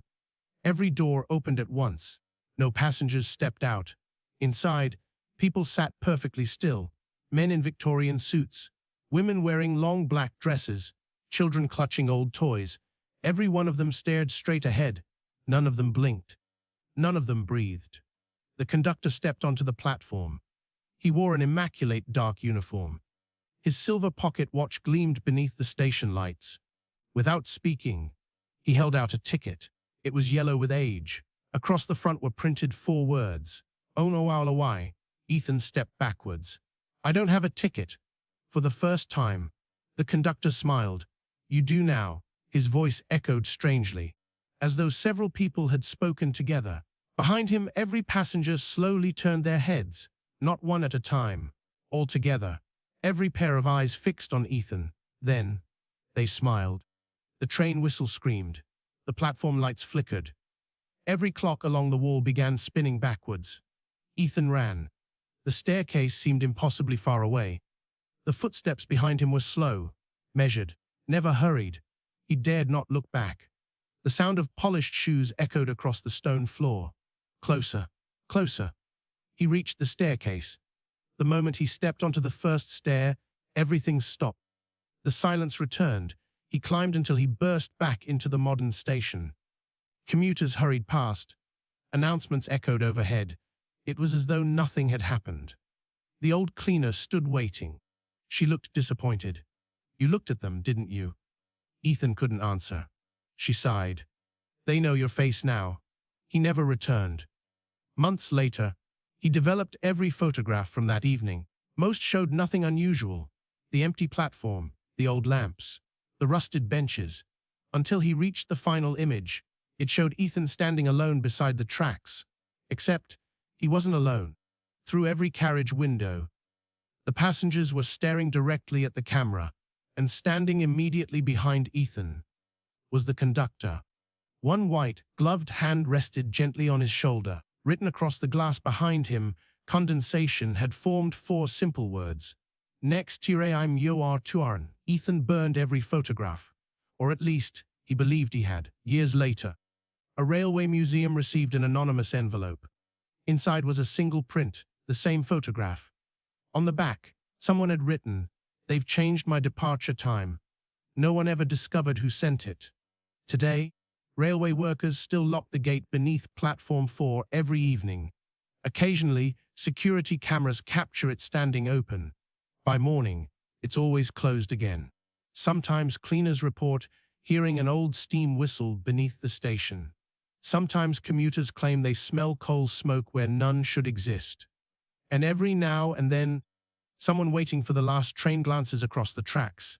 For just a second, they see another platform, lit by old gas lamps. Waiting. If you ever see it, don't walk towards it. Don't look for the timetable. And whatever you do, if a conductor offers you a ticket, never take it, because every journey from Platform 0 has only one destination, and no return ticket has ever been issued. 1906. Arthur Pembroke first noticed the man while developing a photograph of an empty street. The photograph had been taken shortly after midnight on December the 3rd, 1906. Arthur was experimenting with night photography. At the time, it was difficult work.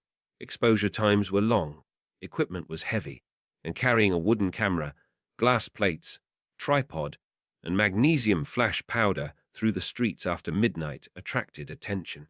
Arthur didn't mind. He was 31, unmarried, and completely obsessed with photography. He owned a small portrait studio on Walcott Street, where respectable families sat beneath uncomfortable lights and attempted not to blink. But Arthur preferred photographing things when nobody was around. Empty streets, abandoned buildings, churchyards, places that looked different after everyone else had gone home. That night, Arthur chose Marlow Lane, a narrow, cobbled street behind an old textile warehouse. The buildings there were due for demolition. Arthur wanted a final photograph. He positioned the camera beneath a gas lamp, opened the shutter and waited. 30 seconds, 40, 50, nobody passed. He closed the shutter, packed his equipment, and returned home. The following morning, Arthur developed the plate. Slowly, the image appeared. Buildings, gas lamp, wet cobbles. Then, a man. Arthur frowned. Someone stood at the far end of Marlow Lane. He hadn't seen anyone. The figure was perhaps 100 yards away, tall. Black coat, black hat, facing the camera. Arthur examined the negative with a magnifying glass. The man's face was impossible to distinguish. Probably someone had walked into the exposure and stood still. Unusual, but hardly supernatural. Arthur placed the photograph on his desk and forgot about it. 2 nights later, he returned. Same street, same camera position, same exposure. Nobody appeared. The next morning, Arthur developed the second plate. The man was there again. But this time, he was closer, perhaps 70 yards away. Arthur stared at the photograph, same coat, same hat, same posture, facing the camera. Arthur checked it. The first photograph, 100 yards. Second, 70. He felt a small chill, then laughed. Somebody was playing games. So, the following night, Arthur returned with his assistant, Henry Clark. Stand beside me. Henry looked around. Why, just humor me. Arthur prepared the camera. If anyone enters the street, Henry sighed. Very well. Arthur opened the shutter. They waited. Nobody appeared. Arthur closed it. See anyone? No. Seton? Arthur. There's nobody here. They returned to the studio. Arthur developed the plate, while Henry watched. The image appeared. Empty street, gas lamp, buildings. Then Henry whispered, "Who's that?" The man stood 40 yards away. Henry stepped closer. I wasn't there. I know. Double exposure. Arthur shook his head. New plate. Contamination. New. Henry stared at the image. Then he noticed something. Arthur, what? Look at his feet. Arthur used the magnifying glass. The man's shoes were not touching the street. He appeared else to be standing several inches above the cobbles. Henry stepped backwards. Burn it. Arthur smiled nervously. Don't be ridiculous. I'm serious. It's a photographic anomaly. Henry pointed at the 3 pictures. An anomaly. That's walking towards you. Arthur didn't burn them. Instead, he became fascinated. He wanted another photograph. Henry refused to accompany him. So, on December the 9th, Arthur returned alone. He positioned the camera, opened the shutter, waited. The street was completely silent. Then, Arthur heard something. A camera shutter, click. Behind him, Arthur turned. Nothing. He looked towards Marlow Lane, empty. Click. Again, this time from somewhere above him. Arthur closed his shutter and hurried home.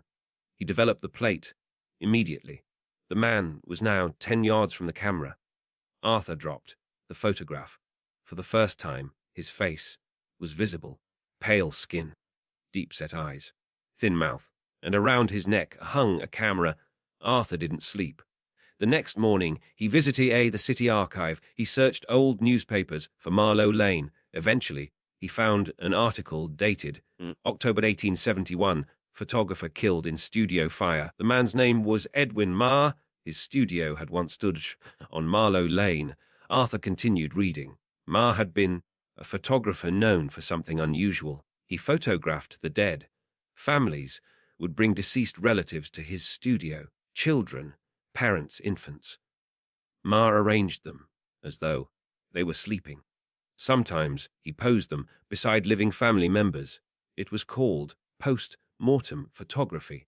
Arthur knew the practice. What he didn't know was what happened. At Marr's studio, in October 1871, a fire destroyed the building. Marr died inside. But witnesses reported something strange. When firefighters entered the ruins, they found hundreds of photographic plates, completely undamaged. Every plate showed the same thing: Edwin Marr standing behind the person he had photographed, even photographs taken years before his death. Arthur stared at the newspaper. There was a photograph of Marr, black coat, black hat, pale face, the man from Marlow Lane. Arthur returned to his studio. He gathered the 4 photographs. He intended to destroy them. Then he noticed something he hadn't seen before. In photograph 1, Marr stood 100 yards away. Photograph 2, 70. Photograph 3, 40. Photograph 4, 10. Arthur realized what the next photograph would show: nothing. Because Marr would be behind the camera, Arthur burned all 4 photographs. Then he smashed the glass negatives. For 3 days, nothing happened. On the 4th morning, a customer arrived for a portrait. Mrs. Eleanor Webb and her young son, Thomas. Arthur prepared the studio. Mother and child sat together. Arthur placed a fresh glass plate. Please remain still. He removed the lens cap. Exposure, 3 seconds. Done. That afternoon, Arthur developed the portrait. Mrs. Webb appeared. Thomas appeared, and behind them stood Edwin Marr. Arthur stared. Marr was smiling. His hand rested on Thomas's shoulder. Arthur destroyed the photograph. The following day, Mrs. Webb returned, has disappeared. Arthur felt sick. Win. Last night, his bedroom window was locked, door closed. He simply vanished. Arthur said nothing. After she left, he examined the broken negative. Something had changed. Thomas was no longer sitting beside his mother. The chair was empty. Arthur stepped backwards. Behind Mrs. Webb, Marr remained, still smiling. That evening, Arthur packed every camera, every plate, every photograph in his studio. He intended to burn everything. At 11:30, he heard a camera shutter. Click. Arthur stopped. Click. From upstairs. His studio had no upstairs. Click. Again. Then a flash illuminated the room.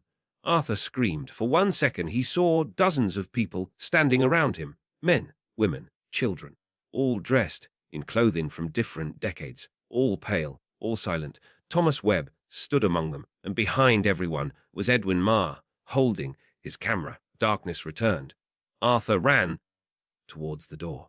It wouldn't open. Another flash. The dead were closer. Another. Closer. Another.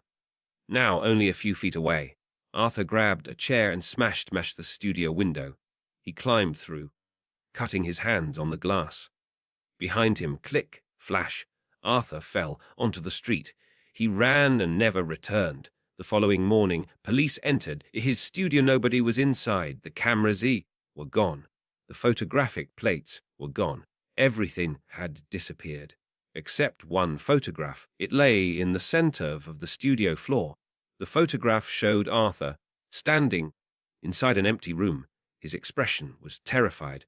Behind him were dozens of dead people, and directly over Arthur's shoulder, Edwin Marr was smiling. Arthur Pembroke left Bath and abandoned photography. He lived another 37 years. He never allowed another photograph to be taken of him. Not once. When he died in 1943, his family discovered a sealed envelope inside his desk. Written across it were the words, "Do not photograph my body." His family respected his wishes. Arthur was buried without a photograph. For decades, the story was forgotten. Then, in 2019, the old building on Walcott Street, where Arthur's studio had once stood, was renovated. Workers discovered a wooden box beneath the floorboards. Inside were 14 glass photographic plates. Most were damaged. 13 showed ordinary portraits. The 14th was different. It showed an empty photography studio. The date, scratched into the glass, was December 1906. Nobody has stood in the photograph. At first, the plate was donated to a local museum. A curator digitized it at high resolution. When she enlarged the image, she noticed a reflection in a mirror at the back of the room. A man holding a camera, black coat, black hat, pale face. She assumed he was the photographer. Then she looked closer. The camera was pointed directly out of the photograph. At her, the curator laughed and showed a colleague. The following morning, she didn't arrive for work. Her flat was locked from inside. Her phone, her handbag, her keys were still there. She was never found, the museum removed, the photograph from public display. But by then, the digital scan had already been uploaded to the museum's online archive. According to the website, it was viewed more than 8,000 times before being deleted. Nobody knows how many people saved a copy, but occasionally one appears on photography forums or old history websites. People usually notice the man in the mirror, then someone enlarges him, then someone downloads the picture, and according to those who have seen more than one copy, there is something very strange about Edwin Marr. In the original scan, he stands at the back of the room, but each time the image is copied, he moves slightly closer. So, if you ever find an old photograph of an empty Victorian studio, and there is, a pale man holding a camera somewhere in the background, don't enlarge it, don't save it, and whatever you do, don't look to see how close he is. West Yorkshire, England.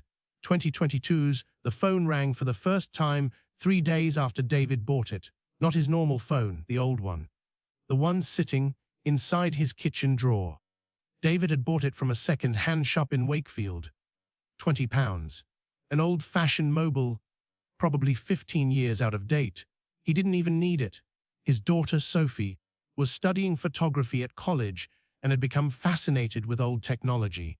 Film cameras, cassette players, old mobile phones, anything her father considered obsolete rubbish. Her 19th birthday was approaching, and David thought the phone might make an amusing little extra present. The shopkeeper couldn't tell him much about it. No charger. That's fine. Don't know if it works. Doesn't matter. Battery's probably knackered. David smiled. For 20 quid, I'll risk it. He took it home, put it inside the kitchen drawer, and forgot about it. 3 nights later, at 2:17 in the morning, David woke. Something was ringing downstairs. He lay in bed half asleep, listening. An electronic ringtone, old-fashioned, shrill, beep, beep. David sat up. His own phone was charging beside the bed. The ringing continued. Beep, beep, beep. He went downstairs. The sound was coming from the kitchen.